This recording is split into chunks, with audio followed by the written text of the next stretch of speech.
Candle flame, and the image of the candle flame caught in the pier glass, twisted and righted when he entered the hall and again when he shut the door.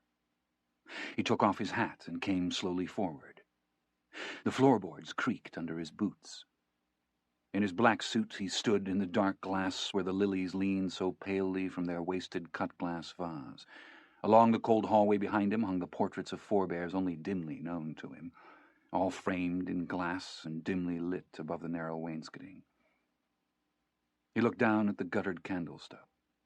He pressed his thumbprint in the warm wax pooled on the oak veneer.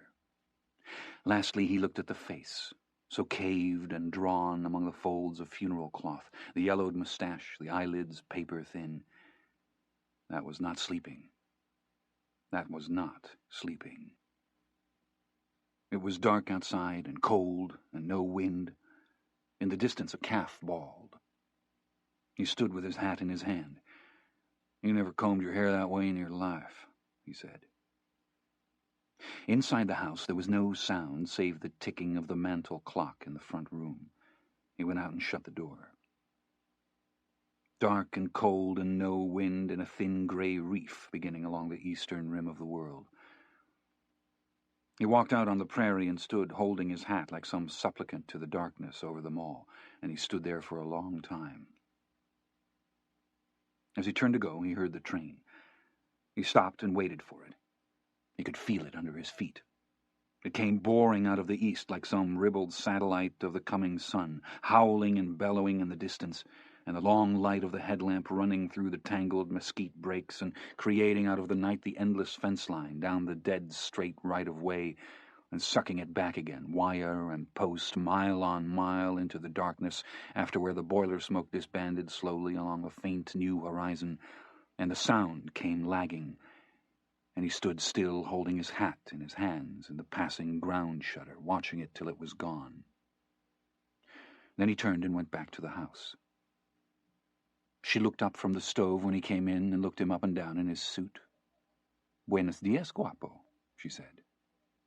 He hung the hat on a peg by the door among slickers and blanket coats and odd pieces of tack, and came to the stove and got his coffee and took it to the table. She opened the oven and drew out a pan of sweet rolls she'd made and put one on a plate and brought it over and set it in front of him together with a knife for the butter, and she touched the back of his head with her hand before she returned to the stove. "I appreciate you lighting the candle," he said. "Como?" "La candela, la vela." "No fui yo," she said. "La señora?" "Claro." "No se levantó?" "Antes que yo." He drank the coffee. It was just grainy light outside, and Arturo was coming up toward the house. He saw his father at the funeral, standing by himself across the little gravel path near the fence. Once he went out to the street to his car, then he came back. A norther had blown in about mid-morning, and there were spits of snow in the air with blowing dust, and the women sat holding onto their hats. They'd put an awning up over the gravesite, but the weather was all sideways, and it did no good. The canvas rattled and flapped, and the preacher's words were lost in the wind. When it was over and the mourners rose to go, the canvas chairs they'd been sitting on raced away, tumbling among the tombstones. In the evening he saddled his horse and rode out west from the house. The wind was much abated, and it was very cold, and the sun sat blood-red and elliptic under the reefs of blood-red cloud before him. He rode where he would always choose to ride, out where the western fork of the old Comanche road, coming down out of the Cayo country to the north, passed through the westernmost section of the ranch, and you could see the faint trace of it bearing south over the low prairie that lay between the north and middle forks of the Concho River. At the hour he'd always choose, when the shadows were long and the ancient road was shaped before him in the rose and canted light like a dream of the past, where the painted ponies and the riders of that lost nation came down out of the north with their faces chalked and their long hair plaited, and each armed for war which was their life, and the women and women with children at their breasts, all of them pledged in blood and redeemable in blood only. When the wind was in the north you could hear them. The horses and the breath of the horses, and the horses' hooves that were shod in rawhide, and the rattle of lances, and the constant drag of the travois poles in the sand like the passing of some enormous serpent, and the young boys naked on wild horses, jaunty as circus riders, and hazing wild horses before them, and the dogs trotting with their tongues a-loll, and foot-slaves following half-naked and sorely burdened, and above all, the low chant of their travelling song, which the riders sang as they rode, nation and ghost of nation passing in a soft chorale across that mineral waste to darkness, bearing, lost to all history and all remembrance like a grail, the sum of their secular and transitory and violent lives. He rode with the sun coppering his face, and the red wind blowing out of the west. He turned south along the old war trail, and he rode out to the crest of a low rise and dismounted, and dropped the reins and walked out, and stood like a man come to the end of something. There was an old horse skull in the brush, and he squatted and picked it up and turned it in his hands. Frail and brittle, bleached paper white. He squatted in the long light, holding it, the comic book teeth loose in their sockets, the joints in the cranium like a ragged welding of the bone plates, the muted run of sand in the brain box when he turned it. What he loved in horses was what he loved in men, the blood and the heat of the blood that ran them. All his reverence and all his fondness and all the leanings of his life were for the ardent-hearted, and they would always be so and never be otherwise. He rode back in the dark. The horse quickened its step. The last of the day's light fanned slowly upon the plain behind him, and withdrew again down the edges of the world in a cooling blue of shadow and dusk and chill, and a few last chitterings of birds sequestered in the dark and wiry brush. He crossed the old trace again, and he must turn the pony up onto the plain and homeward. But the warriors would ride on in that darkness they'd become, rattling past with their Stone Age tools of war in default of all substance, and singing softly in blood and longing south across the plains to Mexico. The house was built in 1872. 77 years later, his grandfather was still the first man to die in it. What others had lain in state in that hallway had been carried there on a gate or wrapped in a wagon sheet, or delivered, crated up in a raw pine-board box with a teamster standing at the door with a bill of lading, the ones that came at all. For the most part, they were dead by rumor, a yellowed scrap of newsprint, a letter, a telegram. The original ranch was 2,300 acres out of the old Moisebach survey of the Fisher-Miller grant, the original house a one-room hovel of sticks and wattle. That was in 1866. In that same year, the first cattle were driven through what was still Bexar County and across the north end of the ranch and on to Fort Sumner and Denver. 5 years later, his great-grandfather sent 600 steers over that same trail, and with the money he built the house, and by then the ranch was already 18,000 acres. In 1883, they ran the first barbed wire. By 86, the buffalo were gone. That same winter, a bad die-up. In 89, Fort Concho was disbanded. His grandfather was the oldest of 8 boys, and the only one to live past the age of 25. They were drowned, shot, kicked by horses, they perished in fires, they seemed to fear only dying in bed. The last 2 were killed in Puerto Rico in 1898, and in that year he married and brought his bride home to the ranch, and he must have walked out and stood looking at his holdings and reflected long upon the ways of God and the laws of primogeniture. 12 years later, when his wife was carried off in the influenza epidemic, they still had no children. A year later, he married his dead wife's older sister, and a year after this, the boy's mother was born, and that was all the mourning that there was. The Grady name was buried with that old man the day the norther blew the lawn chairs over the dead cemetery grass. The boy's name was Cole, John Grady Cole. He met his father in the lobby of the St. Angelus, and they walked up Chadbourne Street to the Eagle Cafe and sat in a booth at the back. Some at the table stopped talking when they came in. A few men nodded to his father, and one said his name. The waitress called everybody Doll. She took their order and flirted with him. His father took out his cigarettes and lit one and put the pack on the table and put his 3rd Infantry Zippo lighter on top of it and leaned back and smoked and looked at him. He told him his Uncle Ed Allison had gone up to the preacher after the funeral was said and shook his hand, the two of them standing there holding onto their hats and leaning 30 degrees into the wind like vaudeville comics while the canvas flapped and raged about them and the funeral attendants raced over the grounds after the lawn chairs.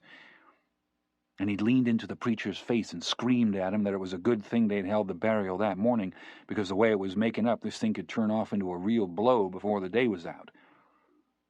His father laughed silently. Then he fell to coughing. He took a drink of water and sat, smoking and shaking his head. Buddy, when he come back from up on the Panhandle, told me one time it quit blowing up there, and all the chickens fell over. The waitress brought their coffee. "Here you go, doll," she said. "I'll have your all's orders up in just a minute." "She's gone to San Antonio," the boy said. "Don't call her she. Mama." "I know it."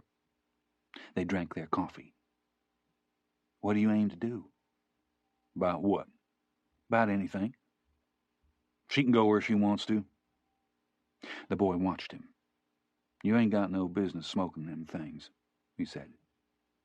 His father pursed his lips and drummed his fingers on the table and looked up. "When I come around asking you what I'm supposed to do, you'll know you're big enough to tell me," he said. "Yes, sir." "You need any money?" "No." He watched the boy. "You'll be all right," he said. The waitress brought their dinner, thick china lunch plates with steak and gravy and potatoes and beans. "I'll get your all's bread." His father tucked his napkin into his shirt. "It ain't me I was worried about," the boy said. "Can I say that?" His father took up his knife and cut into the steak. "Yeah," he said, "you can say that." The waitress brought the basket of rolls and set it on the table and went away. They ate.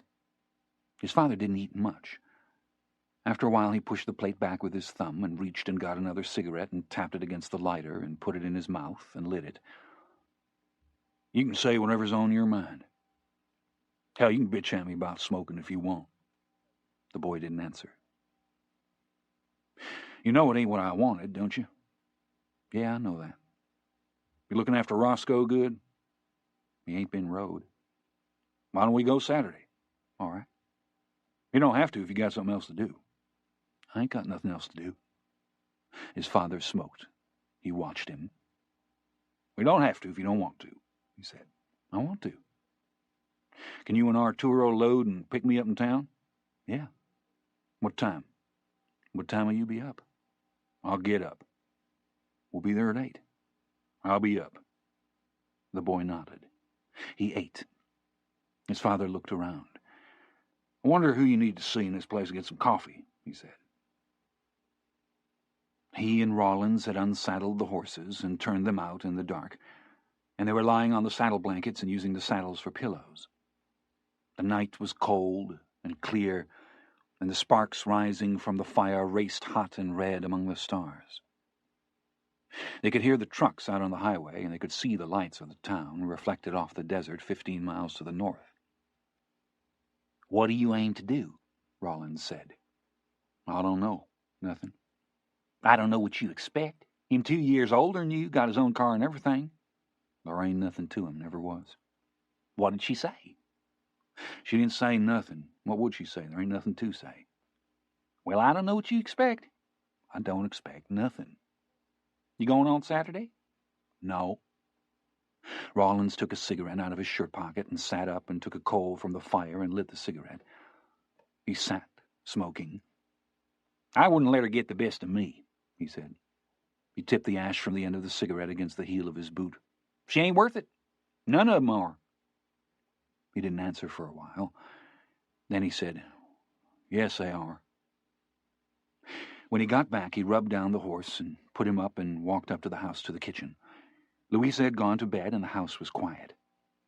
He put his hand on the coffee pot to test it, and he took down a cup and poured it and walked out and up the hallway. He entered his grandfather's office and went to the desk and turned on the lamp and sat down in the old oak swivel chair. On the desk was a small brass calendar mounted on swivels that changed dates when you tipped it over in its stand. It still said September 13th. An ashtray, a glass paperweight, a blotter that said Palmer Feed and Supply, his mother's high school graduation picture in a small silver frame. The room smelled of old cigar smoke. He leaned and turned off the little brass lamp and sat in the dark. Through the front window he could see the starlit prairie falling away to the north. The black crosses of the old telegraph poles yoked across the constellations, passing east to west. His grandfather said the Comanche would cut the wires and splice them back with horsehair. He leaned back and crossed his boots on the desktop. Dry lightning to the north, 40 miles distant. The clock struck 11 in the front room across the hall. She came down the stairs and stood in the office doorway and turned on the wall switch light. She was in her robe, and she stood with her arms cradled against her, her elbows in her palms. He looked at her and looked out the window again. "What are you doing?" she said. "Setting." She stood there in her robe for a long time. Then she turned and went back down the hall and up the stairs again. When he heard her door close, he got up and turned off the light. There were a few last warm days yet, and in the afternoon sometimes he and his father would sit in the hotel room in the white wicker furniture with the window open, and the thin crocheted curtains blowing into the room, and they'd drink coffee, and his father would pour a little whiskey in his own cup, and sit sipping it and smoking and looking down at the street. There were oil field scouts' cars parked along the street that looked like they'd been in a war zone. "If you had the money, would you buy it?" the boy said. "I had the money and I didn't." "You mean your back pay from the army?" "No, since then." "What's the most you ever won?" "You don't need to know. Learn bad habits." "Why don't I bring the chessboard up some afternoon?" "I ain't got the patience to play." "You got the patience to play poker." "That's different." "What's different about it?" "Money is what's different about it." They sat. "There's still a lot of money in the ground out there," his father said. "Number 1 I.C. Clark that come in last year was a big well." He sipped his coffee. He reached and got his cigarettes off the table and lit one and looked at the boy and looked down at the street again. After a while he said, "I won $26,000 in 22 hours of play. There's $4,000 in the last pot, 3 of us in, 2 boys from Houston. I won the hand with 3 natural queens." He turned and looked at the boy. The boy sat with the cup in front of him, halfway to his mouth. He turned and looked back out the window. "I don't have a dime of it," he said. "What do you think I should do?" "I don't think there's much you can do." "Will you talk to her?" "I can't talk to her." "You could talk to her." "Last conversation we had was in San Diego, California in 1942. Well, it ain't her fault I ain't the same as I was. I'd like to think I am, but I ain't." "You are inside. Inside you are." His father coughed. He drank from his cup. "Inside," he said. They sat for a long time. "She's in a play or something over there." "Yeah, I know." The boy reached and got his hat off the floor and put it on his knee. "I'll better get back," he said. "You know I thought the world of that old man, don't you?" The boy looked out the window. "Yeah," he said. "Don't go to crying on me now." "I ain't." "Well, don't." "He never give up," the boy said. "He was the one told me not to. He said, let's not have a funeral till we got something to bury, if it ain't nothing but his dog tags. They were fixing to give your clothes away." His father smiled. "We might as well have," he said. "Only thing fit me was the boots." "He always thought you all would get back together." "Yeah, I know he did." The boy stood and put on his hat. "I better get on back," he said. "He used to get in fights over her, even as an old man. Anybody said anything about her, if he heard about it, wasn't even dignified." "I better get on." "Well." He unpropped his feet from the window sill. "I'll walk down with you. I need to get the paper." They stood in the tiled lobby while his father scanned the headlines. "How can Shirley Temple be getting divorced?" he said. He looked up. Early winter twilight in the streets. "I might just get a haircut," he said. He looked at the boy. "I know how you feel. I felt the same way." The boy nodded. His father looked at the paper again and folded it. "The good book says that the meek shall inherit the earth, and I expect that's probably the truth. I ain't no freethinker, but I'll tell you what, I'm a long way from being convinced that it's all that good a thing." He looked at the boy. He took his key out of his coat pocket and handed it to him. "Go on back up there. Something belongs to you in the closet." The boy took the key. "What is it?" he said. "Just something I got for you. I was going to give it to you at Christmas, but I'm tired of walking over it." "Yes, sir." "Anyway, you look like you could use some cheering up. Just leave the key at the desk when you come down." "Yes, sir. I'll see you." "All right."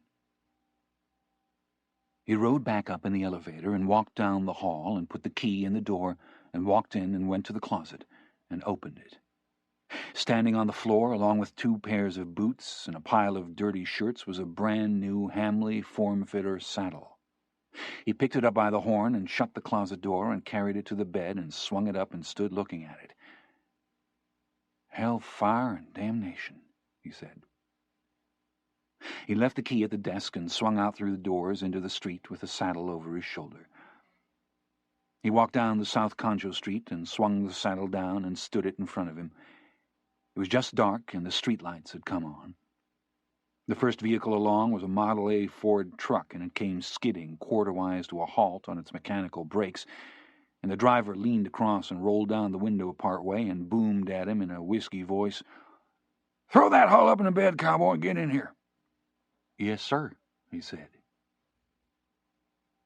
It rained all the following week and cleared. Then it rained again. It beat down without mercy on the hard, flat plains. The water was over the highway bridge at Cristobal, and the road was closed. Floods in San Antonio. In his grandfather's slicker, he rode the Alicia pasture, where the south fence was standing in water to the top wire. The cattle stood, islanded, staring bleakly at the rider. The redbows stood, staring bleakly at the cattle. He pressed his horse's flanks between his boot heels. "Come on," he said. "I don't like it no better than you do." He and Louisa and Arturo ate in the kitchen while she was gone. Sometimes at night after supper he'd walk out to the road and catch a ride into town and walk the streets. Or he'd stand outside the hotel on Beauregard Street and look up at the room on the 4th floor where his father's shape or father's shadow would pass behind the gauzy window curtains, and then turn and pass back again, like a sheet-iron bear in a shooting gallery, only slower, thinner, more agonized. When she came back, they ate in the dining room again, the 2 of them at opposite ends of the long walnut table while Louisa made the service. She carried out the last of the dishes and turned at the door. "Algo más, señora?" "No, Louisa. Gracias. Buenas noches, señora. Buenas noches." The door closed. The clock ticked. He looked up. "Why couldn't you lease me the ranch?" "Lease you the ranch?" "Yes. I thought I said I didn't want to discuss it. This is a new subject." "No, it's not." "I'd give you all the money. You could do whatever you wanted." "All the money. You don't know what you're talking about. There's not any money. This place has barely paid expenses for 20 years. There hasn't been a white person worked here since before the war. Anyway, you're 16 years old. You can't run a ranch." "Yes, I can." "You're being ridiculous. You have to go to school."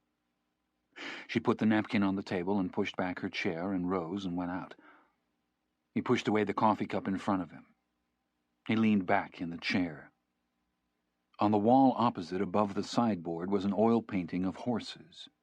There were 6 of them breaking through a pole corral, and their manes were long and blowing and their eyes wild. They'd been copied out of a book. They had the long Andalusian nose, and the bones of their faces showed barb blood. You could see the hindquarters of the foremost few, good hindquarters and heavy enough to make a cutting horse. as if maybe they had steel dust in their blood. But nothing else matched, and no such horse ever was that he had seen, and he'd once asked his grandfather what kind of horses they were, and his grandfather looked up from his plate at the painting as if he'd never seen it before, and he said, "Those are picture-book horses," and went on eating. He went up the stairs to the mezzanine and found Franklin's name lettered in an arc across the pebbled glass of the door, and took off his hat and turned the knob and went in. The girl looked up from her desk. "I'm here to see Mr. Franklin," he said. "Did you have an appointment?" "No, ma'am. He knows me." "What's your name?" "John Grady Cole." "Just a minute." She went into the other room. Then she came out and nodded. He rose and crossed the room. "Come in, son," said Franklin. He walked in. "Sit down." He sat. When he'd said what he had to say, Franklin leaned back and looked out the window. He shook his head. He turned back and folded his hands on the desk in front of him. "In the first place," he said, "I'm not really at liberty to advise you. It's called conflict of interest. But I think I can tell you that it is her property, and she can do whatever she wants with it." "I don't have any say-so?" "You're a minor." "What about my father?" Franklin leaned back. "That's a sticky issue," he said. "They ain't divorced." "Yes, they are."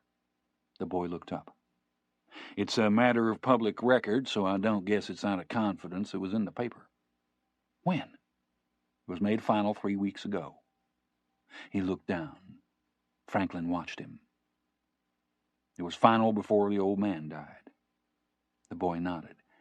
"I see what you're saying," he said. "It's a sorry piece of business, son. But I think the way it is the way it's going to be." "Couldn't you talk to her?" "I did talk to her." "What did she say?" "It don't matter what she said. She ain't going to change her mind." He nodded. He sat looking down into his hat. "Son, not everybody thinks that life on a cattle ranch in West Texas is the second best thing to dying and going to heaven. She don't want to live out there, that's all. If it was a paying proposition, that'd be one thing, but it ain't." "It could be." "Well, I don't aim to get in a discussion about that. Anyway, she's a young woman, and my guess is she'd like to have a little more social life than what she's had to get used to." "She's 36 years old."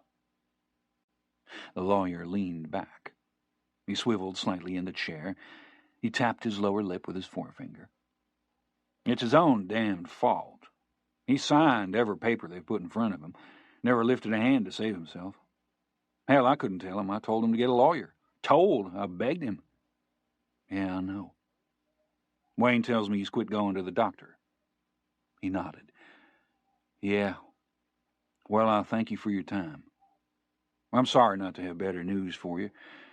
You're damn sure welcome to talk to somebody else." "That's all right." "What are you doing out of school today?" "I laid out." The lawyer nodded. "Well," he said, "that would explain it." The boy rose and put on his hat. "Thanks," he said. The lawyer stood. "Some things in this world can't be helped," he said, "and I believe this is probably one of them." "Yeah," the boy said. After Christmas, she was gone all the time. He and Louisa and Arturo sat in the kitchen. Louisa couldn't talk about it without crying, so they didn't talk about it. No one had even told her mother, who'd been on the ranch since before the turn of the century. Finally, Arturo had to tell her. She listened and nodded and turned away, and that was all. In the morning, he was standing by the side of the road at daybreak with a clean shirt and a pair of socks and a leather satchel, together with his toothbrush and razor and shaving brush. The satchel had belonged to his grandfather, and the blanket-lined ducking coat he wore had been his father's. The first car that passed stopped for him. He got in and set the satchel on the floor and rubbed his hands together between his knees. The driver leaned across him and tried the door, and then pulled the tall gear lever down into first, and they set out. "That door don't shut good. Where are you going?" "San Antonio." "Well, I'm going as far as Brady, Texas." "I appreciate it." "You a cattle buyer?" "Sir." The man nodded at the satchel with its straps and brass catches. I said, "Are you a cattle buyer?" "No, sir, that's just my suitcase." I allowed maybe you's a cattle buyer. How long you been standing out there?" "Just a few minutes." The man pointed to a plastic knob on the dash that glowed a dull orange color. "This thing's got a heater in it, but it don't put out much. Can you feel it?" "Yes, sir. Feels pretty good to me." The man nodded at the gray and malignant dawn. He moved his leveled hand slowly before him. "You see that?" he said. "Yes, sir." He shook his head. "I despise the winter time. Never did see what was the use in there even being one." He looked at John Grady. "You don't talk much, do you?" he said. "Not a whole lot." "That's a good trait to have." It was about a 2-hour drive to Brady. They drove through the town, and the man led him out on the other side. "You stay on 87 when you get to Fredericksburg. Don't get off on 290, you wind up in Austin. You hear?" "Yes, sir, I appreciate it." He shut the door, and the man nodded and lifted one hand, and the car turned around in the road and went back. The next car by stopped, and he climbed in. "How far are you going?" the man said. Snow was falling in the San Saba when they crossed it, and snow was falling on the Edwards Plateau and in the Balcones. The limestone was white with snow, and he sat watching out while the gray flakes flared over the windshield glass in the sweep of the wipers. A translucent slush had begun to form along the edge of the blacktop, and there was ice on the bridge over the Pedernales. The green waters sliding slowly away past the dark bankside trees. The mesquites by the road, so thick with mistletoe they looked like live oaks. The driver sat hunched up over the wheel, whistling silently to himself. They got into San Antonio at 3 o'clock in the afternoon in a driving snowstorm, and he climbed out and thanked the man and walked up the street and into the first cafe he came to and sat at the counter and put the satchel on the stool beside him. He took the little paper menu out of the holder and opened it and looked at it and looked at the clock on the back wall. The waitress set a glass of water in front of him. "Is it the same time here as it is in San Angelo?" he said. "I knew you was going to ask me something like that," she said. "You have that look." "Do you not know?" "I never been in San Angelo, Texas in my life." "Well, I'd like a cheeseburger and a chocolate milk." "Are you here for the rodeo?" "No." "It's the same time," said a man down the counter. He thanked him. "Same time," man said. "Same time." She finished writing on her pad and looked up. "I wouldn't go by nothing he said." He walked around town in the snow. It grew dark early. He stood on the Commerce Street Bridge and watched the snow vanish in the river. There was snow on the parked cars, and the traffic in the street by dark had slowed to nothing. A few cabs or trucks, headlights making slowly through the falling snow and passing in a soft rumble of tires. He checked into the YMCA on Martin Street and paid $2 for his room and went upstairs. He took off his boots and stood them on the radiator, and took off his socks and draped them over the radiator beside the boots, then hung up his coat and stretched out on the bed with his hat over his eyes. At 10 till 8, he was standing in front of the box office in his clean shirt with his money in his hand. He bought a seat in the balcony, 3rd row, and paid $1.25 for it. "I never been here before," he said. "It's a good seat," the girl said. He thanked her and went in and tendered his ticket to an usher who led him over to the red-carpeted stairs and handed him the ticket back. He went up and found his seat and sat waiting with his hat in his lap. The theater was half empty. When the lights dimmed, some of the people in the balcony about him got up and moved forward to seats in front. Then the curtain rose, and his mother came through a door on stage and began talking to a woman in a chair. At the intermission, he rose and put on his hat and went down to the lobby and stood in a gilded alcove and rolled a cigarette and stood smoking it with one boot jacked back against the wall behind him. He was not unaware of the glances that drifted his way from the theater-goers. He turned up one leg of his jeans into a small cuff, and from time to time he leaned and tipped into this receptacle the soft white ash of his cigarette. He saw a few men in boots and hats, and he nodded gravely to them, they to him. After a while the lights in the lobby dimmed again. He sat leaning forward in the seat, with his elbows on the empty seat back in front of him and his chin on his forearms, and he watched the play with great intensity.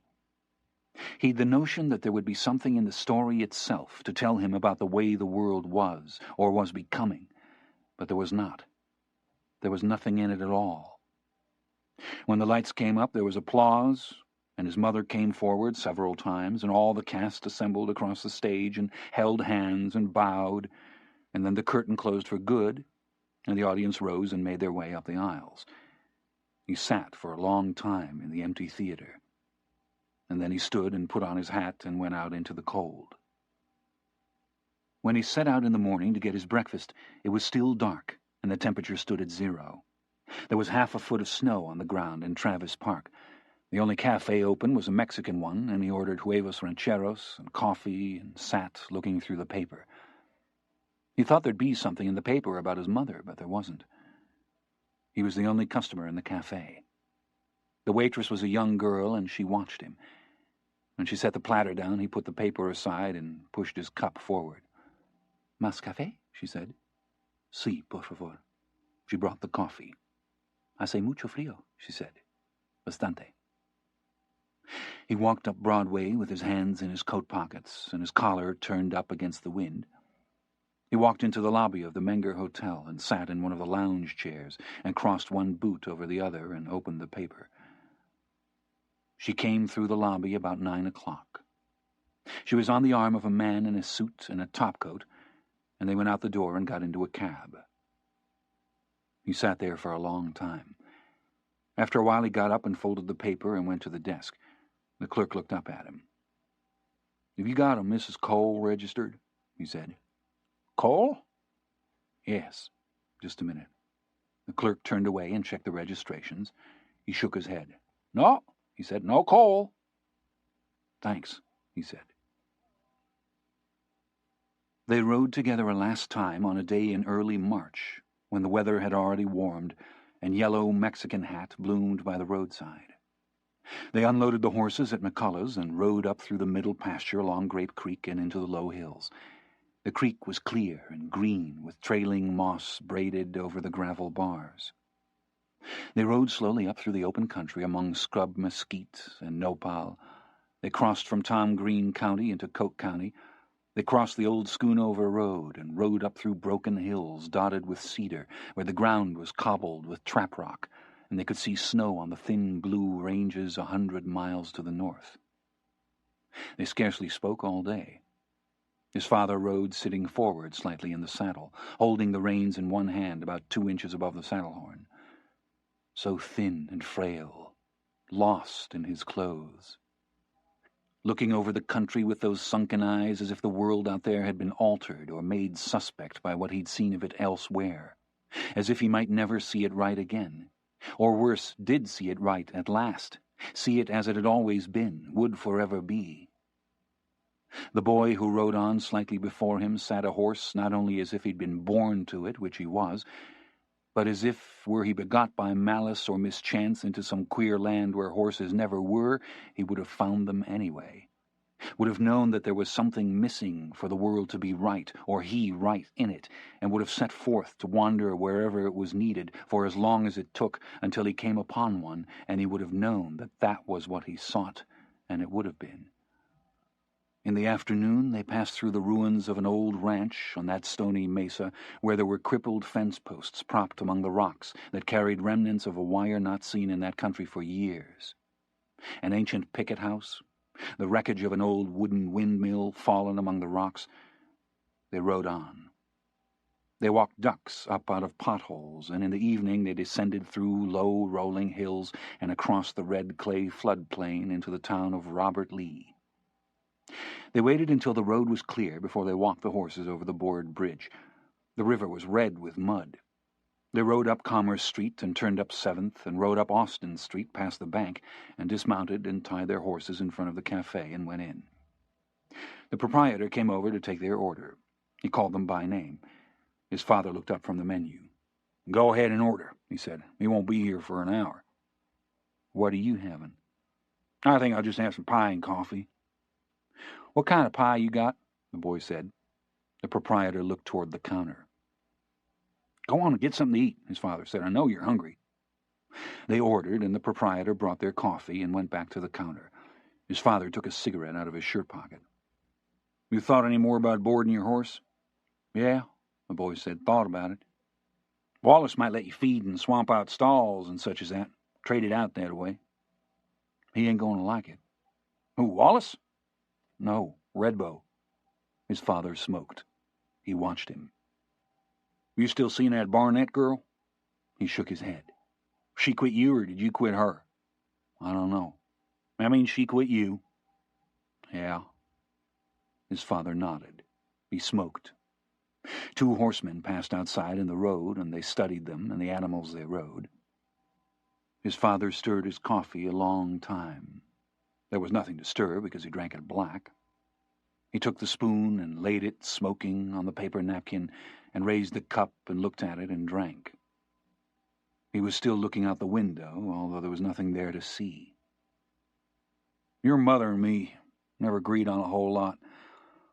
She liked horses, and I thought that was enough. That's how dumb I was. She was young, and I thought she'd outgrow some of the notions she had, but she didn't. Maybe they were just notions to me. It wasn't just the war. We were married 10 years before the war come along. She left out of here. She was gone from the time you were 6 months old till you were about 3. I know you know something about that, and it was a mistake not to have told you. We separated. She was in California. Louisa looked after you, her and Abuela." He looked at the boy, and he looked out the window again. "She wanted me to go out there," he said. "Why didn't you?" "I did. I didn't last long at it." The boy nodded. "She come back because of you, not me. I guess that's what I wanted to say." "Yes, sir." The proprietor brought the boys dinner and the pie. The boy reached for the salt and pepper. He didn't look up. The proprietor brought the coffee pot and filled their cups and went away. His father stubbed out his cigarette and picked up his fork and stabbed at the pie with it. "She's going to be around a lot longer than me. I'd like to see you all make up your differences." The boy didn't answer. "I wouldn't be here if it wasn't for her. When I was in Goshi, I'd talk to her by the hour. I made her out to be like somebody who could do anything. I'd tell her about some of the other old boys that I didn't think was going to make it, and I'd ask her to look after them and to pray for them. Some of them did make it, too. I guess I was a little crazy, part of the time anyway. But if it hadn't have been for her, I wouldn't have made it. No way in this world. I never told that to anybody. She don't even know it." The boy ate. Outside it was growing dark. His father drank coffee. They waited for Arturo to come with the truck. The last thing his father said was that the country would never be the same. "People don't feel safe no more," he said. "We're like the Comanches was 200 years ago. We don't know what's going to show up here come daylight. We don't even know what color they'll be." The night was almost warm. He and Rawlins lay in the road where they could feel the heat coming off the blacktop against their backs, and they watched stars falling down the long black slope of the firmament. In the distance they heard a door slam. A voice called. A coyote that had been yammering somewhere in the hills to the south stopped. Then it began again. "Is that somebody hollering for you?" he said. "Probably," said Rawlins. They lay spread-eagled on the blacktop like captives waiting some trial at dawn. "You told your old man?" said Rawlins. "No." "You going to?" "What would be the point in it?" "When do you all have to be out?" "The closing's the 1st of June. You could wait till then." "What for?" Rawlins propped the heel of one boot atop the toe of the other, as if to pace off the heavens. "My daddy run off from home when he was 15. Otherwise I'd have been born in Alabama." "You wouldn't have been born at all." "What makes you say that?" "'Cause your mama's from San Angelo and he never would have met her." "He'd have met somebody." "So would she." "So?" "So you wouldn't have been born." "I don't see why you say that. I'd have been born somewheres." "How?" Well, why not? If your mama had a baby with her other husband and your daddy had one with his other wife, which one would you be? I wouldn't be neither of them. That's right. Rollins lay watching the stars. After a while he said, I could still be born. I might look different or something. If God wanted me to be born, I'd be born. And if he didn't, you wouldn't. You're making my goddamn head hurt. I know it. I'm making my own. They lay watching the stars. So what do you think? He said. I don't know, said Rollins. Well, I can understand if you was from Alabama, you'd have every reason in the world to run off to Texas. But if you're already in Texas, I don't know. You got a lot more reason for leaving than me. What the hell reason you got for staying? You think somebody's going to die and leave you something? Shit, no. That's good, because they ain't. The door slammed. The voice called again. I better get back, Rollins said. He rose and swiped at the seat of his jeans with one hand and put his hat on. If I don't go, will you go anyways? John Grady sat up and put his hat on. I'm already gone, he said. He saw her one last time in town. He'd been to Cullen Cole's shop on North Chadbourne to get a broken bridle bit welded, and he was coming up Twohig Street when she came out of the Cactus Drug. He crossed the street, but she called to him, and he stopped and waited while she came over. Were you avoiding me? She said. He looked at her. I guess I didn't have any thoughts about it one way or the other. She watched him. A person can't help the way they feel, she said. That's good all the way around, ain't it? I thought we could be friends. He nodded. It's all right. I ain't gonna be around here all that much longer. Where are you going? I ain't at liberty to say. Why ever not?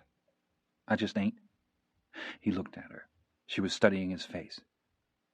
What do you think he'd say if he seen you standing here talking to me? He's not jealous. That's good. That's a good trait to have. Save him a lot of aggravation. What does that mean? I don't mean nothing. I got to go. Do you hate me? No. You don't like me. He looked at her. You're wearing me out, girl, he said. What difference does it make? If you got a bad conscience, just tell me what you want me to say and I'll say it. It wouldn't be you saying it. Anyway, I don't have a bad conscience. I just thought we could be friends. He shook his head. It's just talk, Mary Catherine. I got to get on. What if it is just talk? Everything's talk, isn't it? Not everything. Are you really leaving San Angelo? Yeah. You'll be back. Maybe. I don't have any bad feelings against you. You got no reason to. She looked off up the street where he was looking, but there wasn't much to look at. She turned back and he looked at her eyes. But if they were wet, it was just the wind. She held out her hand. At first he didn't know what she was doing. I don't wish you anything but the best, she said. He took her hand, small in his, familiar. He'd never shaken hands with a woman before. Take care of yourself, she said. Thank you, I will. He stood back and touched the brim of his hat and turned and went on up the street. He didn't look back, but he could see her in the windows of the Federal Building across the street, standing there, and she was still standing there when he reached the corner and stepped out of the glass forever.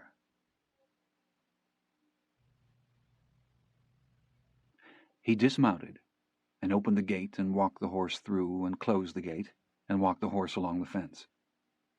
He dropped down to see if he could skylight Rollins, but Rollins wasn't there. He dropped the reins at the fence corner and watched the house. The horse sniffed the air and pushed its nose against his elbow. That you, Bud? Rollins whispered. You better hope so. Rollins walked the horse down and stood and looked back at the house. You ready? Said John Grady. Yeah. They suspect anything? Nah. Well, let's go. Hang on a minute. I just piled everything on top of the horse and walked him out here. John Grady picked up the reins and swung up into the saddle. Yonder goes a light, he said. Damn! You'll be late for your own funeral. It ain't even 4 yet. You're early. Well, let's go. There goes the barn. Rollins was trying to get his Sugan tied on behind the saddle. There's a switch in the kitchen, he said. He ain't to the barn yet. He might not even be going out there. You might just be getting him a glass of milk or something. You might just be loading a shotgun or something. Rollins mounted up. You ready? He said. I've been ready. They rode out along the fence line and across the open pasture land. The leather creaked in the morning cold. They pushed the horses into a lope. The lights fell away behind them. They rode out on the high prairie where they slowed the horses to a walk, and the stars swarmed around them out of the blackness. They heard somewhere in that tenantless night a bell that tolled and ceased where no bell was, and they rode out on the round dais of the earth, which alone was dark and no light to it, and which carried their figures and bore them up into the swarming stars, so that they rode not under but among them. And they rode at once jaunty and circumspect, like thieves newly loosed in that dark electric, like young thieves in a glowing orchard, loosely jacketed against the cold and 10,000 worlds for the choosing. By noon the day following, they'd made some 40 miles, still in country they knew. Crossing the old Mark Fury ranch in the night where they'd dismounted at the cross fences for John Grady to pull the staples with a cat's paw and stand on the wires, while Rawlins led the horses through and then raised the wires back and beat the staples into the posts and put the cat's paw back in his saddlebag and mount up to ride on. How the hell did they expect a man to ride a horse in this country? Said Rawlins. They don't, said John Grady. They rode the sun up and ate the sandwiches John Grady had brought from the house, and at noon they watered the horses at an old stone stock tank and walked them down a dry creek bed among the tracks of cattle and javelina to a stand of cottonwoods. There were cattle bedded under the trees that rose at their approach, and stood looking at them and then moved off. They lay in the dry chaff under the trees with their coats rolled up under their heads and their hats over their eyes, while the horses grazed in the grass along the creek bed. What did you bring to shoot? Said Rawlins. Just Granddad's old thumbbuster. Can you hit anything with it? No. Rawlins grinned. We done it, didn't we? Yeah. You think they'll be hunting us? What for? I don't know, just seems too damn easy in a way. They could hear the wind, and they could hear the sound of the horses cropping. I'll tell you what, said Rawlins. Tell me. I don't give a damn. John Grady sat up and took his tobacco from his shirt pocket and began making a cigarette. About what? He said. He wet the cigarette and put it in his mouth and took out his matches and lit the cigarette and blew the match out with the smoke. He turned and looked at Rawlins, but Rawlins was asleep. They rode on again in the late afternoon. By sunset they could hear trucks on a highway in the distance, and in the long, cool evening they rode west, along a rise from which they could see the headlights on the highway going out and coming back, random and periodic in their slow exchange. They came to a ranch road and followed it out to the highway where there was a gate. They sat the horses. They could see no gate on the far side of the highway. They watched the lights of the trucks along the fence both east and west, but there was no gate there. What do you want to do? Said Rawlins. I don't know. I'd like to have got across this thing tonight. I ain't leading my horse down that highway in the dark. John Grady leaned and spat. I ain't either, he said. It was growing colder. The wind rattled the gate, and the horses stepped uneasily. What's them lights? Said Rawlins. I'd make it El Dorado. How far is that, you reckon? 10-15 miles. What do you want to do? They spread their bedrolls in a wash and unsaddled and tied the horses and slept till daybreak. When Rawlins sat up, John Grady had already saddled his horse and was strapping on his bedroll. There's a cafe up the road here, he said. Could you eat some breakfast? Rawlins put on his hat and reached for his boots. You're talking my language, son. They led the horses up through a midden of old truck doors and transmissions and cast-off motor parts behind the cafe, and they watered them at a metal tank used for locating leaks in inner tubes. A Mexican was changing a tire on a truck, and John Grady walked over and asked him where the men's room was. He nodded down the side of the building. He got his shaving things out of his saddlebag and went into the washroom and shaved and washed and brushed his teeth and combed his hair. When he came out, the horses were tied to a picnic table under some trees, and Rawlins was in the cafe drinking coffee. He slid into the booth. You ordered? He said. Waiting on you. The proprietor came over with another cup of coffee. What do you boys have? He said. Go ahead, said Rawlins. He ordered 3 eggs with ham and beans and biscuits, and Rollins ordered the same with a side order of hot cakes and syrup. "You better load up good." "You watch me," said Rollins. They sat with their elbows propped on the table and looked out the window south across the plains to the distant mountains lying folded in their shadows under the morning sun. "That's where we're headed," said Rollins. He nodded. They drank their coffee. The men brought their breakfasts on heavy white crockery platters and came back with the coffee pot. Rollins had peppered his eggs until they were black.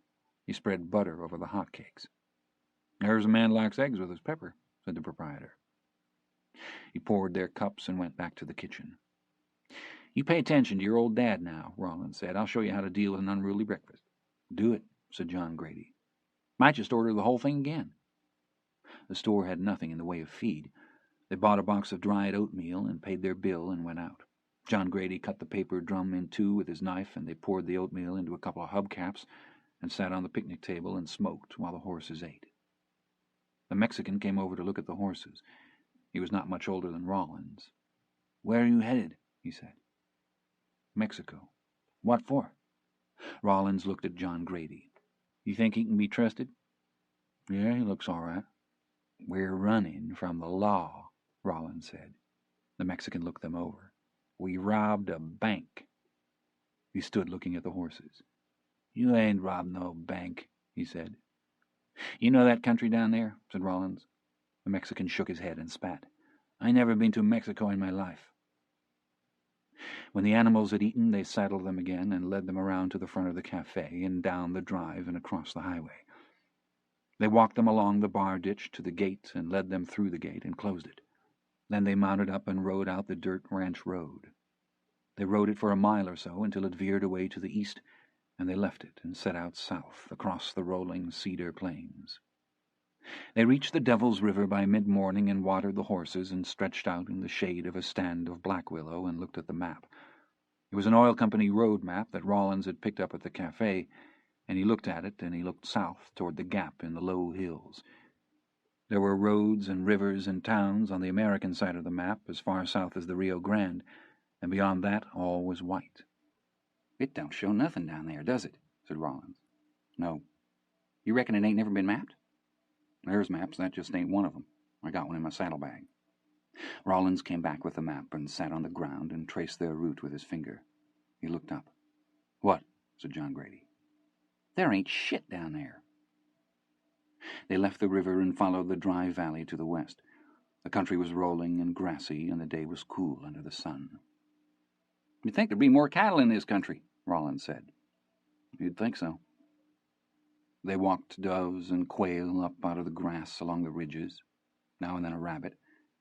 Rollins stepped down and slid his little 25-20 carbine out of the bootleg scabbard he carried it in and walked out along the ridge. John Grady heard him shoot. In a little while he came back with a rabbit, and he reholstered the carbine and took out his knife and walked off a ways and squatted and gutted the rabbit. Then he rose and wiped the blade on his trouser leg and folded shut the knife and came over and took his horse and tied the rabbit by its hind legs to his bedroll strap and mounted up again, and they went on. Late afternoon they crossed a road that ran to the south, and in the evening they reached Johnson's Run and camped at a pool in the otherwise dry gravel bed of the watercourse and watered the horses and hobbled them and turned them out to graze.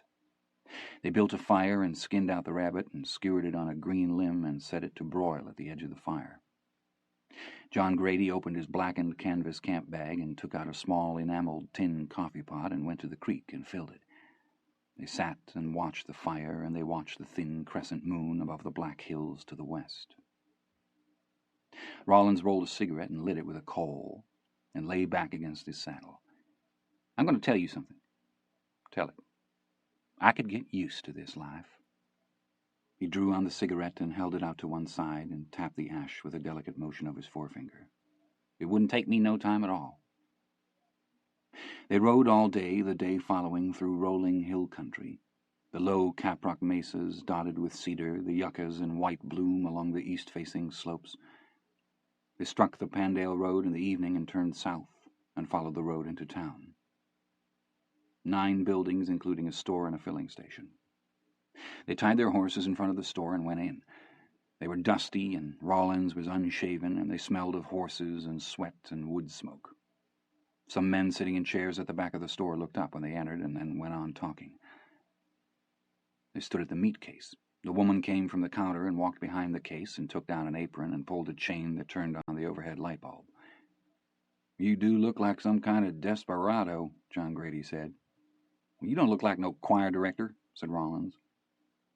The woman tied the apron behind her and turned to regard them above the white enameled top of the meat case. "What'll you boys have?" she said. They bought bologna and cheese and a loaf of bread and a jar of mayonnaise. They bought a box of crackers and a dozen tins of Vienna sausage. They bought a dozen packets of Kool-Aid and a slab end of bacon and some tins of beans, and they bought a 5-pound bag of cornmeal and a bottle of hot sauce.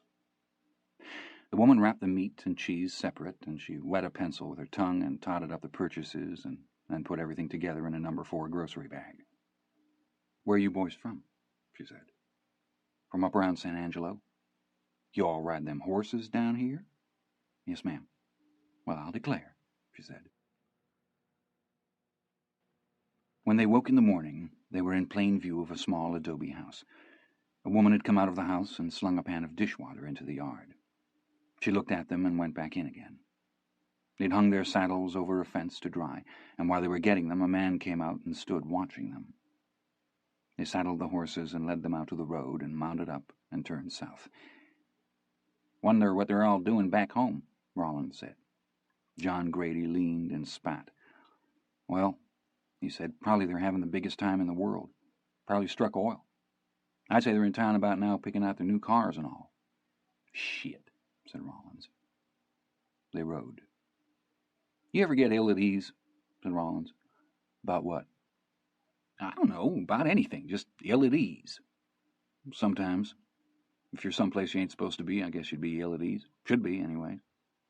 "Well, suppose you were ill at ease and didn't know why. Would that mean that you might be someplace you wasn't supposed to be and didn't know it?" "What the hell's wrong with you?" "I don't know. Nothing. I believe I'll sing." He did. He sang, "Will you miss me, will you miss me, will you miss me when I'm gone?" "You know that Del Rio radio station?" he said. "Yeah, I know it." "I've heard it told that at night you can take a fence wire in your teeth and pick it up. Don't even need a radio." "You believe that?" "I don't know." "You ever tried it?" "Yeah, one time." They rode on. Rawlins sang. "What the hell is a flowery boundary tree?" he said. "You got me, cousin." They passed under a high limestone bluff where a creek ran down, and they crossed a broad gravel wash. Upstream were potholes from the recent rains, where a pair of herons stood, footed to their long shadows. One rose and flew, one stood. An hour later they crossed the Pecos River, putting the horses into the ford, the water swift and clear and partly salt running over the limestone bedrock, and the horses studying the water before them, and placing their feet with great care on the broad trap-rock plates, and eyeing the shapes of trailing moss in the rips below the ford, where they flared and twisted electric green in the morning light. Rawlins leaned from the saddle and wet his hand in the river and tasted it. "It's gyp water," he said. They dismounted among the willows on the far side, and made sandwiches with the lunch meat and cheese, and ate and sat smoking and watching the river pass. "There's been somebody following us," John Grady said. "Did you see him?" "Not yet." "Somebody horseback?" "Yeah." Rawlins studied the road across the river. "Why ain't it just somebody riding?" "'Cause they'd have showed up at the river by now." "Maybe they turned off." "Where to?" Rawlins smoked. "What do you reckon they want?" "I don't know." "What do you want to do?" "Let's just ride. They'll either show or they won't." They came up out of the river breaks, riding slowly side by side along the dusty road and onto a high plateau where they could see out over the country to the south, rolling country, covered with grass and wild daisies. To the west, a mile away, ran a wire fence, strung from pole to pole like a bad suture across the gray grasslands, and beyond that a small band of antelope, all of whom were watching them. John Grady turned his horse sideways and sat looking back down the road. Rawlins waited. "Is he back there?" he said. "Yeah, somewheres." They rode till they came to a broad swale or bajada in the plateau. A little off to the right was a stand of close-grown cedar, and Rollins nodded at the cedars and slowed his horse. "Why don't we lay up yonder and wait on him?" John Grady looked back down the road. "All right," he said. "Let's ride on a ways and then double back. He sees our tracks quit the road here, he'll know where we're at." "All right." They rode on another half-mile and then left the road and cut back toward the cedars and dismounted and tied their horses and sat on the ground. "You reckon we got time for a smoke?" said Rollins. "Smoke 'em if you got 'em," said John Grady. They sat smoking and watching the back road. They waited a long time, but nobody came. Rollins lay back and put his hat over his eyes. "I ain't sleeping," he said. "I'm just resting." He hadn't been asleep long before John Grady kicked his boot. He sat up and put on his hat and looked. A rider was coming along the road. Even at that distance they both remarked on the horse. He came along till he was not more than 100 yards down the road.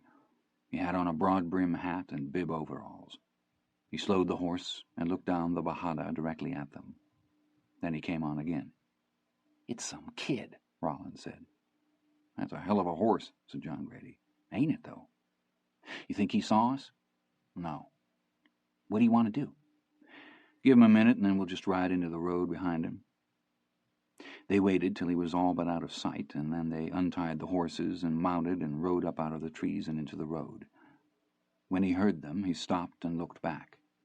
He pushed his hat back on his head and sat the horse in the road and watched them. They rode up one at either side. "You hunting us?" said Rollins. He was a kid about 13 years old. "No," he said, "I ain't hunting you." "How come you following us?" "I ain't following you." Rollins looked at John Grady. John Grady was watching the kid. He looked off toward the distant mountains, and then back at the kid, and finally at Rollins. Rollins sat with his hands composed upon the pommel of his saddle. "You ain't been following us?" he said. "I'm going to Langtree," the kid said. "I don't know who you all are." Rollins looked at John Grady. John Grady was rolling a smoke and studying the kid and his outfit and his horse. "Where'd you get the horse?" he said. "It's my horse." He put the cigarette in his mouth and took a wooden match from his shirt pocket and popped it with his thumbnail and lit the cigarette. "Is that your hat?" he said. The boy looked up at the hat brim over his eyes. He looked at Rollins. "How old are you?" said John Grady. 16. Rollins spat. "You're a lying sack of green shit. You don't know everything. I know you ain't no goddamn 16. Where are you coming from?" "Pandale." "You seen us in Pandale last night, didn't you?" "Yeah." "What'd you do, run off?" He looked from one of them to the other. "What if I did?" Rollins looked at John Grady. "What do you want to do?" "I don't know." "We could sell that horse in Mexico." "Yeah." "I ain't digging no grave like we done that last one." "Hell," said John Grady, "that was your idea. I was the one that said just leave him for the buzzards." "You want to flip to see who gets to shoot him?" "Yeah, go ahead." "Call it," said Rollins. "Heads." The coin spun in the air. Rollins caught it and slapped it down on top of his wrist and held his wrist where they could see it and lifted his hand away. "Heads," he said. "Let me have your rifle." "That ain't fair," said Rollins. "You shot the last 3. "Well, go on then. You can owe me." "Well, hold his horse. He might not be gun broke." "You all are just funning," said the boy. "What makes you so sure?" "You ain't shot nobody." "What makes you think you wouldn't be somebody good to start with?" "You all are just funning. I knowed you was all along." "Sure you did," said Rollins. "Who's hunting you?" John Grady said. "Nobody." "They're hunting that horse, though, ain't they?" He didn't answer. "You really headed for Langtree?" "Yeah." "You ain't riding with us," said Rollins. "You get us throwed in the jailhouse." "It belongs to me," the boy said. "Son," said Rollins, "I don't give a shit who it belongs to, but it damn sure don't belong to you. Let's go, bud." They turned their horses and chucked them up and trotted out along the road south again. They didn't look back. "I thought he'd put up more of an argument," said Rollins. John Grady flipped the stub of the cigarette into the road before them. "We ain't seen the last of his skinny ass." By noon they left the road and were riding southwest through the open grassland. They watered their horses at a steel stock tank under an old F.W. Axtell windmill that creaked slowly in the wind. To the south there were cattle shaded up in a stand of emery oak. They meant to lay clear of Langtree, and they talked about crossing the river at night. The day was warm, and they washed out their shirts and put them on wet and mounted up and rode on. They could see the road behind them for several miles back to the northeast, but they saw no rider.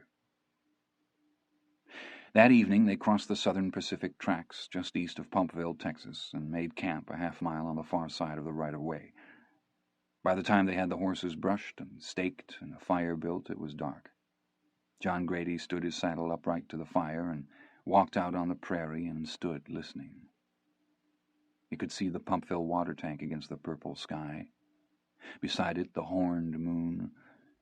He could hear the horses cropping grass 100 yards away. The prairie otherwise lay blue and silent all about. They crossed Highway 90 mid-morning of the following day and rode out onto a pasture land dotted with grazing cattle. Far to the south, the mountains of Mexico drifted in and out of the uncertain light of a moving cloud cover like ghosts of mountains. 2 hours later they were at the river. They sat on a low bluff and took off their hats and watched it. The water was the color of clay and roily, and they could hear it in the rips downstream. The sandbar below them was thickly grown with willow and carrizo cane, and the bluffs on the far side were stained and cave-pocked and traversed by a constant myriad of swallows. Beyond that the desert rolled as before. They turned and looked at each other and put on their hats. They rode upriver to where a creek cut in, and they rode down the creek and out onto a gravel bar and sat the horses and studied the water and the country about. Rollins rolled a cigarette and crossed one leg over the pommel of the saddle and sat smoking. "Who is it we're hiding from?" he said. "Who ain't we?" "Well, I don't see where anybody could be hiding over there." "They might say the same thing looking at this side." Rollins sat smoking. He didn't answer. "We can cross right down yonder off of that shoal," John Grady said. "Why don't we do it now?" John Grady leaned and spat into the river. "I'll do whatever you want," he said. "I thought we agreed to play it safe." "I'd sure like to get it behind me if we're going to." "I would too, partner." He turned and looked at Rollins. Rollins nodded. "All right," he said. They rode back up the creek and dismounted and unsaddled the horses on the gravel bar and staked them out in the creekside grass. They sat under the shade of the willows and ate Vienna sausages and crackers and drank Kool-Aid made from creek water. "You think they got Vienna sausages in Mexico?" Rollins said. Late in the afternoon he walked up the creek and stood on the level prairie with his hat in his hand and looked out across the blowing grass to the northeast. A rider was crossing the plain a mile away. He watched him. When he got back to the camp he woke up Rollins. "What is it?" said Rollins. "There's somebody coming. I think it's that Gunzel." Rollins adjusted his hat and climbed up the bank and stood looking. "Can you make him out?" called John Grady. Rollins nodded. He leaned and spat. "If I can't make him out, I can damn sure make out that horse." "Did he see you?" "I don't know. He's headed this way. He'd probably seen me." "I think we ought to run him off." He looked back at John Grady again. "I got an uneasy feeling about that little son of a bitch." "I do too." "He ain't as green as he looks, neither." "What's he doing?" said John Grady. "Riding." "Well, come on back down. He might not have seen us." "He's stopped," said Rollins. "What's he doing?" "Riding again." They waited for him to arrive, if he would. It wasn't long before the horses raised their heads and stood staring downstream. They heard the rider come down into the creek bed, a rattling of gravel and a faint chink of metal. Rollins got his rifle, and they walked out down the creek to the river. The kid was sitting the big bay horse in the shallow water off the gravel bar and looking across the river. When he turned and saw them, he pushed his hat back with his thumb. "I knowed you all hadn't crossed," he said. "There's 2 deer feeding along the edge of them mesquite yon side." Rollins squatted on the gravel bar and stood the rifle in front of him and held it and rested his chin on the back of his arm. "What the hell are we going to do with you?" he said. The kid looked at him, and he looked at John Grady. "There won't be nobody hunting me in Mexico." "That all depends on what you done," said Rollins. "I ain't done nothing." "What's your name?" said John Grady. "Jimmy Blevins." "Bullshit," said Rollins. "Jimmy Blevins is on the radio." "That's another Jimmy Blevins." "Who's following you?" "Nobody." "How do you know?" "'Cause there ain't." Rollins looked at John Grady, and he looked at the kid again. "You got any grub?" he said. "No." "You got any money?" "No." "You're just a deadhead." The kid shrugged. The horse took a step in the water and stopped again. Rollins shook his head and spat and looked out across the river. "Tell me just one thing." "All right." "What the hell would we want you with us for?" He didn't answer. He sat looking at the sandy water running past them and at the thin wicker shadows of the willows running out over the sandbar in the evening light. He looked out to the blue Sierras to the south, and he hitched up the shoulder strap of his overalls and sat with his thumb hooked in the bib and turned and looked at them. "'Cause I'm an American," he said. Rollins turned away and shook his head. They crossed the river under a white quarter moon, naked and pale and thin atop their horses. They'd stuffed their boots upside down into their jeans and stuffed their shirts and jackets after, along with their war bags of shaving gear and ammunition, and they belted the jeans shut at the waist and tied the legs loosely about their necks, and dressed only in their hats, they led the horses out onto the gravel spit and loosed the girth straps and mounted and put the horses into the water with their naked heels. Mid-river the horses were swimming, snorting and stretching their necks out of the water, their tails afloat behind. They quartered downstream with the current, the naked riders leaning forward and talking to the horses, Rollins holding the rifle aloft in one hand, lined out behind one another and making for the alien shore like a party of marauders. They rode up out of the river among the willows and rode single file upstream through the shallows onto a long gravel beach, where they took off their hats and turned and looked back at the country they'd left. No one spoke. Then suddenly they put their horses to a gallop up the beach and turned and came back, fanning with their hats and laughing and pulling up and patting the horses on the shoulder. "God damn," said Rollins. "You know where we're at?" They sat the smoking horses in the moonlight and looked at one another. Then quietly they dismounted and unslung their clothes from about their necks and dressed, and led the horses up out of the willow brakes and gravel benches and out upon the plain, where they mounted and rode south onto the dry scrublands of Coahuila. They camped at the edge of a mesquite plain, and in the morning they cooked bacon and beans and cornbread made from meal and water, and they sat eating and looking out at the country. "When'd you eat last?" Rollins said. "The other day," said the Blevins boy. "The other day?" "Yeah." Rollins studied him. "Your name ain't Blivet, is it?" "It's Blevins." "You know what a blivet is?" "What?" "A blivet is 10 pounds of shit in a 5-pound sack." Blevins stopped chewing. He was looking out at the country to the west, where cattle had come out of the breaks and were standing on the plain in the morning sun. Then he went on chewing again. "You ain't said what your all's names was," he said. "You ain't never asked." "That ain't how I was raised," said Blevins. Rollins stared at him bleakly and turned away. "John Grady Cole," said John Grady. "This here's Lacey Rollins." The kid nodded. He went on chewing. "We're from up round San Angelo," said John Grady. "I ain't never been up there." They waited for him to say where he was from, but he didn't say.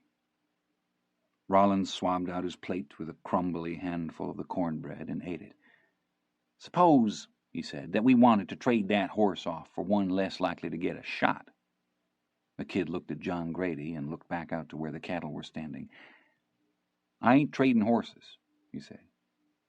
"You don't care for us to have a lookout for you, though, do you?" "I can look out for myself." "Sure you can. I guess you got a gun and all." He didn't answer for a minute. Then he said, "I got a gun." Rollins looked up. Then he went on spooning up the cornbread. "What kind of gun?" he said. "32-20 Colt." "Bullshit," said Rollins. "That's a rifle cartridge." The kid had finished eating and sat swabbing out his plate with a twist of grass. "Let's see it," said Rollins. He set the plate down. He looked at Rollins, and then he looked at John Grady. Then he reached into the bib of his overalls and came out with the pistol. He rolled it in his hand with a forward flip and handed it toward Rollins, butt first, upside down. Rollins looked at him and looked at the pistol. He set his plate down in the grass and took the gun and turned it in his hand. It was an old Colt Bisley, with gutta-percha grips worn smooth of their checkering. The metal was a dull gray. He turned it so as to read the script on top of the barrel. It said 32-20. He looked at the kid and flipped open the gate with his thumb and put the hammer at half-cock and turned the cylinder and ran one of the shells into his palm with the ejector rod and looked at it. Then he put it back and closed the gate and let the hammer back down. "Where'd you get a gun like this?" he said. "At the getting place." "You ever shot it?" "Yeah, I shot it." "Can you hit anything with it?" The kid held out his hand for the pistol. Rollins hefted it in his palm and turned it and passed it to him. "You want to throw something up, I'll hit it," the kid said. "Bullshit." The kid shrugged and put the pistol back in the bib of his overalls. "Throw up what?" said Rollins. "Anything you want." "Anything I throw you can hit." "Yeah." "Bullshit." The kid stood up. He wiped the plate back and forth across the leg of his overall and looked at Rollins. "You throw your pocketbook up in the air and I'll put a hole in it," he said. Rollins stood. He reached in his hip pocket and took out his billfold. The kid leaned and set the plate in the grass and took out the pistol again. John Grady put his spoon in his plate and set the plate on the ground. The three of them walked out onto the plain in the long morning light like duelists. He stood with his back to the sun and the pistol hanging alongside his leg. Rollins turned and grinned at John Grady. He held the billfold between his thumb and forefinger. "You ready, Annie Oakley?" he said. "Waiting on you." He pitched it up underhanded. It rose, spinning in the air, very small against the blue. They watched it, waiting for him to shoot. Then he shot. The billfold jerked sideways off across the landscape and opened out and fell, twisting to the ground like a broken bird. The sound of the pistol shot vanished almost instantly in that immense silence. Rollins walked out across the grass and bent and picked up his billfold and put it in his pocket and came back. "We better get going," he said. "Let's see it," said John Grady. "Oh, let's go. We need to get away from this river." They caught their horses and saddled them, and the kid kicked out the fire, and they mounted up and rode out. They rode side by side, spaced out apart upon the broad gravel plain, curving away along the edge of the brushland upriver. They rode without speaking, and they took in the look of the new country. A hawk in the top of a mesquite dropped down and flew low along the vega, and rose again up into a tree half a mile to the east. When they had passed it, it flew back again. "You had that pistol in your shirt back on the Pecos, didn't you?" said Rollins. The kid looked at him from under his immense hat. "Yeah," he said. They rode. Rollins leaned and spat. "You'd have shot me with it, I guess." The kid spat also. "I didn't aim to get shot," he said. They rode up through low hills covered with nopal and creosote. Mid-morning they struck a trail with horse tracks in it and turned south, and at noon they rode into the town of Reforma. They rode single file down the cart track that served as a street. Half a dozen low houses with walls of mud brick slumping into ruin. A few jacales of brush and mud with brush roofs, and a pole corral where 5 scrubby horses with big heads stood looking solemnly at the horses passing in the road. They dismounted and tied their horses at a little mud tienda and entered. A girl was sitting in a straight-backed chair by a sheet-iron stove in the center of the room reading a comic book by the light from the doorway, and she looked up at them and looked at the comic book and then looked up again. She got up and glanced toward the back of the store where a green curtain hung across a doorway, and she put the book down in the chair and crossed the packed clay floor to the counter and turned and stood. On top of the counter were 3 clay jars, or ollas. 2 of them were empty, but the third was covered with the tin lid from a lard pail, and the lid was notched to accommodate the handle of an enameled tin dipper. Along the wall behind her were 3 or 4 board shelves that held canned goods, and cloth, and thread, and candy. Against the far wall was a handmade pine-board meal box. Above it a calendar nailed to the mud wall with a stick. Other than the stove and the chair, that was all there was in the building. Rollins took off his hat and pressed his forearm against his forehead and put the hat back on. He looked at John Grady. "She got anything to drink?" "Tiene algo que tomar?" said John Grady. "Si," said the girl. She moved to take up her station behind the jars and lifted away the lid. The 3 riders stood at the counter and looked. "What is that?" said Rollins. "Cidrón," said the girl. John Grady looked at her. "Habla inglés?" he said. "Oh, no," she said. "What is it?" said Rollins. "Cider." He looked into the jar. "Let's have 'em," he said. "Give us 3. "Mande?" "3," said Rollins. "Tres." He held up 3 fingers. He got out his billfold. She reached to the shelves behind and got down 3 tumblers and stood them on the board and took up the dipper and dredged up a thin brown liquid and filled the glasses, and Rollins laid a $1 bill on the counter. It had a hole in it at each end. They reached for the glasses, and John Grady nodded at the bill. "He about dead-centered your pocketbook, didn't he?" "Yeah," said Rollins. He lifted up his glass, and they drank. Rollins stood thoughtfully. "I don't know what that shit is," he said, "but it tastes pretty good to a cowboy. Let us have 3 more here." They set their glasses down, and she refilled them. "What do we owe?" said Rollins. She looked at John Grady. "Cuánto?" said John Grady. "Para todo?" "Sí." 1.50. "How much is that?" said Rollins. "It's about 3 cents a glass." Rollins pushed the bill across the counter. "You let your old dad buy," he said. She made change out of a cigar box under the counter and laid the Mexican coins out on the counter and looked up. Rollins set his empty glass down and gestured at it and paid for 3 more glasses and took his change, and they took their glasses and walked outside. They sat in the shade of the pole and brush ramada in front of the place, and sipped their drinks and looked out at the desolate stillness of the little crossroads at noon, the mud huts, the dusty agave, and the barren gravel hills beyond. A thin blue rivulet of drain water ran down the clay gully in front of the store, and a goat stood in the rutted road looking at the horses. "There ain't no electricity here," said Rollins. He sipped his drink. He looked out down the road. "I doubt there's ever even been a car in here." "I don't know where it would come from," said John Grady. Rollins nodded. He held the glass to the light and rolled the cider around and looked at it.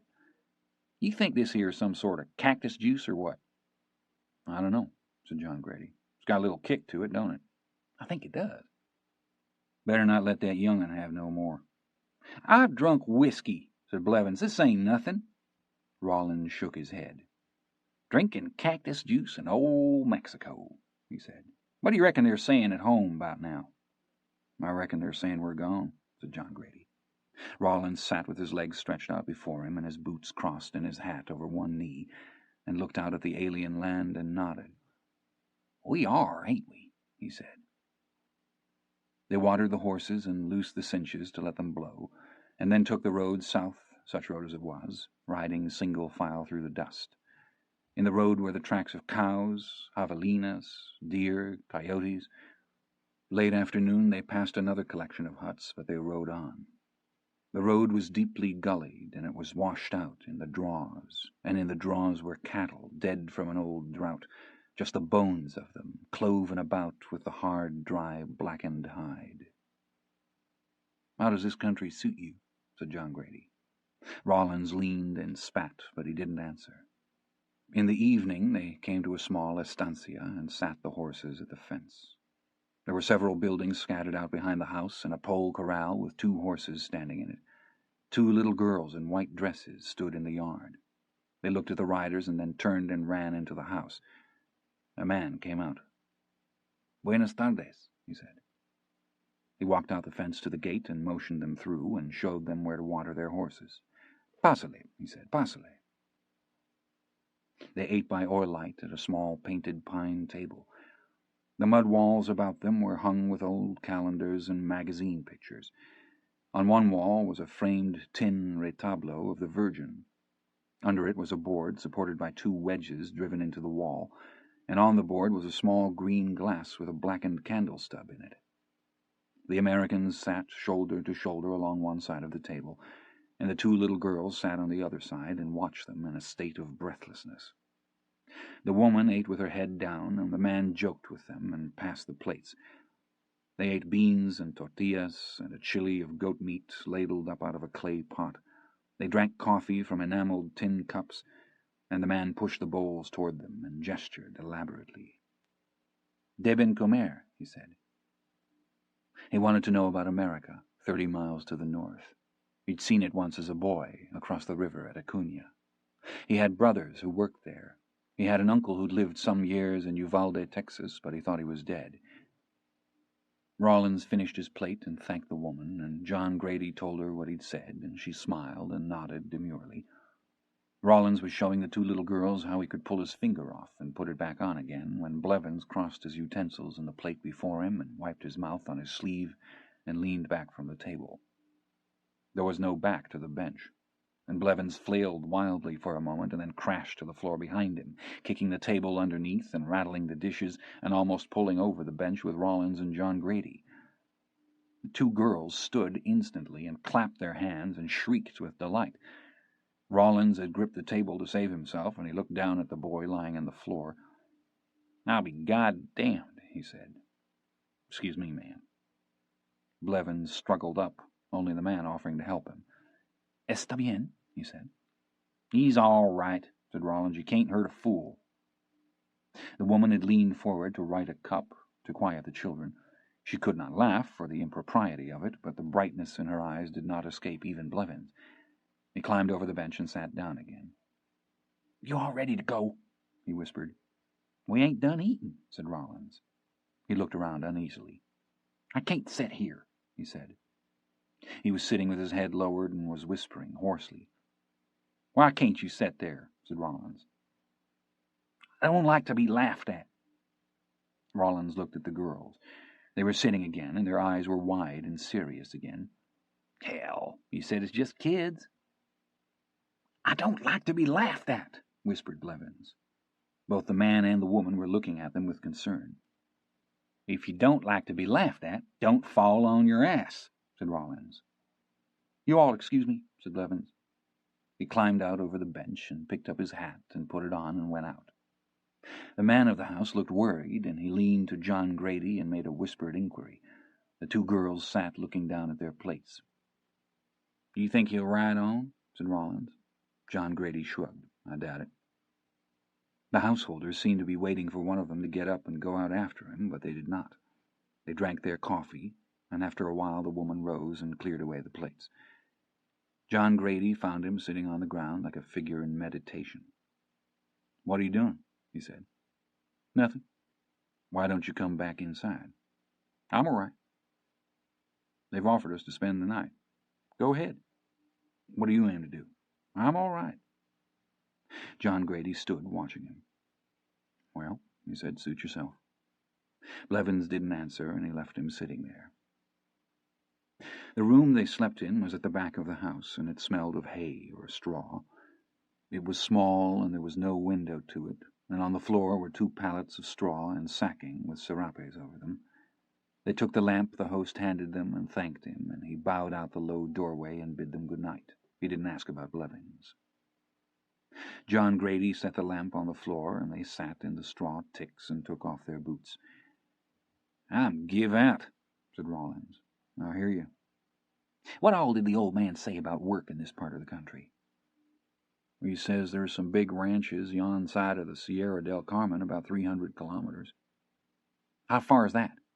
160, 170 miles. "You reckon he thinks we're desperados?" "I don't know. Pretty nice about it if he does." "I'd say so." "He made that country sound like the big rock candy mountains. Said there was lakes and running water and grass to the stirrups. I can't picture country like that down here from what I've seen so far, can you?"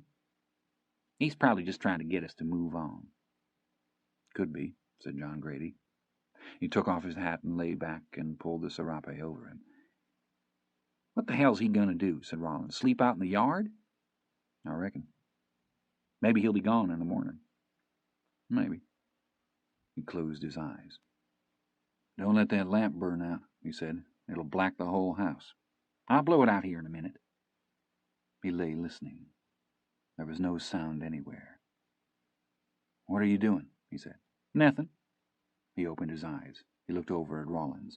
Rollins had his billfold spread out across the blanket. "What are you doing?" "I want you to look at my goddamn driver's license." "You won't need 'em down here." "There's my pool hall card. Got it, too." "Go to sleep." "Look at this shit. He shot Betty Ward right between the eyes." "What was she doing in there? I didn't know you liked her." "She gave me that picture. That was her school days picture." In the morning they ate a huge breakfast of eggs and beans and tortillas at the same table. No one went out to get Blevins, and no one asked about him. The woman packed them a lunch in a cloth, and they thanked her and shook hands with the man and walked out in the cool morning. Blevins' horse was not in the corral. "You think we're this lucky?" said Rollins. John Grady shook his head doubtfully. They saddled the horses, and they offered to pay the man for their feed, but he frowned and waved them away, and they shook hands again, and he wished them a good voyage, and they mounted up and rode out down the rutted track south. A dog followed them out a ways and then stood watching after them. The morning was fresh and cool, and there was wood smoke in the air. When they topped the first rise in the road, Rollins spat in disgust. "Look yonder," he said. Blevins was sitting the big bay horse sideways in the road. They slowed the horses. "What the hell do you reckon is wrong with him?" said Rollins. "He's just a kid." "Shit," said Rollins. When they rode up, Blevins smiled at them. He was chewing tobacco, and he leaned and spat and wiped his mouth with the underside of his wrist. "What are you grinning at?" "Morning," said Blevins. "Where'd you get the tobacco at?" said Rollins. "Man give it to me." "Man give it to you?" "Yeah, where you all been?" They rode their horses past him either side, and he fell in behind. "You all got anything to eat?" he said. "Got some lunch she put up for us," said Rollins. "What have you got?" "Don't know, ain't looked." "Well, why don't we take a look? Does it look like lunchtime to you?" "Joe, tell him to let me have something to eat." "His name ain't Joe," said Rollins. "And even if it was Evelyn, he ain't going to give you no lunch at no 7 o'clock in the morning." "Shit," said Blevins. They rode till noon and past noon. There was nothing along the road save the country it traversed, and there was nothing in the country at all. The only sound was the steady clop of the horses along the road and the periodic spat of Blevins' tobacco juice behind them. Rollins rode with one leg crossed in front of him, leaning on his knee and smoking pensively as he studied the country. "I believe I see cottonwoods yonder," he said. "I believe I do too," said John Grady. They ate lunch under the trees at the edge of a small cienega. The horses stood in the marshy grass and sucked quietly at the water. She'd tied the food up in a square of muslin, and they spread the cloth on the ground and selected from among the quesadillas and tacos and bizcochos like picnickers, leaning back on their elbows in the shade with their boots crossed before them, chewing idly and observing the horses. "Back in the old days," said Blevins, "this would be just the place where Comanches would lay for you and bushwhack you." "I hope they had some cards or checkerboard with them while they was waiting," said Rollins. "It don't look to me like there's been nobody down this road in a year." "Back in the old days you had a lot more travelers," said Blevins. Rollins eyed balefully that cauterized terrain. "What in the putrefied dog shit would you know about the old days?" he said. "You all want any more of this?" said John Grady. "I'm full as a tick." He tied up the cloth and stood and began to strip out of his clothes, and he walked out naked through the grass past the horses and waded out into the water and sat in it to his waist. He spread his arms and lay backward into the water and disappeared. The horses watched him. He sat up out of the water and pushed his hair back and wiped his eyes. Then he just sat.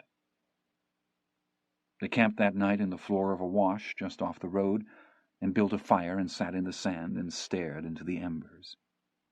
"Blevins, are you a cowboy?" said Rollins. "I like it. Everybody likes it." I don't claim to be no top hand. I can ride. Yeah, said Rollins. That man yonder can ride, said Blevins. He nodded across the fire toward John Grady. What makes you say that? He just can, that's all. Suppose I was to tell you he just took it up. Suppose I was to tell you he'd never been on a horse a girl couldn't ride. I'd have to say you was pulling my leg. Suppose I was to tell you he's the best I ever saw. Blevins spat into the fire. You doubt that? No, I don't doubt it. Depends on who you seen ride. I seen Booger Red ride, said Rollins. Yeah?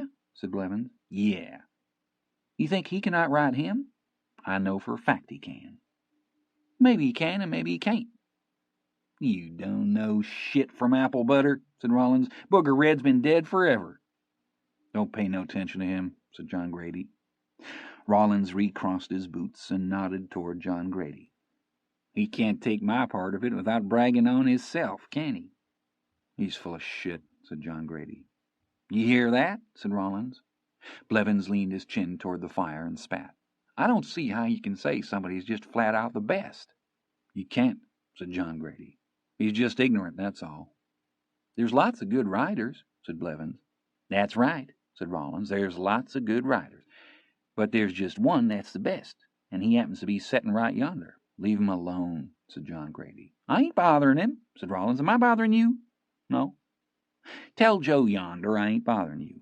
I said you wasn't. Leave him alone, said John Grady. Days to come they rode through the mountains, and they crossed at a barren wind gap and sat the horses among the rocks and looked out over the country to the south, where the last shadows were running over the land before the wind, and the sun to the west lay blood-red among the shelving clouds, and the distant Cordilleras ranged down the terminals of the sky, to fade from pale to pale of blue, and then to nothing at all. Where do you reckon that paradise is at? Said Rollins. John Grady had taken off his hat to let the wind cool his head. You can't tell what's in a country like that till you're down there in it, he said. There's damn sure a bunch of it, ain't there? John Grady nodded. That's what I'm here for. I hear you, cousin. They rode down through the cooling blue shadowland of the north slope. Evergreen ash growing in the rocky draws, persimmon, mountain gum. A hawk set forth below them and circled in the deepening haze and dropped, and they kicked their feet out of the stirrups and put the horses forward with care down the shaly rock switchbacks. At just dark they benched out on a gravel shelf and made their camp, and that night they heard what they'd none heard before, 3 long howls to the southwest, and all afterwards a silence. You hear that? Said Rollins. Yeah. It's a wolf, ain't it? Yeah. He lay on his back in his blankets and looked out where the quarter moon lay cocked over the heel of the mountains. In that false blue dawn the Pleiades seemed to be rising up into the darkness above the world and dragging all the stars away. The great diamond of Orion and Capella and the signature of Cassiopeia, all rising up through the phosphorus dark like a sea net. He lay a long time listening to the others breathing in their sleep, while he contemplated the wildness about him, the wildness within. It was cold in the night, and in the dawn before daylight. When they woke, Blevins was already up, and had a fire going on the ground, and was huddled over it in his thin clothes. John Grady crawled out and got his boots and jacket on, and walked out to study the new country as it shaped itself out of the darkness below them. They drank the last of the coffee, and ate cold tortillas with a thin stripe of bottled hot sauce down the middle. How far down the road do you think this'll get us? Said Rollins.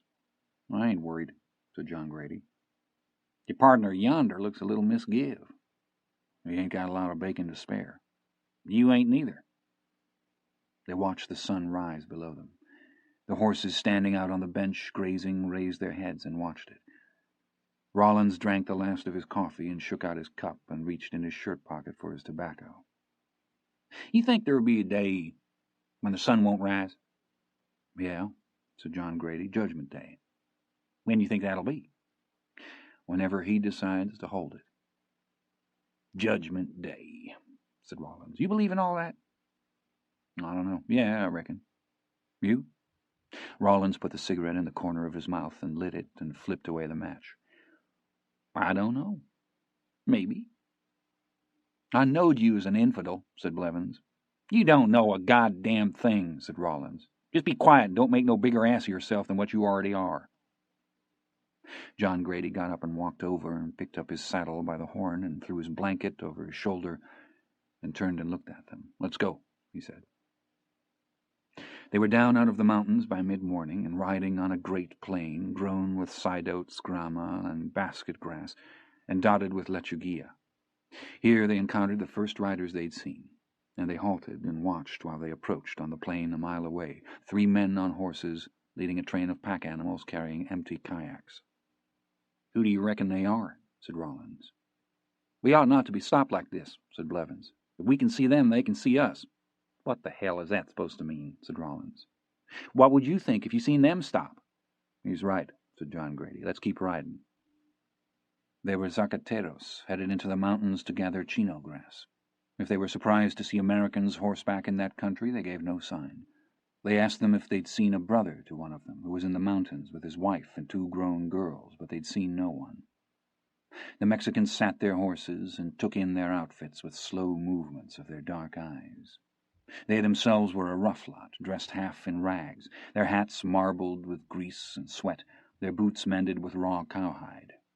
They rode old square-skirted saddles with the wood worn through the leather, and they rolled cigarettes in strips of corn husks and lit them with escarajos of flint and steel and bits of fluff in an empty cartridge case.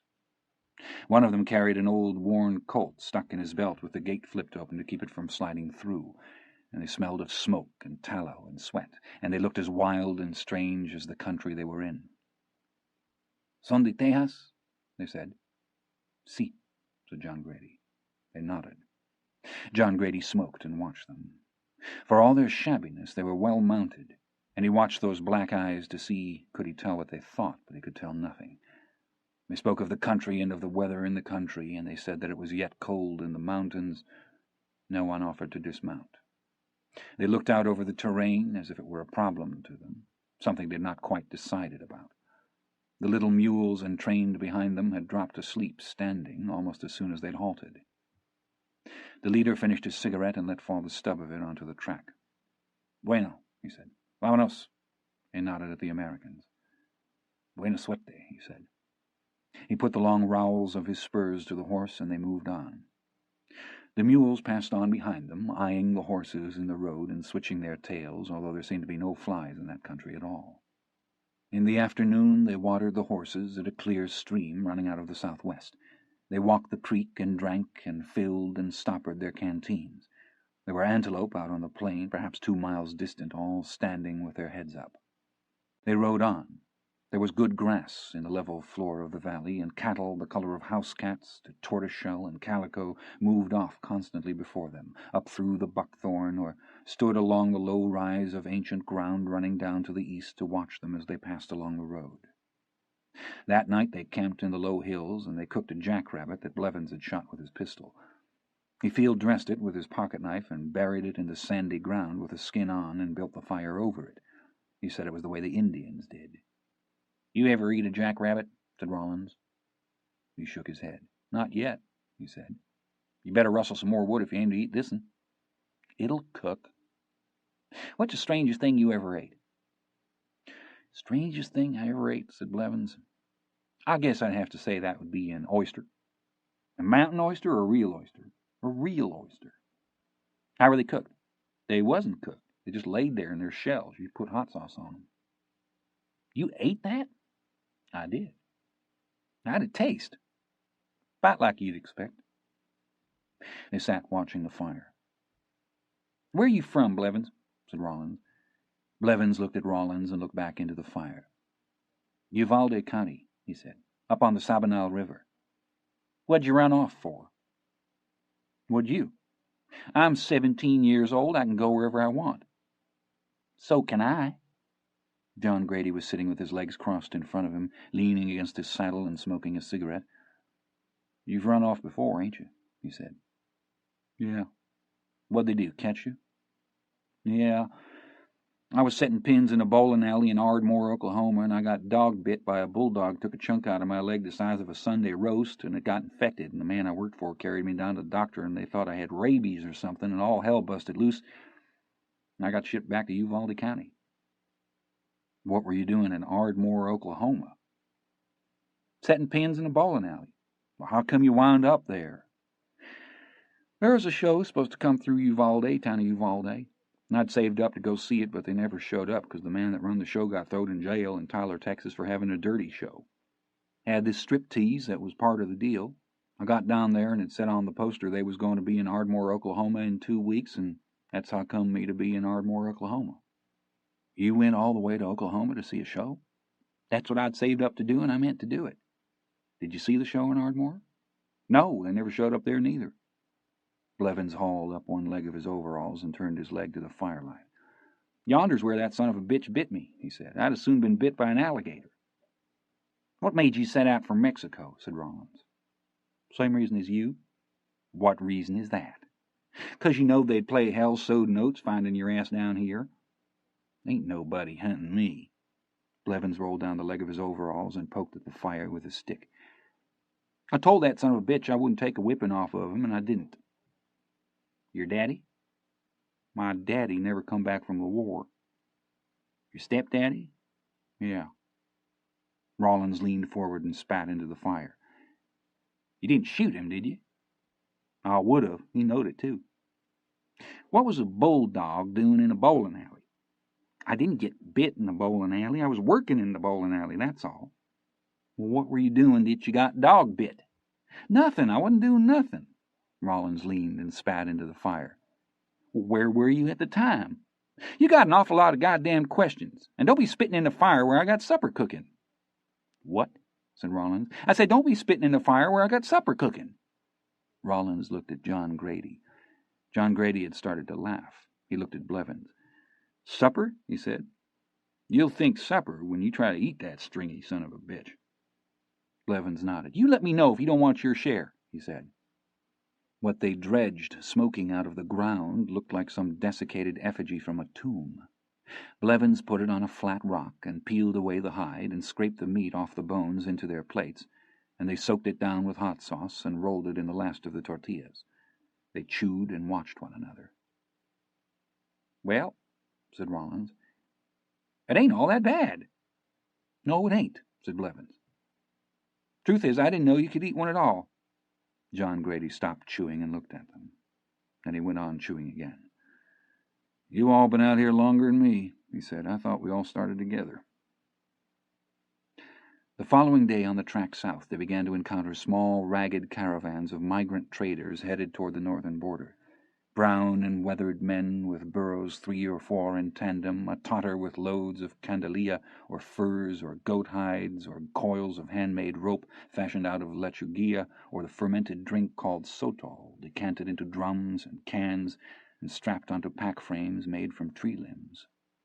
They carried water in the skins of hogs or in canvas bags made waterproof with candelia wax and fitted with cow horn spigots, and some had women and children with them, and they would shoulder the pack animals off into the brush and relinquish the road to the caballeros, and the riders would wish them a good day, and they would smile and nod until they passed. They tried to buy water from the caravans, but they had no coin among them small enough with which to do so. When Rollins offered a man 50 centavos for the half-penny's worth of water it would take to fill their canteens, the man would have no part of it. By evening they'd bought a canteen full of sotol and were passing it back and forth among themselves as they rode, and soon they were quite drunk. Rollins drank and swung up the cap by its thong and screwed it down and took the canteen by its strap and turned to swing it to Blevins. Then he caught it back. Blevins' horse was plodding along behind with an empty saddle. Rollins eyed the animal stupidly and pulled his horse up and called to John Grady riding ahead. John Grady turned and sat, looking. Where's he at? Who knows? Laying back yonder somewheres, I reckon. They rode back, Rollins leading the riderless horse by the bridle reins. Blevins was sitting in the middle of the road. He still had his hat on. Whew, he said when he saw them. I'm drunker'n shit. They sat their horses and looked down at him. Can you ride or not? Said Rollins. Does the bear shit in the woods? Hell yes, I can ride. I was riding when I fell off. He stood uncertainly and peered about. He reeled past them and felt his way among the horses. Flank and flew, Rollins' knee. Thought you all had done rode off and left me, he said. Next time we will leave your skinny ass. John Grady reached and took the reins and held the horse while Blevins lurched aboard. Let me have them reins, said Blevins. I'm a goddamn buckaroo's what I am. John Grady shook his head. Blevins dropped the reins and reached to get them and almost slid off down the horse's shoulder. He saved himself and sat up with the reins and pulled the horse around sharply. Certified goddamn bronc peeler, what I mean, he said. He dug his heels in under the horse, and it squatted and went forward, and Blevins fell backwards into the road. Rollins spat in disgust. Just leave the son of a bitch lay there, he said. Get on the goddamn horse, said John Grady, and quit assing around. By early evening all the sky to the north had darkened, and the spare terrain they trod had turned a neuter gray as far as I could see. They grouped in the road at the top of a rise and looked back. The storm front towered above them, and the wind was cool on their sweating faces.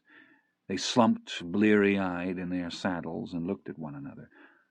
Shrouded in the black thunderheads, the distant lightning glowed mutely like welding seen through foundry smoke, as if repairs were underway at some flawed place in the iron dark of the world.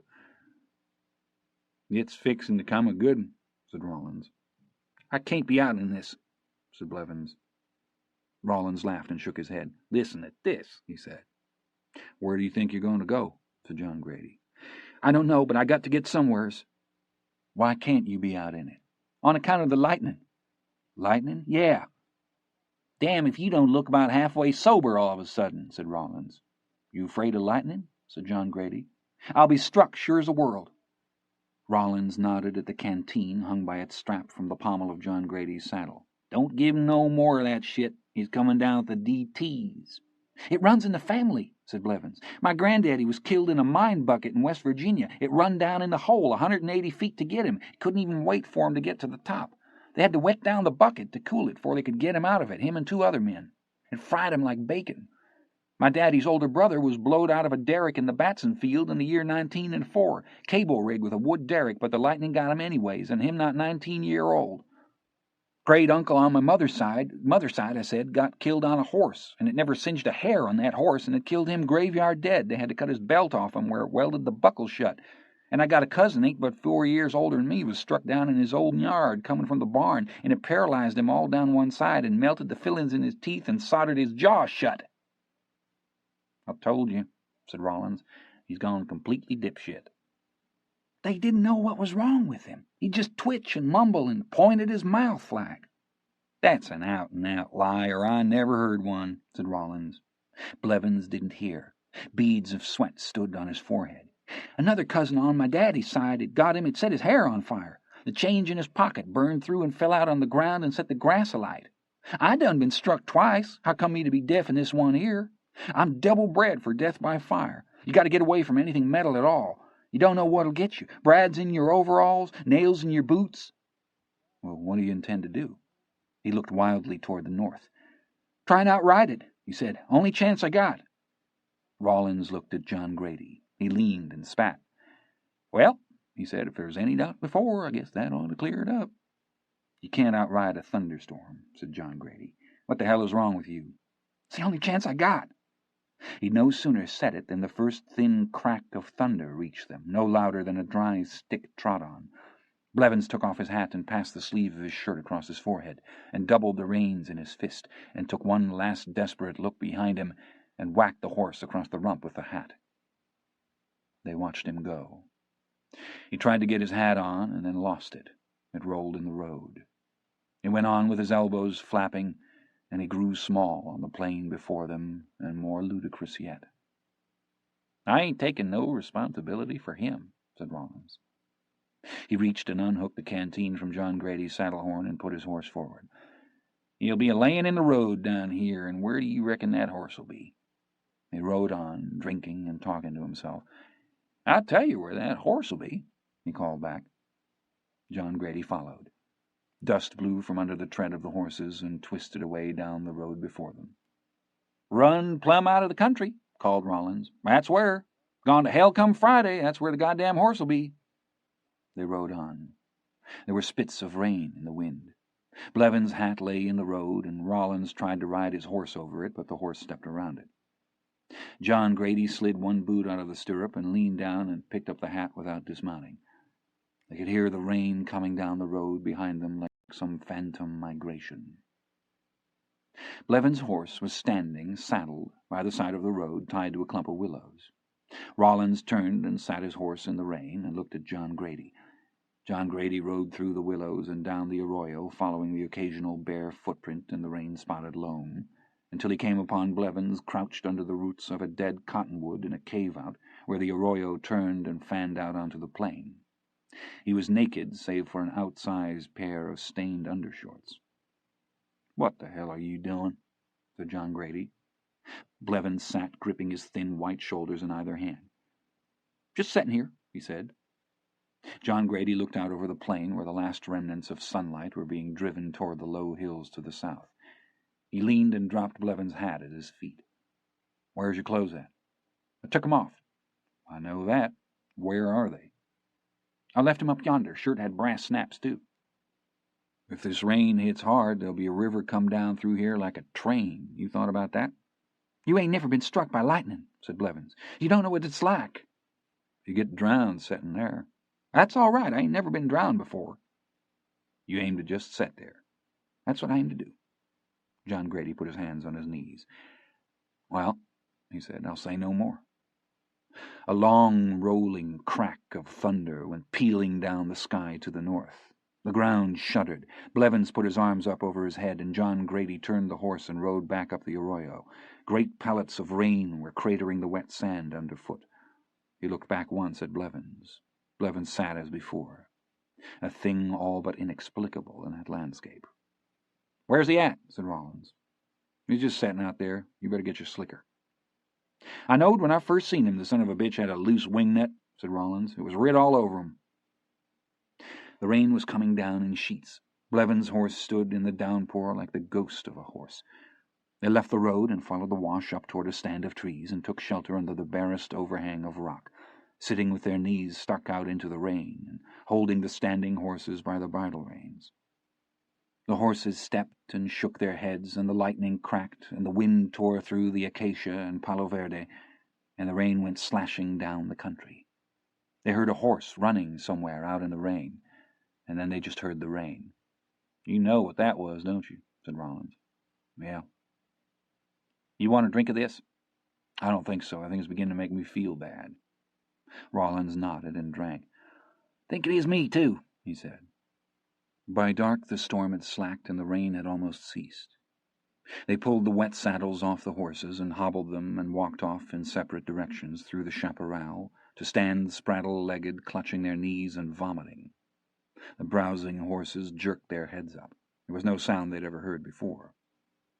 In the gray twilight those retchings seemed to echo like the calls of some rude provisional species loosed upon that waste.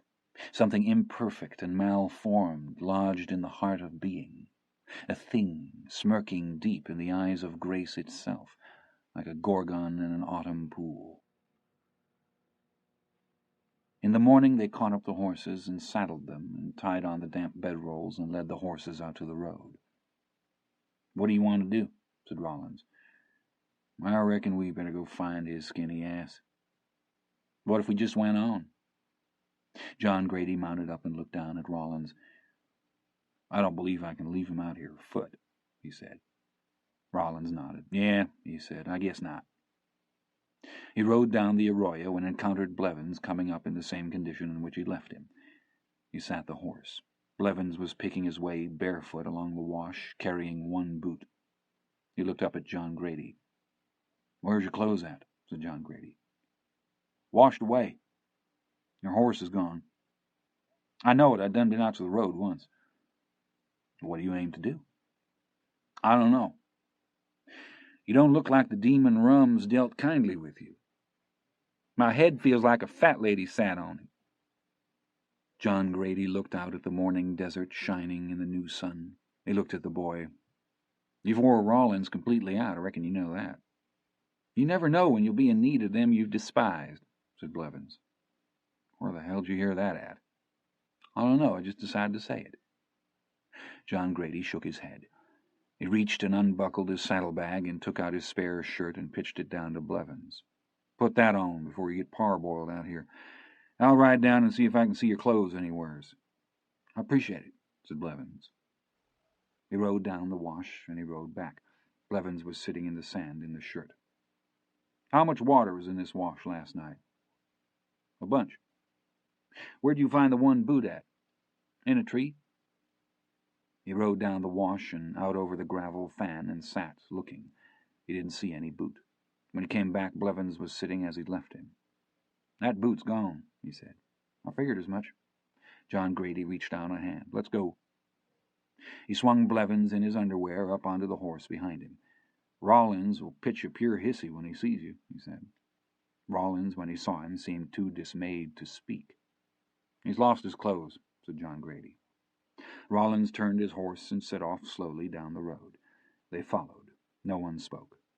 After a while, John Grady heard something drop into the road, and he looked back and saw Blevins' boot lying there. He turned and looked at Blevins, but Blevins was peering steadily ahead from under the brim of his hat, and they rode on. The horses stepped archly among the shadows that fell over the road. The bracken steamed. By and by they passed a stand of roadside cholla, against which small birds had been driven by the storm and there impaled.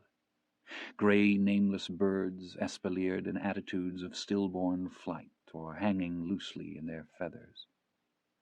Some of them were still alive, and they twisted on their spines as the horses passed, and raised their heads and cried out, but the horsemen rode on. The sun rose up in the sky, and the country took on new color, green fire in the acacia and palo verde, and green in the roadside runoff grass, and fire in the ocotillo, as if the rain were electric, had grounded circuits that the electric might be. So mounted, they rode at noon into a wax camp pitched in the broken footlands beneath the low stone mesa running east and west before them. There was a small Clearwater branch here, and the Mexicans had dug an open firebox and lined it with rock and scotched their boiler into the bank over it. The boiler was made from the lower half of a galvanized water tank, and to bring it to this location they'd run a wooden axle shaft through the bottom and made a wooden spider whereby to bed the axle in the open end, and with a team of horses rolled the tank across the desert from Zaragoza, 80 miles to the east.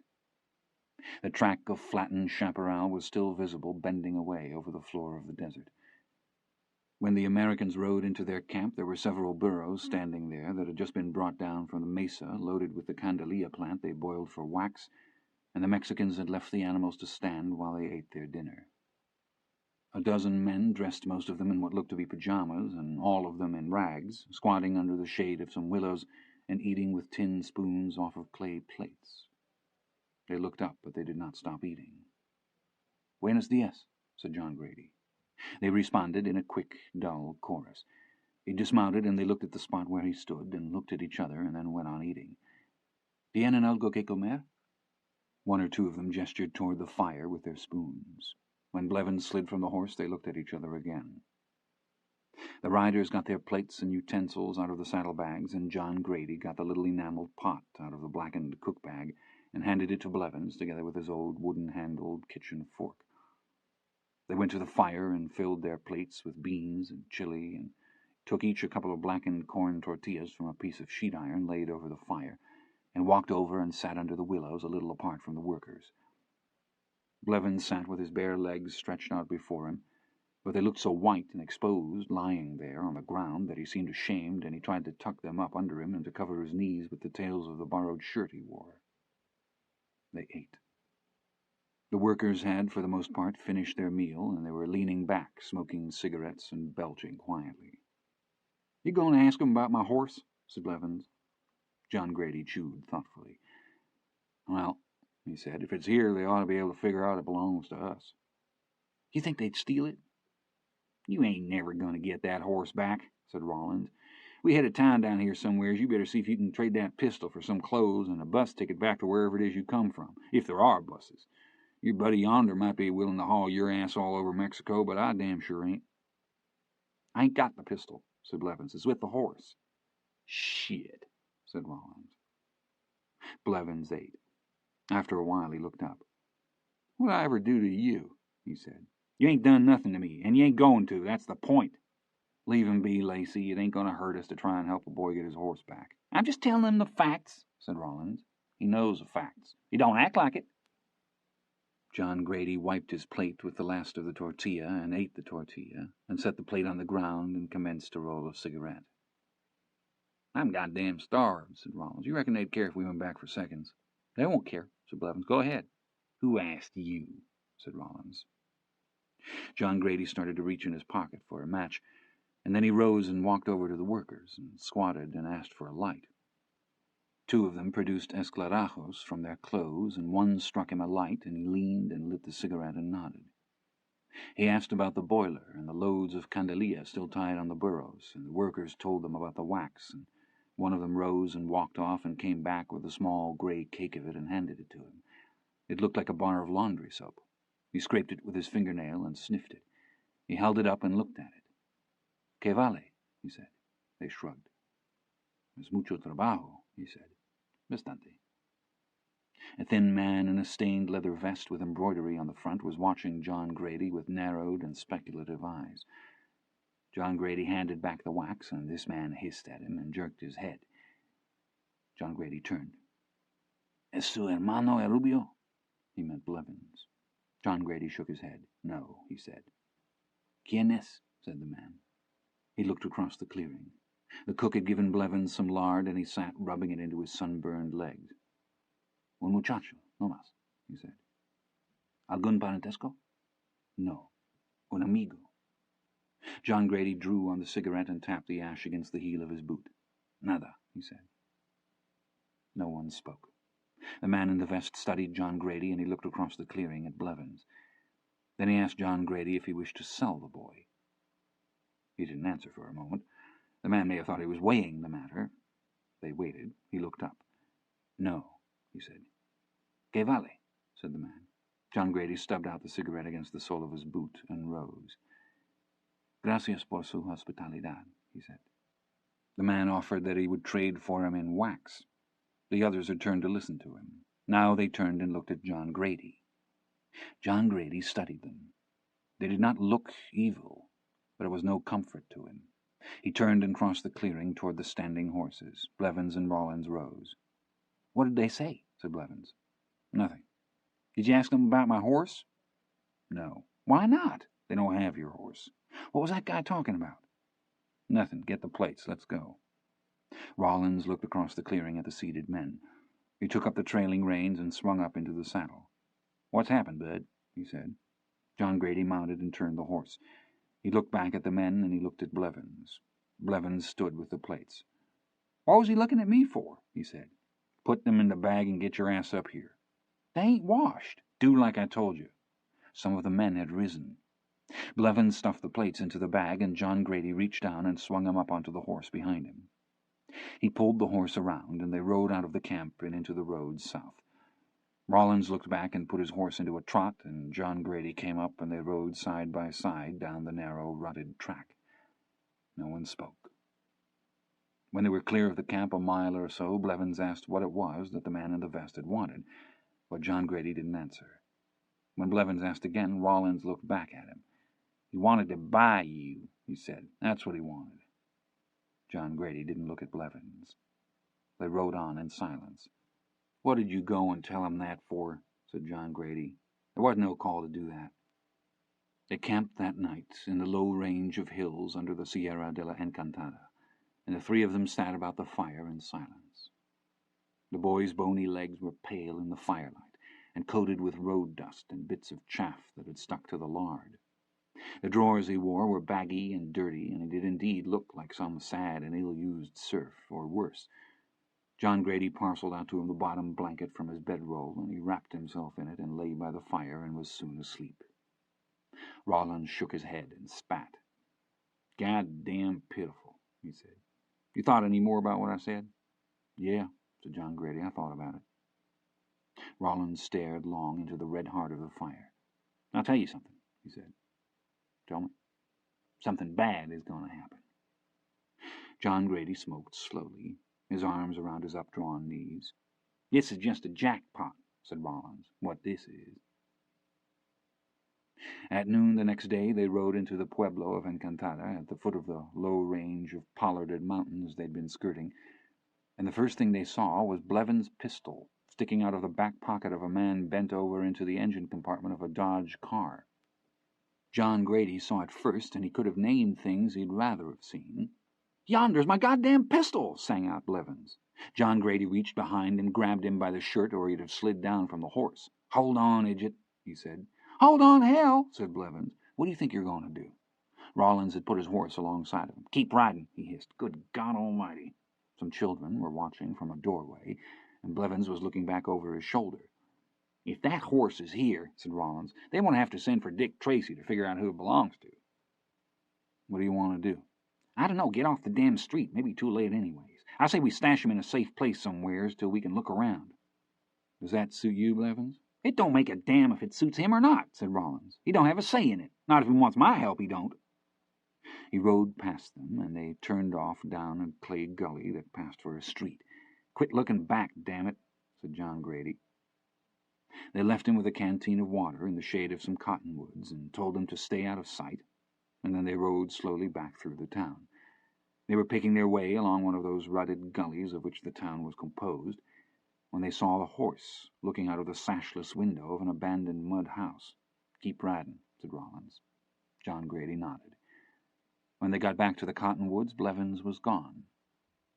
Rollins sat looking over the barren, dusty countryside. He reached in his pocket for his tobacco. "I'm going to tell you something, cousin." John Grady leaned and spat. "All right. Every dumb thing I ever done in my life, there was a decision I made before that got me into it. It was never the dumb thing. It was always some choice I made before it. You understand what I'm saying?" "I don't think so. Meaning what?" "Meaning this is it. This is our last chance. Right now. This is the time, and there won't be another time, and I guarantee it." "Meaning just leaving?" "Yes, sir." "What if it was you? It ain't me." "What if it was?" Rollins twisted the cigarette into the corner of his mouth and plucked a match from his pocket and popped it alight with his thumbnail. He looked at John Grady. "I wouldn't leave you, and you wouldn't leave me. That ain't no argument." "You realize the fix he's in?" "Yeah, I realize it. It's the one he put himself in." They sat. Rollins smoked.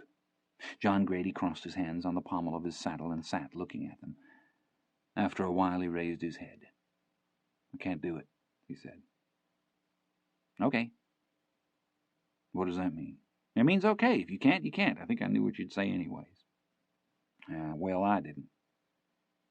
They unsaddled and staked out the horses and lay in the dry leaves under the cottonwoods, and after a while they slept. When they woke it was almost dark. The boy was squatting there watching them.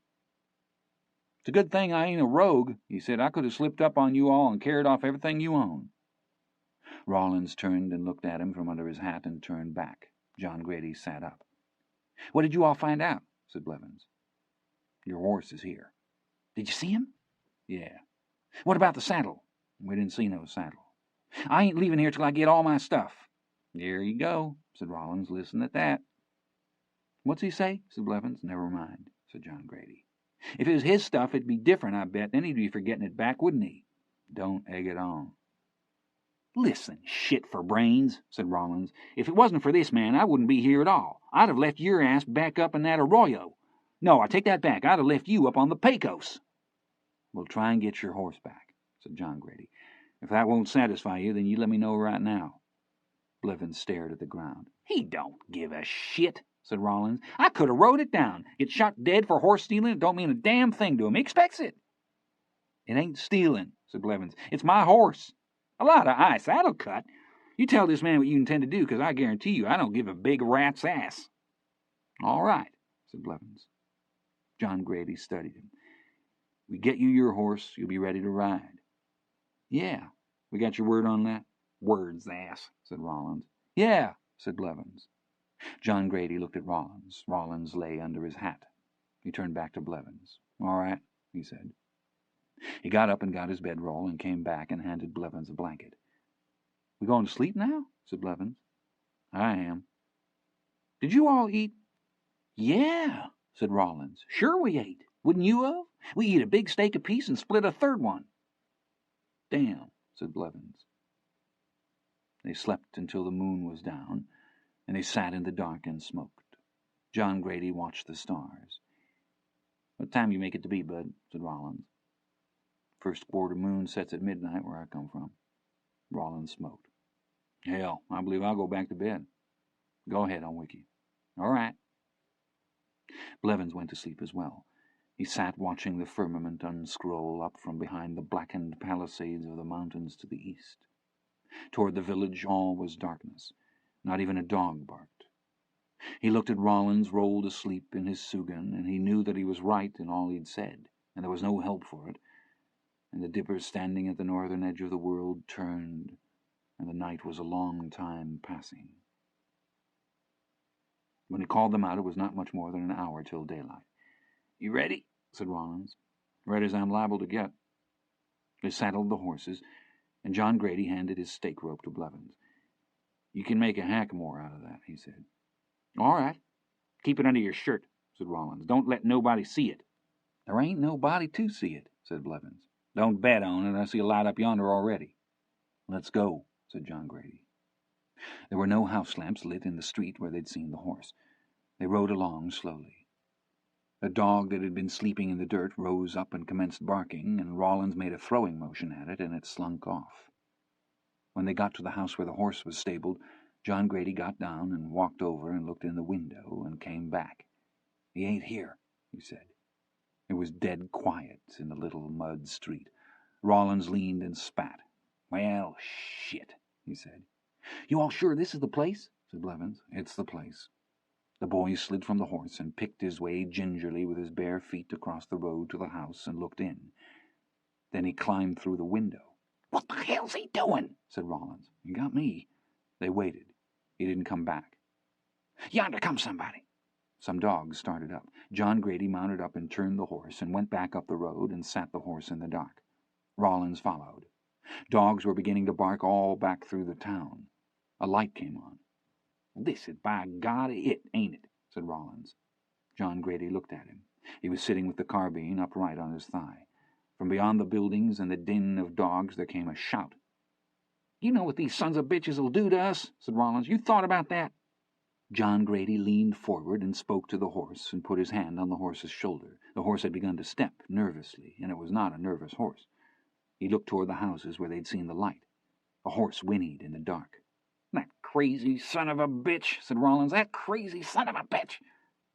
All-out bedlam had broken across the lot. Rollins pulled his horse around, and the horse stamped and trotted, and he whacked it across the rump with the barrel of the gun.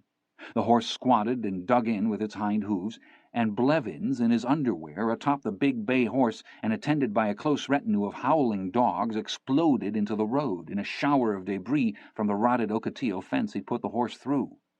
The horse skittered past Rollins sideways, Blevins clinging to the animal's mane and snatching at his hat.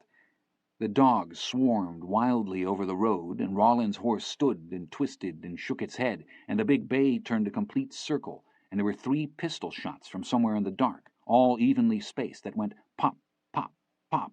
John Grady put the heels of his boots to his horse and leaned low in the saddle, and he and Rollins went pounding up the road.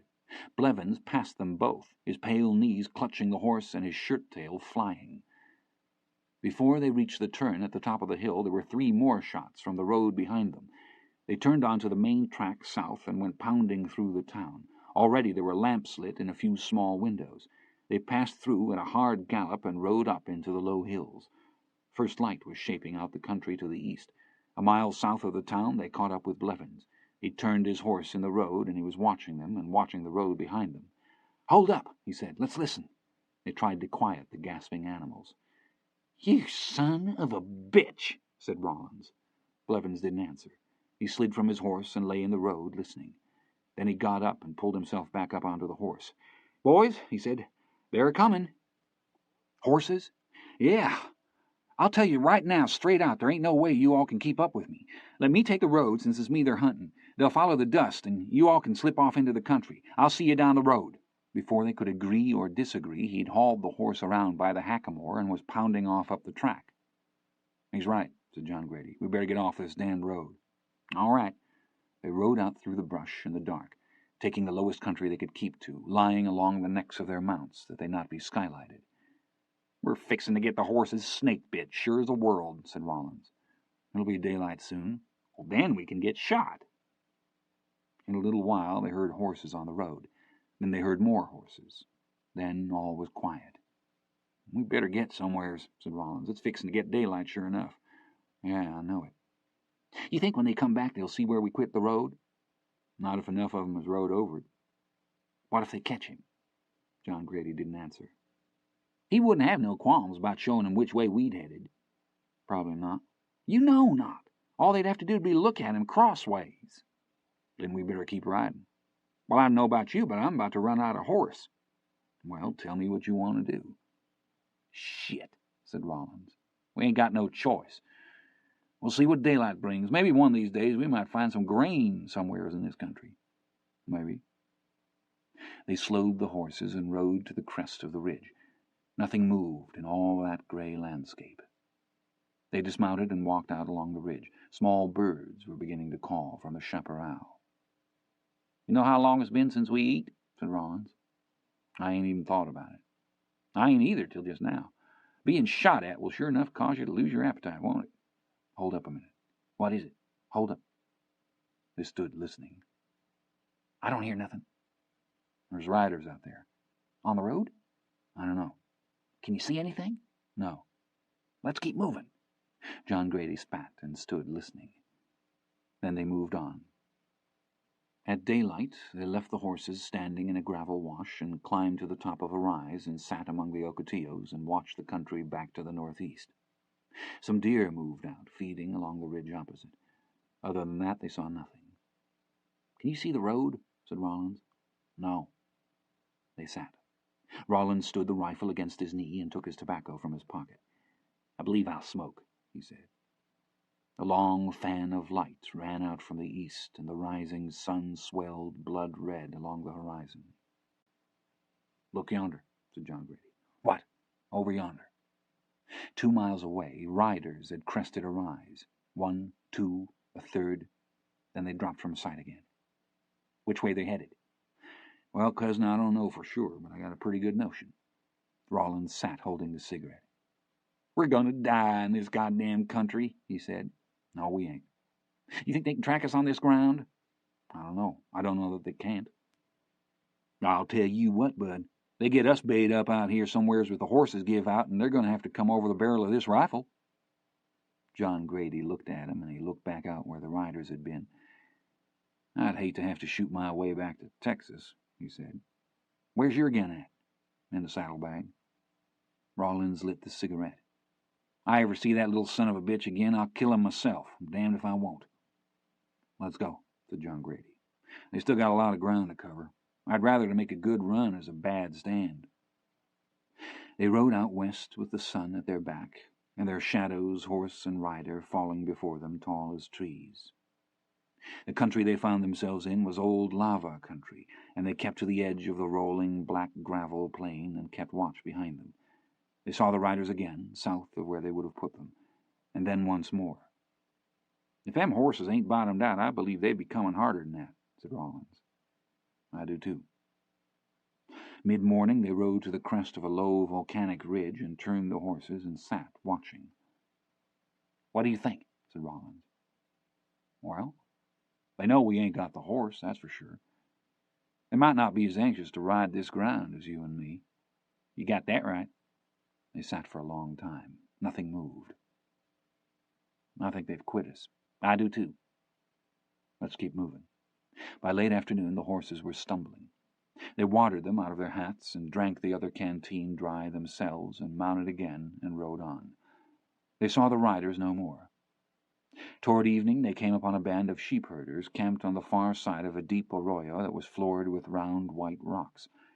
The sheep-herders seemed to have selected the site with an eye to its defense, as did the ancients of that country, and they watched with great solemnity the riders making their way along the other side.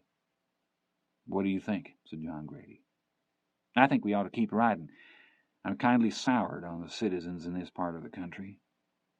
"I think you're right." They rode on another mile and descended into the arroyo to look for water. They found none.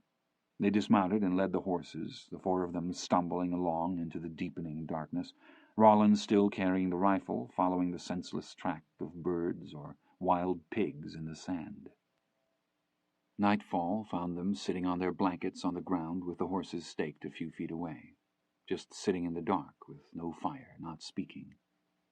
After a while, Rawlins said, "We should have got water from them herders."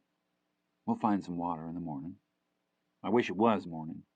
John Grady didn't answer. "Goddamn Junior's going to piss and moan and carry on all night. I know how he gets." "They probably think we've gone crazy." "Ain't we?" "You think they caught him?" "I don't know." "I'm going to turn in." They lay in their blankets on the ground. The horses shifted uneasily in the dark. "I'll say one thing about him," said Rawlins. "Who?" "Blevins." "What's that?" "The little son of a bitch wouldn't stand still for nobody hijacking his horse." In the morning they left the horses in the arroyo and climbed up to watch the sun rise and see what the country afforded. It had been cold in the night in the sink, and when the sun came up they turned and sat with their backs to it. To the north a thin spire of smoke stood in the windless air. "You reckon that's the sheep camp?" said Rawlins. "We better hope it is." "You want to ride back up there and see if they'll give us some water and some grub?" "No." "I don't either." They watched the country. Rawlins rose and walked off with the rifle. After a while he came back with some nopal fruit in his hat and poured them out on a flat rock and sat peeling them with his knife. "You want some of these?" he said. John Grady walked over and squatted and got out his own knife. The nopal was still cool from the night, and it stained their fingers blood red, and they sat peeling the fruit and eating it and spitting the small hard seeds and picking the spines out of their fingers. Rawlins gestured at the countryside. "There ain't much happening out there, is there?" John Grady nodded. "Biggest problem we got is we could run into them people and not even know it. We never even got a good look at their horses." Rawlins spat. "They got the same problem. They don't know us neither." "They'd know us." "Yeah," said Rawlins, "you got a point. Of course, we ain't got no problem at all next to Blevins. He'd about as well to paint that horse red and go around blowing a horn. Ain't that the truth?" Rawlins wiped the blade of his knife on his trousers and folded it shut. "I believe I'm losing ground with these things. Peculiar thing is, what he says is true. It is his horse." "Well, it's somebody's horse. But damn sure don't belong to them Mexicans." "Yeah, well, he's got no way to prove it." Rawlins put the knife in his pocket and sat inspecting his hat for nopal stickers. "A good-looking horse is like a good-looking woman," he said. "They're always more trouble than what they're worth. What a man needs is just one that'll get the job done." "Where'd you hear that at?" "I don't know." John Grady folded away his knife. "Well," he said, "there's a lot of country out there." "Yep, a lot of country." "God knows where he's got to." Rawlins nodded. "I'll tell you what you told me." "What's that?" "We ain't seen the last of his skinny ass." They rode all day upon the broad plain to the south. It was noon before they found water, a silty residue in the floor of an adobe tank. In the evening, passing through a saddle in the low hills, they jumped a spike-horn buck out of a stand of juniper, and Rawlins shuck the rifle backward out of the bootleg scabbard and raised and cocked it and fired. He let go the reins, and the horse bowed up and hopped sideways and stood trembling, and he stepped down and ran to the spot where he'd seen the little buck, and it lay dead in its blood on the ground. John Grady rode up leading Rawlins' horse. The buck was shot through the base of the skull, and its eyes were just glazing. Rawlins ejected the spent shell and levered in a fresh round and lowered the hammer with his thumb and looked up. "That was a hell of a shot," said John Grady. "That was blind dumbass luck is what that was. I just raised up and shot." "Still a hell of a shot." "Let me have your belt knife. If we don't founder on deer meat, I'm a Chinaman." They dressed out the deer and hung it in the junipers to cool, and they made a foray on the slope for wood. They built a fire, and they cut palo verde poles and cut forked uprights to lay them in, and Rawlins skinned the buck out and sliced the meat in strips and draped it over the poles to smoke. When the fire had burned down, he skewered the backstraps on 2 greenwood sticks and propped the sticks with rocks over the coals. Then they sat watching the meat brown and sniff the smoke where fat dropped hissing in the coals. John Grady walked out and unsaddled the horses and hobbled them and turned them out, and came back with his blanket and saddle.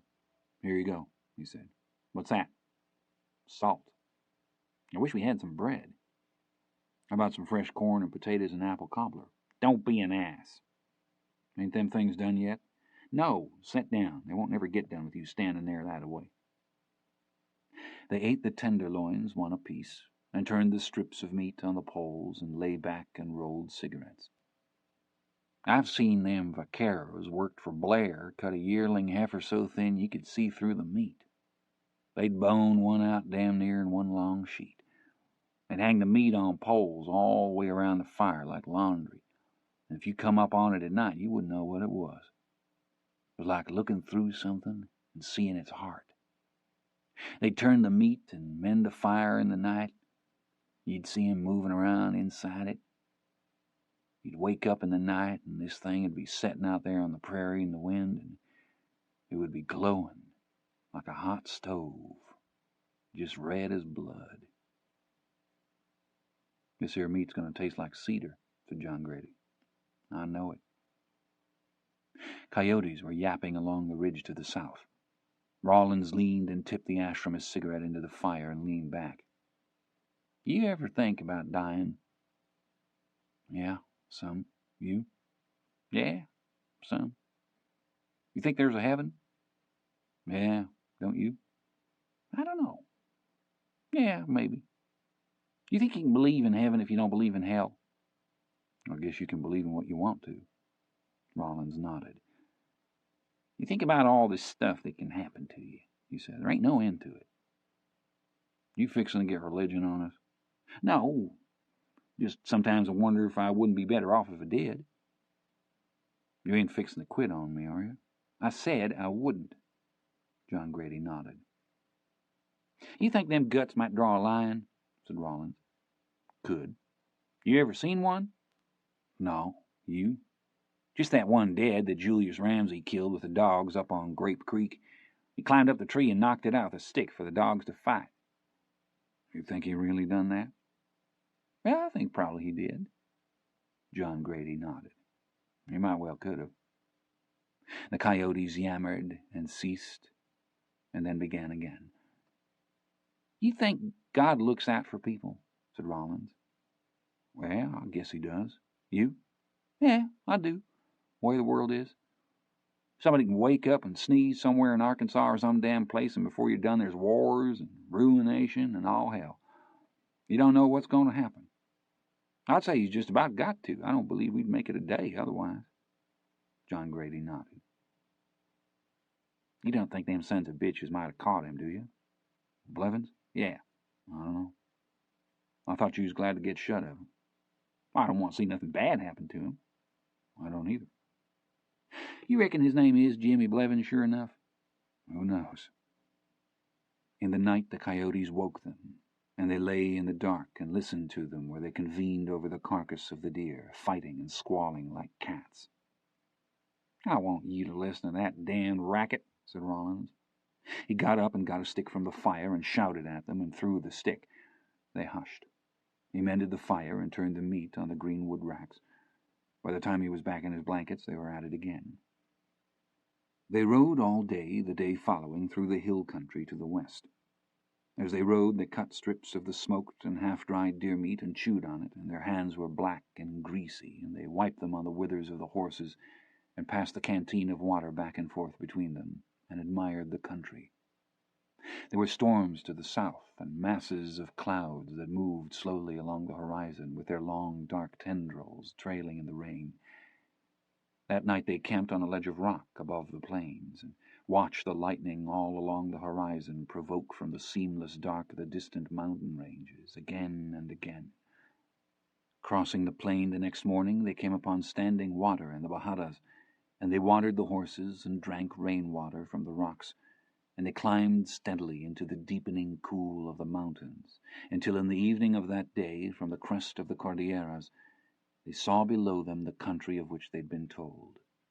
The grasslands lay in a deep violet haze, and to the west thin flights of waterfowl were moving north before the sunset in the deep red galleries under the cloud banks, like school fish in a burning sea, and on the foreland plain they saw vaqueros driving cattle before them through a gauze of golden dust.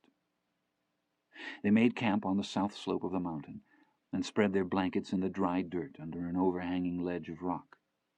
Rawlins took horse and rope and dragged up before their camp an entire dead tree, and they built a great bonfire against the cold. Out on the plain in the shoreless night they could see, like a reflection of their own fire in a dark lake, the fire of the vaqueros 5 miles away. It rained in the night, and the rain hissed in the fire, and the horses came in out of the darkness and stood with their red eyes shifting and blinking, and in the morning it was cold and grey, and the sun a long time coming. By noon they were on the plain, riding through grass of a kind they'd not seen before. The path of the driven cattle lay through the grass like a place where water had run, and by mid-afternoon they could see the herd before them moving west, and within an hour they'd caught them up. The vaqueros knew them by the way they sat their horses, and they called them caballero, and exchanged smoking material with them and told them about the country. They drove the cattle on to the west, fording creeks and a small river, and driving pockets of antelope and white-tailed deer before them out of the stands of enormous cottonwoods through which they passed, and they moved on until late in the day, when they came to a fence and began to drift the cattle south. There was a road on the other side of the fence, and in the road were the tracks of tires and the tracks of horses from the recent rains, and a young girl came riding down the road and passed them, and they ceased talking. She wore English riding boots and jodhpurs and a blue twill hacking jacket, and she carried a riding crop, and the horse she rode was a black Arabian saddle horse. She'd been riding the horse in the river or in the cienagas, because the horse was wet to its belly, and the leather fenders of the saddle were dark at their lower edges, and her boots as well.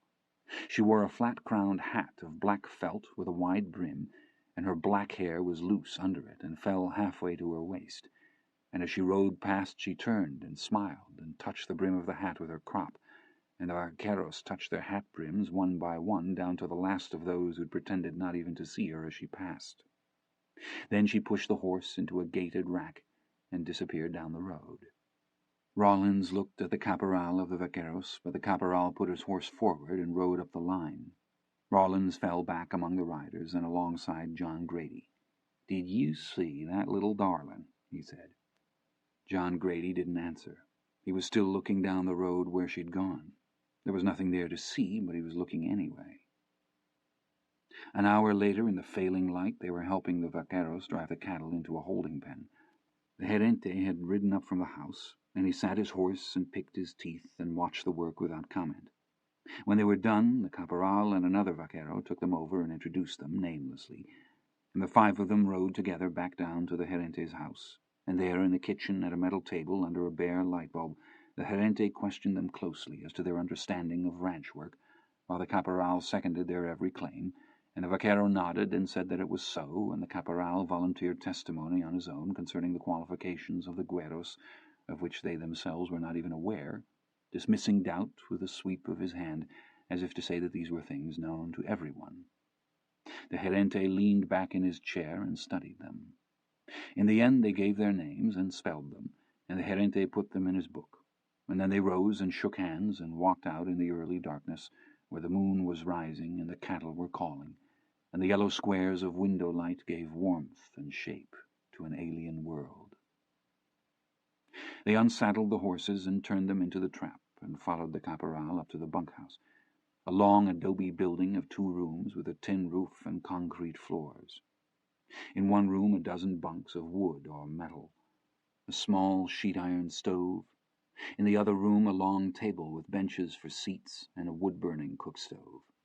An old wooden safe that held glasses and tinware, a soapstone sink with a zinc-covered sideboard. The men were already at the table eating when they entered, and they went to the sideboard and got cups and plates, and stood at the stove and helped themselves to beans and tortillas and a rich stew made from kid, and then went to the table where the vaqueros nodded to them and made expansive gestures for them to be seated, eating the while with one hand. After dinner they sat at the table and smoked and drank coffee, and the vaqueros asked them many questions about America, and all the questions were about horses and cattle, and none about them. Some had friends or relatives who had been there, but to most the country to the north was little more than a rumor, a thing for which there seemed no accounting. Someone brought a coal-oil lamp to the table and lit it, and shortly thereafter the generator shut down, and the light bulbs hanging by their cords from the ceiling dimmed to a thin orange wire and winked out. They listened with great attention as John Grady answered their questions, and they nodded solemnly, and they were careful of their demeanor that they not be thought to have opinions on what they heard, for like most men skilled at their work, they were scornful of any least suggestion of knowing anything not learned at first hand. They carried their dishes to a galvanized tub full of water and soap curd, and they carried the lamp to their bunks at the farther end of the bunkhouse and unrolled the ticks down over the rusty springs, and spread their blankets and undressed and blew out the lamp. Tired as they were, they lay a long time in the dark after the vaqueros were asleep. They could hear them breathing deeply in the room that smelled of horses and leather and men, and they could hear in the distance the new cattle still not bedded down in the holding pen. "I believe these are some pretty good old boys," whispered Rollins. "Yeah, I believe they are, too." "You see them old high-back center-fire rigs?" "Yeah." "You reckon they think we're on the run down here?" "Ain't we?" Rollins didn't answer. After a while he said, "I like hearing the cattle out there." "Yeah, I do, too." "He didn't say much about Rocha, did he?" "Not a lot." "You reckon that was his daughter?" "I'd say it was." "This is some country, ain't it?" "Yeah, it is. Go to sleep." "Bud?" "Yeah." "This is how it was with the old Waddies, ain't it?" "Yeah." "How long you think you'd like to stay here?" "About 100 years. Go to sleep." Part 2.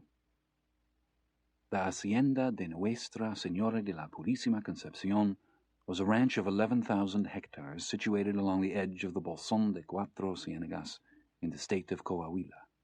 The western sections ran into the Sierra de Anteojo to elevations of 9,000 feet, but south and east the ranch occupied part of the broad barrial, or basin floor of the Bolsón, and was well watered with natural springs and clear streams, and dotted with marshes and shallow lakes, or lagunas.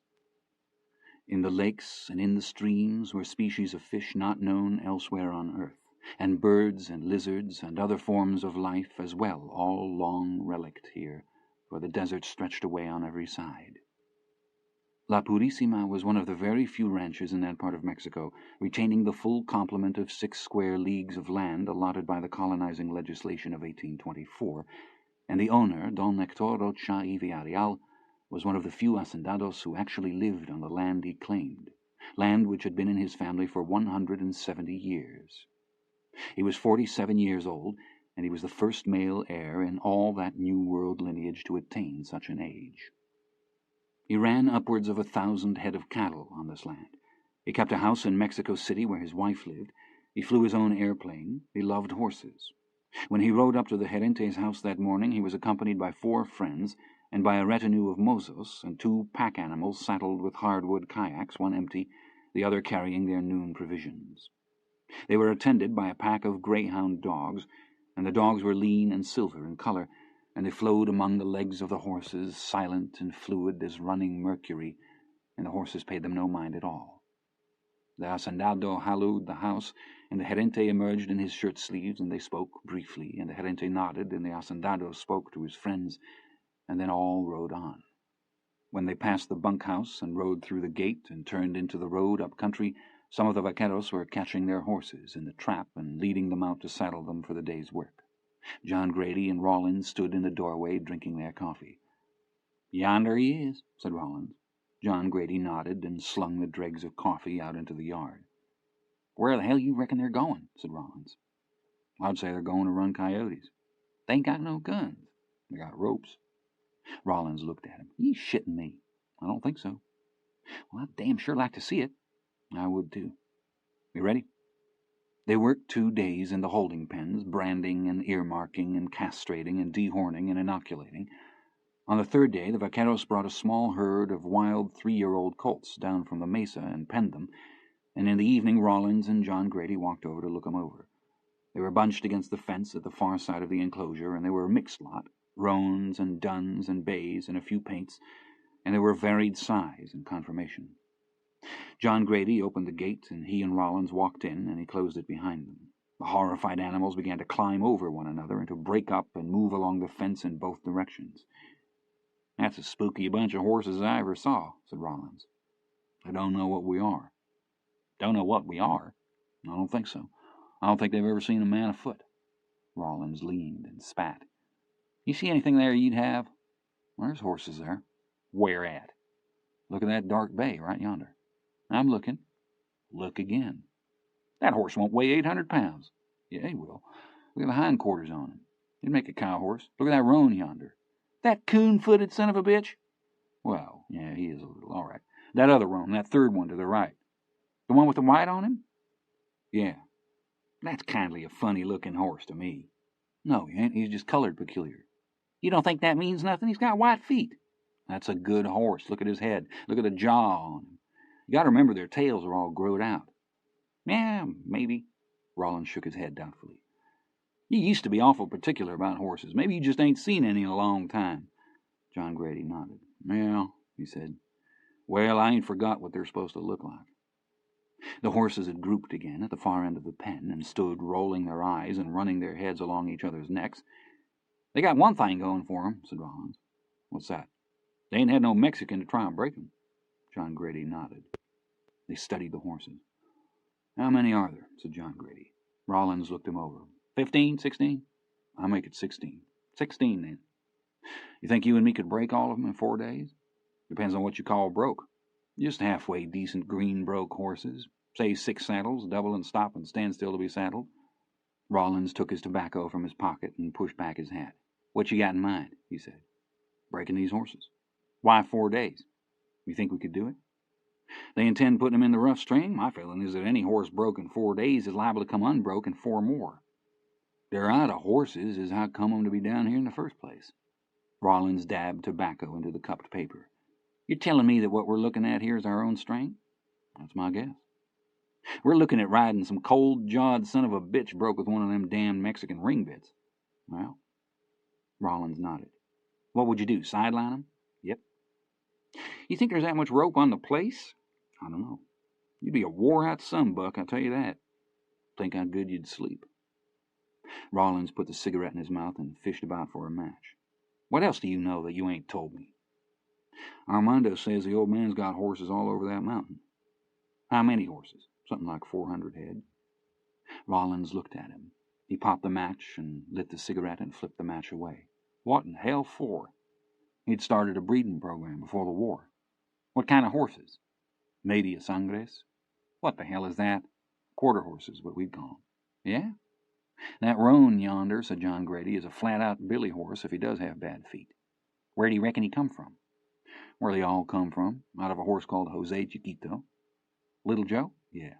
"The same horse?" "The same horse." Rollins smoked thoughtfully. "Both of them horses are sold in Mexico," said John Grady. "1 and 2. What he's got up yonder is a big iguana of mares out of the old Traveler Ronda line of horses of Sheeran's." "What else?" said Rollins. "That's it." "Let's go talk to the man." They stood in the kitchen with their hats in their hands, and the gerente sat at the table and studied them. "Amansadores," he said. "Sí. Ambos," he said. "Sí, ambos." He leaned back. He drummed his fingers on the metal tabletop. "Hay 10 caballos en el potrero," said John Grady. "Podemos amasarlos en 4 días." They walked back across the yard to the bunkhouse to wash up for supper.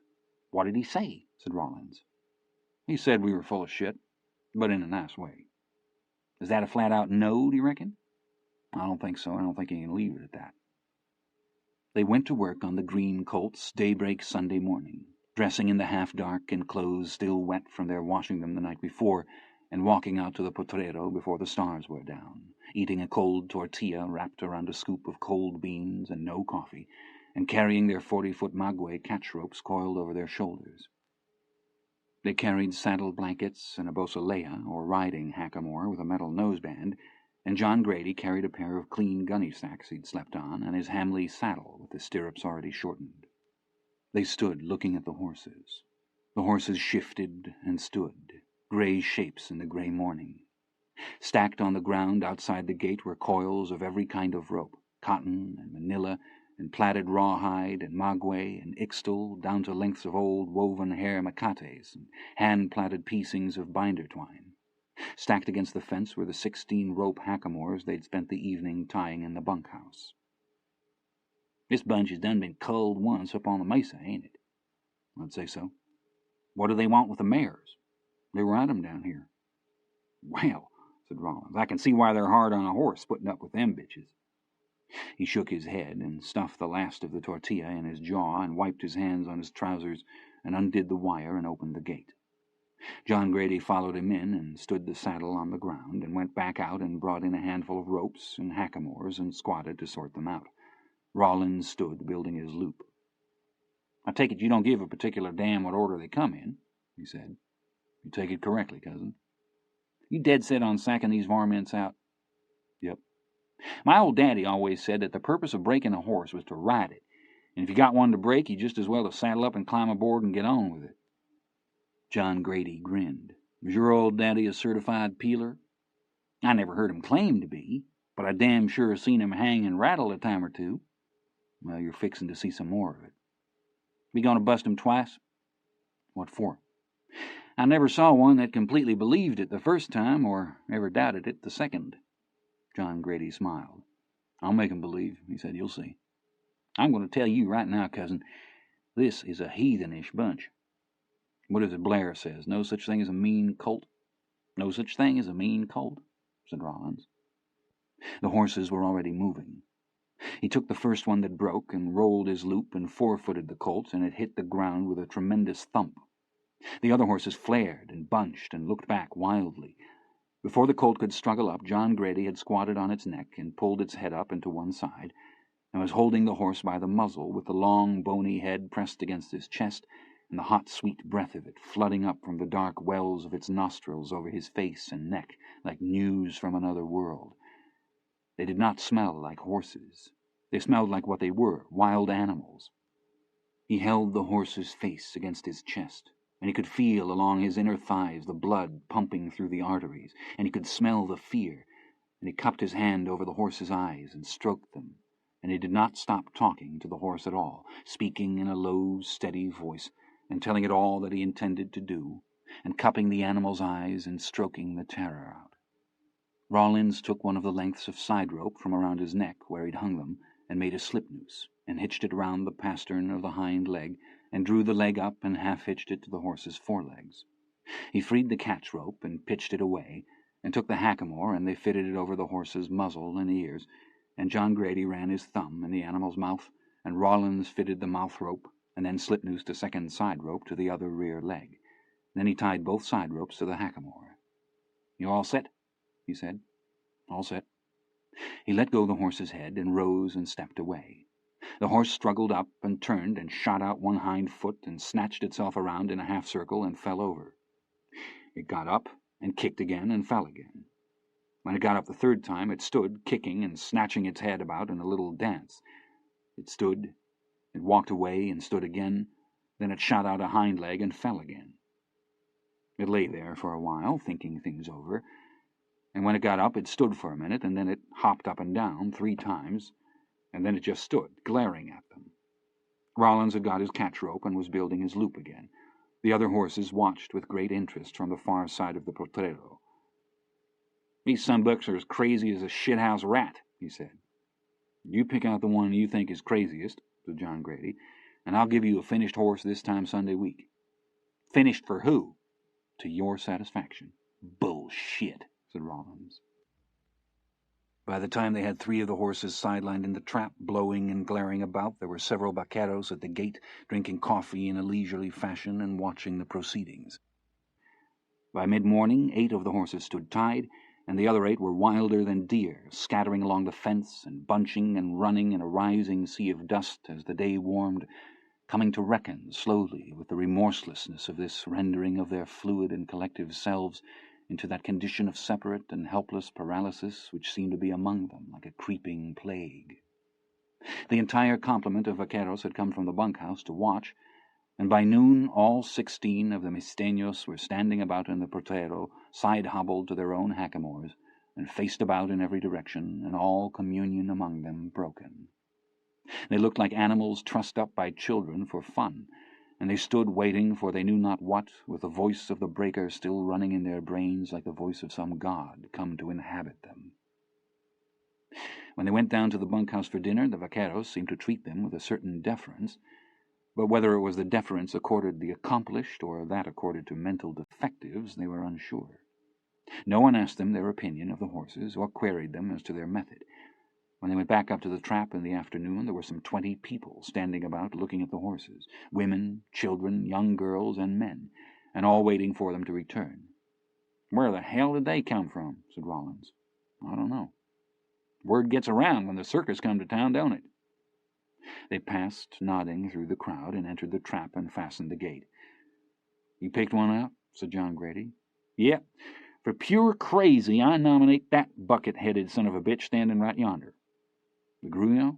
"Gruyot looking. The man's a judge of horseflesh." "He's a judge of craziness." He watched while John Grady walked up to the animal and tied a 12-foot length of rope to the hackamore. Then he led it through the gate, out of the potrero, and into the corral where the horses would be ridden. Rollins thought the horse would shy or try to rear, but it didn't. He got the sack and hobble ropes and came up, and while John Grady talked to the horse, he hobbled the front legs together and then took the macate rope and handed John Grady the sack, and he held the horse while for the next quarter hour John Grady floated the sack over the animal and under it, and rubbed its head with the sack and passed it across the horse's face and ran it up and down and between the animal's legs, talking to the horse the while, and rubbing against it and leaning against it. Then he got the saddle. "What good do you think it does to waller all over a horse that way?" said Rollins. "I don't know," said John Grady. "I ain't a horse."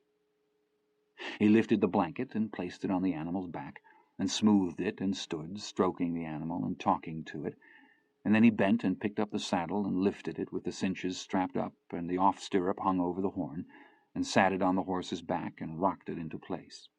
The horse never moved. He bent and reached under and pulled up the strap and cinched it. The horse's ears went back, and he talked to it, and then pulled up the cinch again, and he leaned against the horse and talked to it, just as if it were neither crazy nor lethal. Rollins looked toward the corral gate.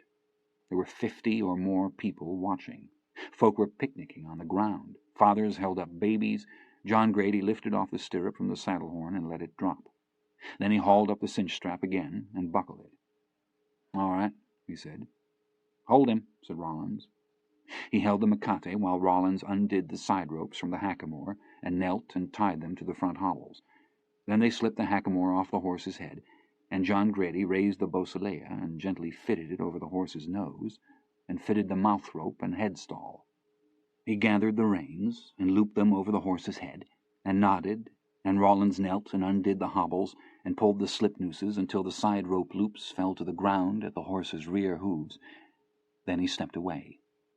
John Grady put one foot in the stirrup and pressed himself flat against the horse's shoulder, talking to it, and then swung up into the saddle.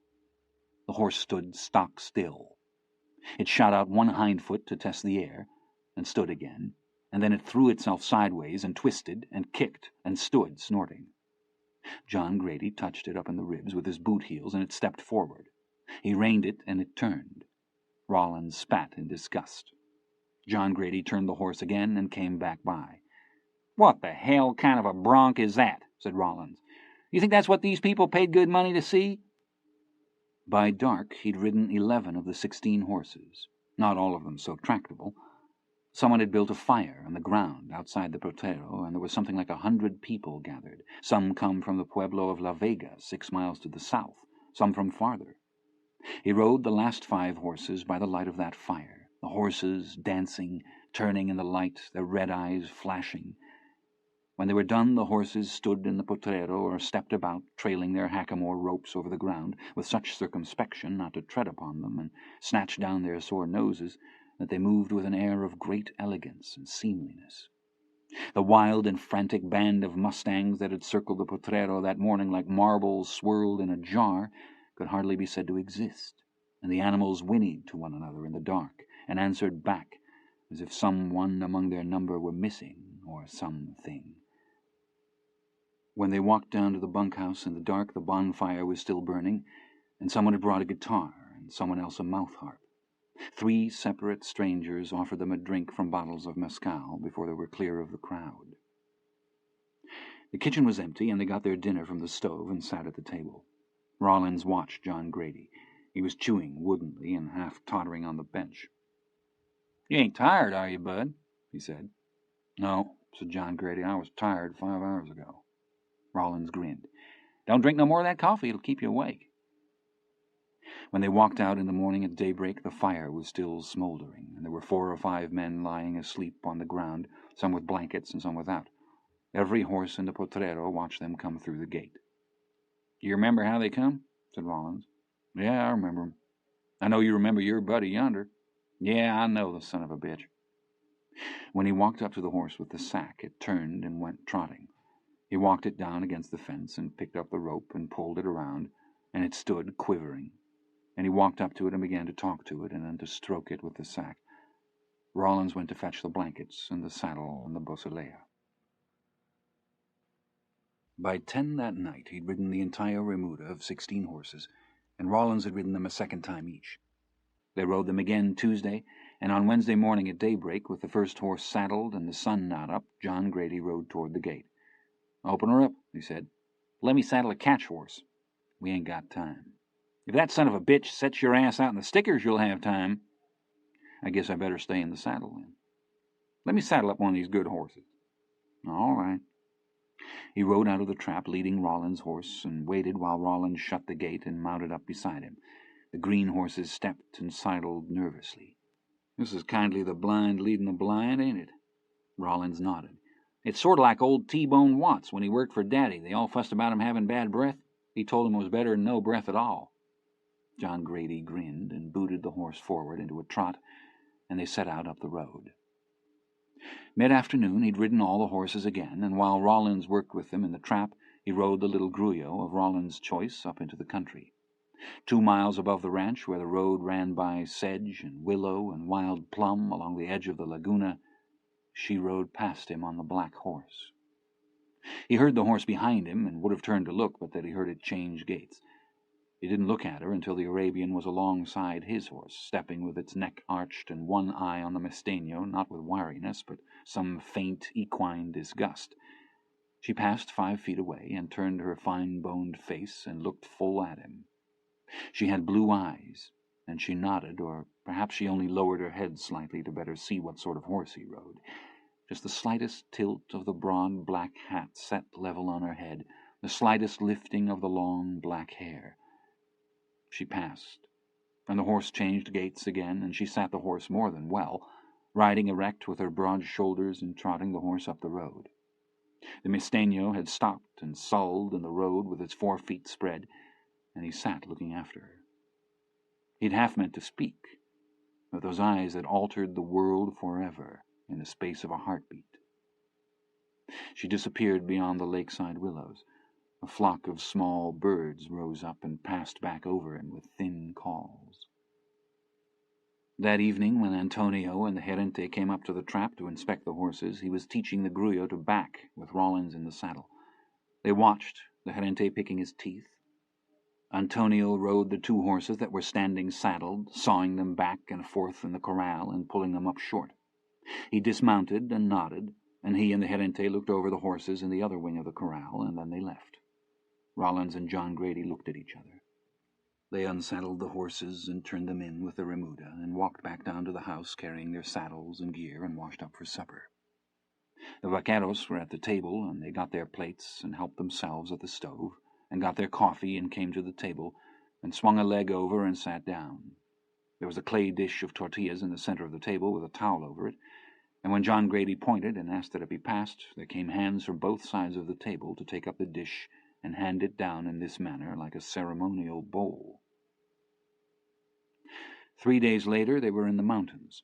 The caporal had sent a mozo with them to cook and see to the horses, and he'd sent 3 young vaqueros not much older than they. The mozo was an old man with a bad leg named Luis, who had fought at Torreon and San Pedro, and later at Zacatecas, and the boys were boys from the country, 2 of them born on the hacienda. Only one of the 3 had ever been as far as Monterey. They rode up into the mountains, trailing 3 horses apiece in their string, with pack horses to haul the grub and cook tent, and they hunted the wild horses in the upland forests, in the pine and madroño, and in the arroyos where they'd gone to hide, and they drove them, pounding over the high mesas, and penned them in the stone ravine fitted 10 years earlier with fence and gate, and there the horses milled and squealed and clambered at the rock slopes, and turned upon one another, biting and kicking, while John Grady walked among them in the sweat and dust and bedlam with his rope, as if they were no more than some evil dream of horse. They camped at night on the high headlands, where their wind-tattered fires sawed about in the darkness, and Luis told them tales of the country, and the people who lived in it, and the people who died, and how they died.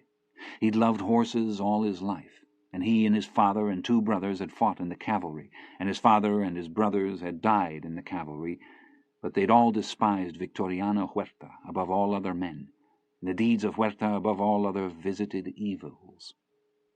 He said that compared to Huerta, Judas was himself but another Christ, and one of the young vaqueros looked away, and another blessed himself. He said that war had destroyed the country, and that men believe the cure for war is war, as the curandero prescribes the serpent's flesh for its bite. He spoke of his campaigns in the deserts of Mexico, and he told them of horses killed under him, and he said that the souls of horses mirror the souls of men more closely than men suppose, and that horses also love war. Men say they only learn this, but he said that no creature can learn that which his heart has no shape to hold. His own father said that no man who has not gone to war horseback can ever truly understand the horse, and he said that he supposed he wished that this were not so, but that it was so. Lastly, he said that he had seen the souls of horses, and that it was a terrible thing to see. He said that it could be seen under certain circumstances attending the death of a horse, because the horse shares a common soul, and its separate life only forms it out of all horses and makes it mortal. He said that if a person understood the soul of the horse, then he would understand all horses that ever were. They sat smoking, watching the deepest embers of the fire where the red coals cracked and broke. "Y de los hombres?" said John Grady. The old man shaped his mouth how to answer. Finally he said that among men there was no such communion as among horses, and the notion that men can be understood at all was probably an illusion. Rawlins asked him in his bad Spanish if there was a heaven for horses, but he shook his head and said that a horse had no need of heaven. Finally John Grady asked him if it were not true that should all horses vanish from the face of the earth, the soul of the horse would not also perish, for there would be nothing out of which to replenish it. But the old man only said that it was pointless to speak of there being no horses in the world, for God would not permit such a thing. They drove the mares down through the draws and arroyos out of the mountains, and across the watered grasslands of the Bolson and Pendon. They were at this work for 3 weeks, until by the end of April they had over 80 mares in the trap, most of them halter-broke, some already sorted out for saddle horses. By then the roundup was under way, and droves of cattle were moving daily down out of the open country onto the ranch pastures. And although some of the vaqueros had no more than 2 or 3 horses to their string, the new horses stayed in the trap. On the 2nd morning of May, the red Cessna plane came in from the south and circled the ranch, and banked and dropped and glided from sight beyond the trees. An hour later John Grady was standing in the ranch-house kitchen with his hat in his hands. A woman was washing dishes at the sink, and a man was sitting at the table reading a newspaper. The woman wiped her hands on her apron and went off into another part of the house, and in a few minutes she returned. "Un ratito," she said. John Grady nodded. "Gracias," he said. The man rose and folded the newspaper and crossed the kitchen, and came back with a wooden rack of butcher and boning knives, together with an oil stone, and set them out on the paper. At the same moment Don Hector appeared in the doorway and stood looking at John Grady.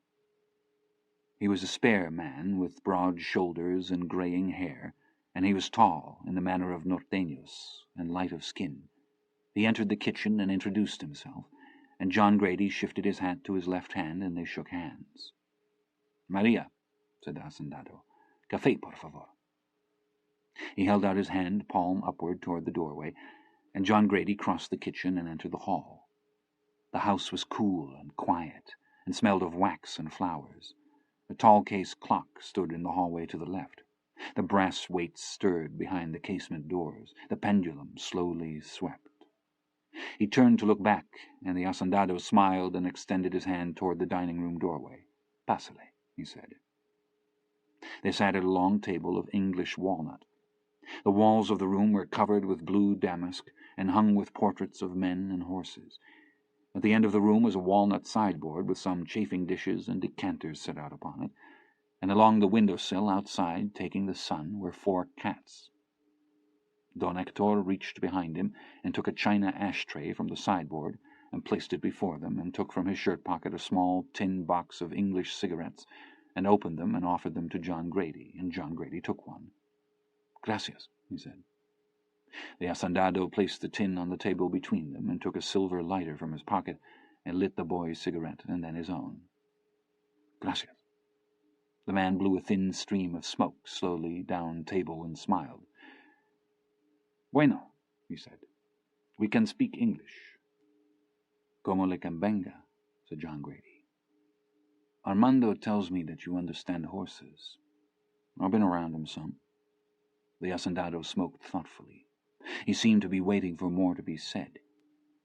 The man who'd been sitting in the kitchen reading the paper entered the room with a silver tray, carrying a coffee service with cups and cream pitcher and a sugar bowl, together with a plate of bizcochos. He set the tray on the table and stood a moment, and the hacendado thanked him, and he went out again. Don Hector set out the cups himself and poured the coffee and nodded at the tray. "Please help yourself," he said. "Thank you. I'll just take it black." "You are from Texas?" "Yes, sir." The hacendado nodded again. He sipped his coffee. He was seated sideways to the table with his legs crossed. He flexed his foot in the chocolate-colored veal boot and turned and looked at John Grady and smiled. "Why are you here?" he said. John Grady looked at him. He looked down the table where the shadows of the sunning cats sat in a row like cut-out cats, all leaning slightly aslant.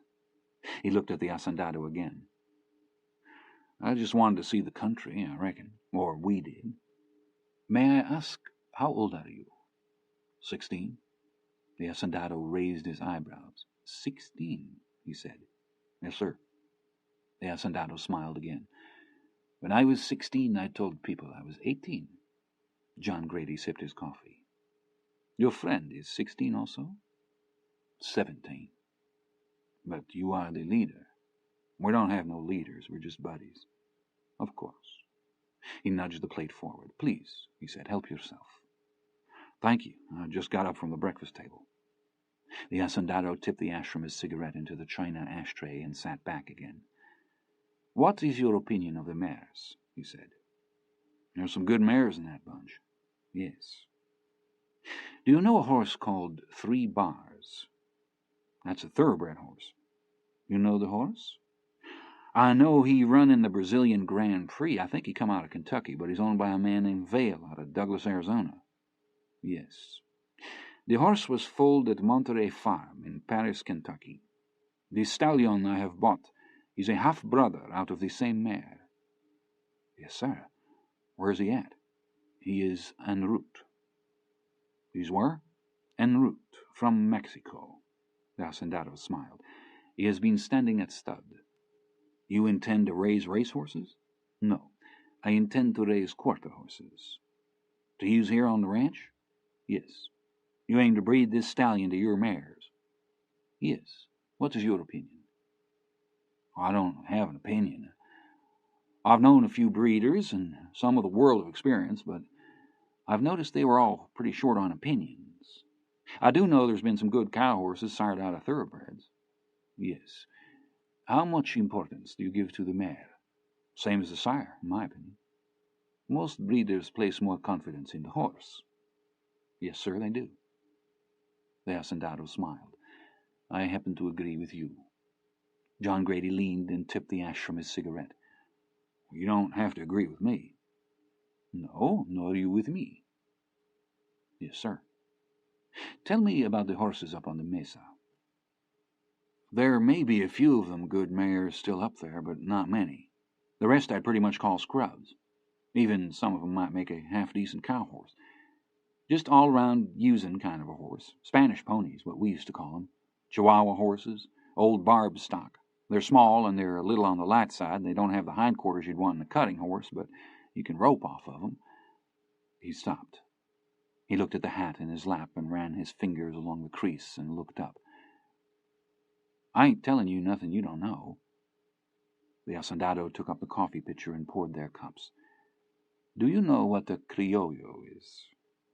Yes, sir, that's an Argentine horse. Do you know who Sam Jones was? I do if you're talking about a horse.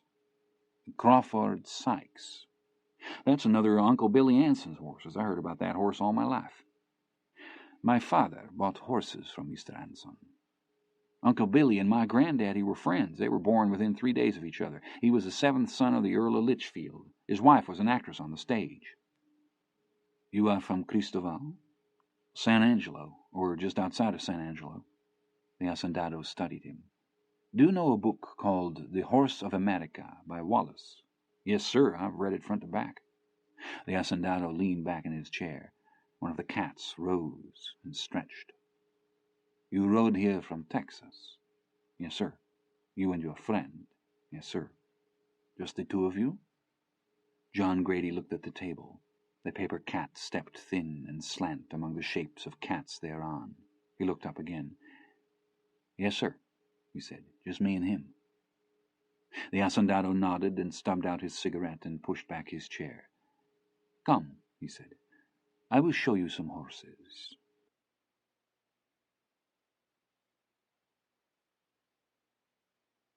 They sat opposite on their bunks with their elbows on their knees, leaning forward and looking down at their folded hands. After a while, Rollins spoke. He didn't look up. It's an opportunity for you. Ain't no reason for you to turn it down that I can see. If you don't want me to, I won't. I'll stick right here. It ain't like you was going off someplace. We'll still be working together, bringing in horses and all. Rollins nodded. John Grady watched him. You just say the word and I'll tell him no.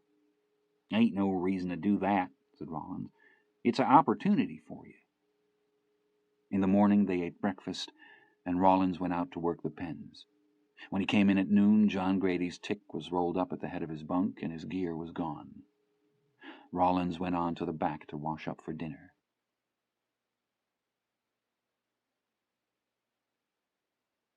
The barn was built on the English style, and it was sheathed with milled 1x4s and painted white, and it had a cupola and a weather vane on top of the cupola. His room was at the far end next to the saddle room. Across the bay was another cubicle where there lived an old groom who'd worked for Rocha's father. When John Grady led his horse through the barn, the old man came out and stood and looked at the horse. Then he looked at its feet. Then he looked at John Grady. Then he turned and went back into his room and shut the door. In the afternoon, while he was working one of the new mares in the corral outside the barn, the old man came out and watched him. John Grady said him a good afternoon, and the old man nodded and said one back. He watched the mare. He said she was stocky. He said rechoncha, and John Grady didn't know what it meant, and he asked the old man, and the old man made a barrel shape with his arms, and John Grady thought he meant that she was pregnant, and he said no, she wasn't, and the old man shrugged and went back in. When he took the mare back to the barn, the old man was pulling the cinch strap on the black Arabian. The girl stood with her back to him. When the shadow of the mare darkened the bay door, she turned and looked. Buenas tardes, he said. Buenas tardes, she said. She reached and slid her fingers under the strap to check it. He stood at the bay door. She raised up and passed the reins over the horse's head and put her foot in the stirrup and stood up into the saddle and turned the horse and rode down the bay and out the door. That night, as he lay in his cot, he could hear music from the house, and as he was drifting to sleep his thoughts were of horses and of the open country and of horses. Horses still wild on the mesa, who'd never seen a man afoot and who knew nothing of him or his life, yet in whose souls he would come to reside forever. They went up into the mountains a week later with the mozo and 2 of the vaqueros, and after the vaqueros had turned in their blankets, he and Rawlins sat by the fire on the rim of the mesa drinking coffee. Rawlins took out his tobacco, and John Grady took out cigarettes and shook the pack at him. Rawlins put his tobacco back. "Where'd you get the ready rolls?" "In La Vega." He nodded. He took a brand from the fire and lit the cigarette, and John Grady leaned and lit his own. "You say she goes to school in Mexico City?" "Yeah." "How old is she?" 17. Rawlins nodded. "What kind of school is it she goes to?" "I don't know. It's some kind of a prep school or something." "Fancy sort of school?" "Yeah, fancy sort of school." Rawlins smoked. "Well," he said, "she's a fancy sort of girl." "No, she ain't." Rawlins was leaning against his propped saddle, sitting with his legs crossed sideways onto the fire. The sole of his right boot had come loose, and he'd fastened it back with hog rings stapled through the welt. He looked at the cigarette. "Well," he said, "I've told you before, but I don't reckon you'll listen now any more than you done then." "Yeah, I know." "I just figure you must enjoy crying yourself to sleep at night." John Grady didn't answer. "This one, of course, she probably dates guys got their own airplanes, let alone cars." "You're probably right." "I'm glad to hear you say it." "Don't help nothing, though, does it?" Rawlins sucked on the cigarette. They sat for a long time. Finally he pitched the stub of the cigarette into the fire. "I'm going to bed," he said. "Yeah," said John Grady, "I guess that's a good idea." They spread their sugans, and he pulled off his boots and stood them beside him and stretched out in his blankets. The fire had burned to coals, and he lay looking up at the stars in their places, and the hot belt of matter that ran the cord of the dark vault overhead. And he put his hands on the ground at either side of him and pressed them against the earth, and in that coldly burning canopy of black he slowly turned dead center to the world, all of it taut and trembling and moving, enormous and alive under his hands. "What's her name?" said Rawlins in the darkness. "Alejandra. Her name is Alejandra." Sunday afternoon they rode into the town of La Vega on horses they'd been working out of the new string. They'd had their hair cut with sheep shears by an esquilador at the ranch, and the backs of their necks above their collars were as white as scars, and they wore their hats cocked forward on their heads, and they looked from side to side as they jogged along, as if to challenge the countryside or anything it might hold.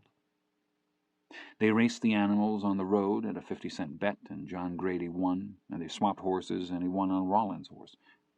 They rode the horses at a gallop, and they rode them at a trot, and the horses were hot and lathered and squatted and stamped in the road, and the campesinos afoot in the road with baskets of garden stuff or pails covered with cheesecloth would press to the edge of the road or climb through the roadside brush and cactus to watch wide-eyed the young horsemen on their horses passing, and the horses mouthing froth and champing, and the riders calling to one another in their alien tongue and passing in a muted fury that seemed scarcely to be contained in the space allotted them, and yet leaving all unchanged where they had been, dust, sunlight, a singing bird.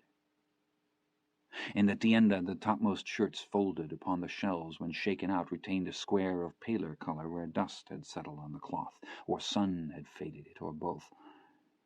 They sorted through the stacks to find one with sleeves long enough for Rawlins, the woman holding out the sleeve along the outstretched length of his arm, the pins caught in her mouth like a seamstress where she meant to refold, repin the shirt, shaking her head doubtfully. They carried stiff new canvas pants to the rear of the store and tried them on in a bedroom that had 3 beds in it, in a cold concrete floor that had once been painted green. They sat on one of the beds and counted their money. How much are these breeches if they're 15 pesos? Just remember that 2 pesos is 2 bits. You remember it. How much are they? $1.87. Hell, said Rollins, we're in good shape. We get paid in 5 days. They bought socks and underwear, and they piled everything on the counter while the woman totted up the figures. Then she wrapped the new clothes in 2 separate parcels and tied them with string. What have you got left? Said John Grady. $4 and something. Get a pair of boots. I lack some, haven't enough. I'll let you have the difference. You sure? Yeah. We got to have some operating capital for this evening. We'll still have a couple of dollars. Go on. What if you want to buy that sweet thing of soda pop? It'll set me back about 4 cents. Go on. Rollins handled the boots dubiously. He stood one against the sole of his own raised boot. These things are awful small. Try these. Black? Sure, why not? Rollins pulled on the new boots and walked up and down the floor. The woman nodded approvingly. What do you think? Said John Grady. They're all right. These underslung heels take some getting used to. Let's see you dance. Do what? Dance. Rollins looked at the woman and he looked at John Grady.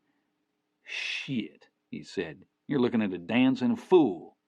Well, hit it there a few steps. Rollins executed a nimble 9-step stomp on the old board floor and stood grinning in the dust he'd raised. Que guapo, said the woman. John Grady grinned and reached in his pocket for his money. We forgot to get gloves, said Rollins. Gloves? Gloves. We get done sporting, we're going to have to go back to work. You got a point. Them old hot Maggie ropes have eat my hands about up. John Grady looked at his own hands. He asked the woman where the gloves were, and they bought a pair apiece. They stood at the counter while she wrapped them. Rollins was looking down at his boots. The old man's got some good silk manila ropes in the barn, said John Grady. I'll slip one out to you quick as I get a chance. Black boots, said Rollins. Ain't that the shits? I always wanted to be a bad man.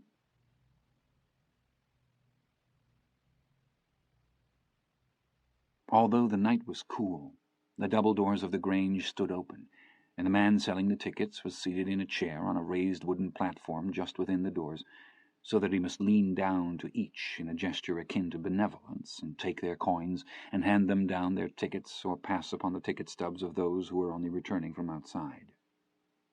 The old adobe hall was buttressed along its outer walls with piers, not all of which had been a part of its design, and there were no windows, and the walls were swagged and cracked. A string of electric bulbs ran the length of the hall at either side, and the bulbs were covered with paper bags that had been painted, and the brush strokes showed through in the light, and the reds and greens and blues were all muted and much of a piece. The floor was swept, but there were pockets of seeds underfoot, and drifts of straw, and at the far end of the hall a small orchestra laboured on a stage of grain pallets under a bandshell rigged from sheeting. Along the foot of the stage were lights set in fruit cans among coloured crepe that smouldered throughout the night. The mouths of the cans were lensed with tinted cellophane, and they cast upon the sheeting a shadow play in the lights and smoke of antic demon players, and a pair of goat hawks arced chittering through the partial darkness overhead. John Grady and Rollins and a boy named Roberto from the ranch stood just beyond the reach of light at the door among the cars and wagons, and passed among themselves a pint medicine bottle of mescal. Roberto held the bottle to the light. "A las chicas," he said. He drank and handed off the bottle. They drank. They poured salt from a paper onto their wrists and licked it off, and Roberto pushed the cob stopper into the neck of the bottle and hid the bottle behind the tire of a parked truck, and they passed around a pack of chewing gum. "Listos?" he said. "Listos." She was dancing with a tall boy from the San Pablo ranch, and she wore a blue dress, and her mouth was red.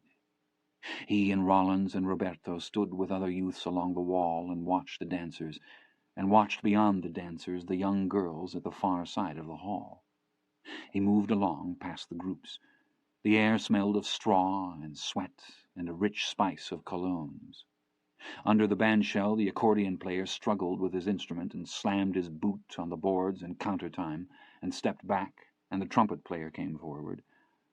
Her eyes above the shoulder of her partner swept across him where he stood, her black hair done up in a blue ribbon, and the nape of her neck pale as porcelain.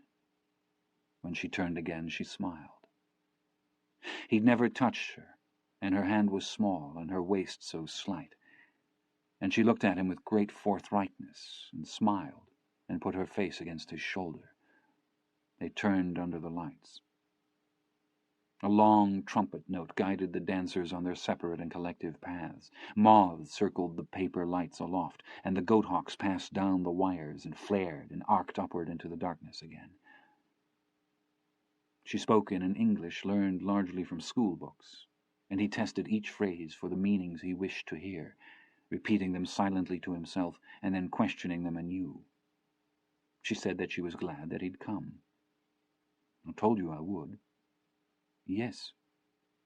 They turned, the trumpet rapped. "Did you not think I would?" She tossed her head back and looked at him, smiling, her eyes aglint. "Al contrario," she said. "I knew you would come." At the band's intermission they made their way to the refreshment stand, and he bought 2 lemonades and paper cones, and they went out and walked in the night air. They walked along the road, and there were other couples in the road, and they passed and wished them a good evening. The air was cool, and it smelled of earth and perfume and horses. She took his arm and she laughed and called him a mojado reverso, so rare a creature and one to be treasured. He told her about his life, how his grandfather was dead and the ranch sold. They sat on a low concrete water trough, and with her shoes in her lap and her naked feet crossed in the dust, she drew patterns in the dark water with her finger. She'd been away at school for 3 years. Her mother lived in Mexico, and she went to the house on Sundays for dinners, and sometimes she and her mother would dine alone in the city and go to the theater or the ballet. Her mother thought that life on the hacienda was lonely, and yet living in the city she seemed to have few friends. "She becomes angry with me, because I always want to come here. She says that I prefer my father to her." "Do you?" She nodded. "Yes, but that is not why I come. Anyway, she says I will change my mind." "About coming here?" "About everything." She looked at him and smiled. "Shall we go in?" He looked toward the lights. The music had started. She stood and bent with one hand on his shoulder and slipped on her shoes. "I will introduce you to my friends. I will introduce you to Lucia. She's very pretty, you will see." "I bet she ain't as pretty as you." "Oh, my, you must be careful what you say. Besides, it is not true. She is prettier." He rode back alone with the smell of her perfume on his shirt. The horses were still tied and standing at the edge of the barn, but he could not find Rollins or Roberto. When he untied his horse, the other 2 tossed their heads and whinnied softly to go. Cars were starting up in the yard, and groups of people were moving along the road, and he untracked the green-broke horse out from the lights and into the road before mounting up. A mile from the town a car passed, full of young men, and they were going fast, and he reined the horse to the side of the road, and the horse skittered and danced in the glare of the headlights, and as they passed they called out at him, and someone threw an empty beer can. The horse reared and pitched and kicked out, and he held it under him and talked to it as if nothing at all had happened, and after a while they went on again. The boil of dust the car had left lay before them down the narrow straight as far as he could see, roiling slowly in the starlight like something enormous uncoiling out of the earth. He thought the horse had handled itself well, and as he rode he told it so.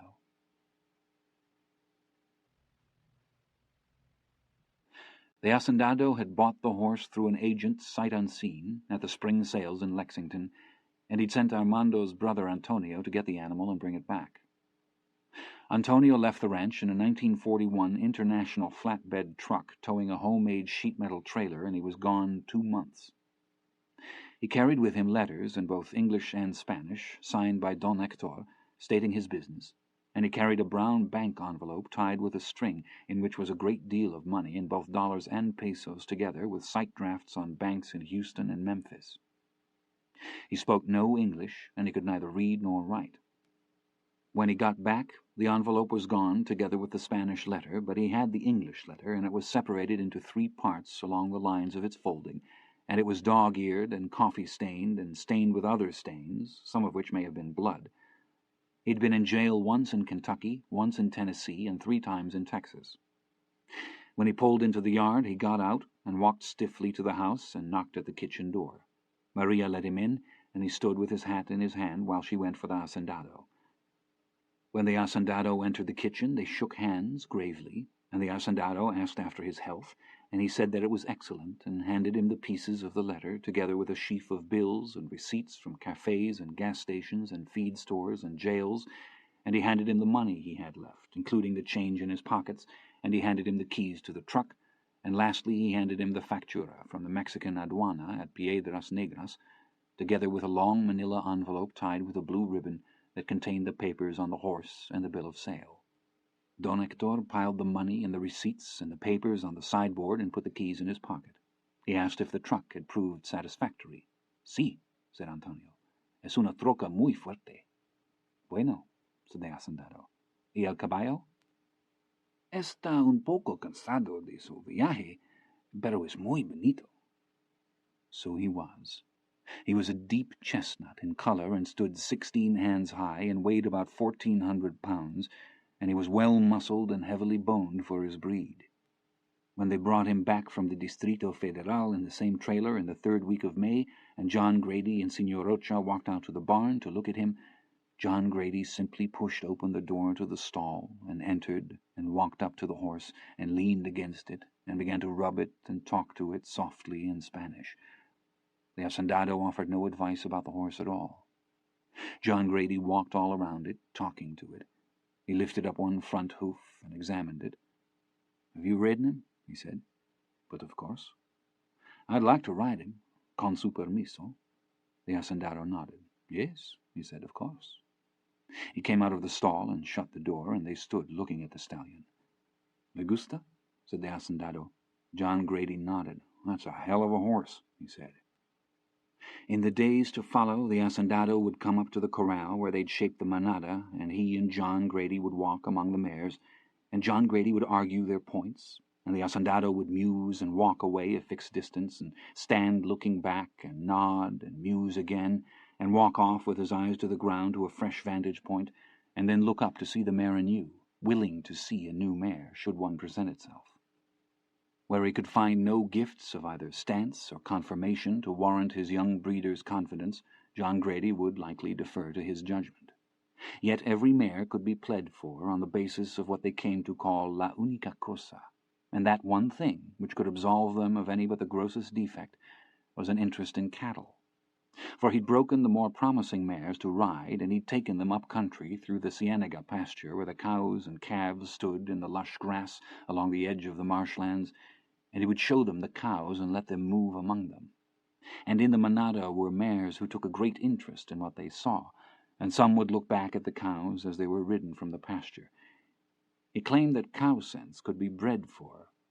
The hacendado was less sure, but there were two things they agreed upon wholly, and that were never spoken, and that was that God had put horses on earth to work cattle, and that other than cattle there was no wealth proper to a man.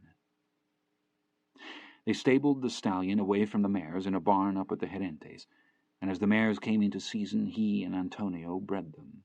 They bred mares almost daily for 3 weeks, and sometimes twice daily, and Antonio regarded the stallion with great reverence and great love, and he called him Caballo Padre, and like John Grady he would talk to the horse and often make promises to him, and he never lied to the horse.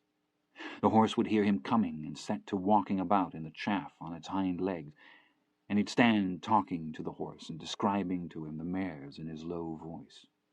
He never bred the horse at the same hour 2 days running, and he conspired with John Grady in telling the hacendado that the horse needed to be ridden to keep it manageable, because John Grady loved to ride the horse. In truth, he loved to be seen riding it.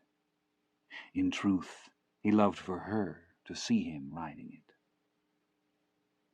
He'd go to the kitchen in the dark for his coffee and saddle the horse at daybreak with only the little desert doves waking in the orchard and the air still fresh and cool, and he and the stallion would come sideways out of the stable with the animal prancing and pounding the ground and arching its neck. They'd ride out along the Cienega Road and along the verge of the marshes, while the sun rose, riding up flights of ducks out of the shallows, or geese or mergansers that would beat away over the water, scattering the haze, and rising up would turn to birds of gold in a sun not yet visible from the Bolson floor. He'd ride sometimes clear to the upper end of the laguna before the horse would even stop trembling, and he spoke constantly to it in Spanish, in phrases almost biblical, repeating again and again the strictures of a yet untabled law. "Soy comandante de las yeguas," he would say, "yo y yo solo. Sin la caridad de estas manos no tengas nada, ni comida, ni agua, ni hijos. Soy yo que traigo las yeguas de las montañas, las yeguas jóvenes, las yeguas salvajes y ardientes." While inside the vaulting of the ribs between his knees the darkly meated heart pumped of whose will, and the blood pulsed, and the bowels shifted in their massive blue convolutions of whose will, and the stout thigh bones and knee and cannon and the tendons like flaxen hawsers that drew and flexed at their articulations, and of whose will, all sheathed and muffled in the flesh, and the hooves that stove wells in the morning ground mist, and the head turning side to side, and the great slavering keyboard of his teeth, and the hot globes of his eyes where the world burned. There were times in those early mornings in the kitchen when he returned to the house for his breakfast, with Maria stirring about and stoking with wood the great nickel-mounted cook-stove, or rolling out dough on the marble countertop, that he would hear her singing somewhere in the house, or smell the faintest breath of hyacinth, as if she'd passed in the outer hall. On mornings when Carlos was to butcher, he'd come up the walkway through a great convocation of cats, all sitting about on the tiles under the ramada, each in its ordered place, and he'd pick one up and stroke it, standing there at the patio gate through which he'd once seen her gathering limes, and he'd stand for a while holding the cat, and then let it slip to the tiles again, whereupon it would return at once to the spot from which it had been taken, and he would enter the kitchen and take off his hat. And sometimes she would ride in the mornings also, and he knew she was in the dining room across the hall by herself, and Carlos would take her breakfast tray to her with coffee and fruit, and once, riding in the low hills to the north, he'd seen her below on the Cienega Road 2 miles distant, and he had seen her riding in the parkland above the marshes, and once he came upon her leading the horse through the shallows of the lake shore among the tules, with her skirts caught up above her knees, while red-winged blackbirds circled and cried, pausing and bending and gathering white water lilies, with the black horse standing in the lake behind her, patient as a dog. He'd not spoken to her since the night of the dance at La Vega. She went with her father to Mexico, and he returned alone. There was no one he could ask about her. By now he'd taken to riding the stallion bareback, kicking off his boots and swinging up while Antonio still stood, holding the trembling mare by the twitch, the mare standing with her legs spread and her head down and the breath rifling in and out of her, coming out of the barn with his bare heels under the horse's barrel, and the horse lathered and dripping and half-crazed and pounding up the Cienega Road, riding with just a rope hackamore, and the sweat of the horse and the smell of the mare on him, and the veins pulsing under the wet hide, and him leaning low along the horse's neck, talking to him softly and obscenely. It was in this condition that all unexpectedly one evening he came upon her returning on the Black Arabian down the Cienega Road. He reined in the horse, and it stopped, and stood trembling, and stepped about in the road, slinging its head in a froth from side to side. She sat her horse. He took off his hat and passed his shirt-sleeve across his forehead, and waved her forward, and put his hat back on, and reined the horse off the road and through the sedge, and turned so that he could watch her pass. She put the horse forward and came on, and as she came abreast of him, he touched the brim of his hat with his forefinger and nodded, and he thought she would go past, but she did not. She stopped and turned her wide face to him. He sat the sweating stallion like a highwayman under her gaze. She was waiting for him to speak, and afterwards he would try to remember what it was he'd said. He only knew it made her smile, and that had not been his intent. She turned and looked off across the lake where the late sun glinted, and she looked back at him and at the horse. "I want to ride him," she said. "What?" "I want to ride him." She regarded him levelly from under the black hat brim. He looked out across the sedge tilting in the wind off the lake, as if there might be some help for him in that quarter. He looked at her. "When?" he said. "When? When did you want to ride him?" "Now. I want to ride him now." He looked down at the horse as if surprised to see it there. "You don't have a saddle on?" "Yes." she said. "I know." He pressed the horse between his heels and at the same time pulled on the reins of the hackamore to make the horse appear uncertain and difficult, but the horse only stood. "I don't know if the patron would want you to ride him, your father." She smiled at him, a pitying smile, and there was no pity in it. She stepped to the ground and lifted the reins over the black horse's head and turned and stood looking at him with the reins behind her back. "Get down," she said. "Are you sure about this?" "Yes. Hurry." He slid to the ground. The insides of his trouser legs were hot and wet.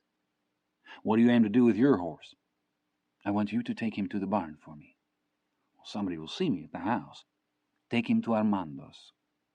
"You're fixing to get me in trouble." "You are in trouble." She turned and looped the reins over the saddle horn and came forward and took the hackamore reins from him and put them up and turned and put one hand on his shoulder. He could feel his heart pumping.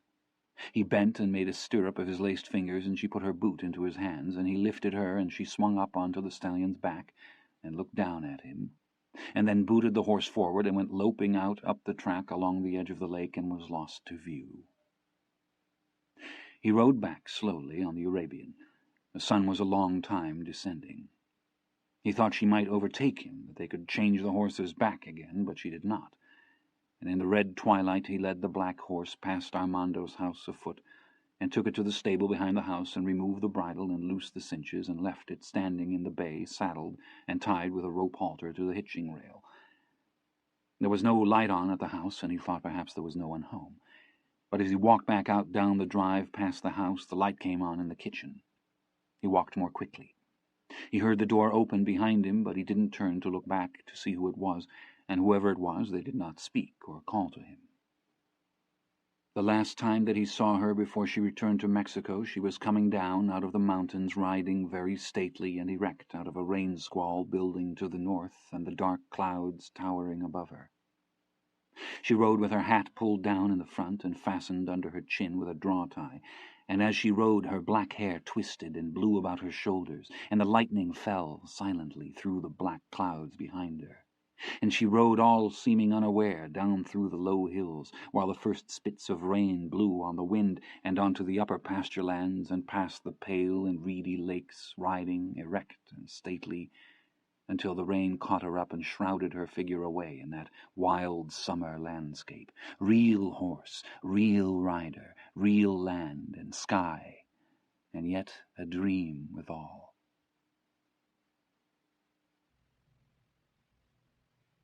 The Dueña Alfonsa was both grandaunt and godmother to the girl, and her life at the hacienda invested it with old-world ties and with antiquity and tradition. Save for the old leather-bound volumes, the books in the library were her books, and the piano was her piano.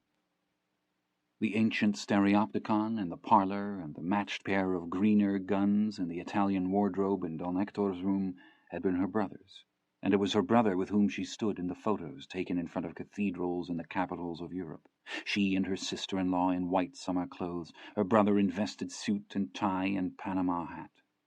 His dark moustache, dark Spanish eyes, the stance of a grandee, the most antique of the several oil portraits in the parlor, with its dark patina crazed like an old porcelain glazing, was of her great-grandfather, and dated from Toledo in 1797. The most recent was she herself, full-length in formal gown, on the occasion of her quinceañera at Rosario in 1892. John Grady had never seen her. Perhaps a figure glimpsed passing along the hallway. He did not know that she was aware of his existence until a week after the girl returned to Mexico he was invited to come to the house in the evening to play chess. When he showed up at the kitchen dressed in the new shirt and canvas pants, Maria was still washing the supper dishes. She turned and studied him where he stood with his hat in his hands. "Bueno," she said. "Te espera." He thanked her and crossed the kitchen and went up a hall and stood in the dining-room door. She rose from the table where she was sitting. She inclined her head very slightly. "Good evening," she said. "Please come in. I am Señorita Alfonsa." She was dressed in a dark grey skirt and a white pleated blouse, and her grey hair was gathered up behind, and she looked like the school teacher she in fact had been. She spoke with an English accent. She held out one hand, and he almost stepped forward to take it before he realized that she was gesturing toward the chair at her right. "Evening, ma'am," he said. "I'm John Grady Cole." "Please," she said, "be seated. I'm happy that you have come." "Thank you, ma'am." He pulled back the chair and sat and put his hat in the chair beside him and looked at the board. She set her thumbs against the edge and pushed it slightly towards him.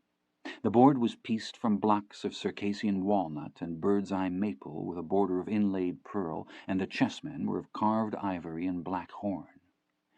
"My nephew will not play," she said. "I trounce him. Is it trounce?" "Yes, ma'am, I believe it is." Like him, she was left-handed, or she played chess with her left hand. The last two fingers were missing, and yet he did not notice it until the game was well advanced. Finally, when he took her queen, she conceded and smiled her compliments and gestured at the board with a certain impatience. They were well into the second game, and he had taken both knights and a bishop when she made two moves in succession which gave him pause. He studied the board. It occurred to him that she might be curious to know if he would throw the game, and he realized that he had, in fact, already considered it, and he knew she'd thought of it before he had. He sat back and looked at the board. She watched him. He leaned forward and moved his bishop and mated her in 4 moves. "That was foolish of me," she said. "The Queen's knight. That was a blunder. You play very well." "Yes, ma'am, you play well yourself." She pushed back the sleeve of her blouse to look at a small silver wristwatch. John Grady sat. It was 2 hours past his bedtime. "One more?" she said. "Yes, ma'am."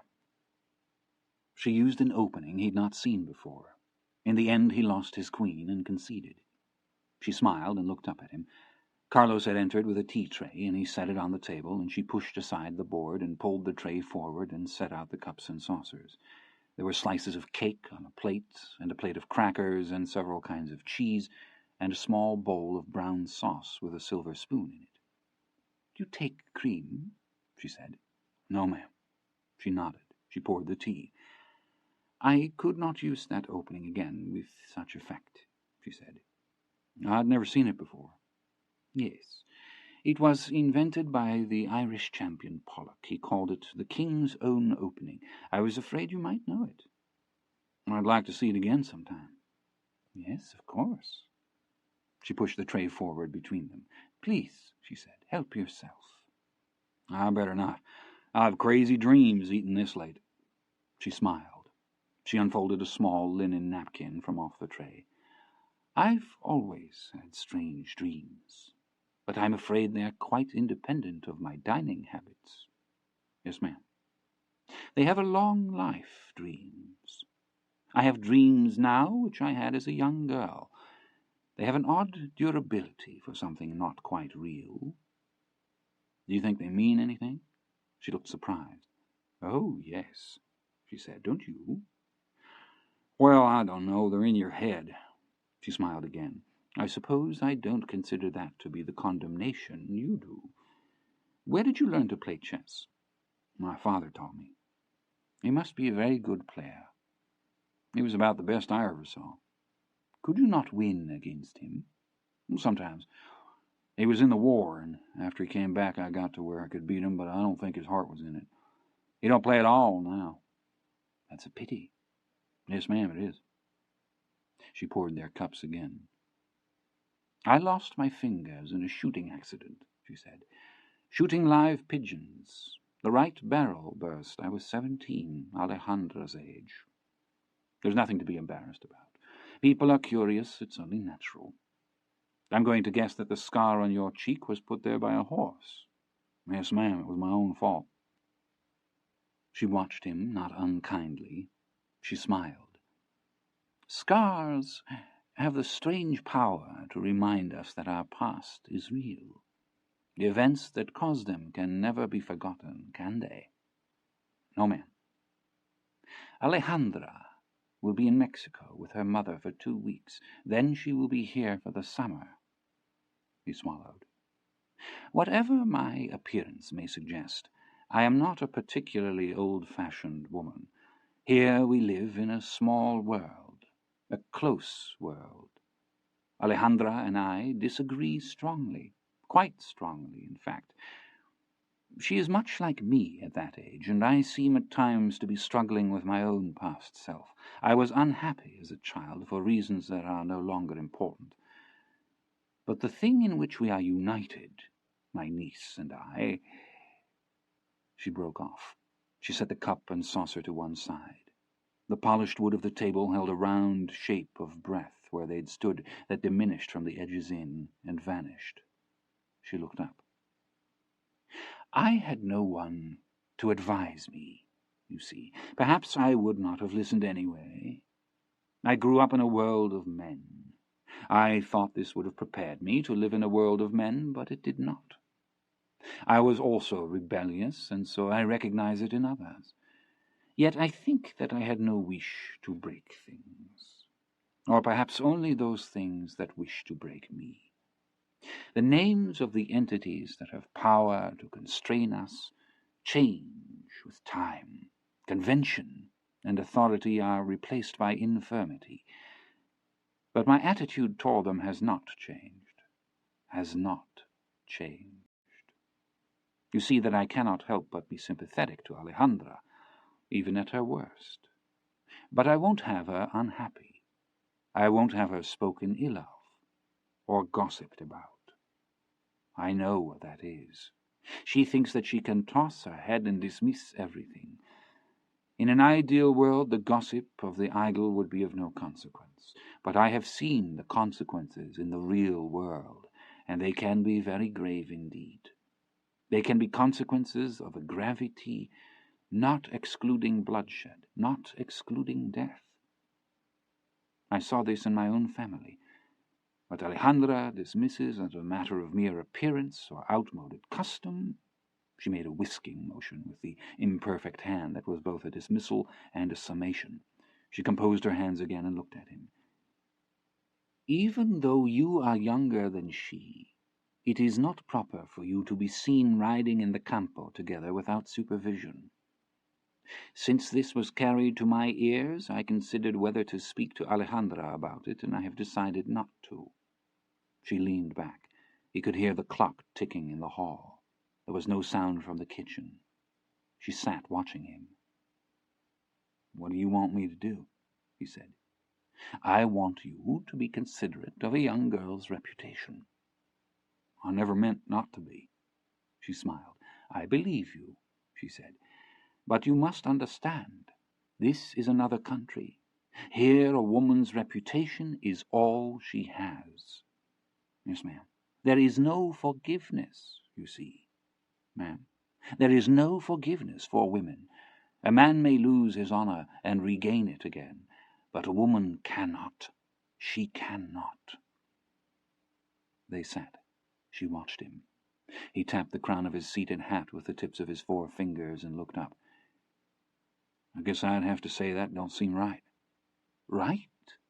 she said. "Oh, yes, well." She turned one hand in the air as if reminded of something she'd misplaced. "No," she said, "no. It's not a matter of right.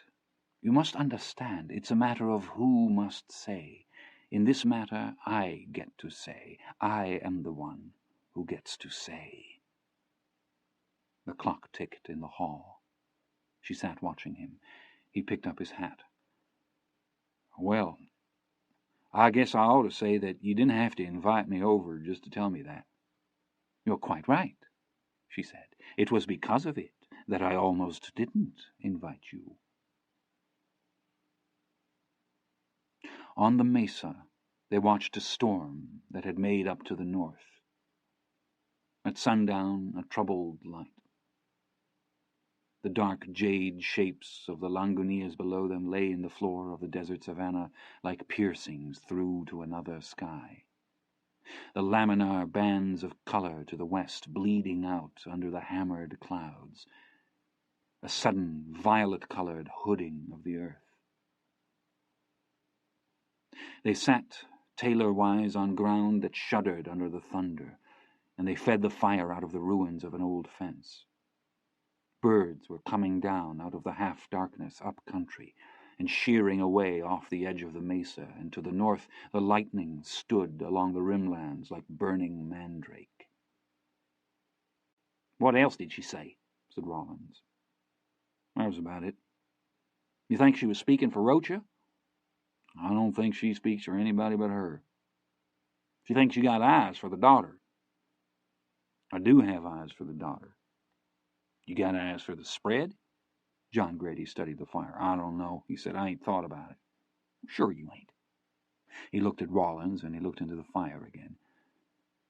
When is she coming back? About a week. I guess I don't see what evidence you got that she's all that interested in you. John Grady nodded. I just do. I can talk to her. The first drops of rain hissed in the fire. He looked at Rollins. You ain't sorry you come down here, are you? Not yet. He nodded. Rollins rose. You want your fish, or you aim to just sit there in the rain? I'll get it. I got it. They sat hooded under the slickers. They spoke out of the hoods as if addressing the night. I know the old man likes you, said Rollins, but that don't mean he'll sit still for you courting his daughter. Yeah, I know. I don't see you holding no aces. Yeah. What I see is you fixing to get us fired and run off the place. They watched the fire. The wire that had burned out of the fence posts lay in garbled shapes about the ground, and coils of it stood in the fire, and coils of it pulsed red-hot deep in the coals. The horses had come in out of the darkness and stood at the edge of the firelight in the falling rain, dark and sleek, with their red eyes burning in the night. You still ain't told me what answer you give her, said Rollins. I told her I'd do whatever she asked. What did she ask? I ain't sure. They sat watching the fire. Did you give your word? Said Rollins. I don't know. I don't know if I did or not. Well, either you did or you didn't. That's what I'd have thought, but I don't know. 5 nights later, asleep in his bunk in the barn, there was a tap at the door. He sat up. Someone was standing outside the door. He could see a light through the board joinings. Momento, he said. He rose and pulled on his trousers in the dark and opened the door. She was standing in the barn bay, holding a flashlight in one hand with the light pointed at the ground. What is it? He whispered. It's me. She held the light up as if to verify the truth of this. He couldn't think what to say. What time is it? I don't know, 11 or something. He looked across the narrow corridor to the groom's door. We're going to wake Esteban, he said. Then he invites me in. He stepped back, and she came in past him, all rustling of clothes and the rich parade of her hair and perfume. He pulled the door to and ran shut the wooden latch with the heel of his hand and turned and looked at her. I better not turn the light on, he said. It's all right. The generator's off anyway. What did she say to you? She must have told you what she said. Of course she told me. What did she say? You want to sit down? She turned and sat sideways on the bed and tucked one foot beneath her. She laid the burning flashlight on the bed, and then she pushed it under the blanket, where it suffused the room with a soft glow. She didn't want me to be seen with you, out on the campo. Armando told her that you rode my horse in. I know. I won't be treated in such a manner, she said. In that light she looked strange and theatrical. She passed one hand across the blanket as if she'd brush something away.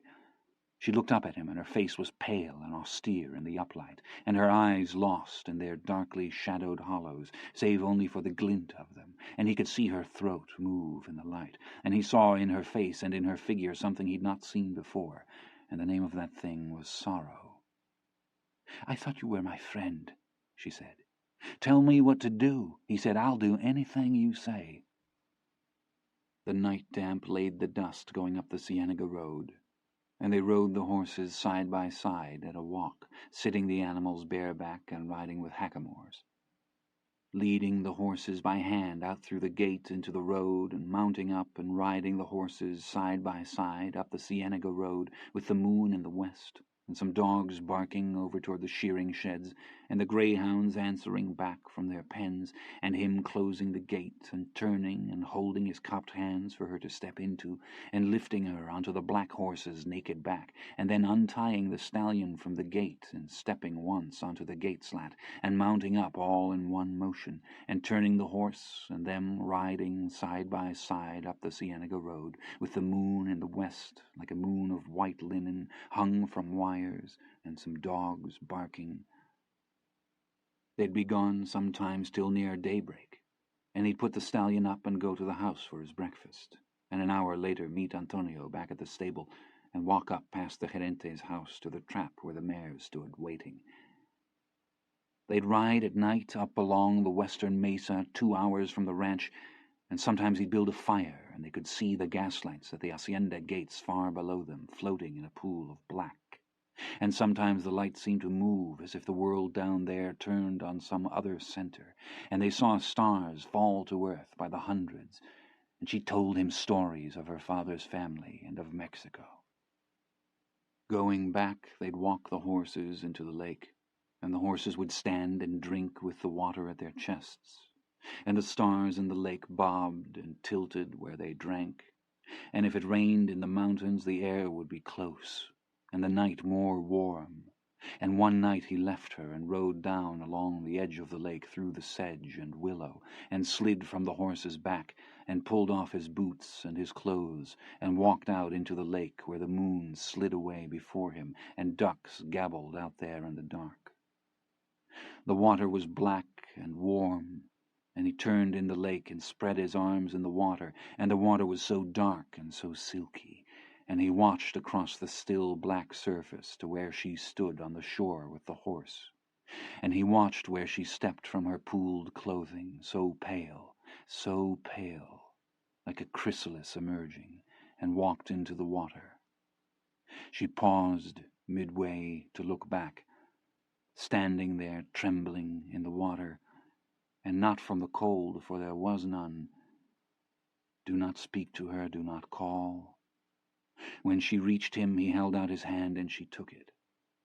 She was so pale in the lake, she seemed to be burning, like foxfire in a darkened wood that burned cold, like the moon that burned cold. Her black hair floating on the water about her, falling and floating on the water. She put her other arm about his shoulder and looked toward the moon in the west. Do not speak to her, do not call, and then she turned her face up to him. Sweeter for the larceny of time and flesh, sweeter for the betrayal. Nesting cranes that stood single-footed among the cane on the south shore had pulled their slender beaks from their wing pits to watch. "Me quieres?" she said. "Yes," he said. He said her name. "God, yes," he said. He came up from the barn, washed and combed and a clean shirt on, and he and Rollins sat on crates under the ramada of the bunkhouse and smoked while they waited for supper.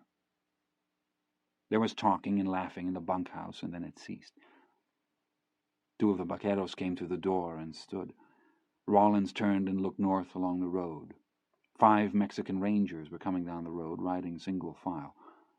They were dressed in khaki uniforms, and they rode good horses, and they wore pistols and belt holsters and carried carbines in their saddle scabbards. Rollins stood.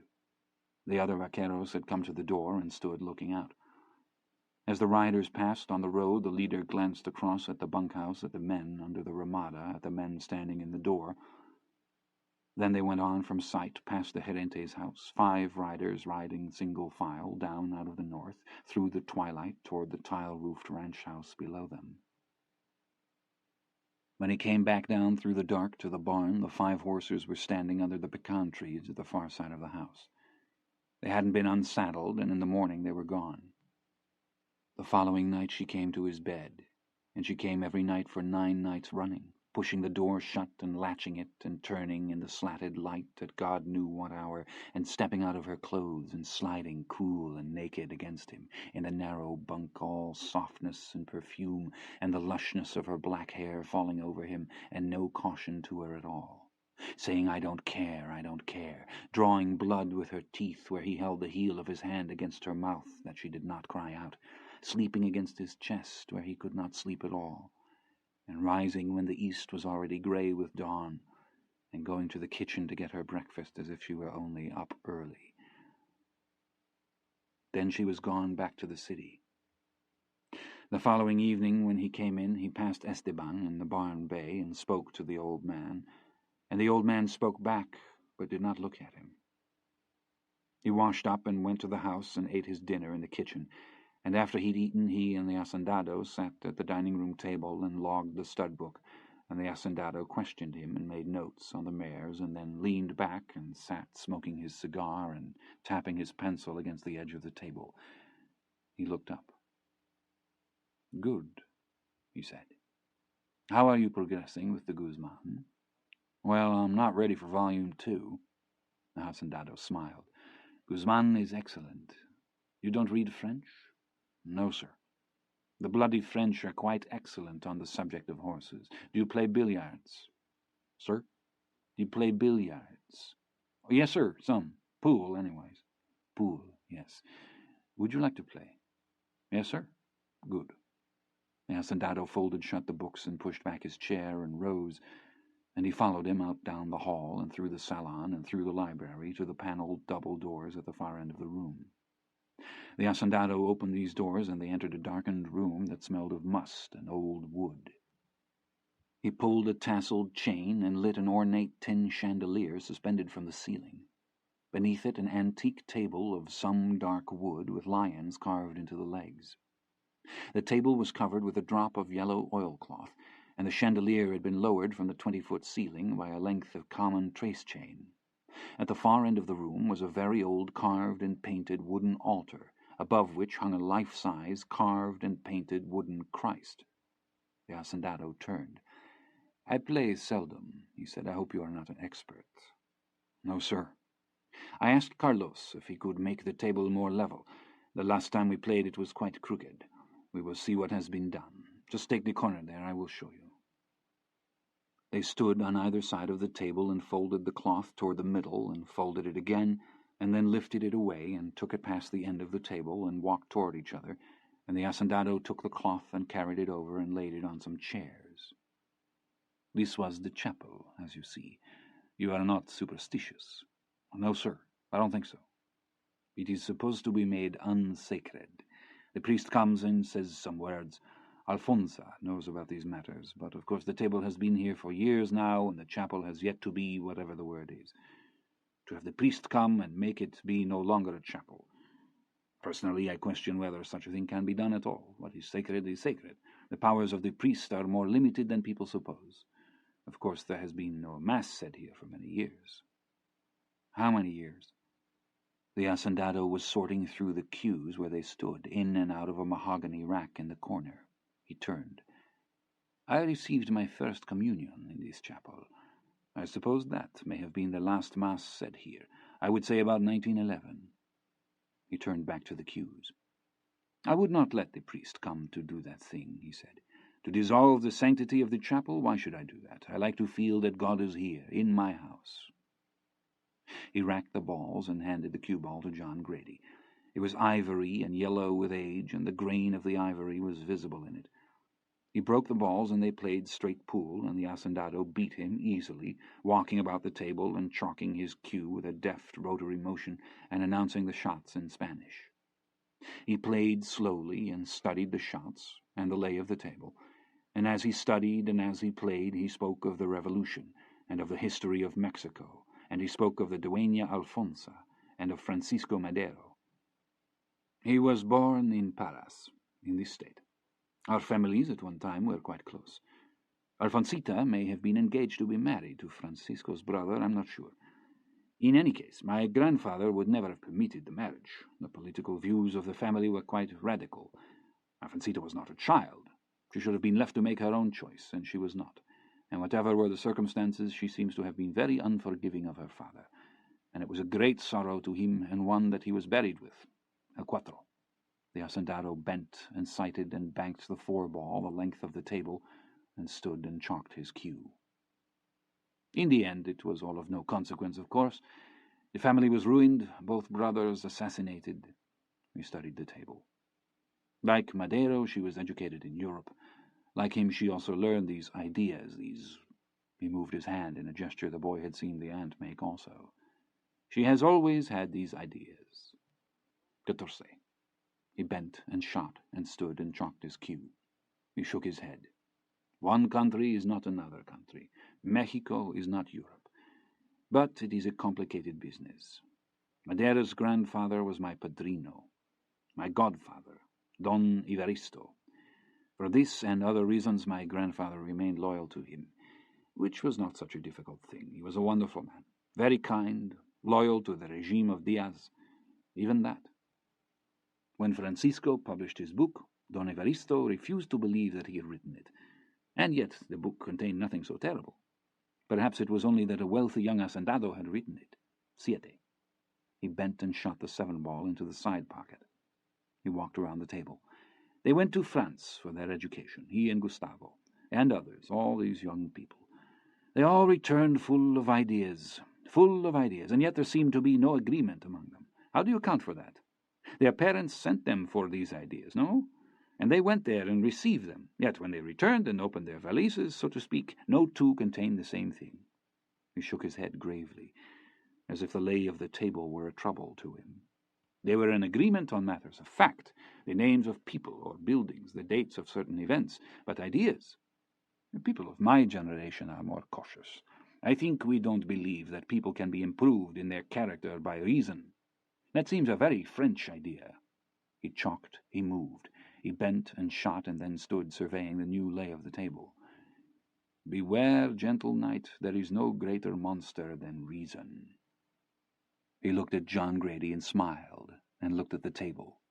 That, of course, is the Spanish idea, you see, the idea of Quixote. But even Cervantes could not envision such a country as Mexico.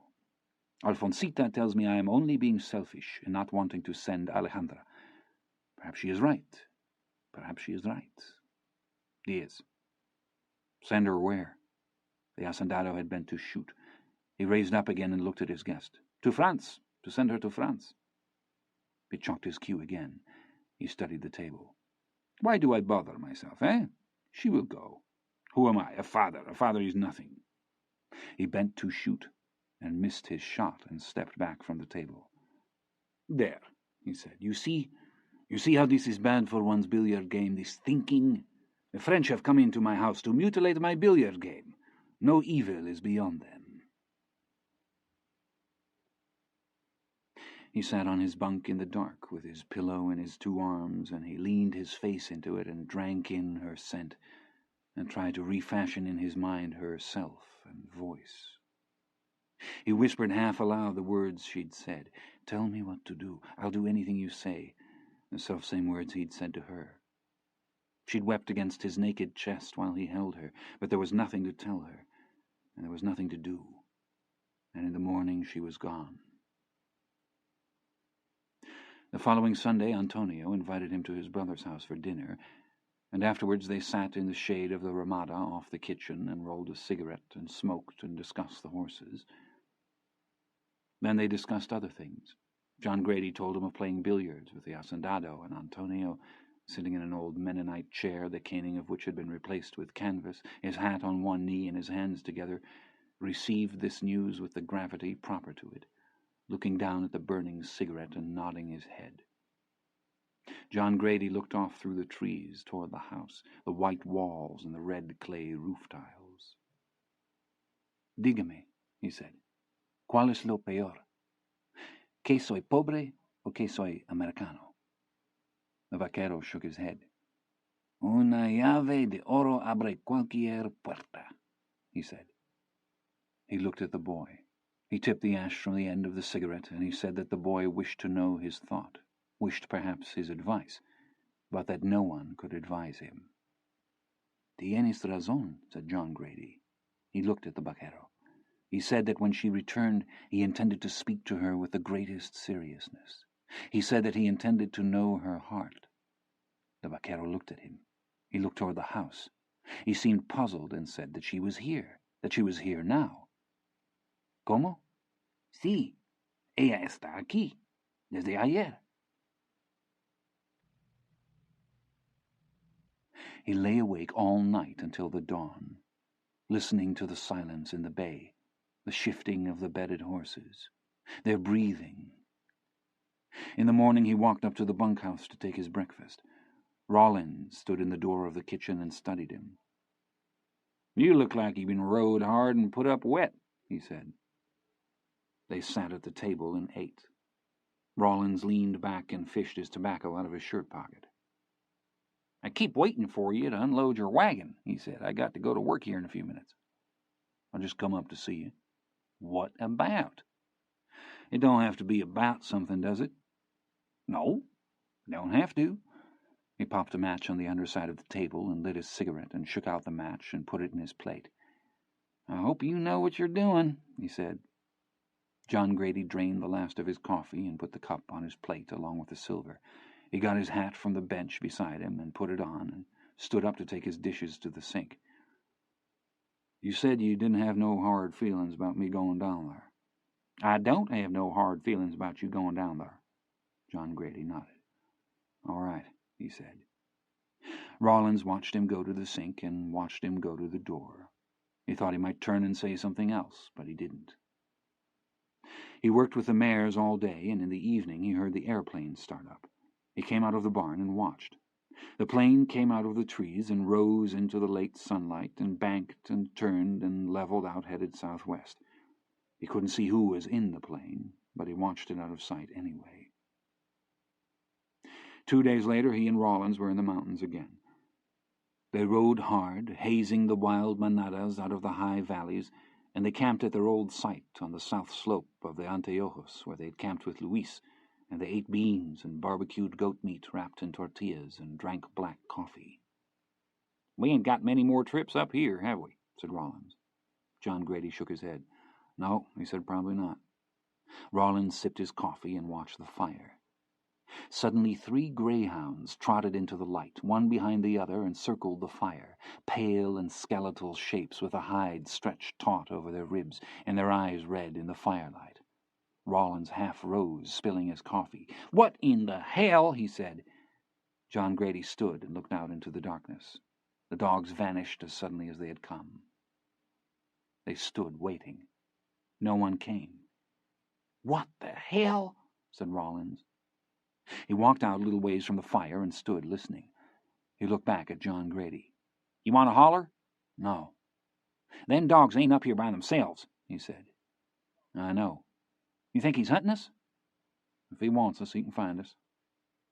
Rollins walked back to the fire. He poured fresh coffee and stood listening. "He's probably up here with a bunch of his buddies." John Grady didn't answer. "Don't you reckon?" said Rollins. They rode up to the catch-pen in the morning, expecting to come upon the hacendado and his friends, but they did not come upon him. In the days that followed, they saw no sign of him. 3 days later, they set off down the mountain, herding before them 11 young mares, and they reached the hacienda at dark and put the mares up and went to the bunkhouse and ate. Some of the vaqueros were still at the table, drinking coffee and smoking cigarettes, but one by one they drifted away. The following morning at gray daybreak, 2 men entered his cubicle with drawn pistols and put a flashlight in his eyes and ordered him to get up. He sat up. He swung his legs over the edge of the bunk. The man holding the light was just a shape behind it, but he could see the pistol he held. It was a Colt automatic service pistol. He shaded his eyes. There were men with rifles standing in the bay. "¿Quién es?" he said. The man swung the light at his feet and ordered him to get his boots and clothes. He stood and got his trousers and pulled them on, and sat and pulled on his boots, and reached and got his shirt. "Vámonos," said the man. He stood and buttoned his shirt. "¿Dónde están tus armas?" the man said. "No tengo armas." He spoke to the man behind him, and 2 men came forward and began to look through his things. They dumped out the wooden coffee box on the floor and kicked through his clothes and his shaving things, and they turned the mattress over in the floor. They were dressed in greasy and blackened khaki uniforms, and they smelled of sweat and wood smoke. ¿Dónde está su caballo? En el segundo puesto. Vámonos, vámonos. They led him out down the bay to the saddle room, and he got his saddle and his blankets, and by then Red Bow was standing in the barn bay, stepping nervously. They came back past Esteban's cuarto, but there was no sign that the old man was even awake.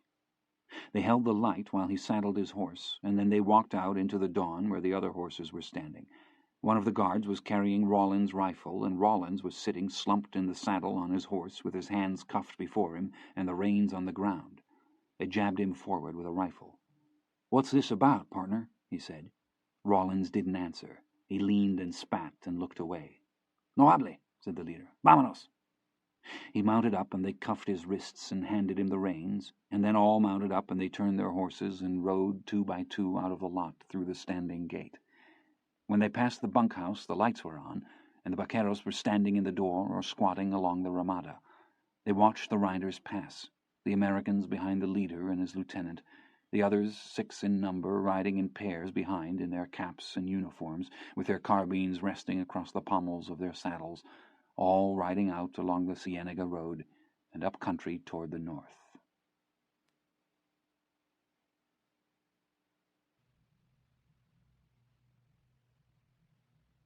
Part 3.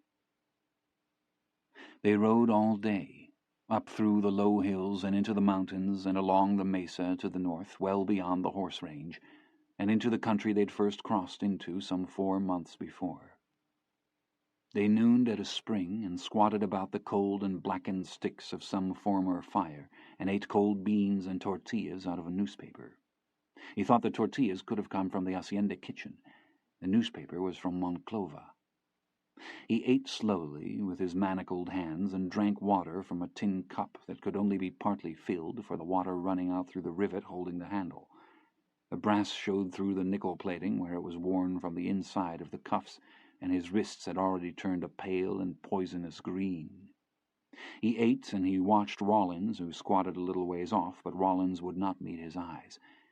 They slept briefly on the ground under the cottonwoods, and then rose and drank more water and filled the canteens and water bottles and rode on. The country they traversed was advanced in season, and the acacia was in bloom, and there had been rain in the mountains, and the grass along the selve edge of the draws was green and blousy in the long twilight where they rode. Except for remarks concerning the countryside, the guards said little among themselves, and to the Americans they said nothing at all. They rode through the long red sunset, and they rode on in the dark. The guards had long since scabbarded their rifles, and they rode easily, half slouched in the saddle. About 10 o'clock they halted and made camp and built a fire. The prisoners sat in the sand among old rusted tins and bits of charcoal with their hands still manacled before them, and the guards set out an old blue granite-ware coffee pot and a stew-pot of the same material, and they drank coffee and ate a dish containing some kind of pale and fibrous tuber, some kind of meat, some kind of fowl, all of it stringy, all of it sour. They spent the night with their hands chained through the stirrups of their saddles, trying to keep warm under their single blankets. They were on the trail again before the sun was up an hour, and glad to be so. This was their life for 3 days. On the afternoon of the 3rd they rode into the town of Encantada of recent memory. They sat side by side on a bench of iron slats in the little alameda.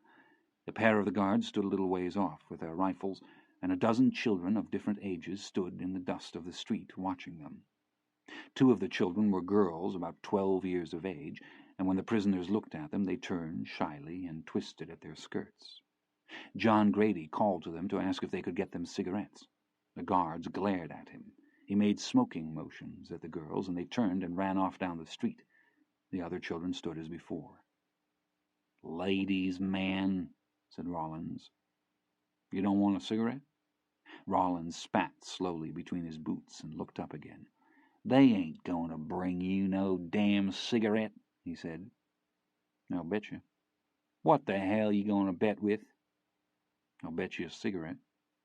"How you going to do that?" I'll bet you a cigarette she brings 'em. If she brings 'em, I keep yours. What are you going to give me if she don't bring 'em? If she don't bring 'em, then you get mine. Rawlins stared out across the Alameda. I ain't above whipping your ass, you know. Don't you think if we're going to get out of this jackpot, we might better start thinking about how to get out of it together? You mean like we got in it?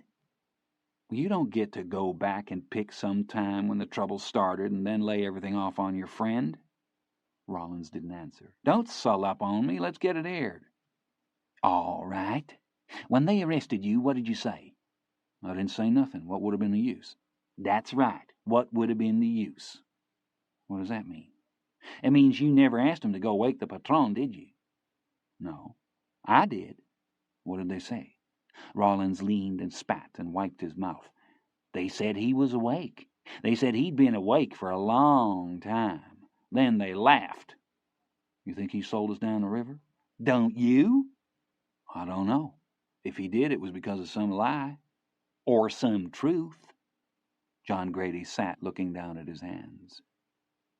Would it satisfy you, he said, if I was to just go on and admit to being a 14-karat gold-plated son of a bitch? I never said that. They sat. After a while, John Grady looked up. I can't back up and start over. But I don't see the point in slobbering over it. And I can't see where it would make me feel better to be able to point a finger at somebody else. It don't make me feel better. I tried to reason with you, that's all. I tried any number of times. I know you did. But some things ain't reasonable. Be that as it may, I'm the same man you crossed that river with. How I was is how I am, and all I know to do is stick. I never even promised you wouldn't die down here. Never asked your word on it either. I don't believe in signing on just till it quits suiting you. You either stick or you quit, and I wouldn't quit you. I don't care what you done. And that's about all I got to say. I never quit you, Rawlins said. All right. After a while, the two girls came back. The taller of them held up her hand with 2 cigarettes in it. John Grady looked at the guards. They motioned the girls over and looked at the cigarettes and nodded, and the girls approached the bench and handed the cigarettes to the prisoners together with several wooden matches. Muy amable, said John Grady. Muchas gracias. They lit the cigarettes off one match, and John Grady put the other matches in his pocket and looked at the girls. They smiled shyly. Son americanos ustedes? They said. Sí. Son ladrones? Sí. Ladrones muy famosos. Bandoleros. They sucked in their breath. Que precioso, they said.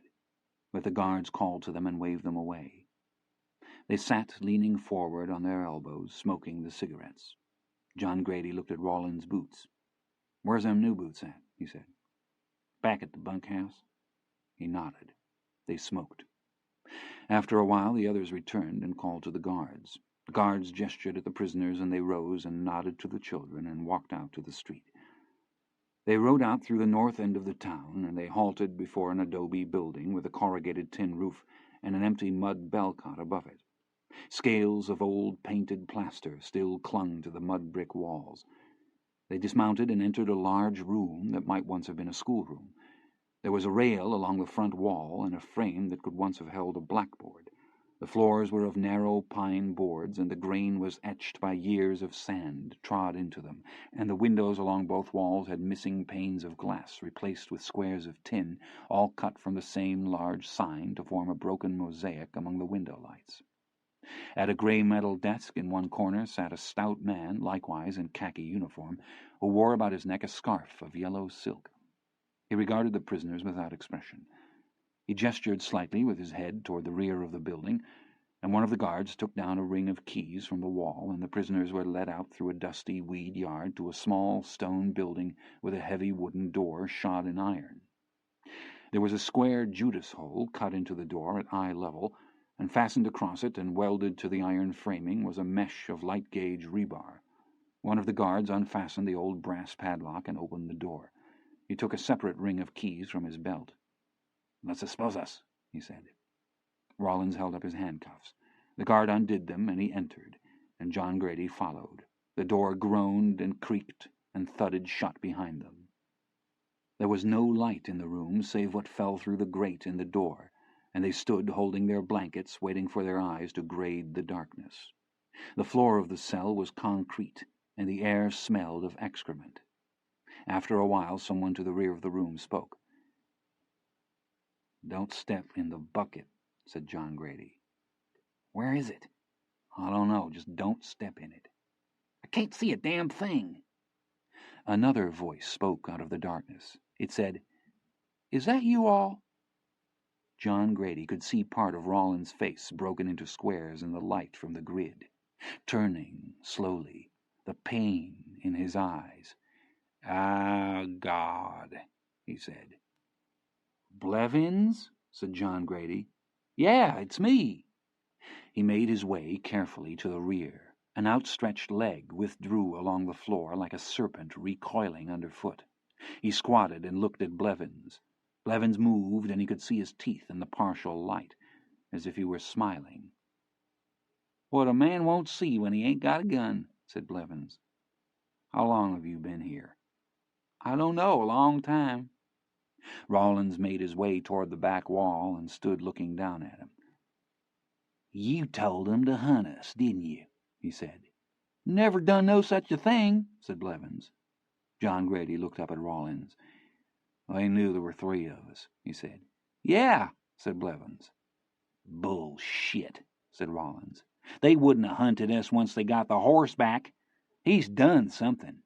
"It was my goddamn horse," said Blevins. They could see him now, scrawny and ragged and filthy. "It was my horse and my saddle and my gun." They squatted. No one spoke. "What have you done?" said John Grady. "I ain't done nothing nobody else wouldn't have." "What have you done?" "You know what he's done," said Rawlins. "Did you come back here?" "Damn right I come back here." "You dumb shit. What did you do? Tell me the rest of it." "Ain't nothing to tell." "Oh, hell no," said Rawlins. "Ain't a damn thing to tell." John Grady turned. He looked past Rawlins. An old man sat quietly against the wall, watching them. "De qué crimen queda acusado el joven?" he said. The man blinked. "Asesinato," he said. "Él ha matado un hombre?" The man blinked again. He held up 3 fingers. "What did he say?" said Rawlins. John Grady didn't answer. "What did he say? I know what the son of a bitch said." "He said he's killed 3 men." "That's a damn lie," said Blevins. Rawlins sat slowly on the concrete. "We're dead," he said. "We're dead men. I knew it had come to this from the time I first seen him." "That ain't going to help us," said John Grady. "Ain't but one of 'em died," said Blevins. Rawlins raised his head and looked at him. Then he got up and stepped to the other side of the room and sat down again. John Grady turned to Blevins. "I ain't done nothing to him," said Blevins. "Tell me what happened," said John Grady. He'd worked for a German family in the town of Palau, 80 miles to the east, and at the end of 2 months he'd taken the money he'd earned and ridden back across the self-same desert and staked out the horse at the self-same spring, and dressed in the common clothes of the country he'd walked into town and sat in front of the tienda for 2 days until he saw the same man go by with the Bisley's worn gutta-percha grips sticking out of his belt. "What did you do?" "You ain't got a cigarette, have you?" "No. What did you do?" "Didn't think you did." "What did you do?" "Lord, what I wouldn't give for a chew of tobacco." "What did you do?" "I walked up behind him, snatched it out of his belt. That's what I done." "And shot him?" "Well, he come at me." "Come at you?" "Yeah." "So you shot him?" "What choice did I have?" "What choice?" said John Grady. "I didn't want to shoot the dumb son of a bitch. I was never no part of my intention." "What did you do then?" "Time I got back to the spring where my horse was, they was on me. That boy I shot off his horse throwed down on me with a shotgun." "What happened then?" "I didn't have no more shells. I'd shot 'em all up. My own damn fault. All I had was what was in the gun." "You shot one of the rurales?" "Yeah." "Dead?" "Yeah." They sat quietly in the dark. "I could have bought shells in Munoz," said Blevins, "'fore I even come here. I had the money, too." John Grady looked at him. "You got any idea the kind of mess you're in?" Blevins didn't answer. What did they say they mean to do with you? Send me to the penitentiary, I reckon. They ain't gonna send you to the penitentiary. Why ain't they? You ain't gonna be that lucky, said Rollins. I ain't old enough to hang. They'll lie about your age for you. They don't have capital punishment in this country, said John Grady. Don't listen to him. You knew they was hunting us, didn't you? Said Rollins. Yeah, I knew it. What was I supposed to do, send you a telegram? John Grady waited for Rollins to answer, but he didn't. The shadow of the iron grid over the Judas hole lay skewed upon the far wall like a waiting chalk game, which the space in that dark and stinking cubicle had somehow rendered out of true. He folded his blanket and sat on it and leaned against the wall. Do they ever let you out? You get to walk around? I don't know. What do you mean you don't know? I can't walk. You can't walk. That's what I said. How come you can't walk? Said Rollins. 'Cause they busted my feet all to hell is how come. They sat. No one spoke. Soon it was dark. The old man on the other side of the room had begun to snore. They could hear sounds from the distant village. Dogs, a mother calling, ranchero music with its falsetto cries, almost like an agony played out of a cheap radio somewhere in the nameless night.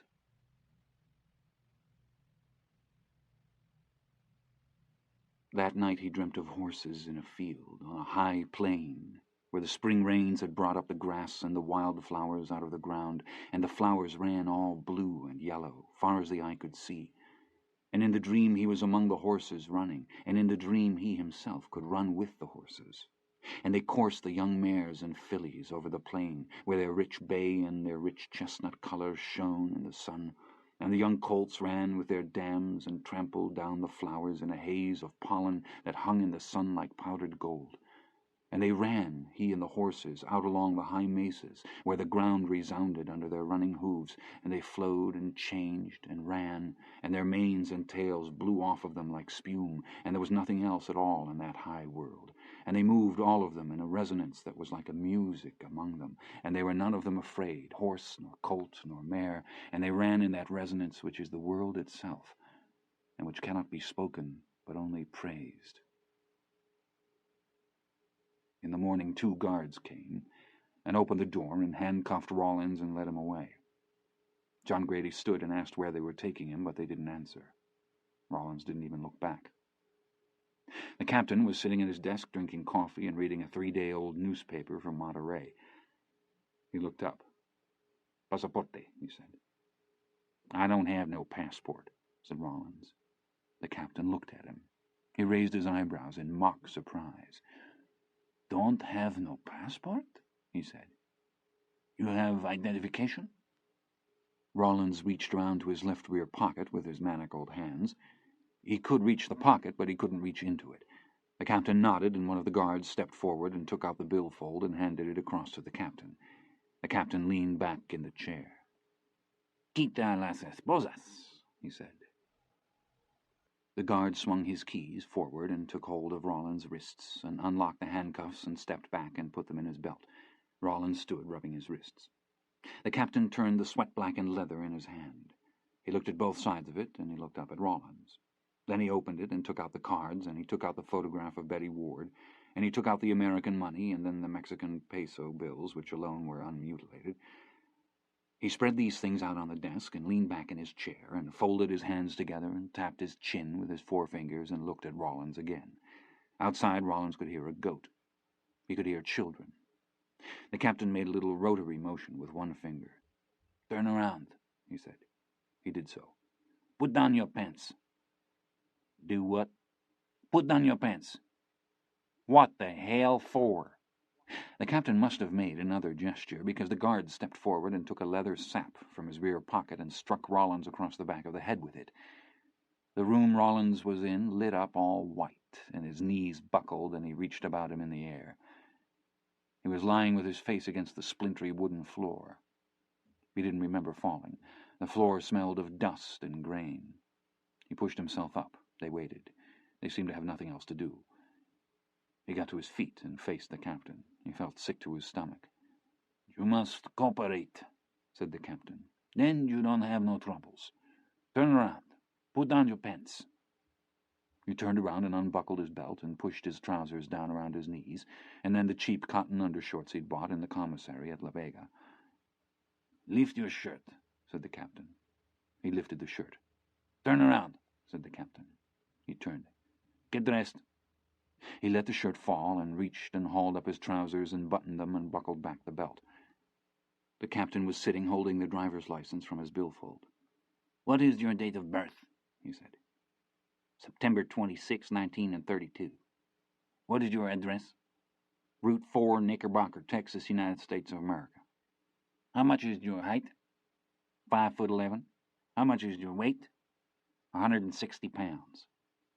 The captain tapped the license on the desk. He looked at Rollins. "You have a good memory. Where is this man?" "What man?" He held up the license. "This man. Rollins." Rollins swallowed.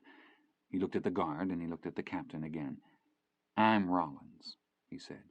The captain smiled sadly. He shook his head. Rollins stood with his hands dangling. "Why ain't I?" he said. "Why'd you come here?" said the captain. "Come where?" "Here, to this country." "We come down here to work. Somos vaqueros." "Speak English, please."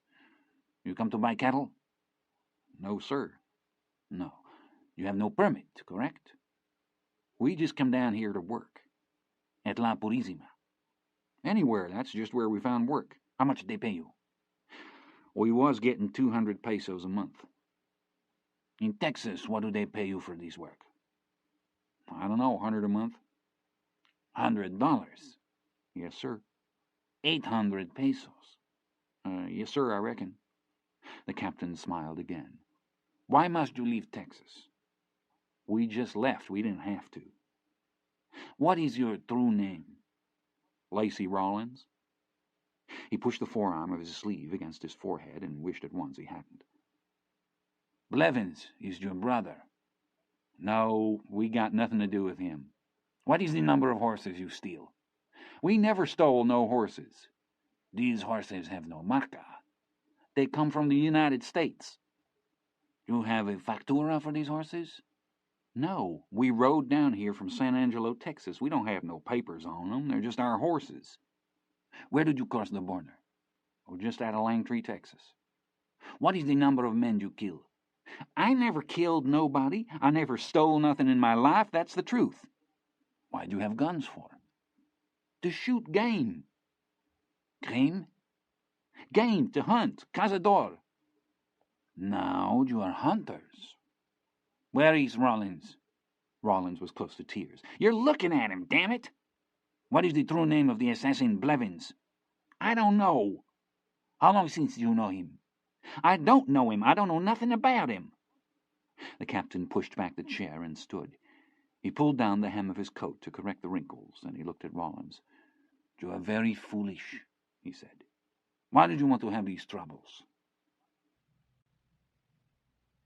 They let Rollins go just inside the door, and he slid to the floor and sat for a moment, and then bent slowly forward and to one side and lay, holding himself. The guard crooked his finger at John Grady, who sat squinting up at them in the sudden light. He rose. He looked down at Rollins. "These sons of bitches," he said. "Tell them whatever they want to hear, Bud," whispered Rollins. "It don't make a damn." "Vamonos," said the guard. "What did you tell him?" "Told him we was horse thieves and murderers. You will, too." But by then the guard had come forward and seized his arm and shoved him out the door, and the other guard shut the door and pushed the bolt shackle home in the padlock. When they entered the office, the captain sat as before, his hair newly slicked. John Grady stood before him. In the room, aside from the desk and the chair that the captain sat in, there were 3 folding metal chairs against the far wall that had an uncomfortable emptiness about them, as if people had got up and left, as if people expected were not coming. An old seed company calendar from Monterey was nailed to the wall above them, and in the corner stood an empty wire bird cage hung from a floor pedestal like some Baroque lampstand. On the captain's desk was a glass oil lamp with a blackened chimney, an ashtray, a pencil that had been sharpened with a knife. "Las esposas," he said. The guard stepped forward and unlocked the handcuffs. The captain was looking out the window. He'd taken the pencil from the desk and was tapping his lower teeth with it. He turned and tapped the desk twice with the pencil and laid it down, like a man calling a meeting to order. "Your friend has told us everything," he said. He looked up. "You will find it is best to tell everything right away. That way you won't have no troubles." "You didn't have no call to beat up on that boy," said John Grady. "We don't know nothing about Blevins. He asked to ride with us, that's all. We don't know nothing about the horse. The horse got away from him in a thunderstorm and showed up here, and that's when the trouble started. We didn't have nothing to do with it. We've been working for Senor Rocha going on 3 months down at La Purísima. You went down there and told him a bunch of lies. Lacey Rollins is as good a boy as ever come out of Tom Green County." "He is the criminal Smith." "His name ain't Smith, it's Rollins, and he ain't a criminal. I've known him all my life. We were raised together. We went to the same school." The captain sat back. He unbuttoned his shirt pocket and pushed his cigarettes up from the bottom in their package, and took one out without removing the pack, and buttoned the shirt again. The shirt had been tailored in military fashion and fit tightly, and the cigarettes fit tightly in the pocket. He leaned in his chair and took a lighter from his coat and lit the cigarette, and put the lighter on the desk beside the pencil, and pulled the ashtray to him with one finger, and leaned back in the chair and sat with his arm upright and the burning cigarette a few inches from his ear in a posture that seemed alien to him, as if perhaps he'd admired it somewhere in others. "What is your age?" he said. 16. I'll be 17 in 6 weeks. "What is the age of the assassin Blevins?" "I don't know. I don't know nothing about him. He says he's 16. I'd guess 14 is more like it. 13 even."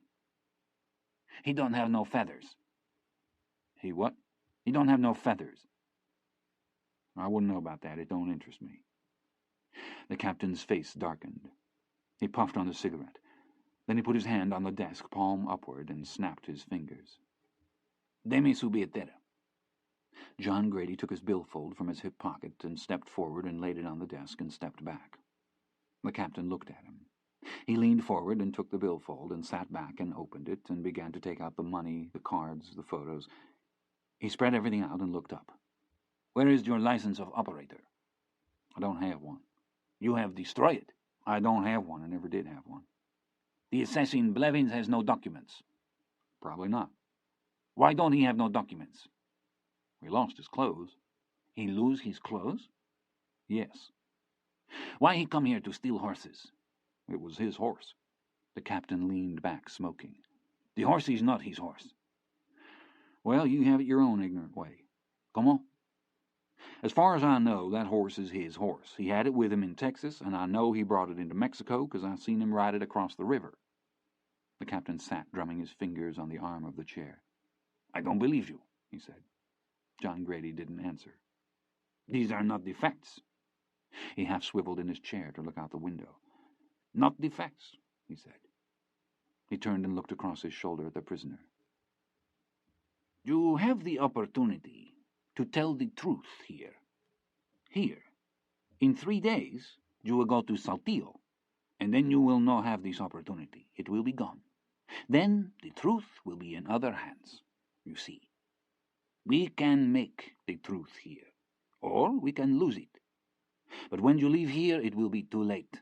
Too late for truth. Then you will be in the hands of other parties.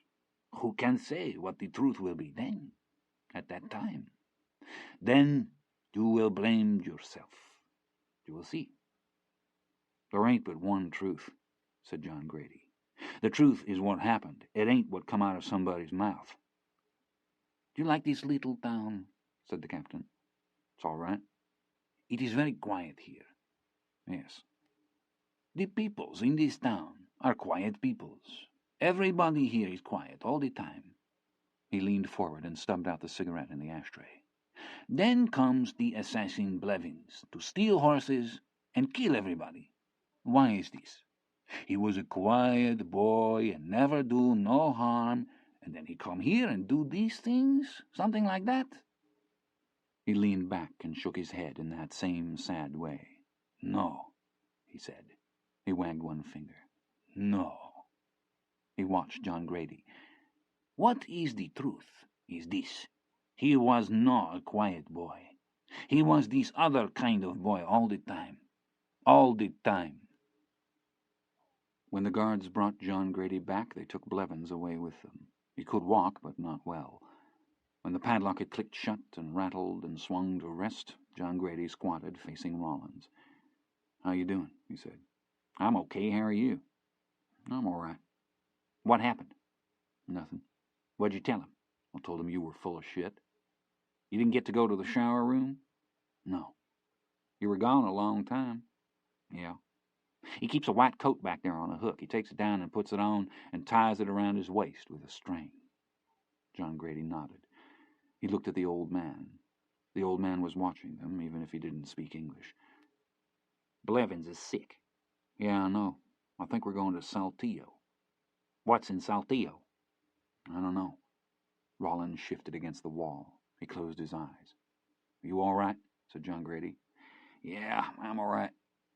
"I think he wants to make some kind of deal with us." "The captain?" "Captain, whatever he is." "What kind of deal?" "To keep quiet.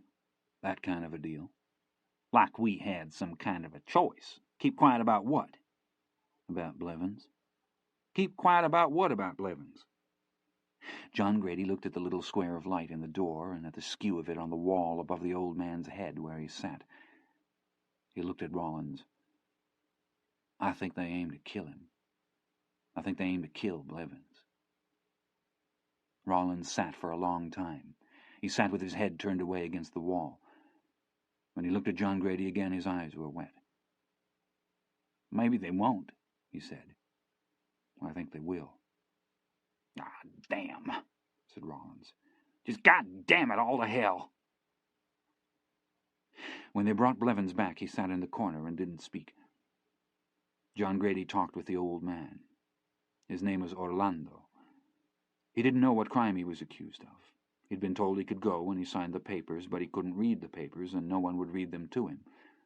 He didn't know how long he'd been here, since sometime in the winter. While they were talking, the guards came again, and the old man shut up. They unlocked the door and entered, and set 2 buckets in the floor together with a stack of enameled tin plates. One of them looked into the water pail, and the other took the slop pail from the corner, and they went out again. They had about them a perfunctory air, like men accustomed to caring for livestock. When they were gone, the prisoners squatted about the buckets, and John Grady handed out the plates, of which there were 5, as if some unknown other were expected. There were no utensils, and they used the tortillas to spoon the beans from the bucket. "Blevins," said John Grady, "you aim to eat?" "I ain't hungry." "Better get you some of this." "You all go on." John Grady scooped beans into one of the spare dishes and folded the tortilla along the edge of the dish and got up and carried it to Blevins and came back. Blevins sat holding the dish in his lap.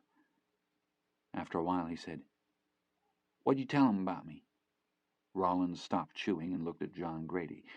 John Grady looked at Blevins. "Told him the truth?" "Yeah," said Blevins. "You think it would make any difference what we told him?" said Rollins. "He could have tried to help me out." Rollins looked at John Grady. "Could have put in a good word for me," said Blevins. "Good word," said Rollins. "Wouldn't have cost you nothing." "Shut the hell up," said Rollins. "Just shut up. You say anything more, I'll come over there and stomp your skinny ass. You hear me? If you say one more goddamn word—" "Leave him alone," said John Grady. "Dumb little son of a bitch. You think that man in there don't know what you are? He knew what you were before he ever set eyes on you. Before you were born. Damn you to hell. Just damn you to hell." He was almost in tears. John Grady put a hand on his shoulder. "Let it go, Lacey," he said. "Just let it go." In the afternoon, the guards came and left the slop bucket and took away the plates and pails. "How do you reckon the horses are making it?" said Rollins. John Grady shook his head. "Horses," the old man said. "Caballos." "Sí, caballos." They sat in the hot silence and listened to the sounds in the village, the passing of some horses along the road. John Grady asked the old man if they had mistreated him, but the old man waved one hand and passed it off. He said they didn't bother him much. He said there was no sustenance in it for them. An old man's dry moans. He said that pain for the old was no longer a surprise. 3 days later they were led, blinking, from their cell into the early sunlight and through the yard and the schoolhouse and out into the street. Parked there was a 1.5-ton flatbed Ford truck. They stood in the street, dirty and unshaven, holding their blankets in their arms. After a while, one of the guards motioned to them to climb up on the truck. Another guard came out of the building, and they were handcuffed with the same plate-worn cuffs and then chained together with a tow chain that lay coiled in the spare tire in the forward bed of the truck. The captain came out and stood in the sunlight, rocking on his heels and drinking a cup of coffee. He wore a pipe-clayed leather belt and holster, the .45 automatic slung at full cock, butt forward at his left side. He spoke to the guards, and they waved their arms, and a man standing on the front bumper of the truck raised up out of the engine compartment and gestured and spoke, and then bent under the hood again. "What did he say?" said Blevins. No one answered. There were bundles and crates piled forward on the truck bed, together with some 5-gallon army gas cans.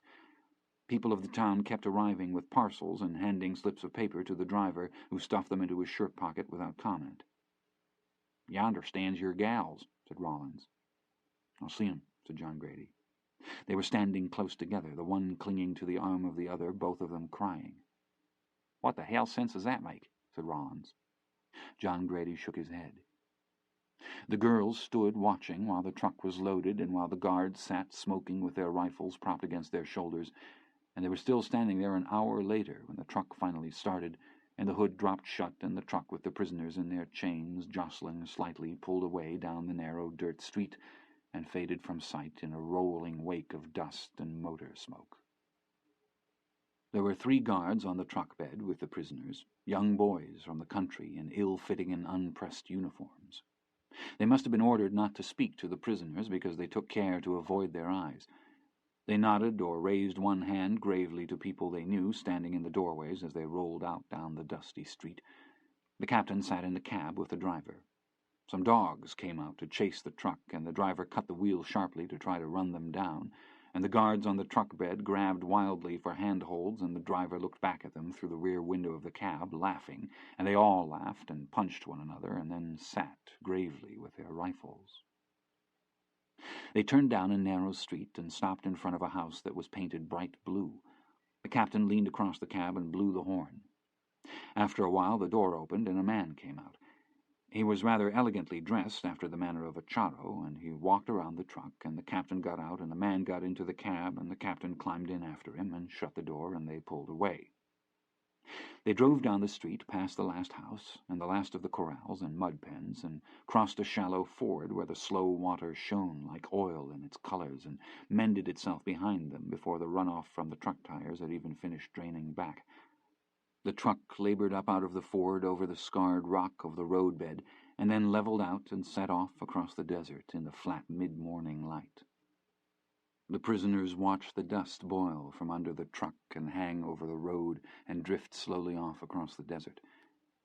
They slammed about on the rough oak planks of the truck bed and tried to keep their blankets folded under them. Where the road forked, they turned out onto the track that would take them to Cuatro Ciénegas and on to Saltillo, 400 kilometers to the south. Blevins had unfolded his blanket and was stretched out on it with his arms under his head.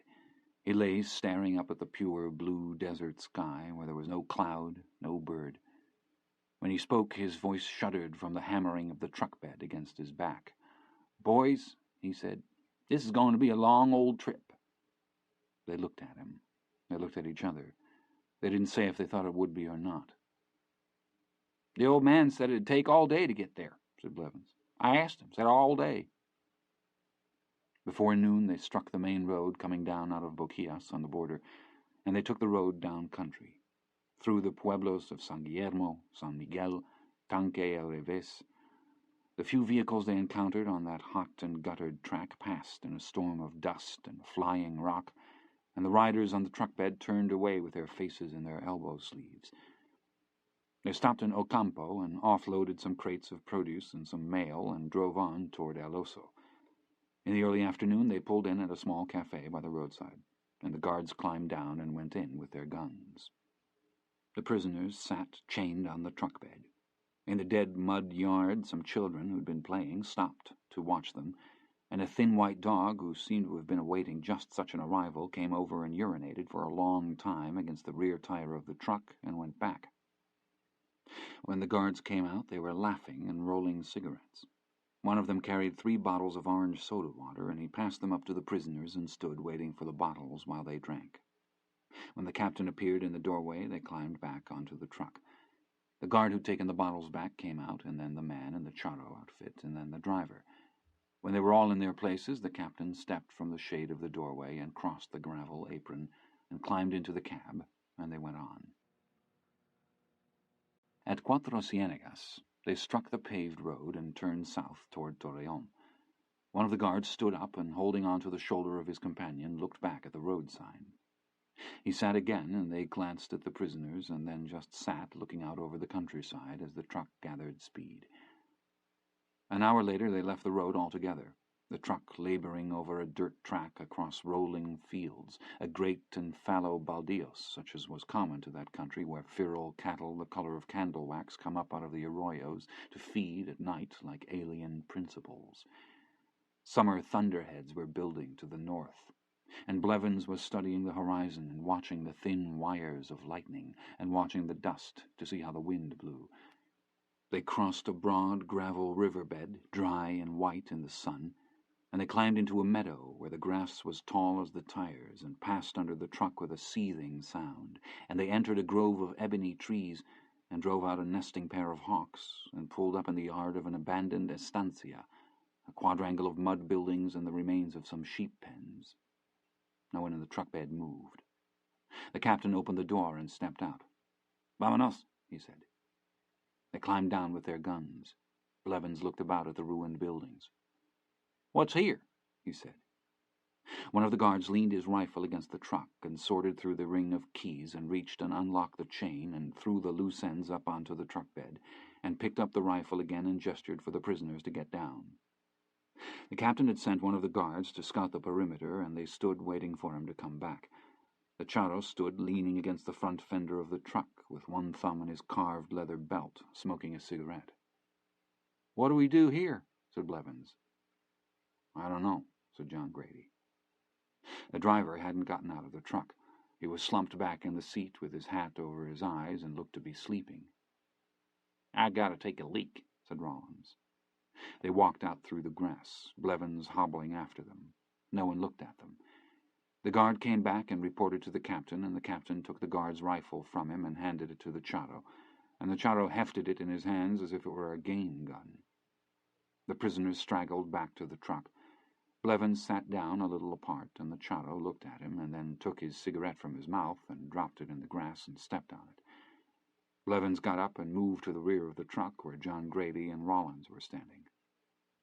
"What are they going to do?" he said. The guard with no rifle came to the rear of the truck.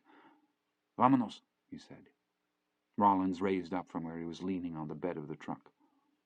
"Solo el chico," said the guard. "Vámonos." Rollins looked at John Grady. "What are they going to do?" said Blevins. "They ain't going to do nothing," said Rollins. He looked at John Grady. John Grady said nothing at all. The guard reached and took Blevins by the arm. "Vámonos," he said. "Wait a minute," said Blevins.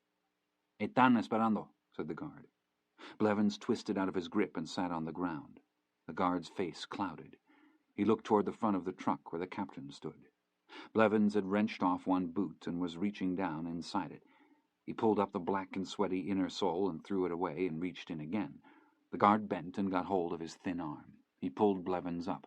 Blevins was flailing about, trying to hand something to John Grady. "Here," he hissed. John Grady looked at him. "What do I want with that?" he said. "Take it," said Blevins. He thrust into his hand a wad of dirty and crumpled peso notes, and the guard jerked him around by his arm and pushed him forward. The boot had fallen to the ground. "Wait," said Blevins. "I need to get my boot." But the guard shoved him on past the truck, and he limped away, looking back once, mute and terrified, and then going on with the captain and the charro across the clearing toward the trees. The captain had put one arm around the boy, or he put his hand in the small of his back, like some kindly adviser. The other man walked behind them, carrying the rifle, and Blevins disappeared into the ebony trees, hobbling on one boot, much as they had seen him that morning coming up the arroyo after the rain in that unknown country long ago. Rollins looked at John Grady. His mouth was tight. John Grady watched the small, ragged figure vanish, limping among the trees with his keepers. There seemed insufficient substance to him to be the object of men's wrath. There seemed nothing about him sufficient to fuel any enterprise at all. "Don't you say nothing," said Rollins. "All right. Don't you say a damn word." John Grady turned and looked at him. He looked at the guards, and he looked at the place where they were, the strange land, the strange sky. "All right," he said, "I won't." At some time the driver had got out and gone off somewhere to inspect the buildings. The others stood, the 2 prisoners, the 3 guards in their rumpled suits, the 1 guard with no rifle squatting by the tire. They waited a long time. Rollins leaned and put his fists on the truck bed and laid his forehead down and closed his eyes tightly. After a while he raised up again. He looked at John Grady. "They can't just walk him out there and shoot him," he said. "Hell fire, just walk him out there and shoot him?" John Grady looked at him. As he did so, the pistol shot came from beyond the ebony trees. Not loud, just a flat sort of pop, then another. When they came back out of the trees, the captain was carrying the handcuffs. "Vámonos," he called. The guards moved. One of them stood on the rear axle hub and reached across the boards of the truck bed for the chain. The driver came from the ruins of the Quinta. "We're okay," whispered Rollins. "We're okay." John Grady didn't answer. He almost reached to pull down the front of his hat brim, but then he remembered that they had no hats anymore, and he turned and climbed up on the bed of the truck and sat waiting to be chained. Blevins' boot was still lying in the grass. One of the guards bent and picked it up and pitched it into the weeds. When they wound back up out of the glade, it was already evening, and the sun lay long in the grass and across the shallow swales where the land dipped in pockets of darkness. Small birds come to feed in the evening cool of the open country flushed and flared away over the grass-tops, and the hawks, in silhouette against the sunset, waited in the upper limbs of a dead tree for them to pass. They rode into Saltillo at 10 o'clock at night, the populace out for their paseos, the cafes full. They parked on the square opposite the cathedral, and the captain got out and crossed the street. There were old men sitting on benches under the yellow lamplight having their shoes polished, and there were little signs warning people off the tended gardens. Vendors were selling paletas, frozen fruit juices, and young girls with powdered faces went hand in hand by pairs and peered across their shoulders with dark, uncertain eyes. John Grady and Rollins sat with their blankets pulled about them. No one paid them any mind. After a while the captain came back and climbed into the truck, and they went on again. They drove through the streets and made stops at little dim-lit doorways and small houses and tiendas, until nearly all the parcels in the bed of the truck had been dispersed and a few new ones taken aboard. When they pulled up before the massive doors of the old prison on Castelar, it was past midnight. They were led into a stone-floored room that smelled of disinfectant. The guard uncuffed their wrists and left them, and they squatted and leaned against the wall with their blankets about their shoulders like mendicants. They squatted there for a long time. When the door opened again, the captain came in and stood looking at them in the dead flat glare of the single bulb in the ceiling overhead. He was not wearing his pistol. He gestured with his chin, and the guard who had opened the door withdrew and closed the door behind him. The captain stood regarding them with his arms crossed and his thumb beneath his chin. The prisoners looked up at him. They looked at his feet. They looked away. He stood watching them for a long time. They all seemed to be waiting for something, like passengers in a halted train. Yet the captain inhabited another space, and it was a space of his own election and outside the common world of men. A space privileged to men of the irreclaimable act, which, while it contained all lesser worlds within, it contained no access to them. For the terms of election were of a piece with its office, and once chosen, that world could not be quit. He paced. He stood. He said that the man they called the Charro had suffered from a failure of nerve out there among the ebony trees beyond the ruins of the estancia, and this a man whose brother was dead at the hand of the assassin Blevins, and this a man who had paid money that certain arrangements be made which the captain had been at some pains himself to make. "This man came to me. I don't go to him. He came to me, speaking of justice, speaking of the honor of his family. Do you think men truly want these things? I don't think many men want these things. Even so, I was surprised. I was surprised. We have no death here for the criminals. Other arrangements must be made. I tell you this because you will be making arrangements yourself.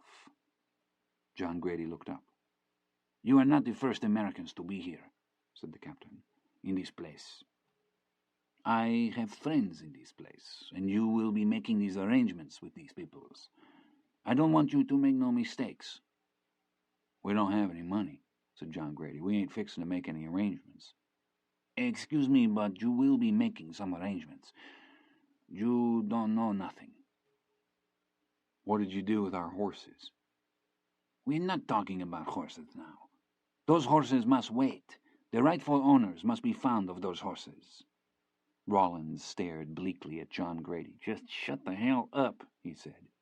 He can talk, said the captain. It is better when everybody is understand. You cannot stay here, in this place. You stay here, you're going to die. Then come other problems. Papers is lost, peoples cannot be found. Some peoples come here to look for some man, but he is not here. No one can find these papers, something like that. You see, no one wants these troubles. Who can say that somebody was here? We don't have these bodies. Some crazy person, he can say that God is here, but everybody knows that God is not here. The captain reached out with one hand and rapped with his knuckles against the door. You didn't have to kill him, said John Grady. Como? You could have just brought him back. You could have just brought him on back to the truck. You didn't have to kill him. A key ring rattled outside. The door opened. The captain held up one hand to an unseen figure in the partial dark of the corridor. Momento, he said. He turned and stood studying them. I will tell you a story, he said, because I like you. I was a young man like you see. And this time I tell you I was always with these older boys because I want to learn everything. So on this night at the fiesta of San Pedro in the town of Linares in Nuevo Leon, I was with these boys, and they have some mezcal and everything. You know what is mezcal? And there was this woman. And all these boys is go out to this woman, and they is have this woman. And I am the last one. And I go out to the place where is this woman, and she has refused me because she say I'm too young or something like that. What does a man do? You see, I cannot go back because they will all see that I don't go with this woman. Because the truth is always plain. You see, a man cannot go out to do something and then he go back. Why he go back? Because he changed his mind? A man does not change his mind. The captain made a fist and held it up. Maybe they tell her to refuse to me, so they can laugh. They give her some money or something like that, but I don't let whores make trouble for me. When I come back, there is no laughing. No one is laughing, you see. That has always been my way in this world. I am the one, when I go someplace, then there is no laughing. When I go there, then they stop laughing. They were led up 4 flights of stone stairs, and through a steel door out onto an iron catwalk. The guards smiled back at them in the light from the bulb over the door. Beyond lay the night sky of the desert mountains, below them the prison yard. Se llama la periquera, he said. They followed him down the catwalk. A sense of some brooding and malignant life slumbering in the darkened cages they passed. Here and there along the tiers of catwalks on the far side of the quadrangle, a dull light shaped out the grating of the cells where votive candles burned the night long before some santo. The bell in the cathedral tower 3 blocks away sounded once with a deep and oriental solemnity. They were locked into a cell in the topmost corner of the prison. The iron-barred door clanged shut, and the latch rattled home, and they listened as the guard went back down the catwalk, and they listened as the iron door shut, and then all was silence. They slept in iron bunks chained to the walls on thin trocheros, or mattress pads that were greasy, vile, infested. In the morning they climbed down the 4 flights of steel ladders into the yard, and stood among the prisoners for the morning lista. The lista was called by tiers, yet it still took over an hour, and their names were not called. "I guess we ain't here," said Rollins. Their breakfast was a thin pozole and nothing more, and afterward they were simply turned out into the yard to fend for themselves. They spent the whole of the first day fighting, and when they were finally shut up in their cell at night they were bloody and exhausted, and Rollins' nose was broken and badly swollen. The prison was no more than a small walled village, and within it occurred a constant seethe of barter and exchange in everything from radios and blankets down to matches and buttons and shoe nails, and within this bartering ran a constant struggle for status and position. Underpinning all of it, like the fiscal standard in commercial societies, lay a bedrock of depravity and violence, where in an egalitarian absolute every man was judged by a single standard, and that was his readiness to kill. They slept, and in the morning it all began again. They fought back to back, and picked each other up and fought again. At noon Rollins could not chew. "They're going to kill us," he said. John Grady mashed beans in a tin can with water till he'd made a gruel out of it and pushed it at Rollins. "You listen to me," he said. "Don't you let 'em think they ain't going to have to. You hear me? I intend to make 'em kill me. I won't take nothing less. They either got to kill us or let us be. There ain't no middle ground." "There ain't a place on me that don't hurt." I know it, and I don't care." Rollins sucked at the gruel. He looked at John Grady from over the rim of the can. "You look like a goddamn raccoon," he said. John Grady grinned crookedly. "What the hell you think you look like?" "Shit if I know." "You ought to wish you looked as good as a coon." "I can't laugh. I think my jaw's broke." "There ain't nothing wrong with you." "Shit," said Rollins. John Grady grinned. "You see that big old boy standing yonder that's been watching us?" "I see the son of a bitch." "See him looking over here?" "I see him." "What do you think I'm fixing to do?" "I got no idea in this world." "I'm going to get up from here and walk over there and bust him in the mouth." "The hell you are." "You watch me." "What for?" "Just to save him the trip." By the end of the third day it seemed to be pretty much over. They were both half-naked, and John Grady had been blindsided with a sock full of gravel that took out 2 teeth in his lower jaw, and his left eye was closed completely. The fourth day was Sunday, and they bought clothes with Blevins' money, and they bought a bar of soap and took showers, and they bought a can of tomato soup and heated it in the can over a candle stub and wrapped the sleeve of Rollins' old shirt around it for a handle and passed it back and forth between them while the sun set over the high western wall of the prison. "You know, we might just make it," said Rollins. "Don't start getting comfortable. Let's just take it a day at a time." "How much money you think it would take to get out of here?" "I don't know. I'd say a lot." "I would too." "We ain't heard from the captain's buddies in here. I guess they're waiting to see if there's going to be anything left to bail out." He held out the can toward Rollins. "Finish it," said Rollins. "Take it. There ain't but a sip." He took the can and drained it and poured a little water in and swirled it about and drank that and sat looking into the empty can. "If they think we're rich, how come they ain't looked after us no better?" he said. "I don't know. I know they don't run this place. All they run is what comes in and what goes out." "If that," said Rollins. The floodlights came on from the upper walls. Figures that had been moving in the yard froze, then they moved again. "The horn's fixing to blow." "We got a couple minutes." "I never knowed there was such a place as this." "I guess there's probably every kind of place you can think of." Rollins nodded. "Wouldn't have thought of this one," he said. It was raining somewhere out in the desert. They could smell the wet creosote on the wind.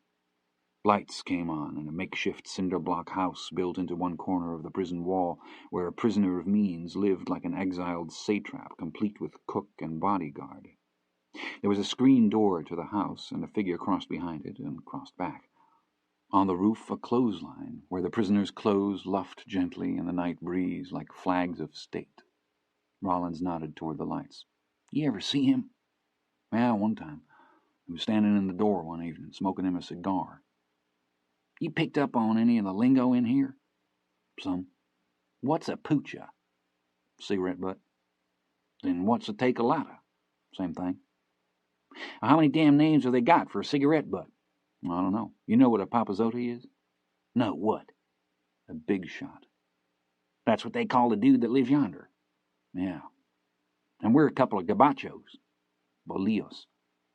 Pendejos. Anybody can be a pendejo, said John Grady. That just means asshole. Yeah? Well, we're the biggest ones in here. I won't dispute it. They sat. What are you thinking about? Said Rollins. Thinking about how much it's going to hurt to get up from here? Rollins nodded. They watched the prisoners moving under the glare of the lights. All over a goddamned horse, said Rollins. John Grady leaned and spat between his boots and leaned back. Horse had nothing to do with it, he said. That night they lay in their cell on the iron racks like acolytes and listened to the silence and a rattling snore somewhere in the block, and a dog barking faintly in the distance, and the silence, and each other breathing in the silence, both still awake. We think we're a couple of pretty tough cowboys, said Rollins. Yeah, maybe. They could kill us any time. Yeah, I know. 2 days later, the Papazote sent for them. A tall, thin man crossed the quadrangle in the evening to where they sat, and bent and asked them to come with him, and then rose and strode off again. He didn't even look back to see if they'd rise to follow. What do you want to do? Said Rollins. John Grady rose stiffly and dusted the seat of his trousers with one hand. Get your ass up from there, he said. The man's name was Perez. His house was a single room, in the center of which stood a tin folding table and 4 chairs. Against one wall was a small iron bed, and in one corner a cupboard and a shelf with some dishes and a 3-burner gas ring. Perez was standing looking out his small window at the yard. When he turned, he made an airy gesture with 2 fingers, and the man who'd come to fetch them stepped back out and closed the door. My name is Emilio Perez, he said. Please sit down. They pulled out chairs at the table and sat. The floor of the room was made of boards, but they were not nailed to anything. The blocks of the walls were not mortared, and the unpeeled roof poles were only dropped loosely into the topmost course, and the sheets of roofing tin overhead were held down by blocks stacked along their edges. A few men could have disassembled and stacked the structure in half an hour. Yet there was an electric light and a gas-burning heater, a carpet, pictures from calendars pinned to the walls. You young boys, he said, you enjoy very much to fight, yes? Rollins started to speak, but John Grady cut him off. Yes, he said, we like it a lot. Perez smiled. He was a man about 40, with graying hair and mustache, lithe and trim. He pulled out the 3rd chair and stepped over the back of it with a studied casualness, and sat and leaned forward with his elbows on the table. The table had been painted green with a brush, and the logo of a brewery was partly visible through the paint. He folded his hands. All this fighting, he said. How long have you been here? About a week. How long do you plan to stay? We never planned to come here in the first place, Rollins said. I don't believe our plans has got much to do with it. Perez smiled. The Americans don't stay so long with us, he said. Sometimes they come here for some months, 2 or 3. Then they leave. Life here is not so good for the Americans. They don't like it so much. Can you get us out of here? Perez spaced his hands apart and made a shrugging gesture. Yes, he said. I can do this, of course. Why don't you get yourself out? Said Rollins. He leaned back. He smiled again. The gesture he made of throwing his hands suddenly away from him like birds dismissed sorted oddly with his general air of containment, as if he thought it perhaps an American gesture which they would understand. I have political enemies. What else? Let me be clear with you.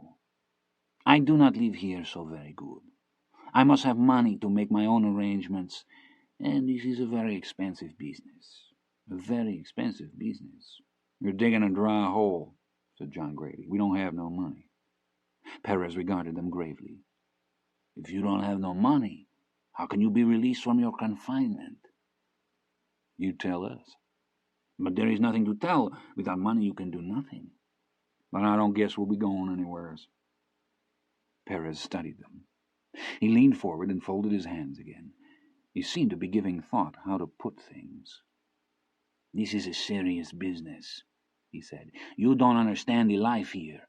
You think this struggle is for these things. Some shoelaces or some cigarettes or something like that. The lucha. This is a naive view. You know what is naive? A naive view. The real facts are always otherwise. You cannot stay in this place and be independent peoples. You don't know what is the situation here. You don't speak the language. He speaks it, said Rollins. Perez shook his head. No, he said, you don't speak it. Maybe in a year here you might understand, but you don't have no year. You don't have no time. If you don't show faith to me, I cannot help you. You understand me? I cannot offer to you my help. John Grady looked at Rollins. You ready, bud? Yeah, I'm ready. They pushed back their chairs and rose. Perez looked up at them. Sit down, please, he said. There's nothing to sit about. He drummed his fingers on the table. You are very foolish, he said. Very foolish. John Grady stood with his hand on the door. He turned and looked at Perez, his face misshapen and his eyes still swollen closed and blue as a plum. Why don't you tell us what's out there, he said. You talk about showing faith if we don't know, and why don't you tell us? Perez had not risen from the table. He leaned back and looked at them. I cannot tell you, he said. That is the truth. I can say certain things about those who come under my protection, but the others, he made a little gesture of dismissal with the back of his hand. The others are simply outside. They live in a world of possibility that has no end. Perhaps God can say what is to become of them, but I cannot. The next morning, crossing the yard, Rollins was set upon by a man with a knife. The man he'd never seen before, and the knife was no homemade trucha ground out of a trench spoon, but an Italian switchblade with black horn handles and nickel bolsters, and he held it at waist level and passed it 3 times across Rollins' shirt, while Rollins leaped 3 times backward with his shoulders hunched and his arms outflung like a man refereeing his own bloodletting. At the 3rd pass he turned and ran. He ran with one hand across his stomach, and his shirt was wet and sticky. When John Grady got to him, he was sitting with his back to the wall, holding his arms crossed over his stomach and rocking back and forth as if he were cold. John Grady knelt and tried to pull his arms away. Let me see, damn it. That son of a bitch! That son of a bitch! Let me see. Rollins leaned back. Oh, shit, he said. John Grady lifted the blood-soaked shirt. It ain't that bad, he said. It ain't that bad. He cupped his hand and ran it across Rollins' stomach to chase the blood.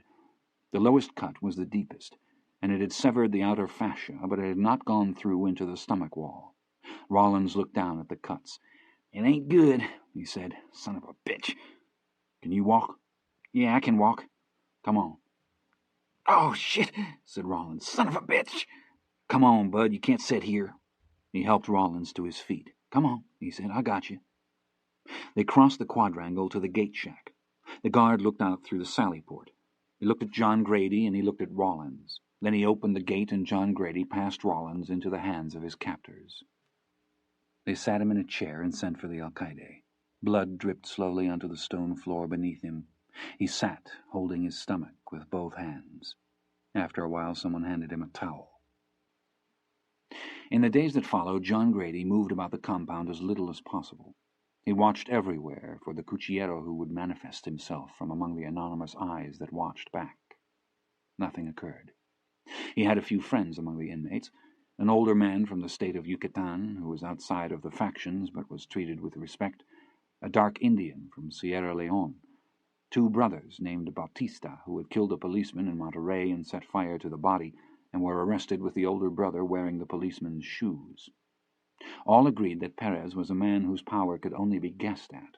Some said he was not confined to the prison at all, but went abroad at night, that he kept a wife and family in the town, a mistress.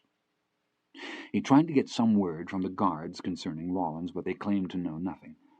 On the morning of the 3rd day after the stabbing, he crossed the yard and tapped at Perez's door. The drone of noise in the yard behind him almost ceased altogether.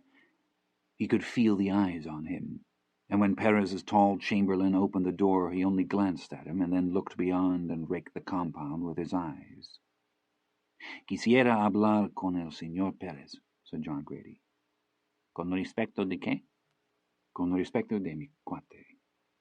He shut the door. John Grady waited. After a while the door opened again. "Passily," said the chamberlain. John Grady stepped into the room. Perez's man shut the door and then stood against it. Perez sat at his table. "How is the condition of your friend?" he said.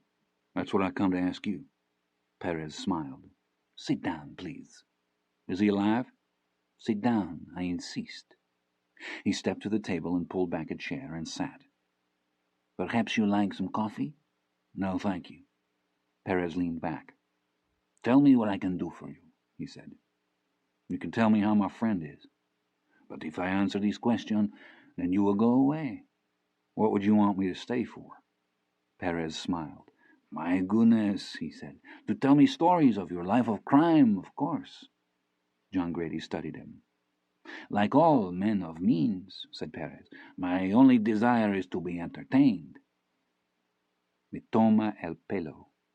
"Yes. In English you say the leg, I believe." "Yes. You a man of means?" "No, it is a joke. I enjoy to practice my English.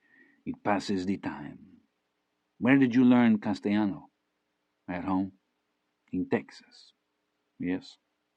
"You learn it from the servants?" "We didn't have no servants. We had people worked on the place." "You have been in some prison before?" "No." "You are the oveja negra, no? The black sheep?" "You don't know nothing about me." "Perhaps not. Tell me, why do you believe that you can be released from your confinement in some abnormal way?"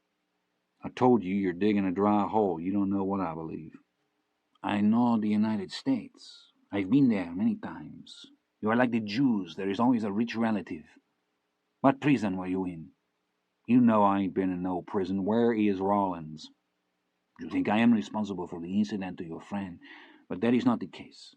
You think I came here to do business. All I want to know is what's happened to him." Perez nodded thoughtfully. "Even in a place like this, where we are concerned with fundamental things, the mind of the Anglo is closed in this rare way. At one time I thought it was only his life of privilege, but it is not that. It is his mind." He sat back easily. He tapped his temple. "It is not that he is stupid. It is that his picture of the world is incomplete. In this rare way, he looks only where he wishes to see. You understand me?" "I understand you." "Good," said Perez. "I can normally tell how intelligent a man is by how stupid he thinks I am." "I don't think you're stupid. I just don't like you." "Ah," said Perez. "Very good, very good." John Grady looked at Perez's man standing against the door. He stood with his eyes caged, looking at nothing. "He doesn't understand what we are saying," said Perez. "Feel free to express yourself." "I've done expressed myself." "Yes. I've got to go." "Do you think you can go if I don't want you to go?" "Yes." Perez smiled. "Are you a cuchillero?" John Grady sat back. "A prison is like how do you call it? A salon de belleza." "A beauty parlor." "A beauty parlor. It is a big place for gossip. Everybody knows the story of everybody, because crime is very interesting. Everybody knows that." "We never committed any crimes." "Perhaps not yet." "What does that mean?" Perez shrugged. "They are still looking. Your case is not decided. Did you think your case was decided?" "I won't find anything." "My goodness," said Perez. "My goodness. You think there are no crimes without owners? It is not a matter of finding. It is only a matter of choosing, like picking the proper suit in a store." "I don't seem to be in any hurry." "Oh, even in Mexico they cannot keep you indefinitely. That is why you must act. Once you are charged, it will be too late. They will issue what is called the previas. Then there are many difficulties." He took his cigarettes from his shirt pocket and offered them across the table. John Grady didn't move. "Please," said Perez. "It is all right. It is not the same as breaking bread. It places one under no obligation." He leaned forward and took a cigarette and put it in his mouth. Perez took a lighter from his pocket and snapped it open and lit it and held it across the table. "Where did you learn to fight?" he said. John Grady took a deep pull on the cigarette and leaned back. "What do you want to know?" he said. "Only what the world wants to know." "What does the world want to know?" "The world wants to know if you have cojones, if you are brave." He lit his own cigarette and laid the lighter on top of the pack of cigarettes on the table and blew a thin stream of smoke. "Then it can decide your price," he said. "Some people don't have a price." "That is true. What about those people?" "Those people die." "I ain't afraid to die." "That is good. It will help you to die. It will not help you to live." "Is Rollins dead?" "No, he is not dead." John Grady pushed back the chair. Perez smiled easily. "You see," he said, "you do just as I say." "I don't think so." "You have to make up your mind. You don't have so much time. We never have so much time as we think." "Time's the one thing I've had enough of since I come here." "I hope you will give some thought to your situation. Americans have ideas sometimes that are not so practical. They think that there are good things and bad things. They are very superstitious, you know." "You don't think there's good and bad things?" "Things, no. I think it is a superstition. It is the superstition of a godless people." "You think Americans are godless?" "Oh, yes, don't you?" "No. I see them attack their own property. I saw a man one time destroy his car with a big martillo, what do you call it?" "Hammer." "Because it would not start. Would a Mexican do that?" "I don't know." "A Mexican would not do that. The Mexican does not believe that a car can be good or evil. If there is evil in the car, he knows that to destroy the car is to accomplish nothing, because he knows where good and evil have their home. The Anglo thinks in his rare way that the Mexican is superstitious. But who is the one? We know there are qualities to a thing. This car is green, or it has a certain motor inside, but it cannot be tainted, you see. Or a man, even a man. There can be in a man some evil, but we don't think it is his own evil. Where did he get it? How did he come to claim it? No. Evil is a true thing in Mexico. It goes about on its own legs. Maybe someday it will come to visit you. Maybe it already has." "Maybe." Perez smiled. "You are free to go," he said. "I can see you don't believe what I tell you. It is the same with money. Americans have this problem always, I believe. They talk about tainted money. But money doesn't have this special quality. And the Mexican would never think to make things special or to put them in a special place where money is no use. Why do this? If money is good, money is good. He doesn't have bad money. He doesn't have this problem, this abnormal thought." John Grady leaned and stubbed out the cigarette in the tin ashtray on the table. Cigarettes in that world were money themselves, and the one he left broken and smouldering in front of his host had hardly been smoked at all. "I'll tell you what," he said. "Tell me. I'll see you around." He rose and looked at Perez's man standing against the door. Perez's man looked at Perez. "I thought you wanted to know what would happen out there," said Perez. John Grady turned. "Would that change it?" he said. Perez smiled. "You do me too much credit. There are 300 men in this institution. No one can know what is possible. Somebody runs the show." Perez shrugged. "Perhaps," he said. "But this type of world, you see, this confinement, it gives a false impression, as if things are in control. If these men could be controlled, they would not be here. You see the problem?" "Yes." "You can go. I will be interested myself to see what becomes to you." He made a small gesture with his hand. His man stepped from before the door and held it open. "Joven," said Perez. John Grady turned. "Yes," he said. "Take care with whom you break bread." "All right, I will." Then he turned and walked out into the yard. He still had 45 pesos left from the money Blevins had given him, and he tried to buy a knife with it, but no one would sell him one. He couldn't be sure if there were none for sale or only none for sale to him. He moved across the courtyard at a studied saunter. He found the Bautistas under the shade of the south wall, and he stood until they looked up and gestured to him to come forward. He squatted in front of them. "Quiero comprar una trucha," he said. They nodded. The one named Faustino spoke. "¿Cuánto dinero tienes?" 45 pesos. They sat for a long time, the dark Indian face ruminating, reflective, as if the complexities of this piece of business dragged after it every sort of consequence. Faustino shaped his mouth to speak. "Bueno," he said. "Dámelo." John Grady looked at them, the lights in their black eyes. If there was guile there, it was of no sort he could reckon with, and he sat in the dirt and pulled off his left boot and reached down into it and took out the small, damp sheaf of bills. They watched him.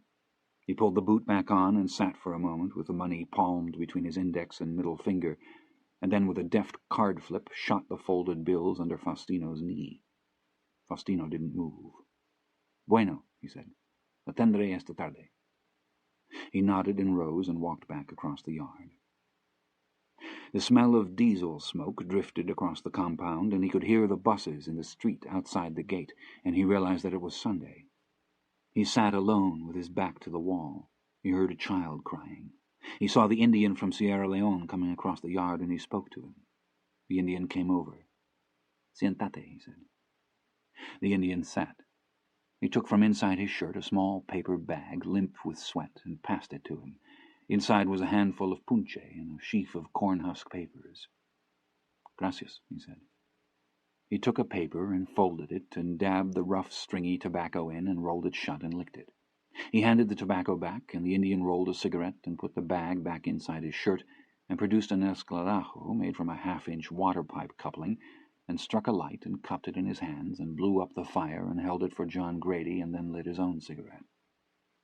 John Grady thanked him. "No tienes visitantes?" he said. The Indian shook his head. He didn't ask John Grady if he had visitors. John Grady thought he might have something to tell him, some news that had moved through the prison but bypassed him in his exile. But the Indian seemed to have no news at all, and they sat, leaning against the wall, smoking until the cigarettes had burned away to nothing, and the Indian let the ashes fall between his feet, and then rose and moved on across the yard. He didn't go to eat at noon. He sat and watched the yard and tried to read the air. He thought men crossing were looking at him. Then he thought they were at pains not to. He said half aloud to himself that all his thinking could get a man killed. Then he said that talking to yourself could also get you killed. A little later he jerked awake and put one hand up. He was horrified to have fallen asleep there. He looked at the width of the shadow of the wall before him. When the yard was half in the shade, it would be 4 o'clock. After a while he got up and walked down to where the Bautistas were sitting. Faustino looked up at him. He gestured for him to come forward. He told him to step slightly to the left. Then he told him he was standing on it. He almost looked down, but he didn't. Faustino nodded. "Siéntate," he said. He sat. "Hay un cordón." He looked down. A small piece of string lay under his boot. When he pulled it up under his hand, a knife emerged out of the gravel, and he palmed it and slid it inside the waistband of his trousers. Then he got up and walked away. It was better than what he'd expected. A switchblade with the handles missing, made in Mexico, the brass showing through the plating on the bolsters. He untied the piece of twine from around it and wiped it on his shirt and blew down into the blade channel and tapped it against the heel of his boot and blew again. He pushed the button and it clicked open. He wet a patch of hair on the back of his wrist and tried the edge. He was standing on one foot with his leg crossed over his knee, honing the blade against the sole of his boot, when he heard someone coming, and he folded the knife and slid it into his pocket and turned and went out, passing 2 men who smirked at him on their way to the vile latrine. A half-hour later the horn sounded across the yard for the evening meal.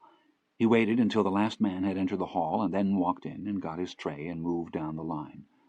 Because it was Sunday and many of the prisoners had eaten food brought by their wives or family, the hall was half empty, and he turned and stood with his tray, the beans and tortillas and the anonymous stew, and picked a table in the corner where a boy not much older than he sat alone, smoking and drinking water from a cup.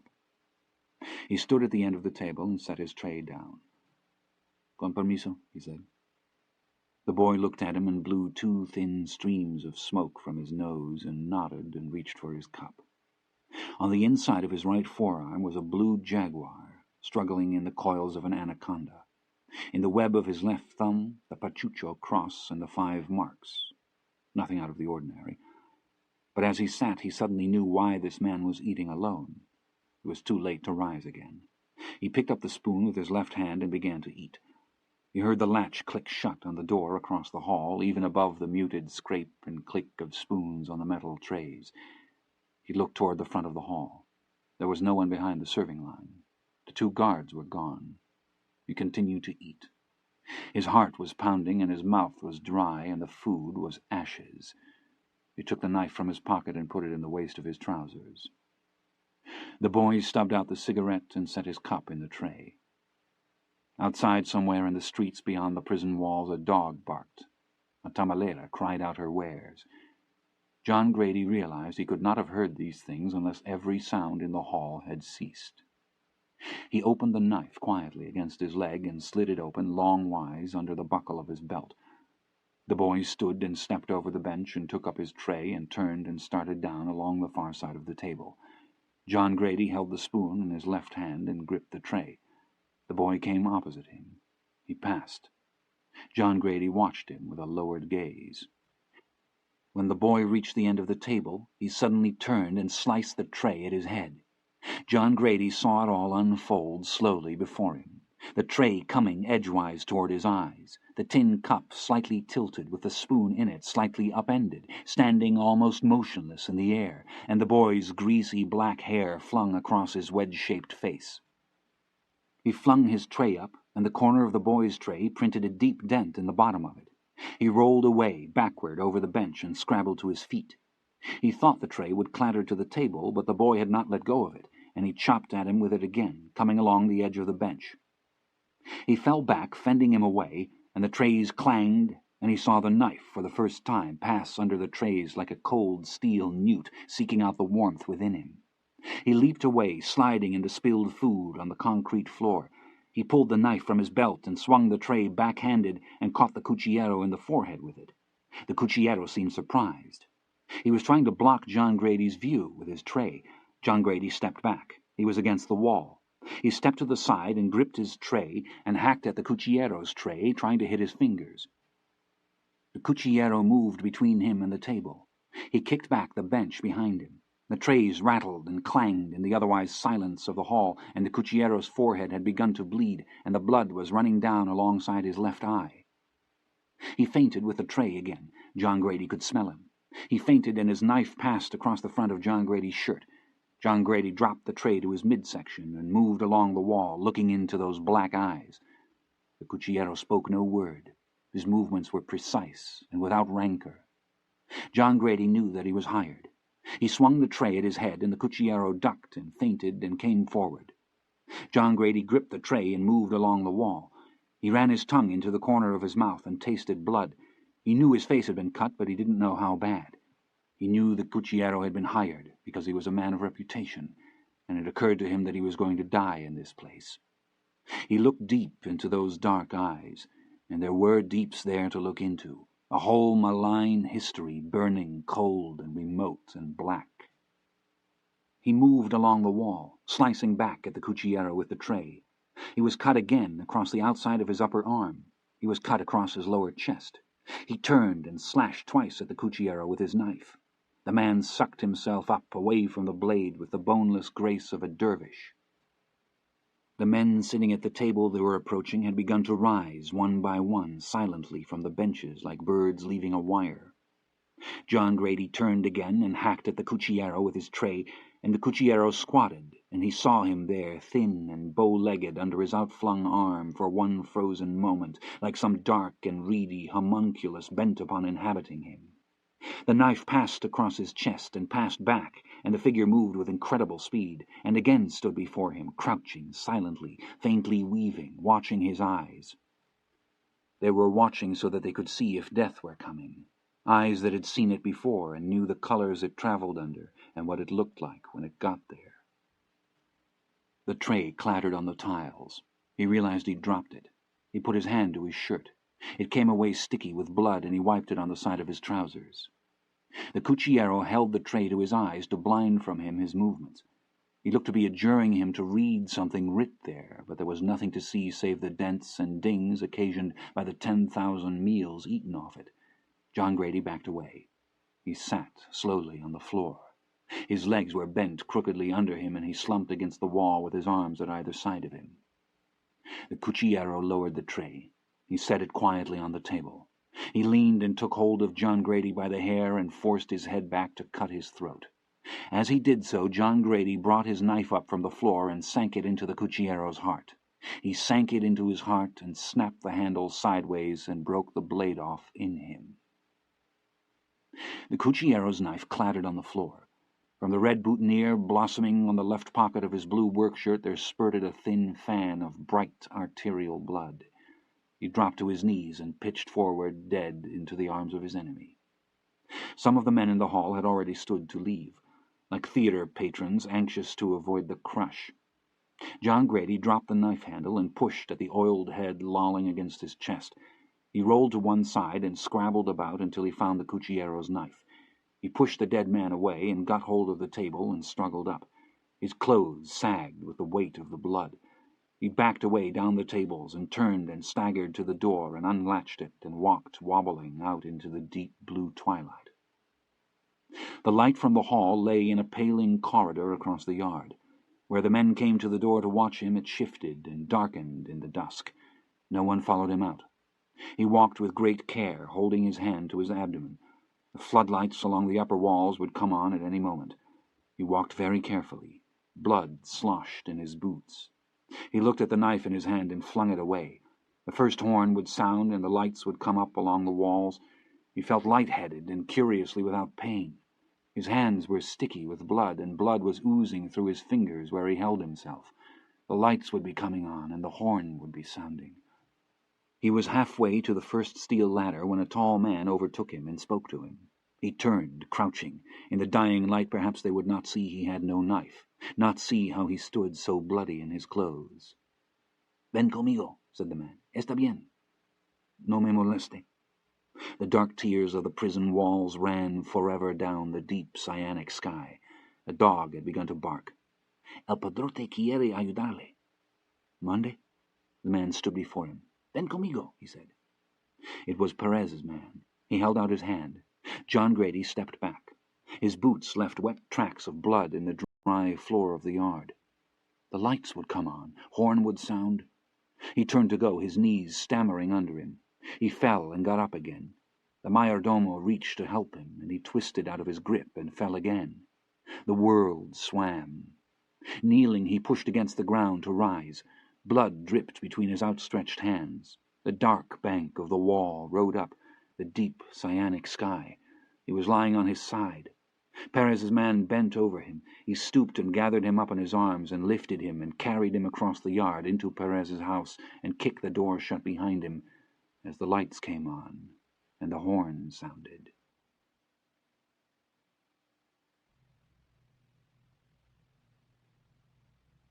He woke in a stone room in total darkness and the smell of disinfectant. He put his hand out to see what it would touch and felt pain all over him, like something that had been crouching there in the silence, waiting for him to stir. He put his hand down. He turned his head. A thin rod lay luminescing in the blackness. He listened, but there was no sound. Every breath he took was like a razor. After a while he put his hand out and touched the cold block wall. "Hola," he said. His voice was weak and reedy, his face stiff and twisted. He tried again. "Hola." There was someone there. He could feel them. "¿Quién está?" he said, but no one spoke back. There was someone there, and they had been there. There was no one there. There was someone there, and they had been there, and they had not left. But there was no one there. He looked at the floating rod of light. It was light from under a door. He listened. He held his breath and listened. Because the room was small, it seemed to be small, and if the room was small, he could hear them breathing in the dark if they were breathing, but he heard nothing. He half wondered if he were not dead, and in his despair he felt well up in him a surge of sorrow like a child beginning to cry, but it brought with it such pain that he stopped it cold, and began at once his new life in the living of it, breath to breath.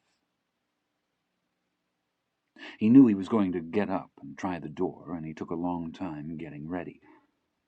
First he moved onto his stomach. He pushed himself over all at once to get it done with, and he was just amazed at the pain. He lay breathing. He reached down to put his hand on the floor. It swung in empty space.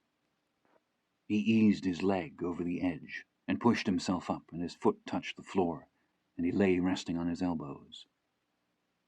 When he reached the door, it was locked. He stood, the floor cool under his feet. He was trussed in some sort of wrapping, and he'd begun to bleed again. He could feel it. He stood, resting with his face against the cool of the metal door. He felt the bandage on his face against the door, and he touched it, and he was thirsty, out of all reason, and he rested for a long time before starting back across the floor.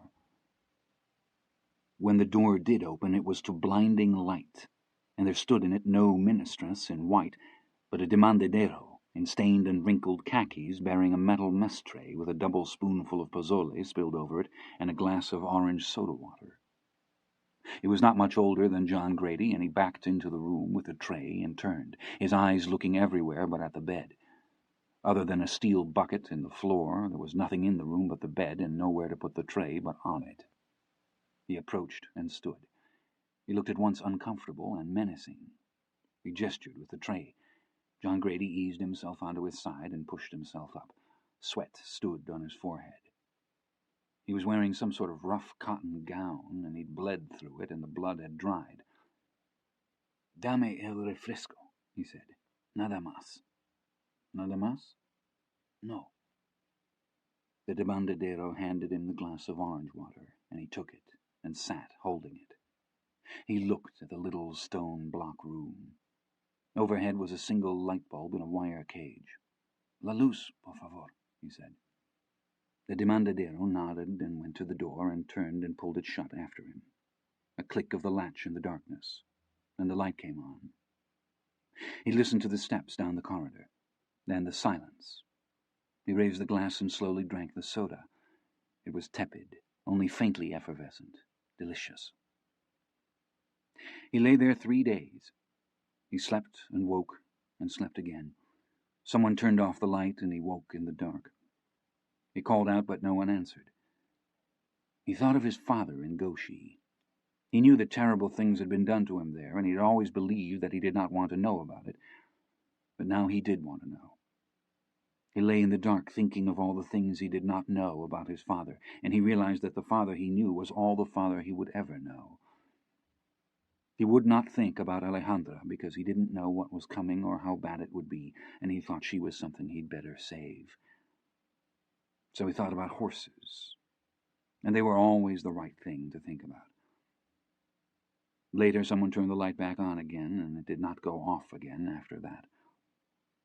He slept, and when he woke he had dreamt of the dead standing about in their bones, and the dark sockets of their eyes that were indeed, without speculation, bottomed in the void, wherein lay a terrible intelligence, common to all but of which none would speak. When he woke he knew that men had died in that room. When the door opened next, it was to admit a man in a blue suit carrying a leather bag. The man smiled at him and asked after his health. "Mejor que nunca," he said. The man smiled again. He set the bag on the bed and opened it and took out a pair of surgical scissors and pushed the bag to the foot of the bed and pulled back the blood-stained sheet. "¿Quién es usted?" said John Grady. The man looked surprised.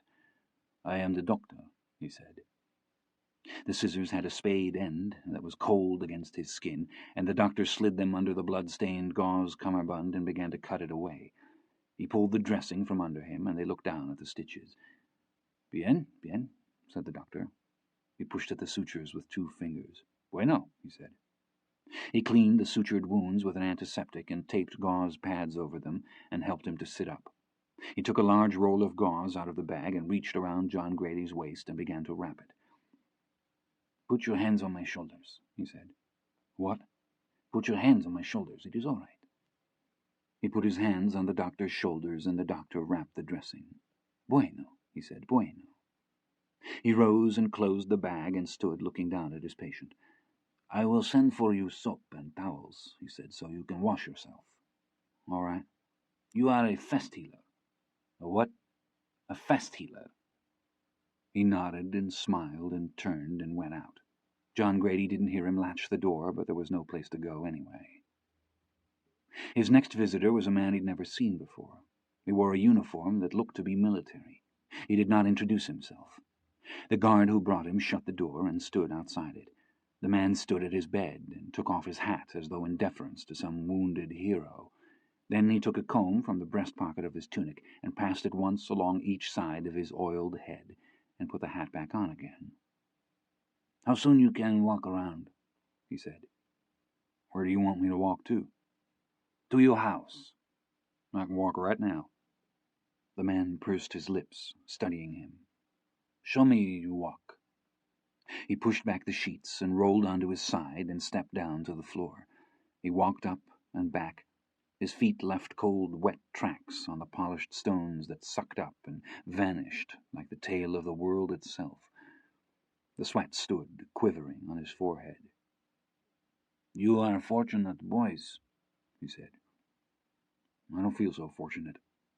"Fortunate boys," he said again, and nodded and left. He slept and woke. He knew night from day only by the meals. He ate little. Finally they brought him half a roast chicken with rice and 2 halves of a tinned pear, and this he ate slowly, savoring each bite and proposing and rejecting various scenarios that might have occurred in the outer world, or be occurring, or were yet to come. He still thought that he might be taken out into the campo and shot. He practiced walking up and down. He polished the underside of the mess tray with the sleeve of his shift, and standing in the center of the room under the light bulb, he studied the face that peered dimly out of the warped steel like some maimed and raging jinn conjured there. He peeled away the bandage from his face and inspected the stitches there and felt them with his fingers. When next he woke, the demandadero had opened the door and stood with a pile of clothes and with his boots. He let them fall on the floor. "Sus prendas," he said, and shut the door. He stripped out of the shift and washed himself with soap and rag and dried himself with the towel and dressed and pulled on the boots. Someone had washed the blood out of the boots and they were still wet, and he tried to take them off again, but he could not, and he lay on the bunk in his clothes and boots waiting for God knew what. 2 guards came. They stood at the open door and waited for him. He got up and walked out. They went down a corridor and across a small patio and entered another part of the building. They walked down another corridor, and the guards tapped at a door and then opened it, and one of them motioned for him to enter. At a desk sat the commandante, who'd been to his cell to see if he could walk. "You be seated," said the commandante. He sat. The commandante opened his desk drawer and took out an envelope and handed it across the desk. "This is you," he said. John Grady took the envelope. "Where's Rawlins?" he said. "Excuse me? Donde está mi compadre?" "Your friend?" "Yes." "He wait outside." "Where are we going?" "You going away. You going away to your house." "When?" "Excuse me? Cuando? You going now. I don't want to see you no more." The commandante waved his hand. John Grady put one hand on the back of the chair and rose and turned and walked out the door, and he and the guards went down the hallway and out through the office to the sally gate, where Rawlins stood waiting in a costume much like his own. 5 minutes later they were standing in the street, outside the tall iron-shod wooden doors of the portal. There was a bus standing in the street, and they climbed laboriously aboard. Women in the seats with their empty hampers and baskets spoke to them softly as they made their way down the aisle. "I thought you'd died," said Rawlins. "I thought you had. What happened?" "I'll tell you. Let's just sit here. Let's not talk. Let's just sit here real quiet." "You all right?" "Yeah, I'm all right." Rawlins turned and looked out the window. All was gray and still. A few drops of rain had begun to fall in the street. They dropped on the roof of the bus, solitary as a bell. Down the street you could see the arched buttresses of the cathedral dome and the minaret of the bell tower beyond. "All my life I had the feeling that trouble was close at hand. Not that I was about to get into it, just that it was always there." Let's just sit here real quiet, said John Grady. They sat watching the rain in the street. The women sat quietly. Outside it was darkening, and there was no sun nor any paler place to the sky where sun might be. Two more women climbed aboard and took their seats, and then the driver swung up and closed the door and looked to the rear in the mirror and put the bus in gear, and they pulled away. Some of the women wiped at the glass with their hands and peered back at the prison standing in the gray rain of Mexico. So like some sight of siege in an older time in an older country where the enemies were all from without. It was only a few blocks to the Centro, and when they eased themselves down from the bus, the gas lamps were already on in the plaza. They crossed slowly to the Portales on the north side of the square and stood looking out at the rain. 4 men in maroon band uniforms stood along the wall with their instruments. John Grady looked at Rawlins. Rawlins looked lost, standing there hatless and afoot in his shrunken clothes. Let's get something to eat. We don't have no money. I got money. Where'd you get any money at? Rawlins said. I got a whole envelope full. They walked into a cafe and sat in a booth. A waiter came over and put menus in front of them and went away. Rawlins looked out the window. Get a steak, said John Grady. All right. We'll eat and get a hotel room and get cleaned up and get some sleep. All right. He ordered steaks and fried potatoes and coffee for both of them, and the waiter nodded and took the menus. John Grady rose and made his way slowly to the counter and bought 2 packs of cigarettes and a penny box of matches each. People at their tables watched him cross the room. Rawlins lit a cigarette and looked at him. Why ain't we dead? He said. She paid us out. The Senora? The aunt, yes. Why? I don't know. Is that where you got the money? Yes. It's got to do with the girl, don't it? I expect it does. Rawlins smoked. He looked out the window. Outside it was already dark. The streets were wet from the rain, and the lights from the cafe and from the lamps in the plaza lay bleeding in the black pools of water. There ain't no other explanation, is there? Nope. Rawlins nodded. I could have run off from where they had me. It was just a hospital ward. Why didn't you? I don't know. You think I was dumb not to have? I don't know. Yeah, maybe. What would you have done? I wouldn't have left you. Yeah, I know you wouldn't. That don't mean it ain't dumb. Rawlins almost smiled. Then he looked away. The waiter brought the coffee. There was another old boy in there, said Rawlins, all cut up. Probably wasn't a bad boy. Set out on Saturday night with a few dollars in his pocket, pesos. Goddamn pathetic. What happened to him? He died. When they carried him out of there, I thought how peculiar it would have seemed to him if he could have seen it. It did to me, and it wasn't even me.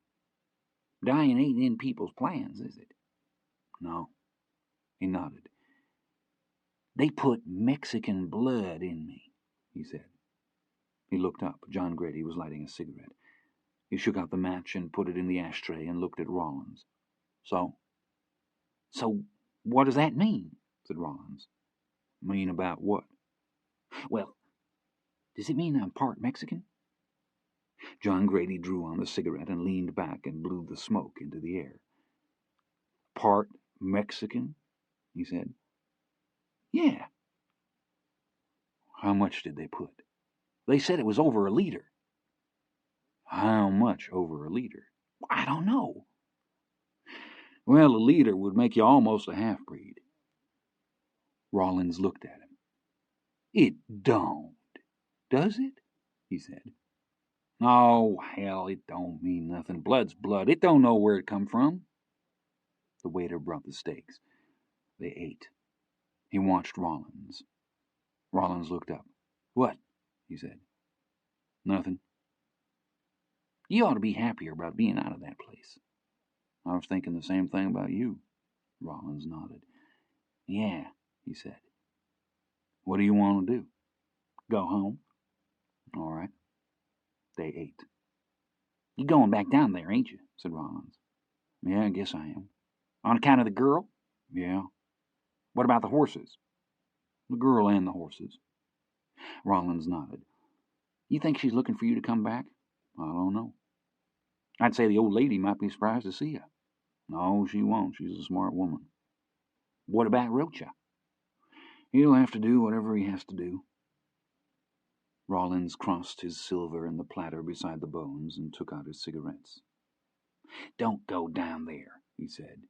I done made up my mind. Rollins lit the cigarette and shook out the match. He looked up. There's only one kind of deal I can see that you could have made with the old woman. I know, but she's going to have to tell me herself. If she does, will you come back? I'll come back. All right. I still want the horses. Rollins shook his head and looked away. I ain't asking you to go with me, said John Grady. I know you ain't. You'll be all right. Yeah, I know. He tapped the ash from his cigarette and pushed at his eyes with the heel of his hand and looked out the window. Outside it was raining again. There was no traffic in the streets. Kid over yonder trying to sell newspapers, he said. Ain't a soul in sight, and him standing there with his papers up under his shirt just a-hollering. He wiped his eyes with the back of his hand. Ah, shit, he said. What? Nothing, just shit. What is it? I keep thinking about old Blevins. John Grady didn't answer. Rollins turned and looked at him. His eyes were wet, and he looked old and sad. I can't believe they just walked him out there and done him that way. Yeah. I keep thinking about how scared he was. You'll feel better when you get home. Rollins shook his head and looked out the window again. I don't think so, he said. John Grady smoked. He watched him. After a while he said, I ain't Blevins. Yeah, said Rollins, I know you ain't, but I wonder how much better off you are than him. John Grady stubbed out his cigarette. Let's go, he said. They bought toothbrushes and a bar of soap and a safety razor at a pharmacia, and they found a room in a hotel 2 blocks down Aldama. The key was just a common door key tied to a wooden fob with the number of the room burned into the wood with a hot wire. They walked out across the tiled courtyard where the rain was falling lightly, and found the room and opened the door and turned on the light. A man sat up in the bed and looked at them. They backed out and turned off the light and shut the door and went back to the desk, where the man gave them another key. The room was bright green, and there was a shower in one corner with an oilcloth curtain on a ring. John Grady turned on the shower, and after a while there was hot water in the pipes. He turned it off again. Go ahead, he said. You go ahead. I got to come out of this tape. He sat on the bed and peeled away the dressings while Rollins showered. Rollins turned off the water and pushed back the curtain and stood drying himself with one of the threadbare towels. We're a couple of good uns, ain't we? He said. Yeah. How you going to get them stitches out? I guess I'll have to find a doctor. It hurts worse taking them out than putting them in. Yeah. Did you know that? Yeah, I knew that. Rollins wrapped the towel around himself and sat on the bed opposite. The envelope with the money was lying on the table. How much is in there? John Grady looked up. I don't know, he said. Considerable less than what there was supposed to be, I'll bet. Go ahead and count it. He took the envelope and counted the bills out on the bed. 970 pesos, he said. John Grady nodded. How much is that? About $120. Rollins tapped the sheaf of bills together on the glass of the tabletop and put them back in the envelope. Split it in 2 piles, said John Grady. I don't need no money. Yes, you do. I'm going home. Don't make no difference. Half of it's yours. Rollins stood and hung the towel over the iron bedstead and pulled back the covers. I think you're going to need every dime of it, he said. When he came out of the shower, he thought Rollins was asleep, but he wasn't. He crossed the room and turned off the light and came back and eased himself into the bed. He lay in the dark, listening to the sounds in the street, the dripping of rain in the courtyard. You ever pray? Said Rollins. Yeah, sometimes. I guess I got kindly out of the habit. Rollins was quiet for a long time. Then he said, What's the worst thing you ever done? I don't know. I guess if I'd done anything real bad, I'd rather not tell it. Why? I don't know. I was in the hospital, cut. I got to thinking. I wouldn't be here if I wasn't supposed to be here. You ever think like that? Yeah, sometimes. They lay in the dark, listening. Someone crossed the patio. A door opened and closed again. "You ain't never done nothing bad," said John Grady. "Me and Lamont one time drove a pickup truckload of feed to Sterling City and sold it to some Mexicans and kept the money. That ain't the worst thing I ever heard of. I done some other stuff, too. If you're going to talk, I'm going to smoke a cigarette. Now shut up." They lay quietly in the dark. "You know about what happened, don't you?" said John Grady. "You mean in the mess hall?" "Yeah." "Yeah." John Grady reached and got his cigarettes off the table and lit one and blew out the match. "I never thought I'd do that." "He didn't have no choice." "Still never thought it." "He'd have done it to you." He drew on the cigarette and blew the smoke unseen into the darkness. "We don't need to try and make it right. It is what it is." Rollins didn't answer. After a while he said, "Where'd you get the knife?" "Off the Bautistas. I bought it with the last 45 pesos we had." Blevins money. "Yeah, Blevins money." Rollins was lying on his side in the spring-shot iron bedstead, watching him in the dark. The cigarette glowed a deep red where John Grady drew on it, and his face with the sutures in his cheek emerged from the darkness like some dull red theatric mask, indifferently repaired and faded back again. "I knew when I bought the knife what I'd bought it for." "I don't see where you were wrong." The cigarette glowed. It faded. "I know," he said, "but you didn't do it." In the morning it was raining again, and they stood outside the same cafe with toothpicks in their teeth and looked at the rain in the plaza. Rollins studied his nose in the glass. "You know what I hate?" "What?" "Showing up at the house looking like this." John Grady looked at him and looked away. "I don't blame you," he said. "You don't look so hot yourself." John Grady grinned. "Come on," he said. They bought new clothes and hats in a Victoria Street haberdashery and wore them out into the street, and in the slow falling rain walked down to the bus station and bought Rollins a ticket for Nuevo Laredo. They sat in the bus station cafe in the stiff new clothes with the new hats turned upside down on the chairs at either side, and they drank coffee until the bus was announced over the speaker. "That's you," said John Grady.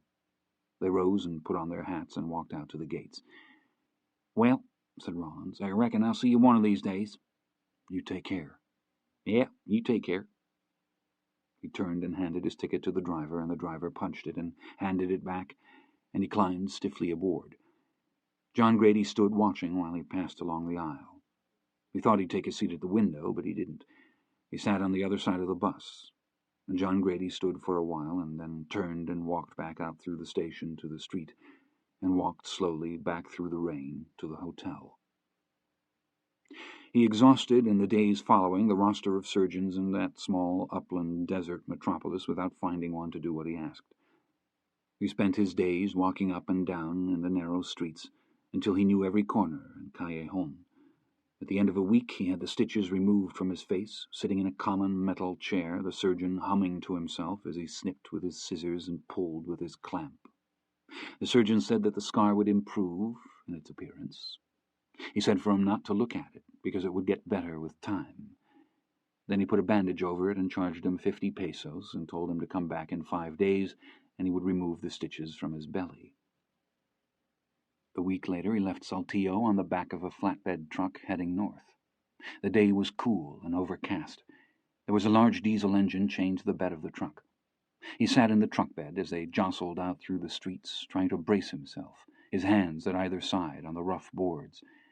After a while he pulled his hat down hard over his eyes and stood and placed his hands outstretched on the roof of the cab and rode in that manner, as if he were some personage bearing news for the countryside, as if he were some new-found evangelical being conveyed down out of the mountains and north across the flat, bleak landscape toward Monclova.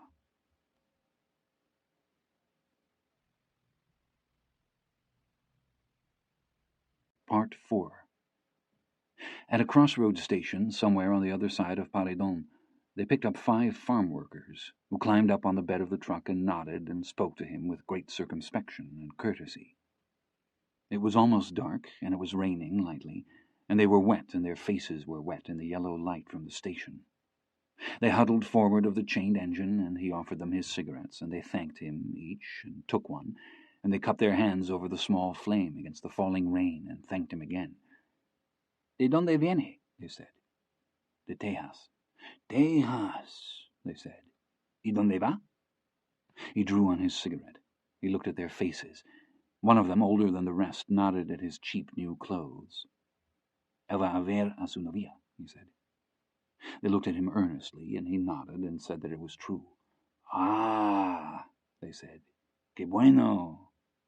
And after, and for a long time to come, he'd have reason to evoke the recollection of those smiles, and to reflect upon the good will which provoked them, for it had power to protect and to confer honour and to strengthen resolve, and it had power to heal men and to bring them to safety long after all other resources were exhausted.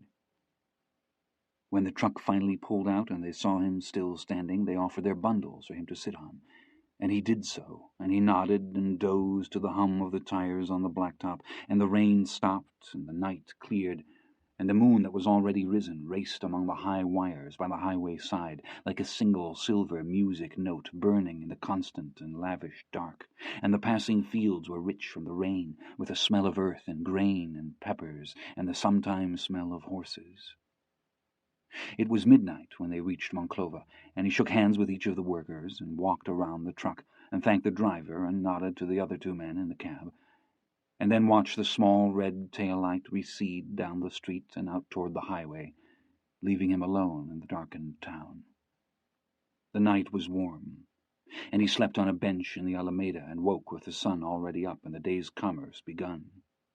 School children in blue uniforms were passing along the walkway. He rose and crossed the street.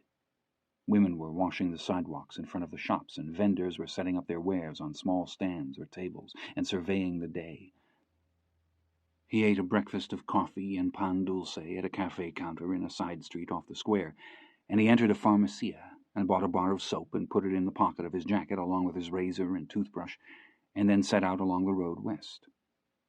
He got a ride to Frontera and another to San Buenaventura. At noon he bathed in an irrigation ditch, and he shaved and washed and slept, lying on his jacket in the sun while his clothes dried. Downstream was a small wooden cofferdam, and when he woke there were naked children splashing in the pool there, and he rose and wrapped his jacket about his waist and walked out along the bank where he could sit and watch them. Two girls passed down the bankside path, bearing between them a cloth-covered tub and carrying covered pails in their free hand.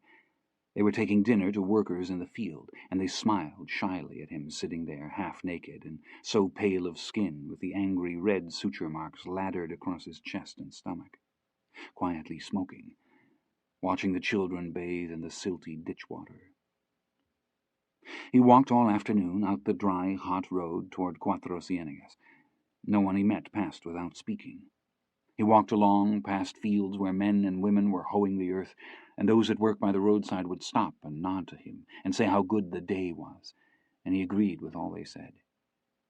In the evening he took his supper with workers in their camp, 5 or 6 families seated together at a table made of cut poles bound with hemp twine. The table was pitched under a canvas fly, and the evening sun resolved within the space, beneath a deep orange light where the seams and stitching passed in shadow over their faces and their clothes as they moved.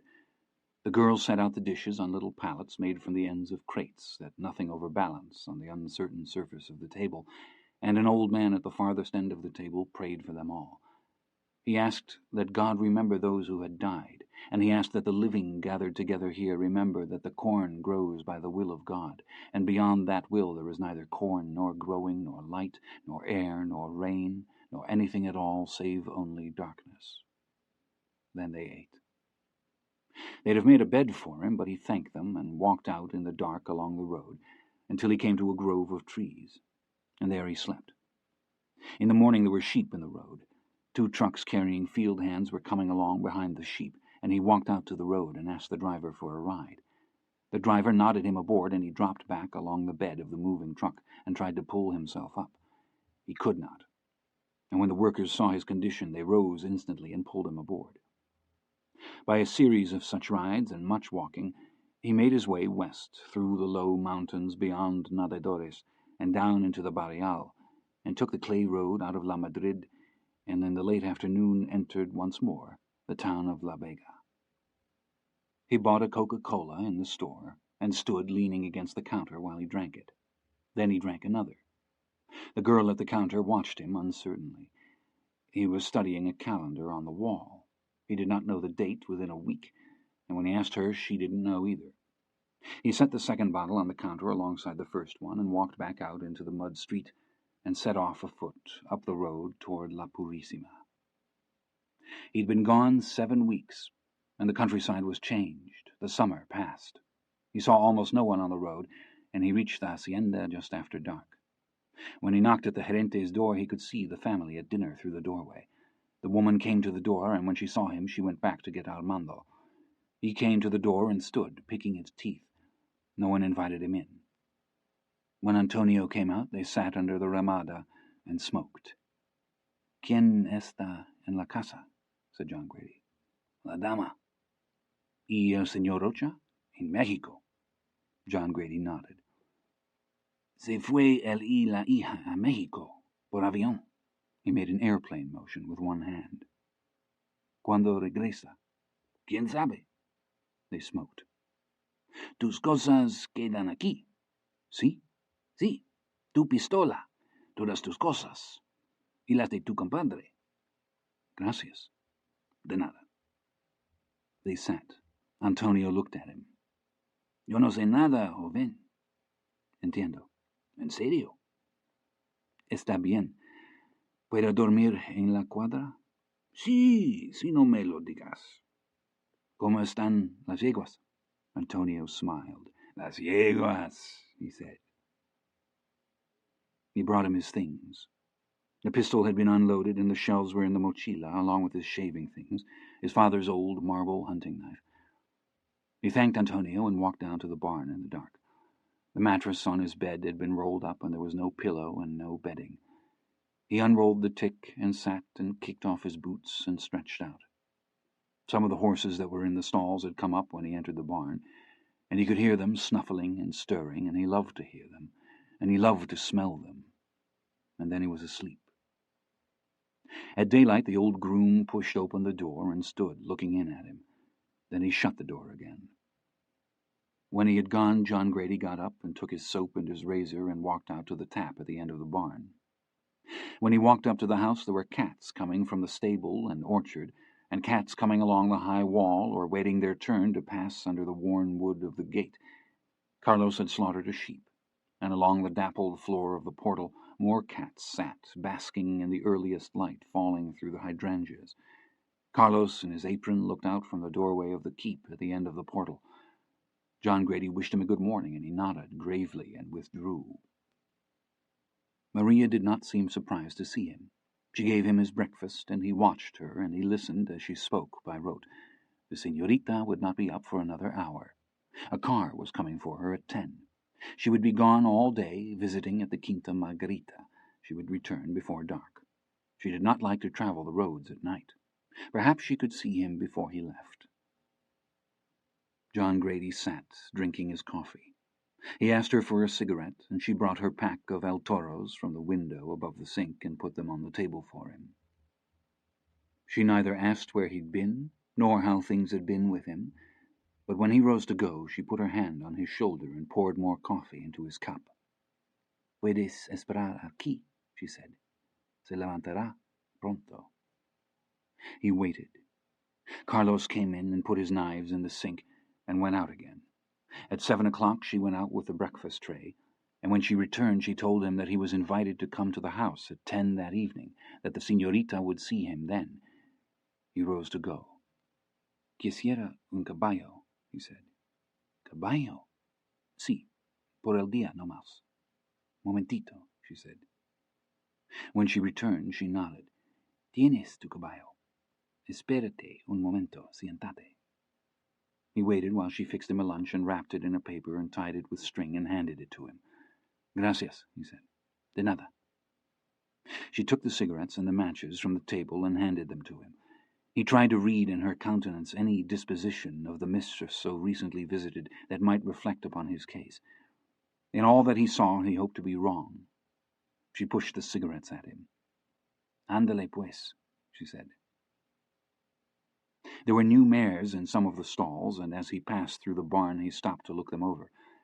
In the saddle-room he pulled on the light and got a blanket and the bridle he'd always used, and he pulled down what looked to be the best of the half-dozen saddles from the rack and looked it over and blew the dust from it and checked the straps and slung it over his shoulder by the horn and walked out and up to the corral.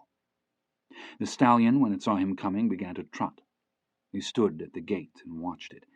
It passed with its head canted and its eyes rolling and its nostrils siphoning the morning air, and then it recognized him and turned and came to him. And he pushed open the gate, and the horse whinnied and tossed its head and snorted and pushed its long, sleek nose against his chest. When he went past the bunkhouse, Morales was sitting out under the ramada peeling onions. He waved idly with his knife and called out. John Grady called back his thanks to the old man before he realized that the old man had not said that he was glad to see him, but that the horse was. He waved again and touched up the horse, and they went stamping and skittering as if the horse could find no gait within its repertoire to suit the day, until he rode him through the gate and out of view of house and barn and cook, and slapped the polished flank trembling under him, and they went on at a flat, hard gallop up the Cienega road. He rode among the horses on the mesa, and he walked them up out of the swales and cedar brakes where they'd gone to hide, and he trotted the stallion along the grassy rims for the wind to cool him. He rode up buzzards out of a draw where they'd been feeding on a dead colt, and he sat the horse and looked down at the poor form stretched in the tainted grass, eyeless and naked. Noon he sat with his boots dangling over the rimrock, and ate the cold chicken and bread she'd fixed for him while the staked horse grazed. The country rolled away to the west through broken light and shadow, and the distant summer storms 100 miles down country to where the Cordilleras rose and sank in the haze in a frail last shimmering restraint alike of the earth and the eye beholding it. He smoked a cigarette and then pushed in the crown of his hat with his fist and put a rock in it, and lay back in the grass and put the weighted hat over his face. He thought what sort of dream might bring him luck. He saw her riding with her back so straight, and the black hat set level on her head, and her hair loose, and the way she turned with her shoulders, and the way she smiled, and her eyes. He thought of Blevins. He thought of his face and his eyes when he pressed his last effects upon him. He dreamt of him one night in Saltillo, and Blevins came to sit beside him, and they talked of what it was like to be dead, and Blevins said it was like nothing at all, and he believed him. He thought perhaps if he dreamt of him enough he'd go away forever, and be dead among his kind, and the grass scissored in the wind at his ear, and he fell asleep, and dreamt of nothing at all. As he rode down through the parkland in the evening, the cattle kept moving out of the trees before him where they'd gone to shade up in the day. He rode through a grove of apple trees, gone wild and brambly, and he picked an apple as he rode and bit into it, and it was hard and green and bitter. He walked the horse through the grass, looking for apples on the ground, but the cattle had eaten them all. He rode past the ruins of an old cabin. The lintel was gone from the door, and he walked the horse inside. The villas were partly down, and hunters or herdsmen had built fires in the floor. An old calf hide was nailed to one wall, and there was no glass to the windows, for the frames and sash were long since burned for firewood. There was a strange air to the place, as of some site where life had not succeeded. The horse liked nothing about it, and he dabbed the reins against its neck and touched it with the heel of his boot, and they turned carefully in the room and went out and rode down through the orchard and out past the marshlands toward the road.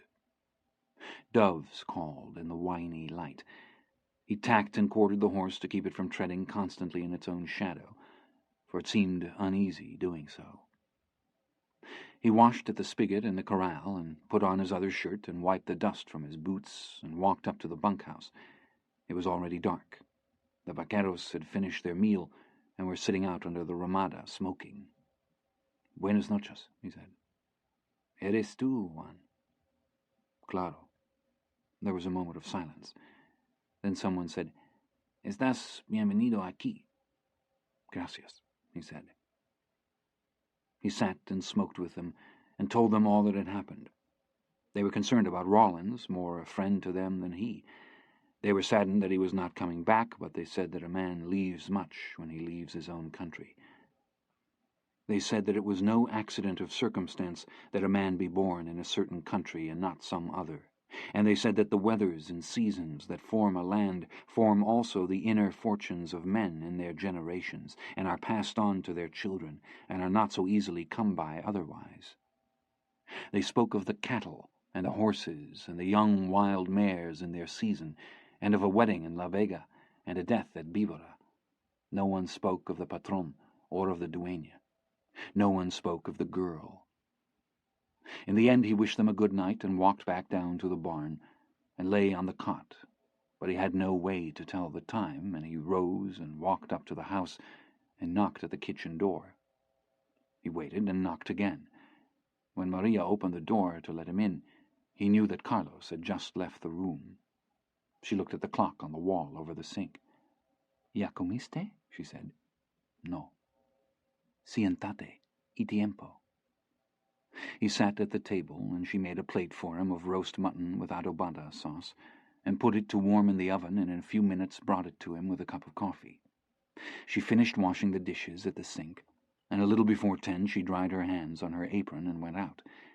When she came back, she stood in the door. He rose. «Está en la sala», she said. «Gracias». He went out down the hall to the parlor. She was standing almost formally, and she was dressed with an elegance chilling to him. She came across the room and sat and nodded at the chair opposite. «Sit down, please». He walked slowly across the patterned carpet and sat. Behind her on the wall hung a large tapestry that portrayed a meeting in some vanished landscape between two horsemen on a road. Above the double doors leading into the library, the mounted head of a fighting bull with one ear missing.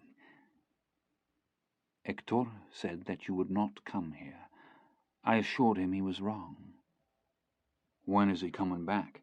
«He will not be back for some time. In any event, he will not see you». «I think I'm owed an explanation». «I think the accounts have been settled quite in your favor. You've been a great disappointment to my nephew, and a considerable expense to me. No offense, ma'am, but I've been some inconvenienced myself. The officers were here once before, you know. My nephew sent them away until he was able to have an investigation performed. He was quite confident that the facts were otherwise. Quite confident». «Why didn't he say something to me?» «He'd given his word to the Commandante, otherwise you would have been taken away at once. He wished to have his own investigation performed. I think you can understand that the Commandante would be reluctant to notify people prior to arresting them.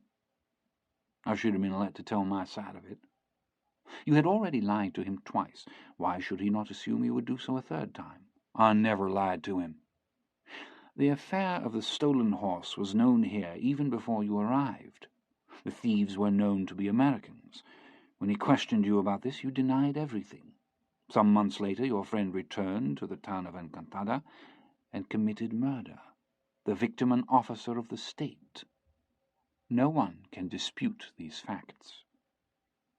"When is he coming back?" "He won't see you." "You think I'm a criminal?"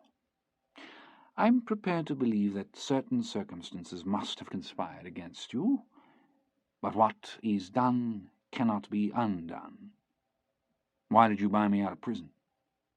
"I think you know why." "Because of Alejandra?" "Yes." "And what did she have to give in return?" "I think you know that also."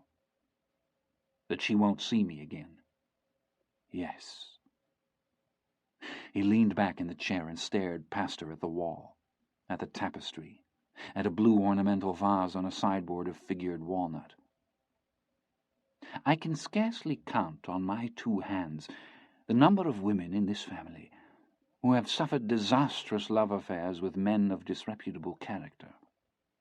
Of course, the times enabled some of these men to style themselves revolutionaries. My sister Matilda was widowed twice by the age of 21, both husbands shot.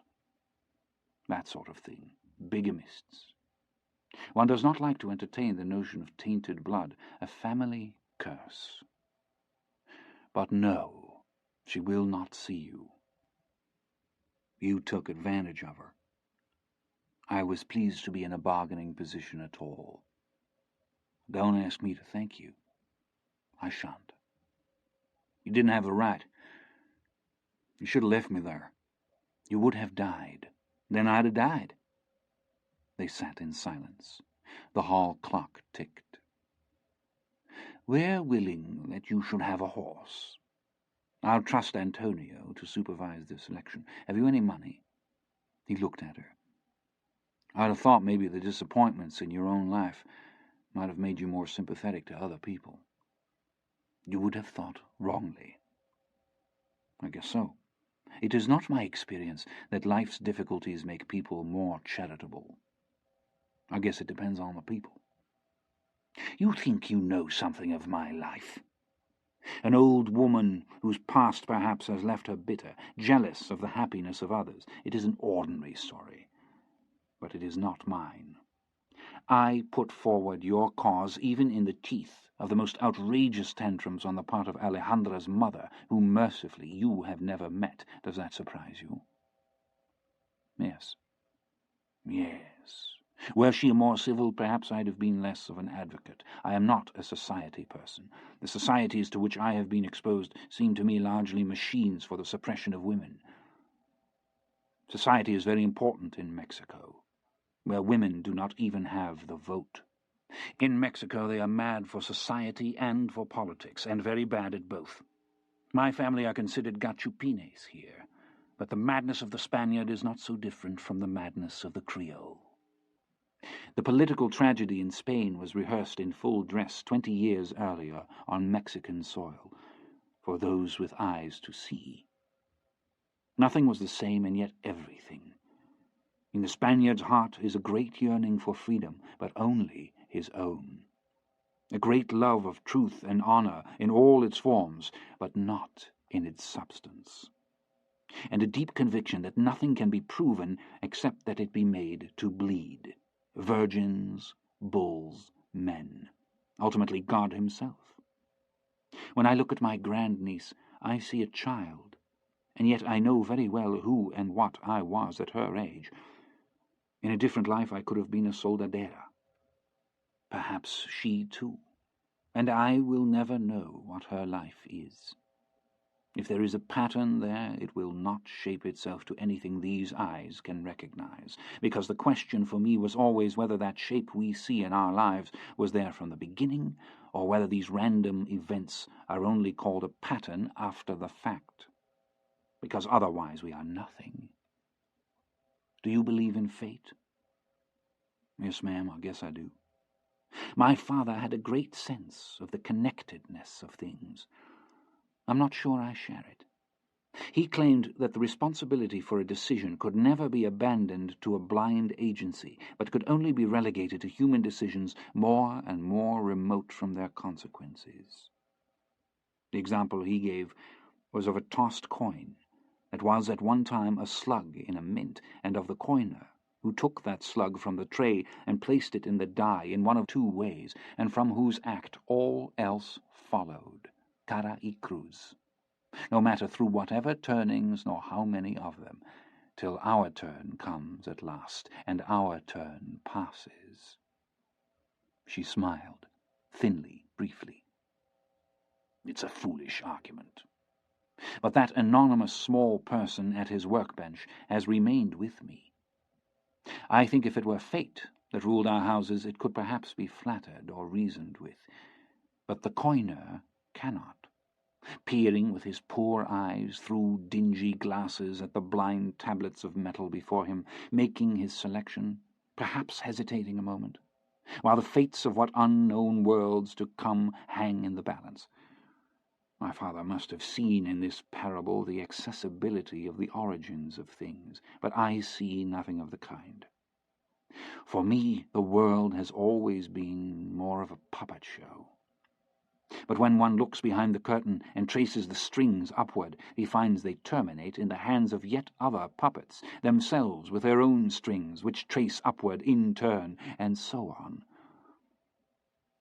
In my own life I saw these strings, whose origins were endless, enact the deaths of great men in violence and madness, enact the ruin of a nation. I will tell you how Mexico was, how it was, and how it will be again. You will see that those things which disposed me in your favour were the very things which led me to decide against you in the end. When I was a girl, the poverty in this country was very terrible. What you see today cannot even suggest it. And I was very affected by this. In the towns there were tiendas, which rented clothes to the peasants when they would come to market, because they had no clothes of their own, and they would rent them for the day and return home at night in their blankets and rags. They had nothing. Every centavo they could scrape together went for funerals. The average family owned nothing machine-made except for a kitchen knife. Nothing. Not a pin, or a plate, or a pot, or a button. Nothing. Ever. In the towns you'd see them trying to sell things which had no value. A bolt fallen from a truck picked up in the road, or some worn-out part of a machine that no one could even know the use of. Such things as that, pathetic things. They believed that someone must be looking for these things and would know how to value these things if only that person could be found. There was a faith that no disappointment seemed capable of shaking. What else had they? For what other thing would they abandon it? The industrial world was to them a thing unimaginable, and those who inhabited it wholly alien to them. And yet they were not stupid. Never stupid. You could see it in the children. Their intelligence was frightening. And they had a freedom which we envied. There were so few restraints upon them, so few expectations. Then at the age of 11 or 12 they would cease being children. They lost their childhood overnight, and they had no youth. They became very serious, as if some terrible truth had been visited upon them, some terrible vision. At a certain point in their lives they were sobered in an instant, and I was puzzled by this, but of course I could not know what it was they saw, what it was they knew. By the time I was 16 I had read many books, and I had become a free thinker. In all cases I refused to believe in a God who could permit such injustice as I saw in a world of his own making. I was very idealistic, very outspoken. My parents were horrified. Then in the summer of my 17th year, my life changed forever. In the family of Francisco Madero, there were 13 children, and I had many friends among them. Rafaela was my own age within 3 days, and we were very close. Much more so than with the daughters of Carranza. Teníamos compadrazgo con su familia. You understand? There is no translation. The family had given me my quinceañera at Rosario. In that same year, Don Evaristo took a group of us to California. All young girls from the haciendas, from Parras and Torreon. He was quite old even then, and I marvel at his courage. But he was a wonderful man. He had served a term as governor of the state. He was very wealthy, and he was very fond of me, and not at all put off by my philosophizing. I loved going to Rosario. In those days there was more social life about the haciendas. Very elaborate parties were given with orchestras and champagne, and often there were European visitors, and these affairs would continue until dawn. To my surprise, I found myself quite popular, and very likely I'd have been cured of my overwrought sensibilities, except for 2 things. The first of these was the return of the 2 oldest boys, Francisco and Gustavo. They'd been in school in France for 5 years. Before that, they had studied in the United States, in California, and in Baltimore. When I was again introduced to them, it was to old friends, almost family. Yet my recollection of them was a child's recollection, and I must have been to them something wholly unknown. Francisco, as the eldest son, enjoyed a special place in the house. There was a table under the portal where he held court with his friends. In the fall of that year I was invited to the house many times, and it was in that house that I first heard the full expression of those things closest to my heart. I began to see how the world must become if I were to live in it. Francisco began to set up schools for the poor children of the district. He dispensed medicines. Later he would feed hundreds of people from his own kitchen. It is not easy to convey the excitement of those times to people today. People were greatly attracted to Francisco. They took pleasure in his company. At that time there was no talk of his entering politics. He was simply trying to implement the ideas he had discovered, to make them work in everyday life.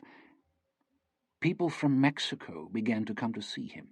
In every undertaking he was seconded by Gustavo. I'm not sure you can understand what I am telling you. I was 17, and this country to me was like a rare vase being carried about by a child. There was an electricity in the air. Everything seemed possible. I thought that there were thousands like us, like Francisco, like Gustavo. There were not. Finally, in the end, it seemed there were none. Gustavo wore an artificial eye as a result of an accident when he was a young boy. This did not lessen his attractiveness to me. I think perhaps the contrary. Certainly there was no company I preferred to his. He gave me books to read. We talked for hours. He was very practical, much more so than Francisco. He did not share Francisco's taste for the occult. Always he talked of serious things. Then, in the autumn of that year, I went with my father and uncle to our hacienda in San Luis Potosi, and there I suffered the accident to my hand of which I have spoken. To a boy, this would have been an event of consequence. To a girl, it was a devastation. I would not be seen in public. I even imagined I saw a change in my father towards me, that he could not help but view me as something disfigured. I thought it would now be assumed that I could not make a good marriage, and perhaps it was so assumed. There was no longer even a finger on which to place the ring. I was treated with great delicacy, perhaps like a person returned home from an institution. I wished with all my heart that I'd been born among the poor, where such things are so much more readily accepted. In this condition, I awaited old age and death. Some months passed. Then one day, just before Christmas, Gustavo came to call on me. I was terrified. I told my sister to beg him to go away. He would not. When my father returned quite late that night, he was rather taken aback to find him seated in the parlour by himself with his hat in his lap. He came to my room to talk to me. I put my hands over my ears. I don't remember what happened, only that Gustavo continued to sit. He passed the night in the parlour like a mozo, here in this house. The next day my father was very angry with me. I will not entertain you with the scene that followed. I'm sure my howls of rage and anguish reached Gustavo's ears. But of course I could not oppose my father's will, and in the end I appeared. Rather elegantly dressed, if I remember. I'd learned to affect a handkerchief in my left hand in such a way as to cover my deformity. Gustavo rose and smiled at me. We walked in the garden, in those days rather better tended. He told me of his plans, of his work. He gave me news of Francisco and of Rafaela, of our friends. He treated me no differently than before. He told me how he had lost his eye, and of the cruelty of the children at his school, and he told me things he had never told anyone, not even Francisco, because, he said, that I would understand. He talked of those things we had spoken of so often at Rosario, so often and so far into the night. He said that those who have endured some misfortune will always be set apart, but that it is just that misfortune which is their gift and which is their strength, and that they must make their way back into the common enterprise of man, for without they do so it cannot go forward, and they themselves will wither in bitterness. He said these things to me with great earnestness and great gentleness, and in the light from the portal I could see that he was crying, and I knew that it was my soul he wept for. I had never been esteemed in this way. To have a man place himself in such a position, I did not know what to say. That night I thought long, and not without despair, about what must become of me. I wanted very much to be a person of value, and I had to ask myself how this could be possible if there were not something like a soul or like a spirit that is in the life of a person, and which could endure any misfortune or disfigurement, and yet be no less for it. If one were to be a person of value, that value could not be a condition subject to the hazards of fortune. It had to be a quality that could not change, no matter what. Long before morning I knew that what I was seeking to discover was a thing I'd always known, that all courage was a form of constancy, that it was always himself that the coward abandoned first. After this all other betrayals came easily. I knew that courage came with less struggle for some than for others, but I believed that anyone who desired it could have it. That the desire was the thing itself. The thing itself. I could think of nothing else of which that was true. So much depends on luck. It was only in later years that I understood what determination it must have taken for Gustavo to speak to me as he did. To come to my father's house in that way, undeterred by any thought of rejection or ridicule. Above all, I understood that his gift to me was not even in the words. The news he brought he could not speak. But it was from that day that I began to love the man who had brought me that news, and though he is dead now, close on to 40 years, those feelings have not changed. She took a handkerchief from her sleeve, and with it touched the underlid of each eye. She looked up. "Well, you see. Anyway, you are quite patient. The rest of the story is not so difficult to imagine, since the facts are known. In the months that followed, my revolutionary spirit was rekindled, and the political aspects of Francisco Madero's activities became more manifest. As he came to be taken more seriously, enemies arose, and his name soon reached the ear of the dictator Diaz. Francisco was forced to sell the property he had acquired at Australia in order to finance his undertakings. Before long he was arrested. Later still he fled to the United States. His determination never wavered, yet in those years few could have foreseen that he would become president of Mexico. When he and Gustavo returned, they returned with guns. The revolution had begun. In the meantime, I was sent to Europe, and in Europe I remained. My father was outspoken in his views concerning the responsibilities of the landed class, but revolution was another matter altogether. He would not bring me home unless I promised to disassociate myself from the Maderos, and this I would not do. Gustavo and I were never engaged. His letters to me became less frequent. Then they stopped. Finally I was told that he had married. I did not blame him, then or now. There were months in the revolution when the entire campaign was financed out of his pocket. Every bullet, every crust of bread. When Diaz was at last made to flee, and a free election was held, Francisco became the first president of this republic ever to be placed in office by popular vote. And the last. I will tell you about Mexico. I will tell you what happened to these brave and good and honourable men. By that time I was teaching in London. My sister came to join me, and she stayed with me until the summer. She begged me to return with her, but I would not. I was very proud, very stubborn. I could not forgive my father either for his political blindness or for his treatment of me. Francisco Madero was surrounded by plotters and schemers from his first day in office. His trust in the basic goodness of humankind became his undoing.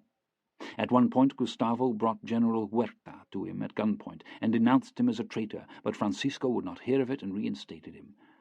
Huerta, an assassin, an animal. This was in February of 1913. There was an armed uprising. Huerta, of course, was the secret accomplice.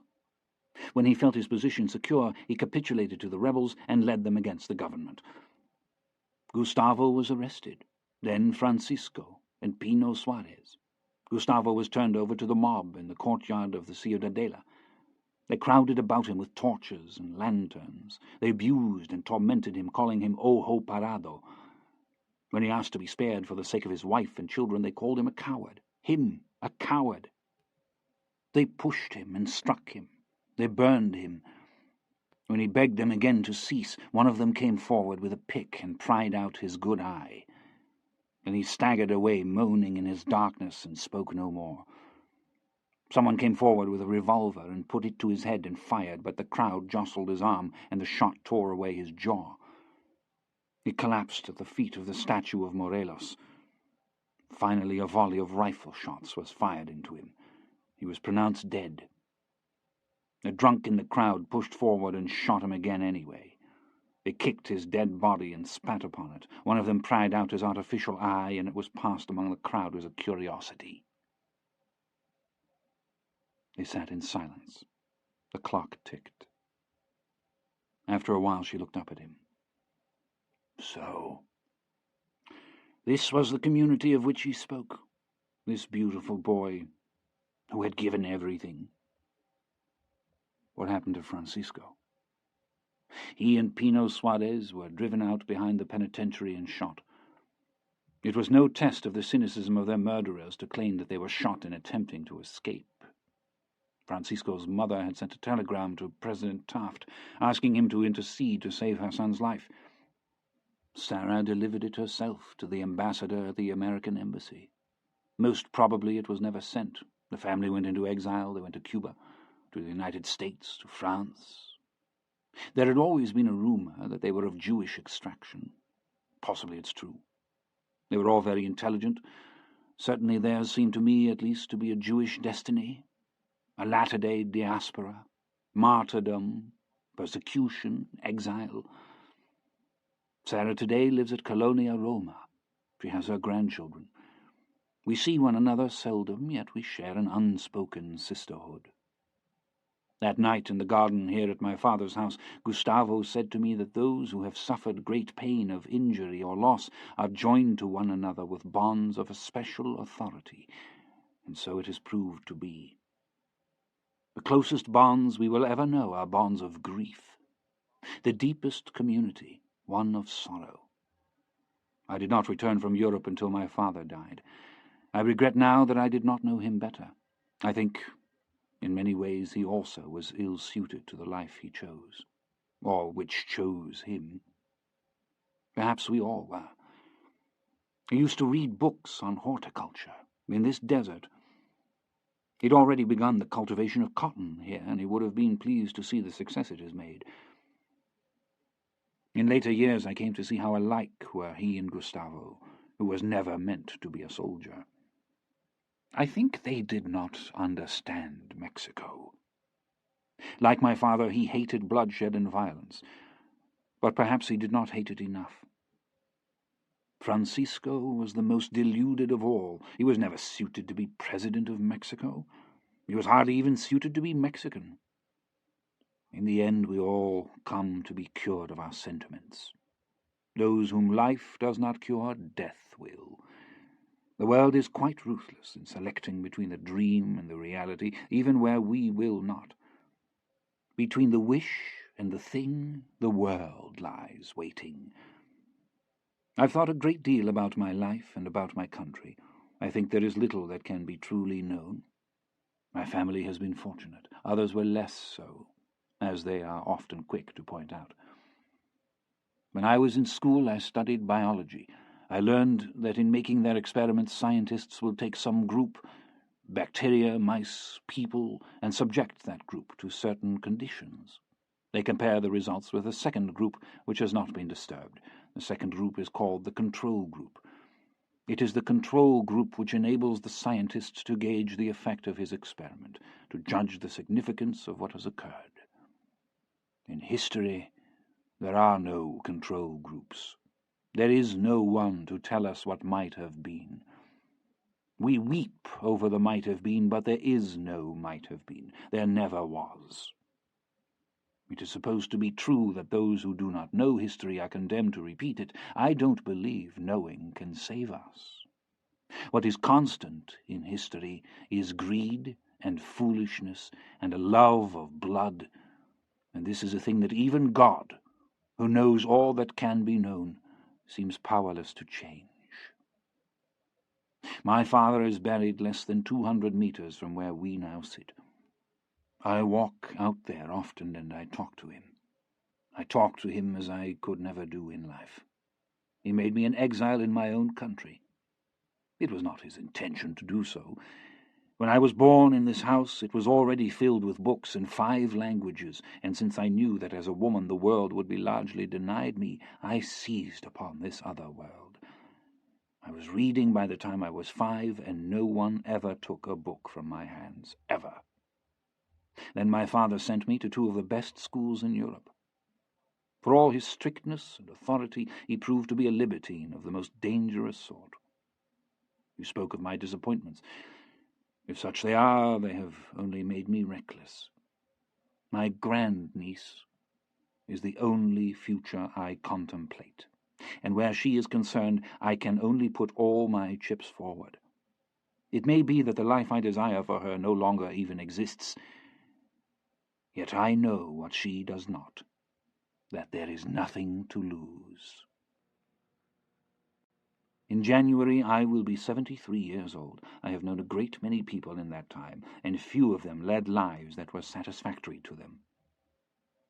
I would like for my grandniece to have the opportunity to make a very different marriage from the one which her society is bent upon demanding of her. I won't accept a conventional marriage for her. Again, I know what she cannot, that there is nothing to lose.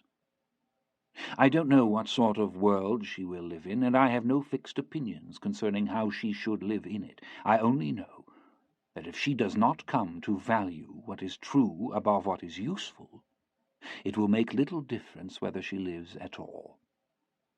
And by true I do not mean what is righteous, but merely what is so. You think I have rejected your suit because you are young or without education or from another country, but that is not the case. I was never remiss in poisoning Alejandra's mind against the conceits of the sorts of suitors available to her, and we have both long been willing to entertain the notion of rescue arriving in whatever garb it chose. But I also spoke to you of a certain extravagance in the female blood of this family, something wilful, improvident. Knowing this in her, I should have been more wary where you were concerned. I should have seen you more clearly. Now I do. You won't let me make my case. I know your case. Your case is that certain things happened over which you had no control. It's true. I'm sure it is, but it's no case. I've no sympathy with people to whom things happen. It may be that their luck is bad, but is that to count in their favor? I intend to see her. Am I supposed to be surprised? I'll even give you my permission, although that seems to be a thing you have never required. She will not break her word to me, you will see. Yes, ma'am, we will. She rose and swept her skirt behind her to let it fall, and she held out her hand. He rose and took it in his very briefly, so fine-boned and cool. I'm sorry I shan't see you again. I've been at some pains to tell you about myself because, among other reasons, I think we should know who our enemies are. I've known people to spend their lives nursing a hatred of phantoms, and they were not happy people. I don't hate you. You shall. We'll see. Yes, we'll see what fate has in store for us, won't we? I thought you didn't believe in fate. She waved her hand. It's not so much that I don't believe in it. I don't subscribe to its nomination. If fate is the law, then is fate also subject to that law? At some point we cannot escape naming responsibility. It's in our nature. Sometimes I think we are all like that myopic coiner at his press, taking the blind slugs one by one from the tray, all of us bent so jealously at our work, determined that not even chaos be outside of our own making.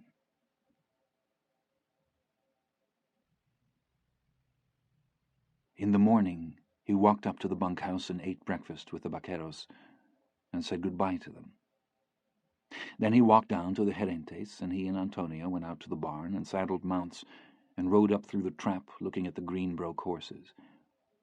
He knew the one he wanted. When it saw them, it snorted and turned and went trotting. It was Rawlins' Grullo, and they got a rope on it and brought it down to the corral, and by noon he had the animal in a half-manageable condition, and he walked it around and left it to cool.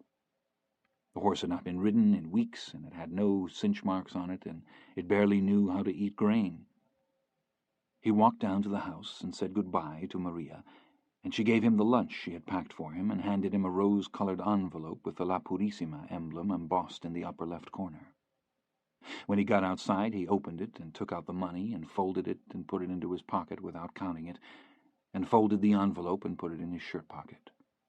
Then he walked out through the pecan trees in front of the house, where Antonio stood waiting with the horses, and they stood for a moment in a wordless abrazo, and then he mounted up into the saddle and turned the horse into the road.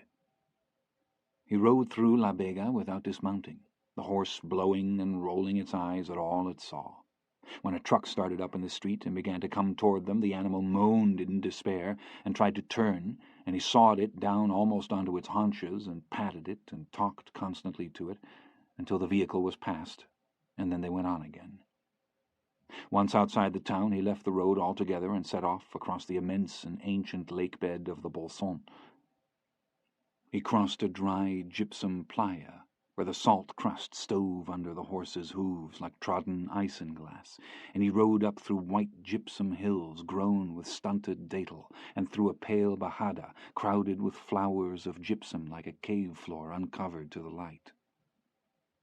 In the shimmering distance, trees and jacales stood along the slender bights of Greenland, pale and serried and half-fugitive in the clear morning air.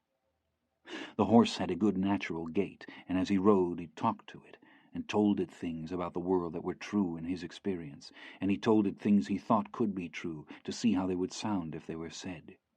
He told the horse why he liked it, and why he'd chosen it to be his horse, and he said that he would allow no harm to come to it. By noon he was riding a farmland road where the acequias carried the water down along the foot-trodden selve edges of the fields, and he stood the horse to water and walked it up and back in the shade of a cottonwood grove to cool it. He shared his lunch with children who came to sit beside him. Some of them had never eaten leavened bread, and they looked to an older boy among them for guidance in the matter. They sat in a row along the edge of the path, 5 of them, and the sandwich halves of cured ham from the hacienda were passed to left and to right, and they ate with great solemnity. And when the sandwiches were gone, he divided with his knife the fresh-baked tarts of apple and guava.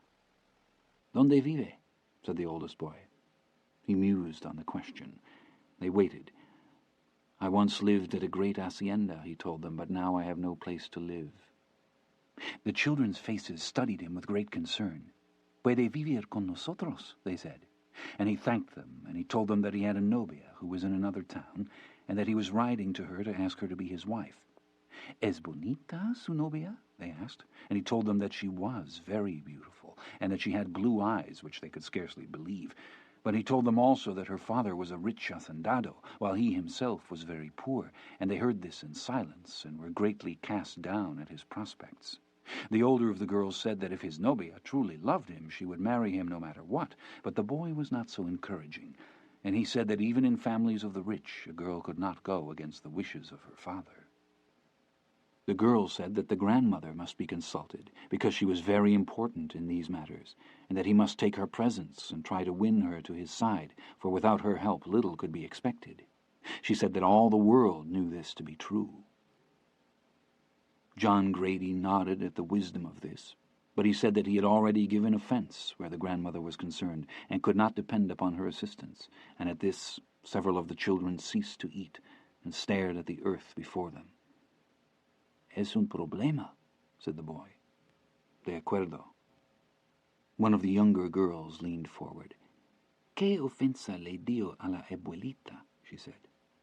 «Es una historia larga», he said. «Y tiempo», they said. He smiled and looked at them, and as there was indeed time, he told them all that had happened. He told them how they had come from another country, 2 young horsemen riding their horses, and that they had met with a third who had no money, nor food to eat, nor scarcely clothes to cover himself, and that he had come to ride with them and share with them in all they had. This horseman was very young, and he rode a wonderful horse, but among his fears was the fear that God would kill him with lightning, and because of this fear he lost his horse in the desert. He then told them what had happened concerning the horse, and how they had taken the horse from the village of Encantada, and he told how the boy had gone back to the village of Encantada, and there had killed a man, and that the police had come to the hacienda and arrested him and his friend, and that the grandmother had paid their fine, and then forbidden the novia to see him any more. When he was done, they sat in silence. And finally the girl said that what he must do was bring the boy to the grandmother so that he would tell her that he was the one at fault, and John Grady said that this was not possible because the boy was dead. When the children heard this, they blessed themselves and kissed their fingers. The older boy said that the situation was a difficult one, but that he must find an intercessor to speak on his behalf, because if the grandmother could be made to see that he was not to blame, then she would change her mind. The older girl said that he was forgetting about the problem that the family was rich and he was poor. The boy said that as he had a horse, he could not be so very poor, and they looked at John Grady for a decision on this question, and he told them that in spite of appearances he was indeed very poor, and that the horse had been given to him by the grandmother herself. At this, some of them drew in their breath and shook their heads. The girl said that he needed to find some wise man with whom he could discuss his difficulties, or perhaps a curandera, and the younger girl said that he should pray to God. It was late night and dark when he rode into Torreon. He haltered the horse and tied it in front of a hotel and went in and asked about a livery stable, but the clerk knew nothing of such things. He looked out the front window at the horse, and he looked at John Grady. «Puede dejarlo atrás», he said. «Atrás? Sí, afuera». He gestured toward the rear. John Grady looked toward the rear of the building. «Por dónde?» he said. The clerk shrugged. He passed the flat of his hand past the desk toward the hallway. «Por aquí». There was an old man sitting in a sofa in the lobby who had been watching out the window, and he turned to John Grady and told him that it was all right, and that far worse things than horses had passed through that hotel lobby. And John Grady looked at the clerk and then went out and untied the horse and led it in. The clerk had preceded him down the hallway, and he opened the rear doors and stood while John Grady led the horse out into the yard. He'd bought a small sack of grain in Hawalilo, and he watered the horse in a wash trough and broke open the grain sack and poured the grain out into the upturned lid of a trash can, and he unsaddled the horse and wet the empty sack and rubbed the horse down with it, and then carried the saddle in and got his key and went up to bed. When he woke, it was noon. He'd slept almost 12 hours. He rose and went to the window and looked out. The window gave onto the little yard behind the hotel, and the horse was patiently walking the enclosure with 3 children astride it, and another leading it, and yet another hanging onto its tail. He stood in line most of the morning at the telephone exchange, waiting for his turn at one of the 4 cabinets, and when he finally got his call through, she could not be reached. He signed up again at the counter, and the girl behind the glass read his face and told him that he would have better luck in the afternoon. And he did. A woman answered the phone and sent someone to get her. He waited. When she came to the phone, she said that she knew it would be him. "I have to see you," he said. "I can't." "You have to. I'm coming down there." "No, you can't." "I'm leaving in the morning. I'm in Torreon." "Did you talk to my aunt?" "Yes." She was quiet. Then she said, "I can't see you." "Yes, you can." "I won't be here. I go to La Purísima in 2 days." "I'll meet you at the train." "You can't. Antonio is coming to meet me." He closed his eyes and held the phone very tightly, and he told her that he loved her, and that she had no right to make the promise that she'd made, even if they killed him, and that he would not leave without seeing her, even if it was the last time he would see her ever. And she was quiet for a long time, and then she said that she would leave a day early. that she would say her aunt was ill and she would leave tomorrow morning and meet him in Zacatecas. Then she hung up.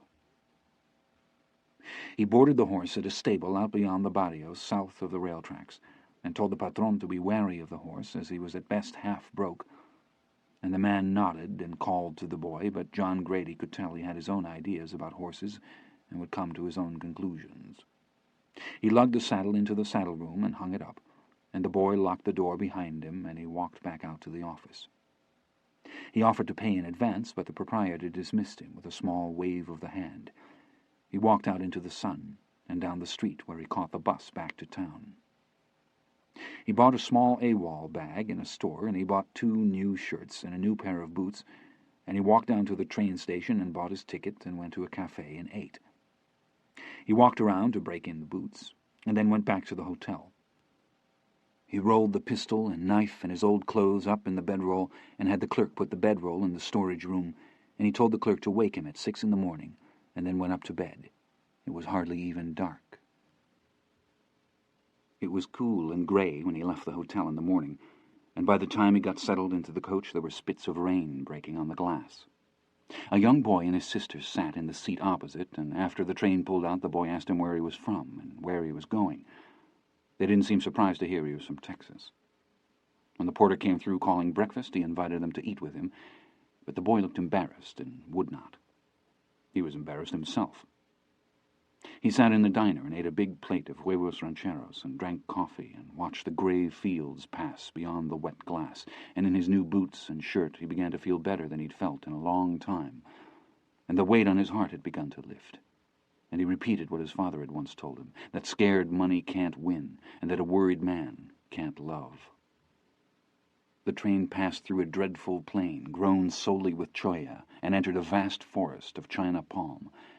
He opened the pack of cigarettes he'd bought at the station kiosk and lit one, and laid the pack on the tablecloth, and blew smoke at the glass and at the country passing in the rain. The train pulled into Zacatecas in the late afternoon. He walked out of the station and up the street through the high portales of the old stone aqueduct and down into the town. The rain had followed them down from the north, and the narrow stone streets were wet and the shops were closed.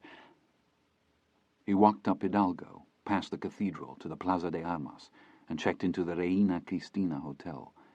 It was an old colonial hotel, and it was quiet and cool, and the stones of the lobby floor were dark and polished, and there was a macaw in a cage watching the people go in and out. In the dining room adjoining the lobby there were people still at lunch. He got his key and went up, a porter carrying his small bag. The room was large and high-ceilinged, and there was a chenille cover on the bed and a cut-glass decanter of water on the table. The porter swept open the window drapes and went into the bathroom to see that all was in order. John Grady leaned on the window balustrade. In the courtyard below, an old man knelt among pots of red and white geraniums, singing softly a single verse from an old corrido as he tended the flowers. He tipped the porter and put his hat on the bureau and shut the door. He stretched out on the bed and looked up at the carved vigas of the ceiling. Then he got up and got his hat and went down to the dining room to get a sandwich. He walked through the narrow, twisting streets of the town, with its ancient buildings and small, sequestered plazas. The people seemed dressed with a certain elegance. It had stopped raining and the air was fresh. Shops had begun to open. He sat on a bench in the plaza and had his boots shined, and he looked in the shop windows, trying to find something for her. He finally bought a very plain silver necklace, and paid the woman what she asked, and the woman tied it in a paper with a ribbon, and he put it in the pocket of his shirt and went back to the hotel. The train from San Luis Potosi in Mexico was due in at 8 o'clock. He was at the station at 7:30. It was almost 9 when it arrived. He waited on the platform among others and watched the passengers step down. When she appeared on the steps, he almost didn't recognize her. She was wearing a blue dress with a skirt almost to her ankles and a blue hat with a wide brim, and she did not look like a schoolgirl, either to him or to the other men on the platform. She carried a small leather suitcase, and the porter took it from her as she stepped down, and then handed it back to her and touched his cap. When she turned and looked at him where he was standing, he realized she had seen him from the window of the coach. As she walked toward him, her beauty seemed to him a thing altogether improbable, a presence unaccountable, in this place or in any place at all, She came toward him, and she smiled at him sadly, and she touched her fingers to the scar on his cheek and leaned and kissed it. And he kissed her and took the suitcase from her. "You are so thin," she said.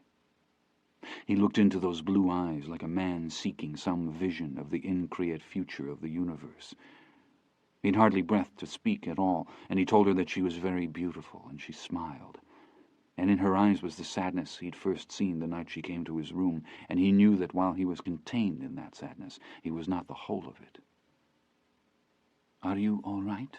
she said. "Yes, I'm all right." "And Lacey?" "He's all right. He's gone home." They walked out through the small terminal, and she took his arm. "I'll get a cab," he said. "Let's walk." "All right." The streets were filled with people, and in the Plaza de Armas there were carpenters nailing up the scaffolding for a crepe-covered podium before the governor's palace, where in 2 days' time orators would speak on the occasion of Independence Day. He took her hand, and they crossed the street to the hotel. He tried to read her heart in her hand-clasp, but he knew nothing. They ate dinner in the hotel dining room. He'd never been in a public place with her, and he was not prepared for the open glances from older men at nearby tables, nor for the grace with which she accepted them.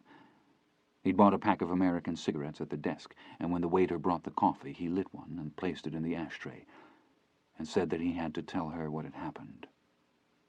He told her about Blevins, and about the Prisión Castelar, and he told her about what happened to Rollins, and finally he told her about the cuchillero who had fallen dead in his arms with his knife broken off in his heart. He told her everything. Then they sat in silence. When she looked up, she was crying. "Tell me," he said. "I can't. Tell me. How do I know who you are? Do I know what sort of man you are? What sort my father is? Do you drink whiskey? Do you go with whores? Does he? What are men?" "I told you things I've never told anybody. I told you all there was to tell." "What good is it? What good?" "I don't know. I guess I just believe in it." They sat for a long time. Finally she looked up at him. "I told him that we were lovers," she said. The chill that went through him was so cold. The room so quiet. She'd hardly more than whispered, yet he felt the silence all around him, and he could scarcely look. When he spoke, his voice was lost. "Why?" "Because she threatened to tell him. My aunt, she told me I must stop seeing you or she would tell him." "She wouldn't have." "No. I don't know. I couldn't stand for her to have that power. I told him myself." "Why?" I don't know. "Is it true you told him?" "Yes, it's true." He leaned back. He put both hands to his face. He looked at her again. "How did she find out?" "I don't know. Different things, Esteban, perhaps. She heard me leave the house, heard me return." "You didn't deny it?" "No." "What did your father say?" "Nothing. He said nothing." "Why didn't you tell me?" "You were on the mesa. I would have, but when you returned you were arrested." "He had me arrested?" "Yes. How could you tell him?" "I don't know. I was so foolish. It was her arrogance. I told her I would not be blackmailed. She made me crazy." "Do you hate her?" "No, I don't hate her. But she tells me I must be my own person, and with every breath she tries to make me her person. I don't hate her, she can't help it, but I broke my father's heart. I broke his heart." "He said nothing at all?" "No." "What did he do?" "He got up from the table, he went to his room." "You told him at the table?" "Yes." "In front of her?" "Yes. He went to his room, and the next morning he left before daylight. He saddled a horse and left. He took the dogs. He went up into the mountains alone. I think he was going to kill you." She was crying. People were looking toward their table. She lowered her eyes and sat, sobbing silently, just her shoulders moving and the tears running down her face. "Don't cry, Alejandra, don't cry." She shook her head. "I destroyed everything. I only wanted to die." "Don't cry. I'll make it right." "You can't," she said. She raised her eyes and looked at him. He'd never seen despair before. He thought he had, but he had not. "He came to the mesa. Why didn't he kill me?" "I don't know. I think he was afraid that I would take my life." "Would you?" "I don't know." "I will make it right. You have to let me." She shook her head. "You don't understand." "What don't I understand?" "I didn't know that he would stop loving me. I didn't know he could. Now I know." She took a handkerchief from her purse. "I'm sorry," she said. "People are looking at us." It rained in the night, and the curtains kept lifting into the room, and he could hear the splash of the rain in the courtyard, and he held her, pale and naked, against him, and she cried, and she told him that she loved him, and he asked her to marry him. He told her that he could make a living and that they could go to live in his country and make their life there, and no harm would come to them. She did not sleep, and when he woke in the dawn she was standing at the window wearing his shirt. "Viene la madrugada," she said. "Yes." She came to the bed and sat. "I saw you in a dream. I saw you dead in a dream." "Last night?" "No, long ago, before any of this. Hice una manda." "A promise?" "Yes." "For my life?" "Yes." They carried you through the streets of a city I'd never seen. It was dawn. The children were praying. "Lloraba tu madre, con más razón tu puta." He put his hand to her mouth. "Don't say that. You can't say that." She took his hand and held it in hers and touched the veins. They went out in the dawn in the city and walked in the streets. They spoke to the street sweepers and to women opening the small shops, washing the steps. They ate in a cafe and walked in the little paseos and callejones where old vendresses of sweets, melcochas and charamuscas were setting out their wares on the cobbles, and he bought strawberries for her, from a boy who weighed them in a small brass balance and twisted up a paper alcatraz to pour them into. They walked in the old Jardín Independencia, where high above them stood a white stone angel with one broken wing. From her stone wrists dangled the broken chains of the manacles she wore. He counted in his heart the hours until the train would come again from the south, which, when it pulled out for Torreón, would either take her or would not take her. And he told her that if she would trust her life into his care, he would never fail her or abandon her, and that he would love her until he died, and she said that she believed him. In the forenoon, as they were returning to the hotel, she took his hand and led him across the street. "Come," she said, "I will show you something." She led him down past the cathedral wall and through the vaulted arcade into the street beyond. "What is it?" he said. "A place." They walked up the narrow, twisting street, past a tannery, a tinsmith shop. They entered a small plaza, and here she turned. "My grandfather died here," she said. "My mother's father." "Where?" "Here, in this place. Plazuela de Guadalajarita." "In the Revolution?" "Yes, in 1914, the 23rd of June. He was with the Zaragoza Brigade under Raúl Madero. He was 24 years old. They came down from north of the city. Cerro de Loreto, Tierra Negra. Beyond here at that time all was campo. He died in this strange place. Esquina de la calle del Deseo y el callejón del Pensador Mexicano. There was no mother to cry, as in the corridos, nor little bird that flew, just the blood on the stones. I wanted to show you. We can go. ¿Quién fue el Pensador Mexicano? Un poeta. Joaquín Fernández de Lizardi. He had a life of great difficulty and died young. As for the Street of Desire, it is like the Calle de Noche Triste. They are but names for Mexico. We can go now." When they got to the room, the maid was cleaning, and she left, and they closed the curtains and made love and slept in each other's arms. When they woke, it was evening. She came from the shower wrapped in a towel, and she sat on the bed and took his hand and looked down at him. "I cannot do what you ask," she said. "I love you, but I cannot." He saw very clearly how all his life led only to this moment, and all after led nowhere at all. He felt something cold and soulless enter him, like another being, and he imagined that it smiled malignly, and he had no reason to believe that it would ever leave. When she came out of the bathroom again, she was dressed, and he made her sit on the bed, and he held her hands, both of them, and talked to her.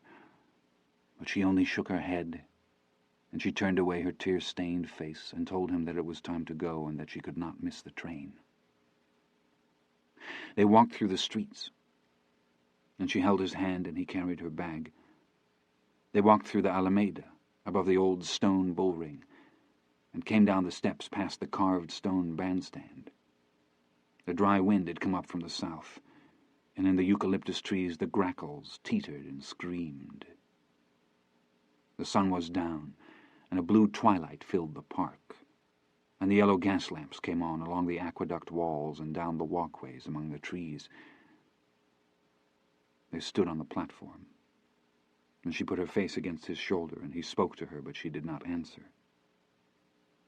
The train came huffing in from the south and stood, steaming and shuddering, with the coach windows curving away down the track like great dominoes smouldering in the dark. And he could not but compare this arrival to that one 24 hours ago, and she touched the silver chain at her throat and turned away and bent to pick up the suitcase, and then leaned and kissed him one last time, her face all wet, and then she was gone. He watched her go as if he himself were in some dream. All along the platform, families and lovers were greeting one another. He saw a man with a little girl in his arms, and he whirled her around, and she was laughing, and when she saw his face, she stopped laughing. He did not see how he could stand there until the train pulled out, but stand he did, and when it was gone, he turned and walked back out into the street. He paid the bill at the hotel and got his things and left. He went to a bar in a side street where the raucous hybrid beer hall music of the north was blaring from an open door, and he got very drunk and got in a fight, and woke in the grey dawn on an iron bed in a green room with paper curtains at a window beyond which he could hear roosters calling. He studied his face in a clouded glass. His jaw was bruised and swollen. If he moved his head in the mirror to a certain place, he could restore some symmetry to the two sides of his face, and the pain was tolerable if he kept his mouth shut. His shirt was torn and bloody, and his bag was gone. He remembered things from the night of whose reality he was uncertain. He remembered a man in silhouette at the end of a street, who stood much as Rollins had stood when last he saw him, half-turned in farewell, a coat slung loosely over one shoulder, who'd come to ruin no man's house, no man's daughter. He saw a light over a doorway in the corrugated iron wall of a warehouse where no one came and no one went. He saw a vacant field in a city in the rain, and in the field a wooden crate, and he saw a dog emerge from the crate into the slack and sallow lamplight like a carnival dog, forlorn, and pick its way brokenly across the rubble of the lot to vanish without fanfare among the darkened buildings. When he walked out the door, he did not know where he was. A fine rain was falling. He tried to take his bearings from La Buffa, standing above the city to the west, but he was easily lost in the winding streets, and he asked a woman for the way to the Centro, and she pointed out the streets and then watched him as he went. When he reached Hidalgo, a pack of dogs was coming up the street at a high trot, and as they crossed in front of him, one of their number slipped and scrabbled on the wet stones and went down. The others turned in a snarling mass of teeth and fur, but the fallen dog struggled up before he could be set upon, and all went on as before. He walked out to the edge of the town along the highway north and put out his thumb. He had almost no money and he had a long way to go. He rode all day in an old LaSalle phaeton, with the top down, driven by a man in a white suit. He said that this was the only car of its type in all of Mexico. He said that he had traveled all over the world when he was young, and that he had studied opera in Milan and in Buenos Aires, and as they rolled through the countryside he sang arias and gestured with great vigor. By this and other conveyance he reached Torreon around noon of the following day, and went to the hotel and got his bedroll. Then he went to fetch his horse. He had not shaved nor bathed, and he had no other clothes to wear, and the hostler, when he saw him, nodded his head in sympathy and seemed unsurprised at his condition. He rode the horse out into the noon traffic, and the horse was fractious and scared, and it skittered about in the street and kicked a great dish into the side of a bus, to the delight of the passengers, who leaned out and called challenges from the safety of the windows. There was an armeria in the Calle del Collado, and he dismounted in front of it and tied the horse to a lamp standard and went in and bought a box of 45 long Colt shells. He stopped at a tienda on the outskirts of town and bought some tortillas and some tins of beans and salsa and some cheese, and he rolled them up in his blanket and tied the bedroll on behind the saddle again and refilled the canteen and mounted up and turned the horse north. The rain had ripened all the country around, and the roadside grass was luminous and green from the runoff, and flowers were in bloom across the open country. He slept that night in a field far from any town. He built no fire. He lay listening to the horse crop the grass at his stake rope, and he listened to the wind in the emptiness, and watched stars trace the arc of the hemisphere and die in the darkness at the edge of the world. And as he lay there, the agony in his heart was like a stake. He imagined the pain of the world to be like some formless parasitic being seeking out the warmth of human souls wherein to incubate, and he thought he knew what made one liable to its visitations. What he had not known was that it was mindless, and so had no way to know the limits of those souls, and what he feared was that there might be no limits. By afternoon of the day following, he was deep in the Bolson, and a day later he was entering the range country and the broken land that entabled the desert mountains to the north. The horse was not in condition for the riding he called upon it to do, and he was forced to rest it often. He rode at night that its hooves might benefit from the damp, or from what damp there was, and as he rode he saw small villages distant on the plain that glowed a faint yellow in that incoordinate dark, and he knew that the life there was unimaginable to him. 5 days later he rode at night into a small crossroads pueblo nameless to him, and he sat the horse in the crossroads, and by the light of a full moon read the names of towns burned into crate slats with a hot iron and nailed to a post. San Jerónimo, Los Pintos, La Rosita. At the bottom a board with the arrow pointed the other way that said La Encantada. He sat a long time. He leaned and spat. He looked toward the darkness in west. "The hell with it," he said. "I ain't leaving my horse down here." He rode all night, and in the first grey light, with the horse badly drawn down, he walked it out upon a rise beneath which he could make out the shape of the town, the yellow windows and the old mud walls where the first lamps were lit, the narrow spires of smoke standing vertically into the windless dawn, so still the village seemed to hang by threads from the darkness. He dismounted and unrolled his plunder and opened the box of shells and put half of them in his pocket and checked the pistol that it was loaded, all 6 cylinders, and closed the cylinder gate and put the pistol into his belt, and rolled his gear back up and retied the roll behind the saddle, and mounted the horse again and rode into the town. There was no one in the streets. He tied the horse in front of the store, and walked down to the old school, and stood on the porch and looked in. He tried the door. He walked around to the rear and broke out the glass and reached in and unlocked the door latch and walked in with the pistol in his hand. He crossed the room and looked out the window at the street.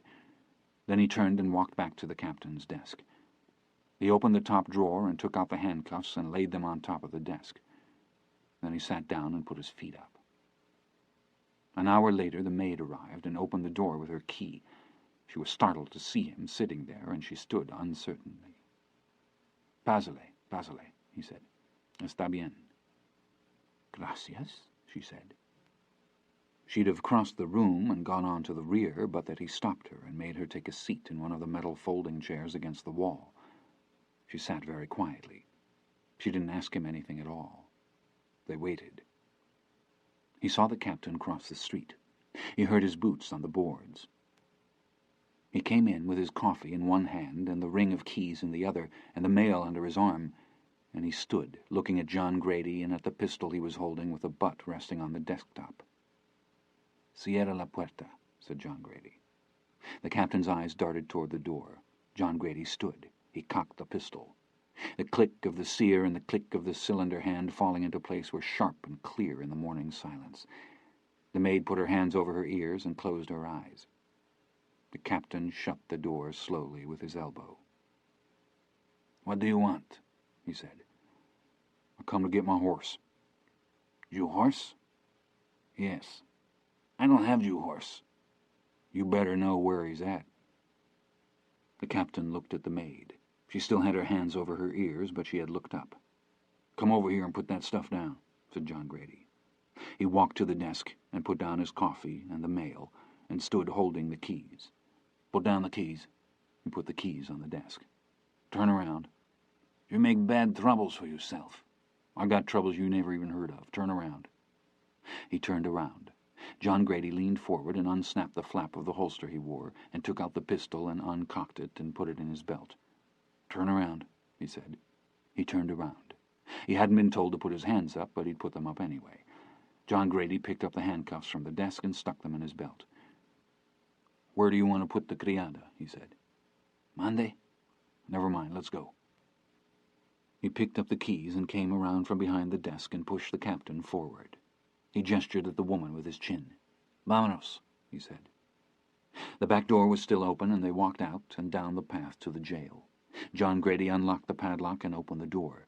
Blinking in the pale triangular light sat the old man as before. "Ya estás, viejo?" "Sí, cómo no." "Ven aquí." He was a long time rising. He shuffled forward with one hand on the wall, and John Grady told him he was free to go. He motioned for the cleaning woman to enter, and he apologized for inconveniencing her, and she said not to give it a thought, and he closed and locked the door. When he turned, the old man was still standing there. John Grady told him to go home. The old man looked at the captain.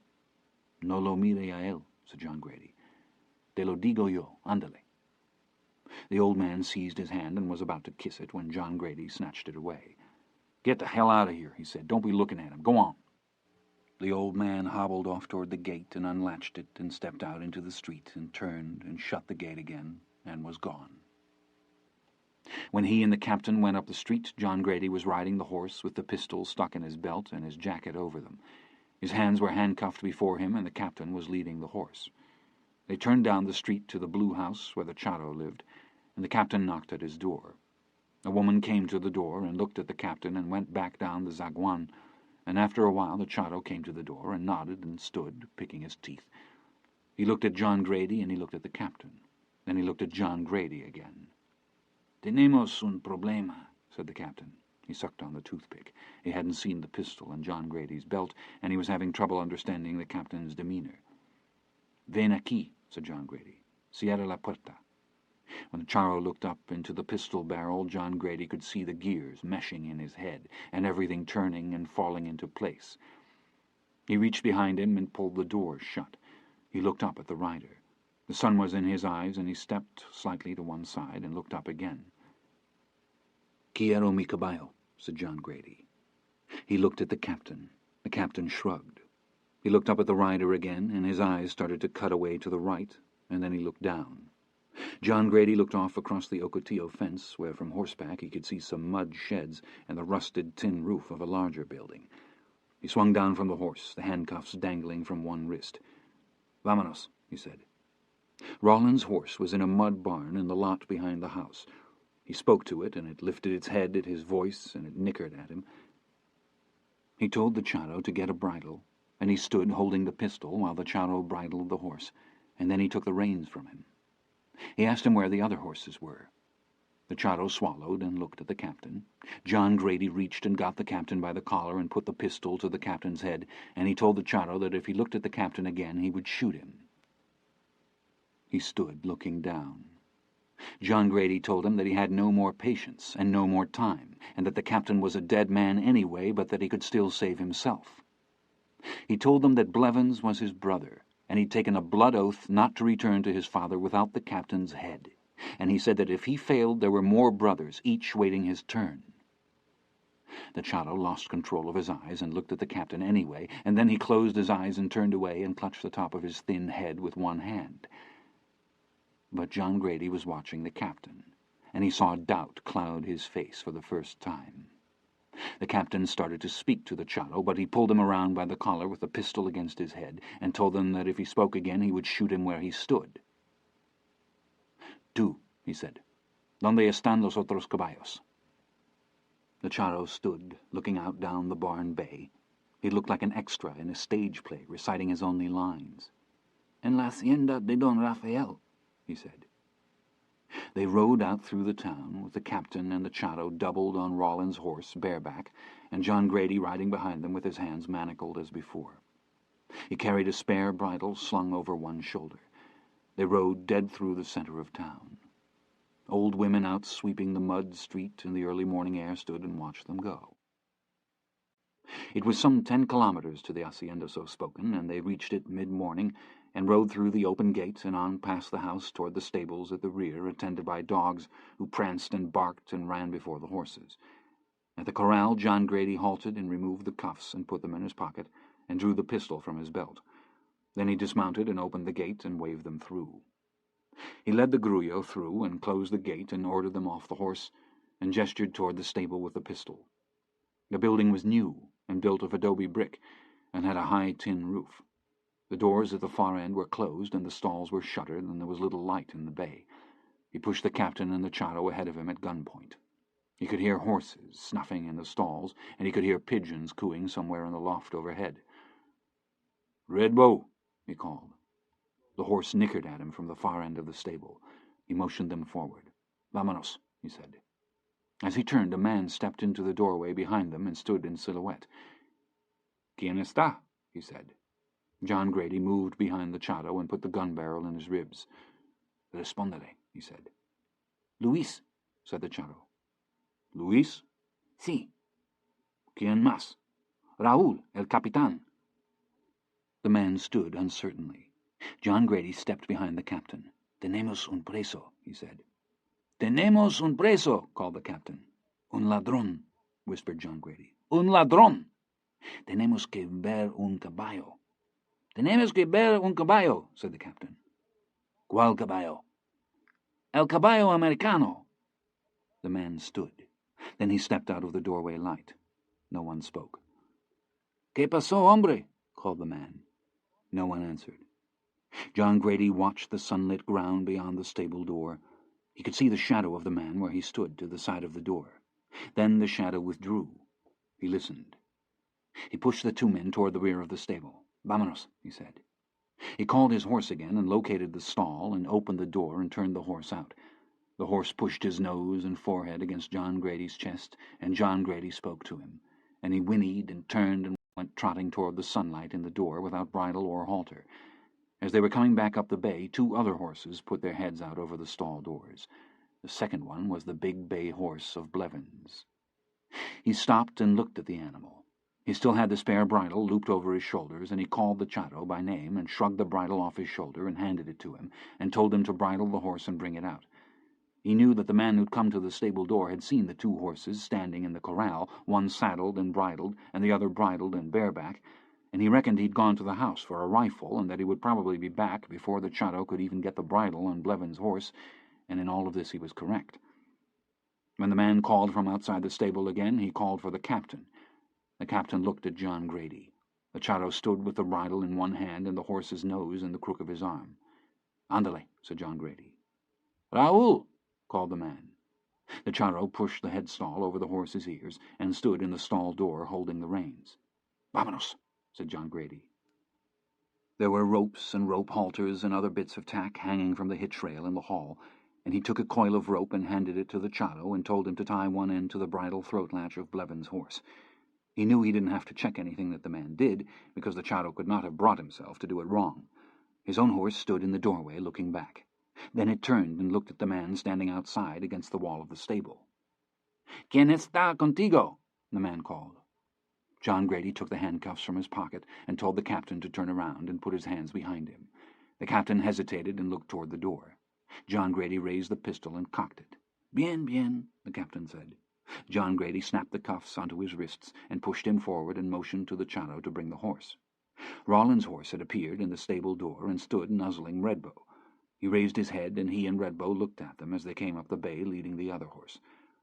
At the edge of the shadow line, where the light fell into the stable, John Grady took the lead rope from the Chato. "Espera aquí," he said. "Si." He pushed the captain forward. "Quiero mis caballos," he called. "Nada más." No one answered.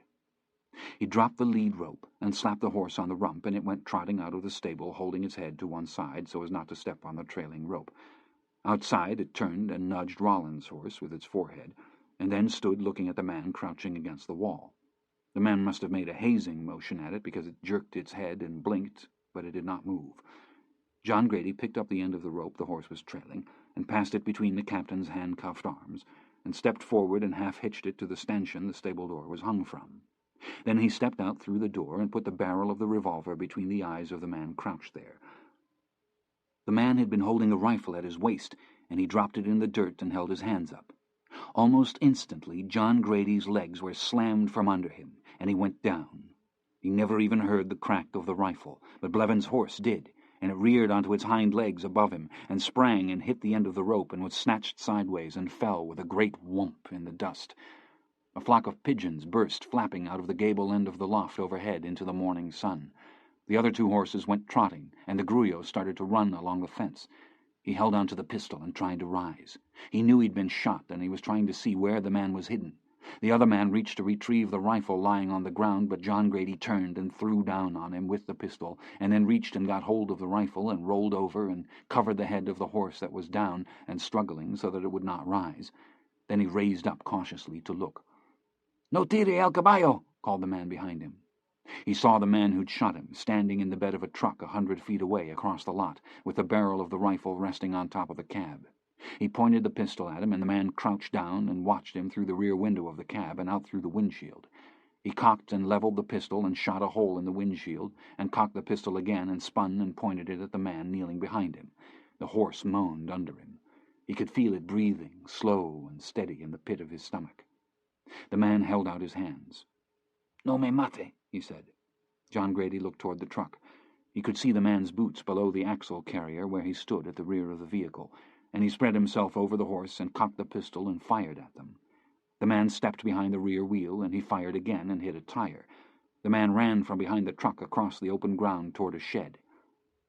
The tire was whistling with a single long, steady note in the morning silence, and the truck had begun to settle at one corner. Redbow and Junior stood trembling in the shadow of the stable wall, with their legs slightly spread and their eyes rolling. John Grady lay covering the horse and held the pistol on the man behind him and called to the Chato. The Chato didn't answer, and he called to him again and told him to bring a saddle and bridle for the other horse and to bring a rope, or he would kill the patron. Then they all waited. In a few minutes the Chato came to the door. He called out his own name before him like a talisman against harm. "Pásale," called John Grady. "Nadie le va a molestar." He talked to Redbow while the Chato saddled and bridled him. Blevins' horse was breathing with slow regularity, and his stomach was warm and his shirt damp from the horse's breath. He found he was breathing in rhythm with the horse, as if some part of the horse were within him, breathing, and then he descended into some deeper collusion for which he had not even a name. He looked down at his leg. His trousers were dark with blood, and there was blood on the ground. He felt numb and strange, but he felt no pain. The Chato brought Redbow to him saddled, and he eased himself up from the horse and looked down at it. Its eye rolled up at him, at the endless and eternal blue beyond. He stood the rifle on the ground and tried to get up. When he put his weight on the gunshot leg, a white pain went up his right side, and he sucked in all the air he could get. Blevins' horse lurched and scrambled to its feet and snatched the rope taut, and there was a cry from the barn, and the captain tottered forth, bent double, with his arms up behind him along the quivering length of rope, like something smoked out of a hole. He'd lost his hat, and his lank black hair hung down, and his face was a grey colour, and he called out to them to help him. The horse, hitting the end of the rope at the first gunfire, had snatched him up, and had already dislocated his shoulder, and he was in great pain. John Grady stood and unfastened the rope from the throat-latch of the bay horse, and tied on the rope the Chato had brought, and handed the rope end off to the Chato and told him to dally it to Redbow's saddle-horn and bring him the other two horses. He looked at the captain. He was sitting on the ground, bent over, slightly sideways, with his hands cuffed behind him. The second man was still kneeling a few feet away with his hands up. When John Grady looked down at him, he shook his head. "Está loco," he said. "Tiene razón," said John Grady. He told him to call the carabinero out from the shed, and he called to him twice, but the man would not come out. He knew he would not ride out of the compound without the man trying to stop him, and he knew he had to do something about Blevins' thunder-crazed horse. The charro stood holding the horses, and he took the rope and handed him back the reins and told him to go get the captain and to mount him on the grullo, and he leaned against the side of Blevins' horse and got his breath and looked down at his leg. When he looked at the charro, he was standing over the captain, holding the horse behind him, but the captain wasn't going anywhere. He raised the pistol and was about to shoot into the ground in front of the captain when he remembered about Blevins' horse.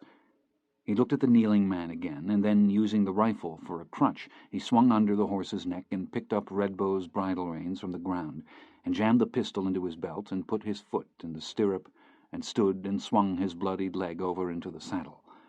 He swung it harder than he needed, because he knew that if he failed the first time he wouldn't be able to do it again, and he almost cried out with the pain. He unhitched the rope from the saddle horn and backed the horse to where the captain was sitting. He had the rifle under his arm, and he was watching the shed where the rifleman was holed up. He almost backed over the captain with the horse, and he didn't care if he had. He told the charro to unhitch the rope from the stable door stanchion and bring it to him. He'd already figured out that there was bad blood between the two men. When the charro brought the rope end, he told him to tie it to the captain's handcuffs, and he did so and stepped back. "Gracias," said John Grady. He had coiled the rope, and now he dallied it mid-rope to the horn and put the horse forward. When the captain saw his situation, he stood up. "Momento!" he called. John Grady rode forward, watching the shed. The captain, when he saw the slack rope running out along the ground, called out to him and began to run, his hands behind him. "Momento!" he called. When they rode out through the gate, the captain was riding Redbow, and he was doubled on behind him with his arm around the captain's waist. They led the Blevins' horse on the rope and drove the other two horses before them. He was determined to get the 4 horses out of the stable yard if he died in the road, and beyond that he had not thought much. His leg was numb and bleeding and felt heavy as a sack of meal, and his boot was filling up with blood. When he passed through the gate, the charro was standing there, holding his hat, and he reached down and took it from him and put it on and nodded. "Adios," he said. The charro nodded and stepped back. He put the horse forward, and they went down the drive, him holding on to the captain, and turned partly sideways with the rifle at his waist, watching back toward the corral. The charro was still at the gate, but there was no sign of the other 2 men. The captain, in the saddle before him, smelled rank and sweaty. He'd partly unbuttoned the front of his tunic and had put his hand inside to sling the arm. When they passed the house, there was no one about, but by the time they reached the road, there were 6 women and young girls from the kitchen, all peering past the corner of the house. In the road, he got Junior and the grullo horse loose-herded in front of him, and with the Blevins' horse on the lead rope behind, they set out back toward Encantada at a trot.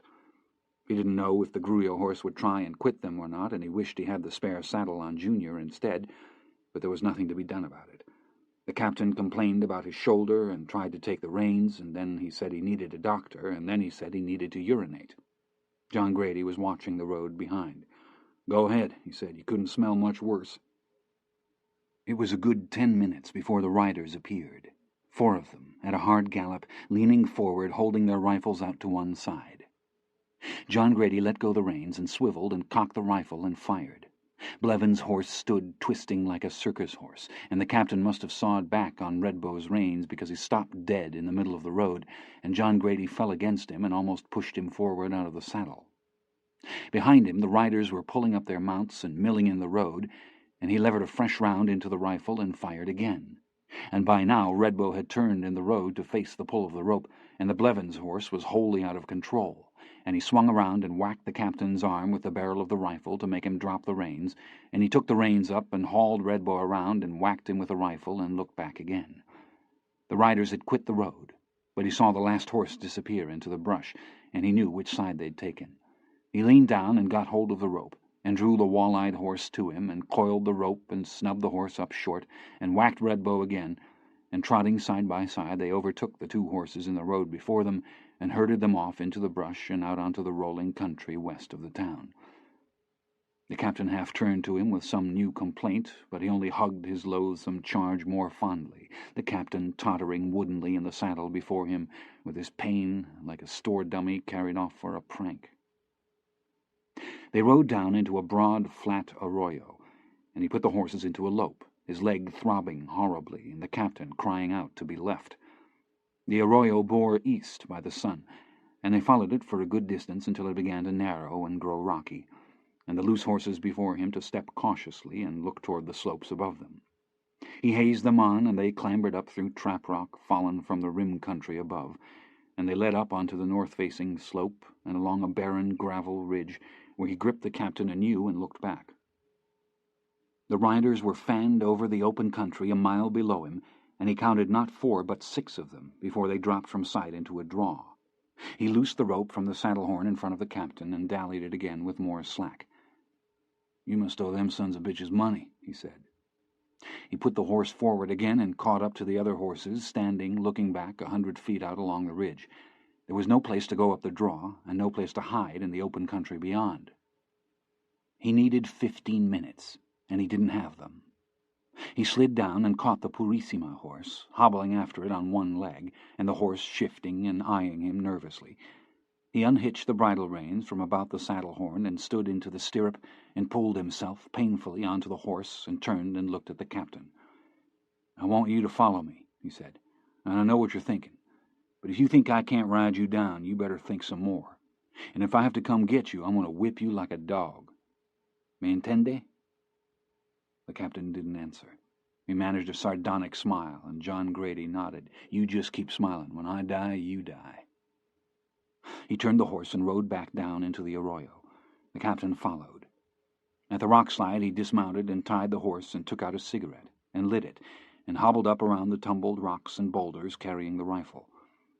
In the sheltered lee of the slide he stopped and took the captain's pistol out of his belt and laid it on the ground, and he took out his knife and cut a long, narrow strip from his shirt and twisted it into a string. Then he cut the string in 2 and tied the trigger back on the pistol.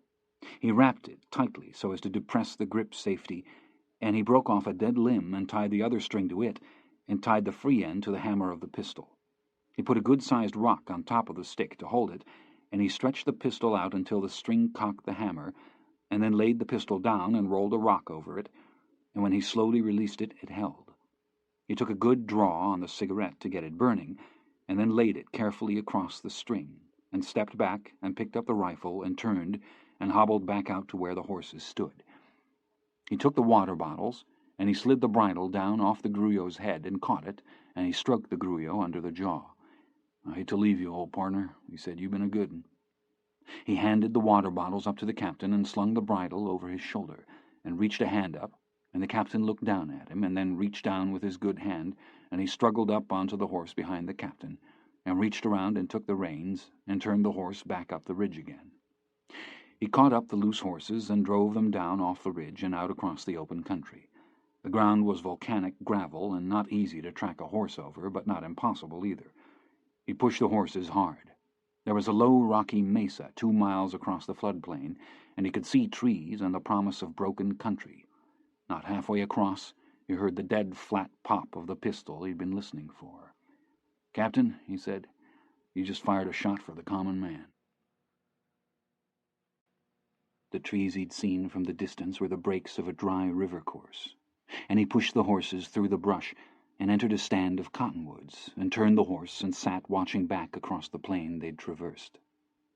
There were no riders in sight. He looked at the sun in the south, and he judged it a good 4 hours till dark. The horse was hot and lathered, and he looked back across the open country one more time, and then pushed on to where the other 2 horses were standing upriver in a grove of willows, drinking from a riverbed pothole. He rode alongside them and slid to the ground and caught Junior and took the bridle from his shoulder and bridled him with it, and with the rifle motioned the captain down off the horse. He unbuckled the girth straps and pulled the saddle and the blanket down onto the ground and picked up the blanket and threw it over Junior and leaned against him to get his breath. His leg was beginning to hurt horribly.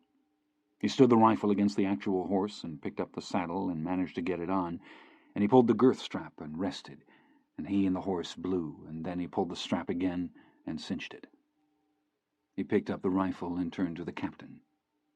"You want a drink of water, you better get you one," he said.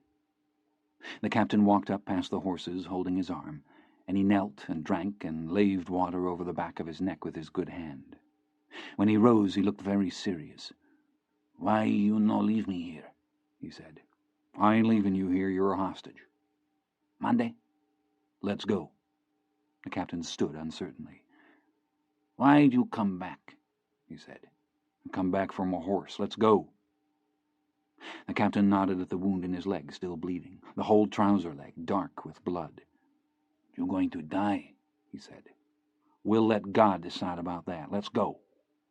"Are you no afraid of God?" "I got no reason to be afraid of God. I even got a bone or two to pick with him." "You should be afraid of God," the captain said. "You are not the officer of the law. You don't have no authority." John Grady stood leaning on the rifle. He turned and spat dryly and eyed the captain. "Get on that horse," he said. "You ride ahead of me. You drift out of my sight, and I'll shoot you." Nightfall found them in the foothills of the Sierra Encantada. They followed a dry watercourse up under a dark rincon in the rocks, and picked their way over a flood barricade of boulders tumbled in the floor of the wash, and emerged upon a stone tinaja, in the center of which lay a shallow basin of water, perfectly round, perfectly black, where the night stars were lensed in perfect stillness. The loose horses walked uncertainly down the shallow rock incline of the basin, and blew at the water and drank. They dismounted and walked around to the far side of the tinaja, and lay on their bellies on the rocks, where the day's heat was still rising, and sucked at the water, cool and soft and black as velvet, and they laved water over their faces and the backs of their necks, and watched the horses drink, and then drank again. He left the captain at the tank, and hobbled with the rifle up the arroyo, and gathered dead flood-wash brush, and hobbled back and made a fire at the upper end of the basin. He fanned the blaze with his hat, and piled on more wood. The horses, in the firelight reflected off the water, were rimed with drying sweat, and shifted, pale and ghostly, and blinked their red eyes. He looked at the captain. The captain was lying on his side, on the smooth rock incline of the basin, like something that had not quite made it to water. He limped around to the horses and got the rope, and sat with his knife, and cut hobbles from it for all the horses, and looped them about their forefeet. Then he levered all the shells out of the rifle, and put them in his pocket, and took one of the water bottles and went back to the fire. He fanned the fire, and he took the pistol out of his belt and pulled the cylinder pin, and put the loaded cylinder and the pin in his pocket along with the rifle shells. Then he took out his knife, and with the point of it unscrewed the screw from the grips, and put the grips and the screw into his other pocket. He fanned the coals in the heart of the fire with his hat, and with a stick he raked them into a pile, and then he bent and stuck the barrel of the pistol into the coals. The captain had sat up to look at him. "They will find you," he said, "in this place." "We ain't staying in this place." "I can't ride no more." "You'll be surprised at what you can do." He took off his shirt and soaked it in the tinaja, and came back to the fire, and he fanned the fire again with his hat, and then he pulled off his boots and unbuckled his belt and let down his trousers. The rifle bullet had entered his thigh high up on the outside, and the exit wound was in a rotation at the rear, such that by turning his leg he could see both wounds clearly. He took up the wet shirt and very carefully wiped away the blood until the wounds were clear and stark as two holes in a mask. The area around the wounds was discolored and looked blue in the firelight, and the skin around that was yellow. He leaned and ran a stick through the grip frames of the pistol and swung it up and away from the fire into his shadow, and looked at it and then put it back. The captain was sitting holding his arm in his lap and watching him. "It's fixing to get kindly noisy in here," he said. "Watch out you don't get run over by a horse." The captain didn't answer. He watched him while he fanned the fire. When next he dragged the pistol from the coals, the end of the barrel glowed at a dull red heat. and he laid it on the rocks and picked it up quickly by the grips in the wet shirt and jammed the red-hot barrel, ash and all, down into the hole in his leg. The captain either did not know what he was going to do, or knowing did not believe. He tried to rise to his feet and fell backwards and almost slid into the tinaja. John Grady had begun to shout even before the gunmetal hissed in the meat.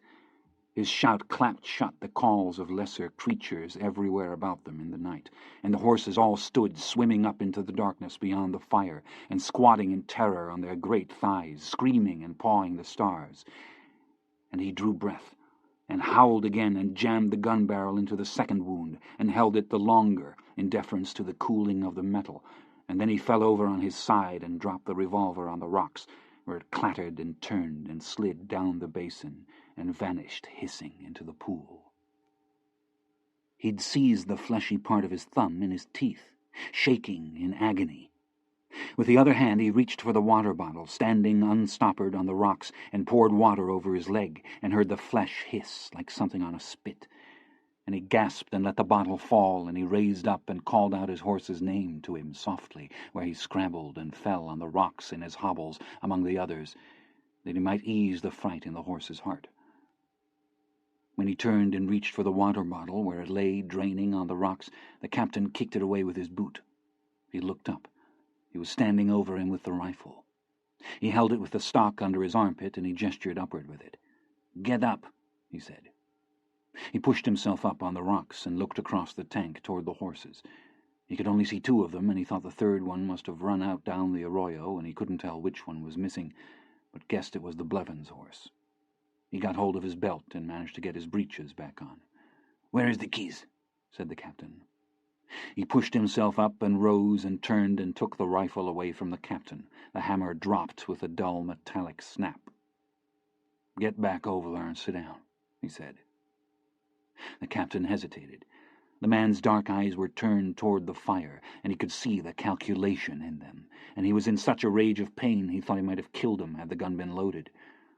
He grabbed the chain between the handcuffs and yanked the man past him, and the captain gave out a low cry and went tottering off, bent over and holding his arm. He got the shells out and sat and reloaded the rifle. He reloaded it one shell at a time, sweating and wheezing and trying to concentrate. He hadn't known how stupid pain could make you, and he thought it should be the other way around, or what was the good of it? When he'd got the rifle loaded, he picked up the wet rag of a shirt and used it to carry a brand from the fire down to the edge of the tank, where he stood holding it out over the water. The water was dead clear in the stone pool, and he could see the pistol. Then he waded out and bent and picked it up and stuck it in his belt. He walked out in the tank till the water was to his thigh, which was as deep as it got, and he stood there, soaking the blood out of his trousers and the fire out of his wounds, and talking to his horse. The horse limped down to the edge of the water and stood, and he stood in the dark tinaja with his rifle over his shoulder, holding the brand above him until it burned out. And then he stood holding the crooked orange ember of it, still talking to the horse. They left the fire burning in the tank and rode out down the draw and picked up the Blevins' horse and pushed on. The night was overcast to the south, the way they'd come, and there was rain in the air. He rode Redbow bareback in the fore of their little caravan, and he held up from time to time to listen, but there was nothing to hear. The fire in the tank behind them was invisible, save for the play of it on the rocks of the Rincon, and as they rode it receded to a faint glow, pocketed in the otherwise dark of the desert night, and then vanished altogether. They rode up out of the wash and went on along the south-facing slope of the ridge, the country dark and silent and without boundary, and the tall aloes passing blackly along the ridge one by one. He reckoned it to be some time past midnight. He looked back at the captain from time to time, but the captain rode slumped in the saddle on Rawlins' horse, and seemed much reduced by his adventures. They rode on. He'd knotted his wet rag of his shirt through his belt, and he rode naked to the waist, and he was very cold, and he told the horse that it was going to be a long night, and it was. Sometime in the night he fell asleep. The clatter of the rifle dropping on the rocky ground woke him, and he pulled up and turned and rode back. He sat, looking down at the rifle. The captain sat Rawlins' horse, watching him. He wasn't sure he could get back on the horse, and he thought about leaving the rifle there. In the end, he slid down and picked up the rifle and then led the horse up along Junior's offside and told the captain to shuck his foot out of the stirrup, and he used the stirrup to mount up onto his own horse, and they rode on again. Dawn found him sitting alone on the gravel face of the slope, with the rifle leaning against his shoulder and the water bottle at his feet, watching the shape of the desert country form itself out of the grey light. Mesa and plain, the dark shape of the mountains to the east, beyond which the sun was rising. He picked up the water bottle and twisted out the stopper and drank, and sat holding the bottle. Then he drank again. The first bars of sunlight broke past the rock buttes of the mountains to the east and fell 50 miles across the plain. Nothing moved. On the facing slope of the valley a mile away, 7 deer stood watching him. He sat for a long time. When he climbed back up the ridge to the cedars where he'd left the horses, the captain was sitting on the ground, and he looked badly used up. "Let's go," he said. The captain looked up. "I can go no farther," he said. "Let's go," he said. "Podemos descansar un poco más adelante. Vámonos." They rode down off the ridge and up a long, narrow valley looking for water, but there was no water. They climbed out and crossed into the valley to the east, and the sun was well up, and it felt good on his back, and he tied the shirt around his waist so it would dry. By the time they crested out above the valley it was mid-morning, and the horses were in badly failing plight, and it occurred to him that the captain might die. The water they found was at a stone stock tank, and they dismounted and drank from the standpipe and watered the horses, and sat in the bands of shade from the dead and twisted oaks at the tank and watched the open country below them. A few cattle stood perhaps a mile away. They were looking to the east, not grazing. He turned to see what they were watching, but there was nothing there. He looked at the captain, a grey and shrunken figure. The heel was missing from one boot. There were streaks of black and streaks of ash on his trouser legs from the fire, and his buckled belt hung in a loop from his neck, where he had been using it to sling his arm. "I ain't going to kill you," he said. "I'm not like you." The captain didn't answer. He pulled himself up and took out the keys from his pocket, and using the rifle to steady himself, he hobbled over and bent and took hold of the captain's wrists and unmanacled them. The captain looked down at his wrists. They were discolored and raw from the cuffs, and he sat rubbing them gently. John Grady stood over him. "Take off your shirt," he said. "I'm going to pull that shoulder." "Mande," said the captain. "Quítese su camisa." The captain shook his head and held his arm against him like a child. "Don't sull up on me. I ain't asking, I'm telling." "Cómo?" "No tiene otra salida." He got the captain's shirt off and spread it out and made him lie on his back. The shoulder was badly discolored, and his whole upper arm was a deep blue. He looked up. The beaded sweat glistened on his forehead. John Grady sat and put his booted foot in the captain's armpit and gripped the captain's arm by the wrist and upper elbow and rotated it slightly. The captain looked at him like a man falling from a cliff. "Don't worry," he said. "My family's been practicing medicine on Mexicans 100 years. If the captain had made up his mind not to cry out, he did not succeed. The horses started and milled and tried to hide behind one another. He reached up and grabbed his arm as if he'd reclaim it, but John Grady had felt the coupling pop into place, and he gripped the shoulder and rotated the arm again while the captain tossed his head and gasped. Then he let him go and picked up the rifle and rose. "Está compuesto?" wheezed the captain. "Yeah, you're all set." He held his arm and lay, blinking. "Put on your shirt and let's go," said John Grady. "We ain't setting out here in the open till your friends show up." Ascending into the low hills, they passed a small estancia, and they dismounted and went afoot through the ruins of a cornfield and found some melons and sat in the stony, washed-out furrows and ate them. He hobbled down the rows and gathered melons and carried them out through the field to where the horses stood, and broke them open on the ground at their feet for them to feed on, and he stood leaning on the rifle and looked toward the house. Some turkeys stepped about in the yard, and there was a pole corral beyond the house in which stood several horses. He went back and got the captain, and they mounted up and rode on. When he looked back from the ridge above the estancia, he could see that it was more extensive. There was a cluster of buildings above the house, and he could see the quadrangles laid out by the fences and the adobe walls and irrigation ditches. A number of rangy and slat-ribbed cattle stood about in the scrub. He heard a rooster crow in the noon heat. He heard a steady, distant hammering of metal, as of someone at a forge. They plodded on at a poor pace, up through the hills. He'd unloaded the rifle to save carrying it, and it was tied along the saddle-skirt of the captain's horse, and he had reassembled the fire-blackened revolver and loaded it and put it in his belt. He rode Blevins' horse, and the animal had an easy gait, and his leg had not stopped hurting, but it was the only thing keeping him awake.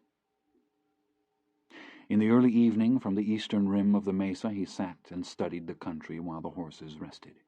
A hawk and a hawk's shadow that skated like a paper bird across the slopes below.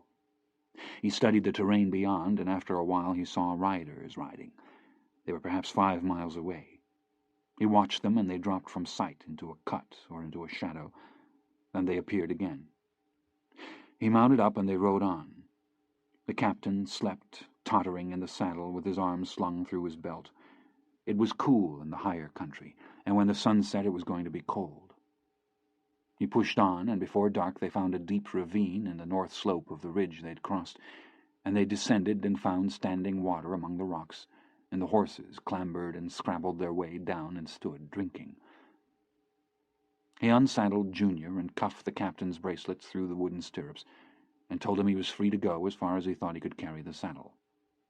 Then he built a fire in the rocks and kicked out a place in the ground for his hip, and lay down and stretched out his aching leg, and put the pistol in his belt and closed his eyes.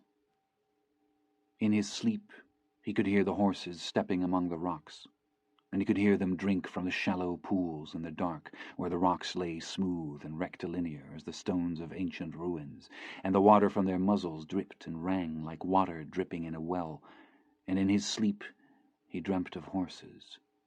And the horses in his dream moved gravely among the tilted stones like horses come upon an antique site where some ordering of the world had failed, and if anything had been written on the stones, the weathers had taken it away again, and the horses were wary, and moved with great circumspection, carrying in their blood as they did the recollection of this and other places where horses once had been and would be again. Finally, what he saw in his dream was that the order in the horse's heart was more durable, for it was written in a place where no rain could erase it. When he woke, there were 3 men standing over him. They wore serapes over their shoulders, and one of them was holding the empty rifle, and all of them wore pistols. The fire was burning from brush they'd piled on it, but he was very cold, and he had no way to know how long he'd been sleeping. He sat up. The man with the rifle snapped his fingers and held out his hand. "Deme las llaves," he said. He reached into his pocket and took out the keys and handed them up. He and one of the other men walked over to where the captain sat chained to the saddle at the far side of the fire. The third man stood by him. They freed the captain, and the one carrying the rifle came back. "¿Cuáles de los caballos son suyos?" he said. "Todos son míos." The man studied his eyes in the firelight. He walked back to the others, and they talked. When they came past with the captain's hands were cuffed behind him. The man carrying the rifle levered the action open, and when he saw that the gun was empty, stood it against a rock. He looked at John Grady. "¿Dónde está su serape?" he said. "No tengo." The man loosed the blanket from his own shoulders and swung it in a slow Veronica and handed it to him. Then he turned, and they passed on out of the firelight to where their horses were standing in the dark with other companions, other horses. "¿Quiénes son ustedes?" he called. The man who'd given him his serape turned at the outer edge of the light and touched the brim of his hat. "Hombres del país," he said. Then all went on. Men of the country. He sat listening as they rode up out of the ravine, and then they were gone. He never saw them again. In the morning he saddled Red Bow, and driving the other 2 horses before him, he rode up from the ravine and turned north along the mesa. He rode all day, and the day clouded before him, and a cool wind was coming down country. He'd reloaded the rifle, and he carried it across the bow of the saddle and rode with the serape over his shoulders and loose-herded the riderless horses before him. By evening all the north country was black, and the wind was cold, and he picked his way along the rim country through the sparse swales of grass and broken volcanic rock, and he sat above a highland bajada in the cold blue dusk with a rifle across his knee, while the staked horses grazed behind him, and at the last hour light enough by which to see the iron sights of the rifle, 5 deer entered the bajada and pricked their ears and stood and then bent to graze. He picked out the smallest doe among them and shot her. Blevin's horse rose, howling where he'd tied it, and the deer in the bajada leapt away and vanished in the dusk, and the little doe lay kicking. When he reached her, she lay in her blood in the grass, and he knelt with the rifle and put his hand on her neck, and she looked at him, and her eyes were warm and wet, and there was no fear in them, and then she died. He sat watching her for a long time. He thought about the captain, and he wondered if he were alive, and he thought about Blevins. He thought about Alejandra, and he remembered her the first time he ever saw her passing along the Cienega road in the evening, with the horse still wet from her riding it in the lake. And he remembered the birds and the cattle standing in the grass, and the horses on the mesa. The sky was dark, and a cold wind ran through the bajada, and in the dying light a cold blue cast had turned the doe's eyes to but one thing more of things she lay among in that darkening landscape. Grass and blood, blood and stone, stone and the dark medallions that the first flat drops of rain caused upon them. He remembered Alejandra and the sadness he'd first seen in the slope of her shoulders, which he'd presumed to understand, and of which he knew nothing. And he felt a loneliness he'd not known since he was a child, and he felt wholly alien to the world, although he loved it still. He thought that in the beauty of the world were hid a secret. He thought the world's heart beat at some terrible cost, and that the world's pain and its beauty moved in a relationship of diverging equity, and that in this headlong deficit the blood of multitudes might ultimately be exacted for the vision of a single flower. In the morning the sky was clear, and it was very cold, and there was snow on the mountains to the north. When he woke, he realized that he knew his father was dead. He raked up the coals and blew the fire to life and roasted strips cut from the deer's haunch, and cowled in his blanket he sat eating and watching the country to the south, out of which he'd ridden. They moved on. By noon the horses were in snow, and there was snow in the pass, and the horses trod and broke thin plates of ice in the trail where the snowmelt ran out over the wet black ground dark as ink, and they toiled up through the patches of snow glazing over in the sun, and rode through a dark corridor of fir trees and descended along the northern slope through pockets of sunlight, pockets of shadow, where the air smelled of rosin and wet stone, and no birds sang. In the evening, descending, he saw lights in the distance, and he pushed on toward them and did not stop, and in the dead of night, in deep exhaustion, both he and the horses, they reached the town of Los Picos. A single mud street rutted from the recent rains, a squalid alameda, where there stood a rotting brushwood gazebo and a few old iron benches. The trees in the alameda had been freshly whitewashed, and the upper trunks were lost in the dark above the light of the few lamps yet burning, so that they looked like plaster stage trees, new from the mold. The horses stepped with great weariness among the dried rails of mud in the street, and dogs barked at them from behind the wooden gates and doors they passed. It was cold when he woke in the morning, and it was raining again. He'd bivouacked on the north side of the town, and he rose wet and cold and stinking, and saddled the horse and rode back into the town, driving the 2 horses before him. In the alameda a few small tin folding tables had been set out, and young girls were stringing paper ribbon overhead. They were wet from the rain, and they were laughing, and they were throwing the spools of crepe over the wires and catching them again, and the dye was coming off the paper so that their hands were red and green and blue. He tied the horses in front of the tienda he'd passed the night before, and went in and bought a sack of oats for the horses, and he borrowed a galvanized bucket with which to water them, and he stood in the Alameda, leaning on the rifle and watching them drink.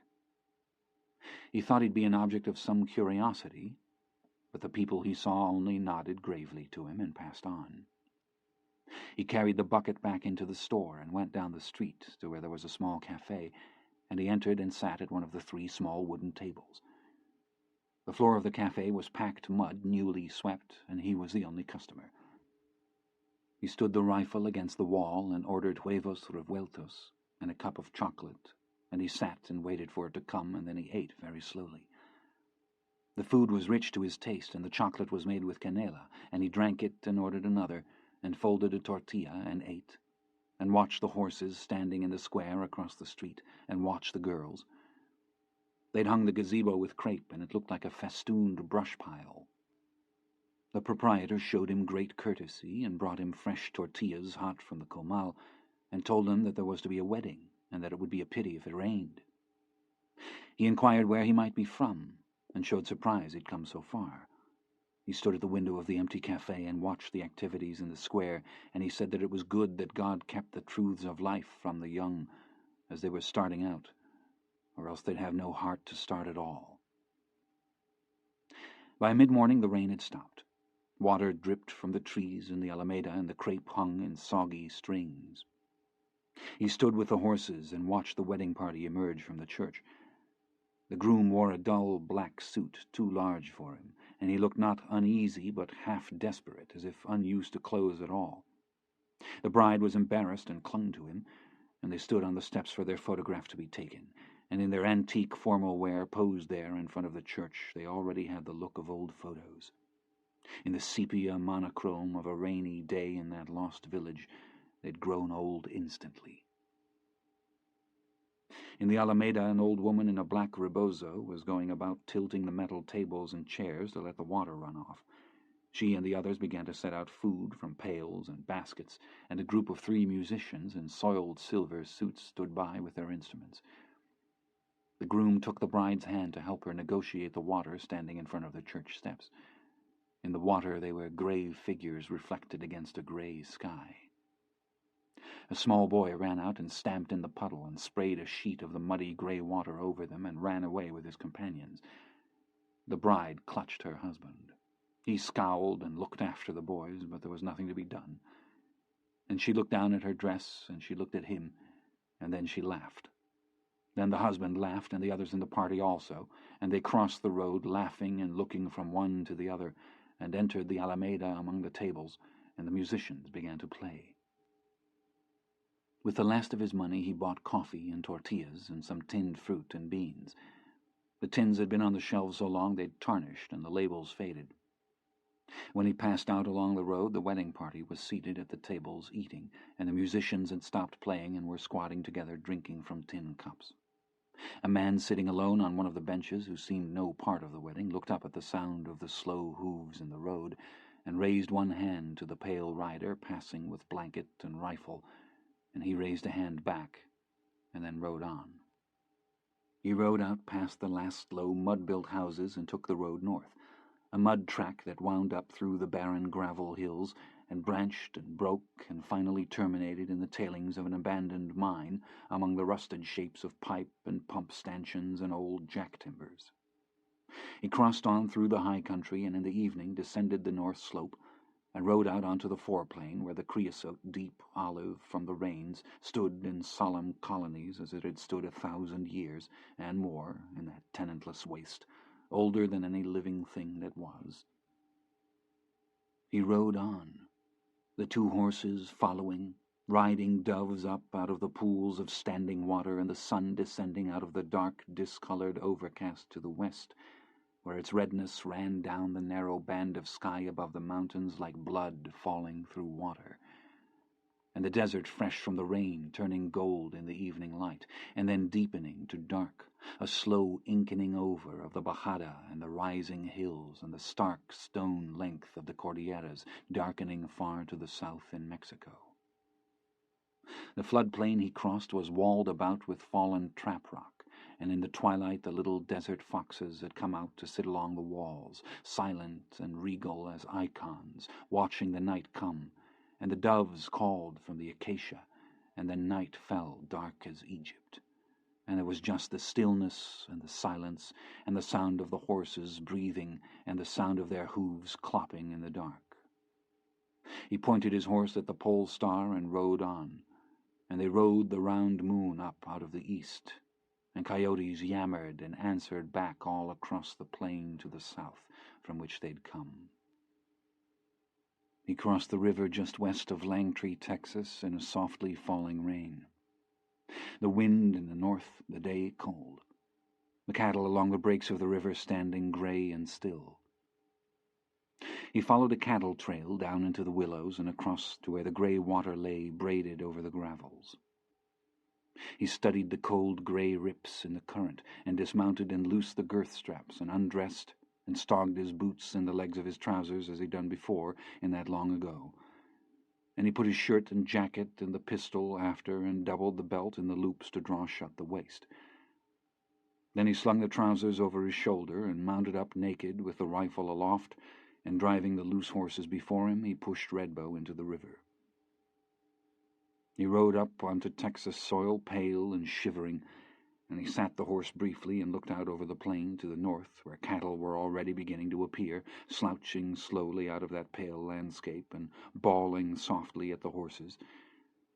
And he thought about his father, who was dead in that country, and he sat the horse naked in the falling rain and wept. When he rode into Langtree, it was early in the afternoon, and it was still raining. The first thing he saw was a pickup truck with the hood up and two men trying to start it. One of them raised up and looked at him. He must have appeared to them some apparition out of the vanished past, because he jostled the other with his elbow, and they both looked. "Howdy," said John Grady. "I wonder if you all could tell me what day this is." They looked at each other. "It's Thursday," the first one said. "I mean the date." The man looked at him.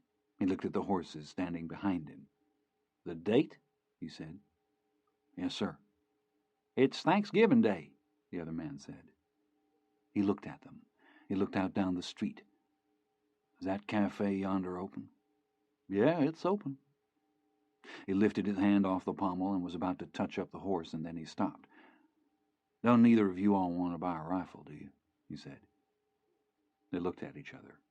"Earl might buy it off of you," the first man said. "He'll generally try and help a feller out." "He the man that runs the cafe?" "Yep." He touched the brim of his hat. "Much obliged," he said. Then he put the horse forward and rode on down the street, trailing the loose horses behind him. They watched him go. Neither spoke, for there was nothing to say. The one holding the socket wrench put the wrench on the fender, and they both stood watching until he turned the corner at the cafe, and there was nothing more to see. He rode the border country for weeks, seeking the owner of the horse. In Ozona, just before Christmas, 3 men swore out papers, and the county constable impounded the animal. The hearing was held in the judge's chambers in the old stone courthouse, and the clerk read the charges and the names, and the judge turned and looked down at John Grady. "Son," he said, "are you represented by counsel?" "No, sir, I ain't," said John Grady. "I don't need a lawyer. I just need to tell you about this horse." The judge nodded. "All right," he said. "Go ahead." "Yes, sir. If you don't care, I'd like to tell it from the beginning, from the first time I ever seen the horse." "Well, if you'd like to tell it, we'd like to hear it, so just go ahead." It took him almost half an hour. When he was done, he asked if he could have a glass of water. No one spoke. The judge turned to the clerk. "Emil, get the boy a glass of water." He looked at his notepad, and he turned to John Grady. "Son, I'm fixing to ask you 3 questions, and if you can answer them, the horse is yours." "Yes, sir, I'll try." "Well, you'll either know him or you won't. Trouble with a liar is he can't remember what he said." "I ain't a liar." I know you ain't. This is just for the record. I don't believe anybody could make up the story you just now got done telling us. He put his glasses back on, and he asked John Grady the number of hectares in the Nuestra Señora de la Purísima Concepción spread. Then he asked the name of the husband of the hacendado's cook. Lastly, he laid down his notes, and he asked John Grady if he had on clean shorts. A subdued laughter went around the courtroom, but the judge wasn't laughing, nor the bailiff. Yes, sir, I do. Well, there ain't no women present, so if you wouldn't find it to be too much of an embarrassment, I'd like for you to show the court them bullet holes in your leg. If you don't want to, I'll ask you something else. Yes, sir, said John Grady. He unbuckled his belt and dropped his trousers to his knees and turned his right leg sideways to the judge. That's fine, son, thank you. Get your water there. He pulled up his trousers and buttoned them and buckled his belt and reached and got the glass of water from the table where the clerk had set it and drank. Them were some nasty-looking holes, said the judge. You didn't have no medical attention? No, sir. There wasn't none to be had. I guess not. You were lucky not to have got gangrene. Yes, sir. I burnt him out pretty good. Burnt him out? Yes, sir. What did you burn him out with? A pistol barrel. Burnt him out with a hot pistol barrel. There was absolute silence in the courtroom. The judge leaned back. The constable's instructed to return the property in question to Mr. Cole. Mr. Smith, you see that the boy gets his horse. Son, you're free to go, and the court thanks you for your testimony. I've sat on the bench in this county since it was a county, and in that time I've heard a lot of things that give me grave doubts about the human race, but this ain't one of them. The 3 plaintiffs in this case I'd like to see here in my chambers after dinner. That means 1 o'clock. The lawyer for the plaintiffs stood up. Your Honor, this is pretty clearly a case of mistook identity. The judge closed his notebook and rose. Yes, it is, he said. Bad mistook. This hearing is dismissed. That night he knocked at the judge's door while there were still lights on downstairs in the house. A Mexican girl came to the door and asked him what he wanted, and he said he wanted to see the judge. He said it in Spanish, and she repeated it back to him in English with a certain coldness and told him to wait. The judge, when he appeared at the door, was still dressed, but he had on an old flannel bathrobe.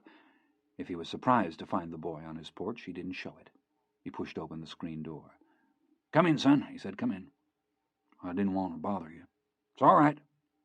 John Grady gripped his hat. I ain't coming out there, said the judge, so if you want to see me, you better come on in. Yes, sir. He entered a long hallway. A balustered staircase rose on his right to the upper floor. The house smelled of cooking and furniture polish. The judge was wearing leather slippers, and he went silently down the carpeted hallway and entered an open door on the left. The room was filled with books, and there was a fire burning in the fireplace. We're in here, said the judge. Dixie, this is John Cole. A gray-haired woman rose as he entered and smiled at him. Then she turned to the judge. I'm going up, Charles, she said. All right, Mama. He turned to John Grady. Sit down, son. John Grady sat and put his hat in his lap. They sat. Well, go ahead, said the judge. There ain't no time like the present. Yes, sir. I guess what I wanted to say first of all was that it kindly bothered me in the court what you said. It was like I was in the right about everything, and I don't feel that way. What way do you feel? He sat looking at his hat. He sat for a long time. Finally he looked up. I don't feel justified, he said. The judge nodded. You didn't misrepresent nothing to me about the horse, did you? No, sir, it wasn't that. What was it? Well, sir, the girl, I reckon. All right. I worked for that man, and I respected him, and he never had no complaints about the work I done for him, and he was awful good to me. And that man come up on the high range where I was working, and I believe he intended to kill me. And I was the one that brought it about, nobody but me. You didn't get the girl in a family way, did you? No, sir. I was in love with her. The judge nodded gravely. Well, he said, you could be in love with her and still knock her up. Yes, sir. The judge watched him. Son, he said, you strike me as somebody that maybe tends to be a little hard on themselves. I think from what you told me, you done real well to get out of there with a whole hide. Maybe the best thing to do might be just to go on and put it behind you. My daddy used to tell me not to chew on something that was eating you. Yes, sir. There's something else, ain't there? Yes, sir. What is it? When I was in the penitentiary down there, I killed a boy. The judge sat back in his chair. Well, he said, I'm sorry to hear that. It keeps bothering me. You must have had some provocation. I did, but it don't help. He tried to kill me with a knife. I just happened to get the best of him. Why does it bother you? I don't know. I don't know nothing about him. I never even knew his name. He could have been a pretty good old boy. I don't know. I don't know that he's supposed to be dead. He looked up. His eyes were wet in the firelight. The judge sat watching him. You know he wasn't a pretty good old boy, don't you? Yes, sir, I guess. You wouldn't want to be a judge, would you? No, sir, I sure wouldn't. I didn't either. Sir? I didn't want to be a judge. I was a young lawyer practicing in San Antonio, and I come back out here when my daddy was sick, and I went to work for the county prosecutor. Sure didn't want to be a judge. I think I felt a lot like you do. Still do. What made you change your mind? I don't know as I did change it. I just saw a lot of injustice in the court system, and I saw people my own age in positions of authority that I had grown up with and knew for a calcified fact they didn't have one damn lick of sense. I think I just didn't have any choice. Sent a boy from this county to the electric chair in Huntsville in 1932. I think about that. I don't think he was a pretty good old boy, but I think about it. Would I do it again? Yes, I would. I almost done it again. Done what? Killed somebody? Yes, sir. The Mexican captain? Yes, sir. Or captain, whatever he was. He was what they call a madrina, not even a real peace officer. But you didn't. No, sir, I didn't. They sat. The fire had burned to coals. Outside, the wind was blowing, and he was going to have to go out in it pretty soon. I hadn't made up my mind about it, though. I told myself that I had, but I hadn't. I don't know what would have happened if they hadn't have come and got him.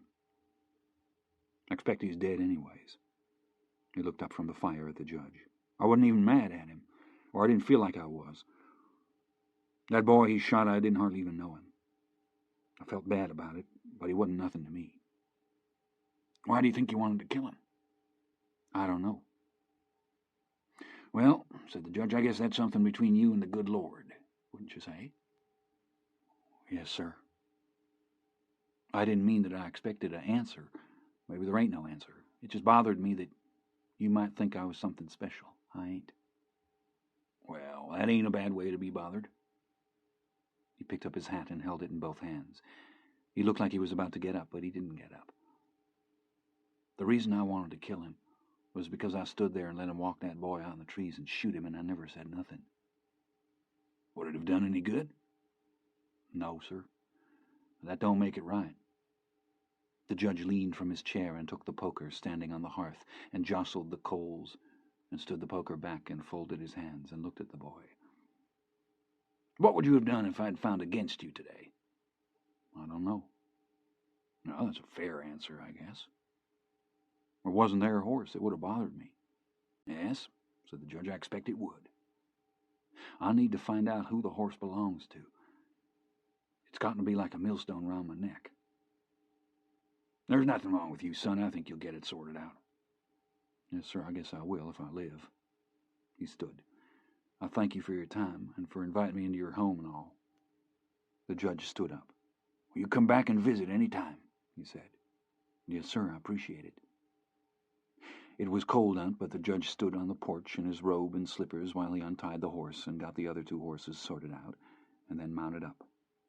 He turned the horse and looked at him, standing in the doorlight, and he raised his hand, and the judge raised a hand back, and he rode out down the street from pool to pool of lamplight until he had vanished in the dark.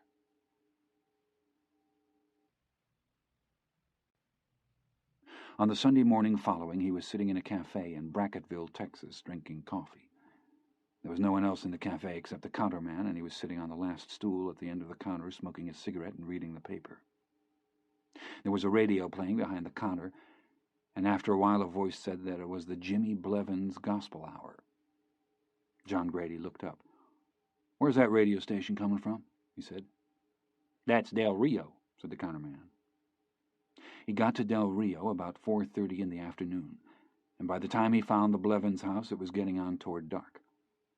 The Reverend lived in a white frame house with a gravel drive, and John Grady dismounted at the mailbox and led the horses up the drive to the back of the house and knocked at the kitchen door. A small blonde woman looked out. She opened the door. "Yes," she said. "Can I help you?" "Yes, ma'am. Is the Reverend Blevins at home?" "What did you want to see him about?" "Well, I guess I wanted to see him about a horse." "A horse?" "Yes, ma'am." She looked past him at the standing animals. "Which one is it?" she said.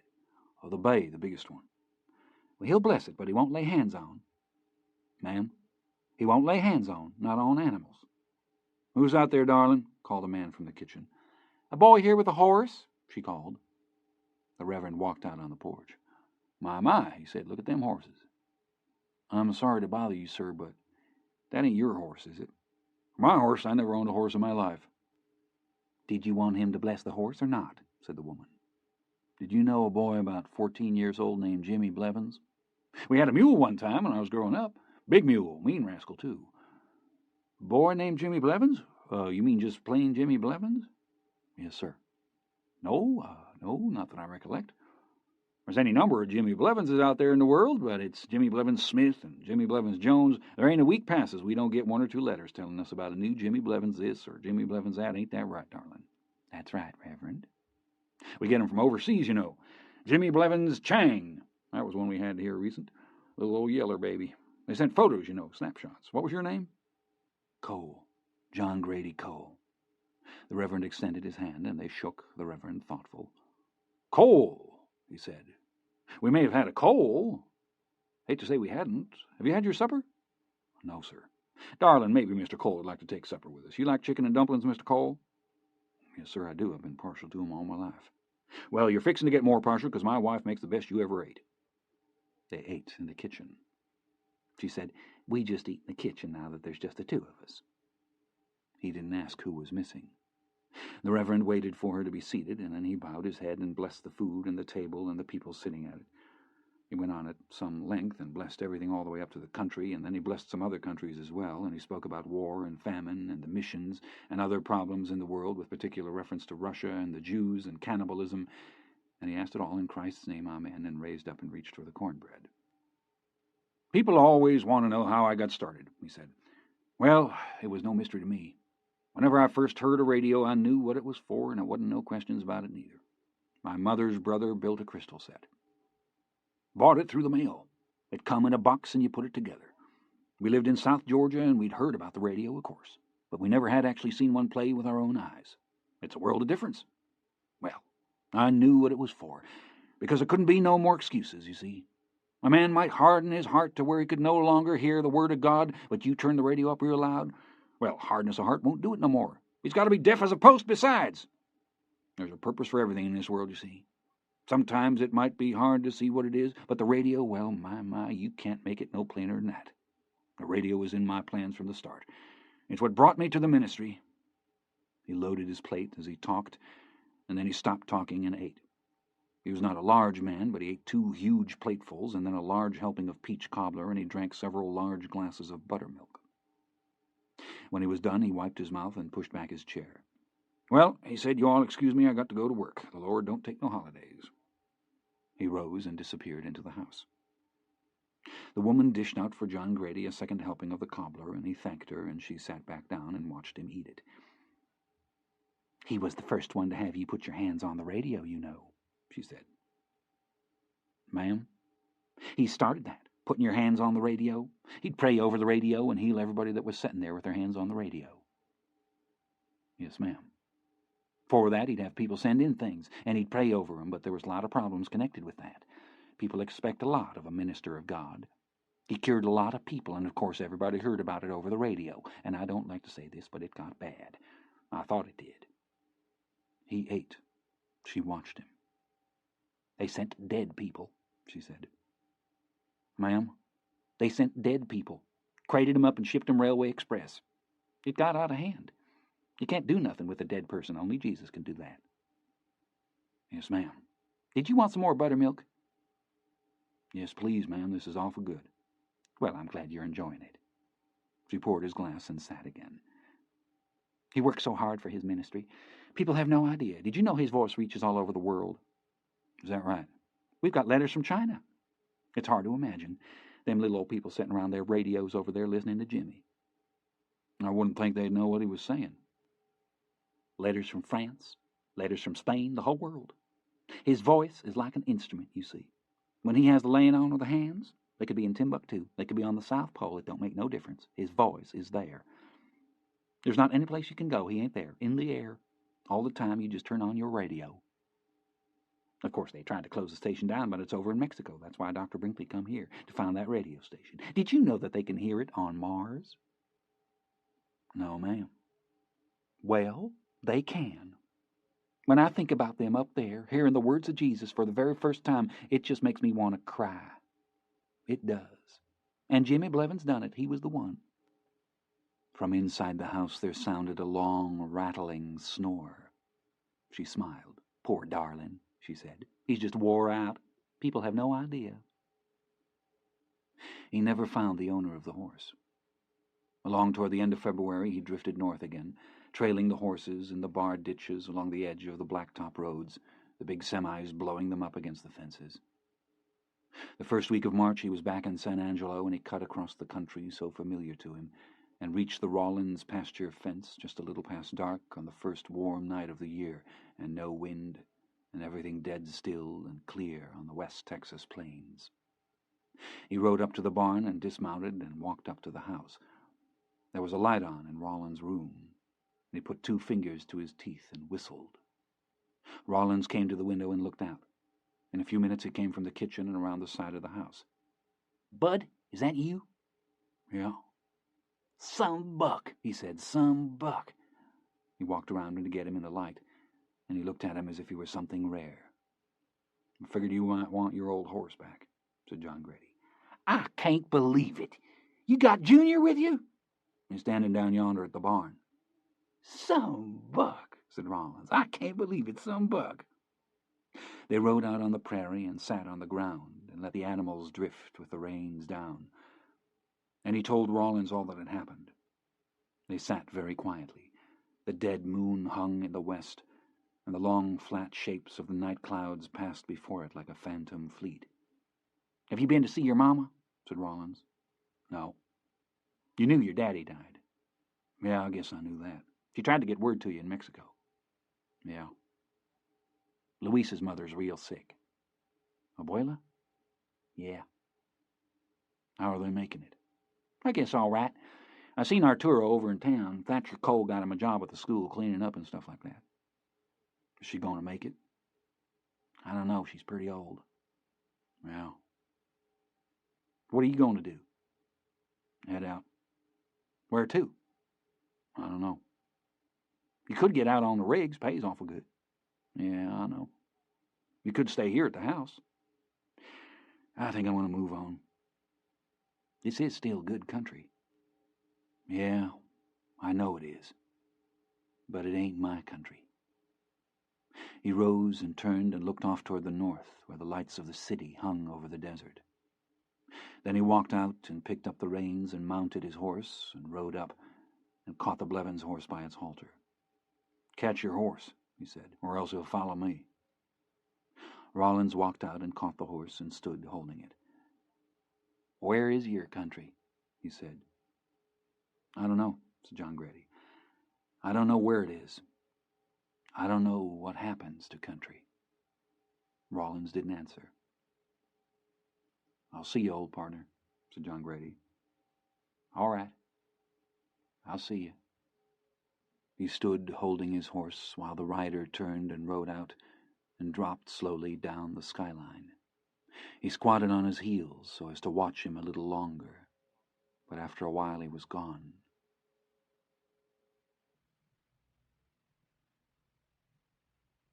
The day of the burial out at Knickerbocker, it was cool and windy. He turned the horses into the pasture on the far side of the road, and he sat for a long time watching down the road to the north where the weather was building and the sky was gray. and after a while the funeral cortege appeared. An old Packard hearse with a varied assortment of dusty cars and trucks behind. They pulled up along the road in front of the little Mexican cemetery, and people got out into the road, and the pallbearers in their suits of faded black stood at the rear of the hearse, and they carried Abuela's casket up through the gate into the cemetery. He stood across the road holding his hat. No one looked at him.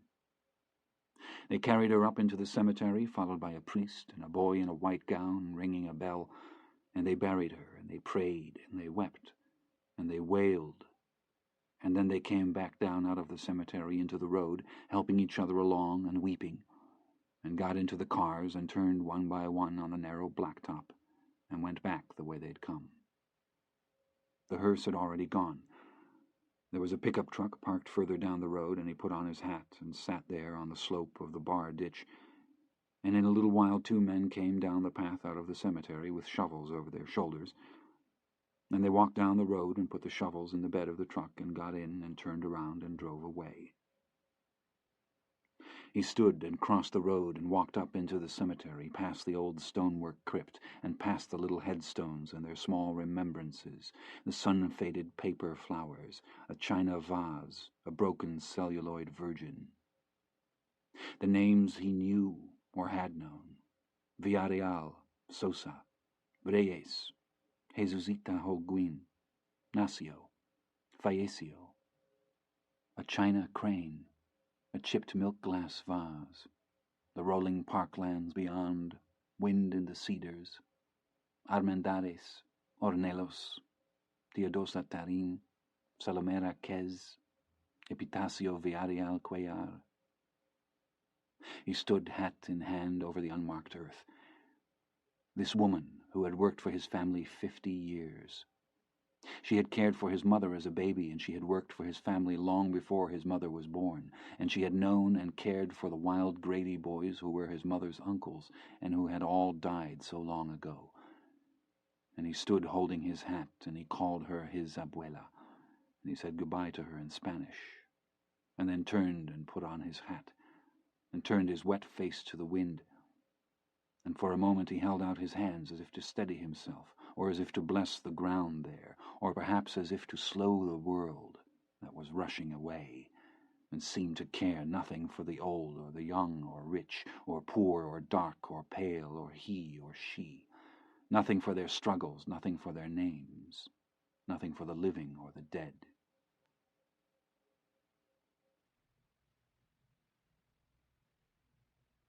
In 4 days' riding he crossed the Pecos at Iran, Texas.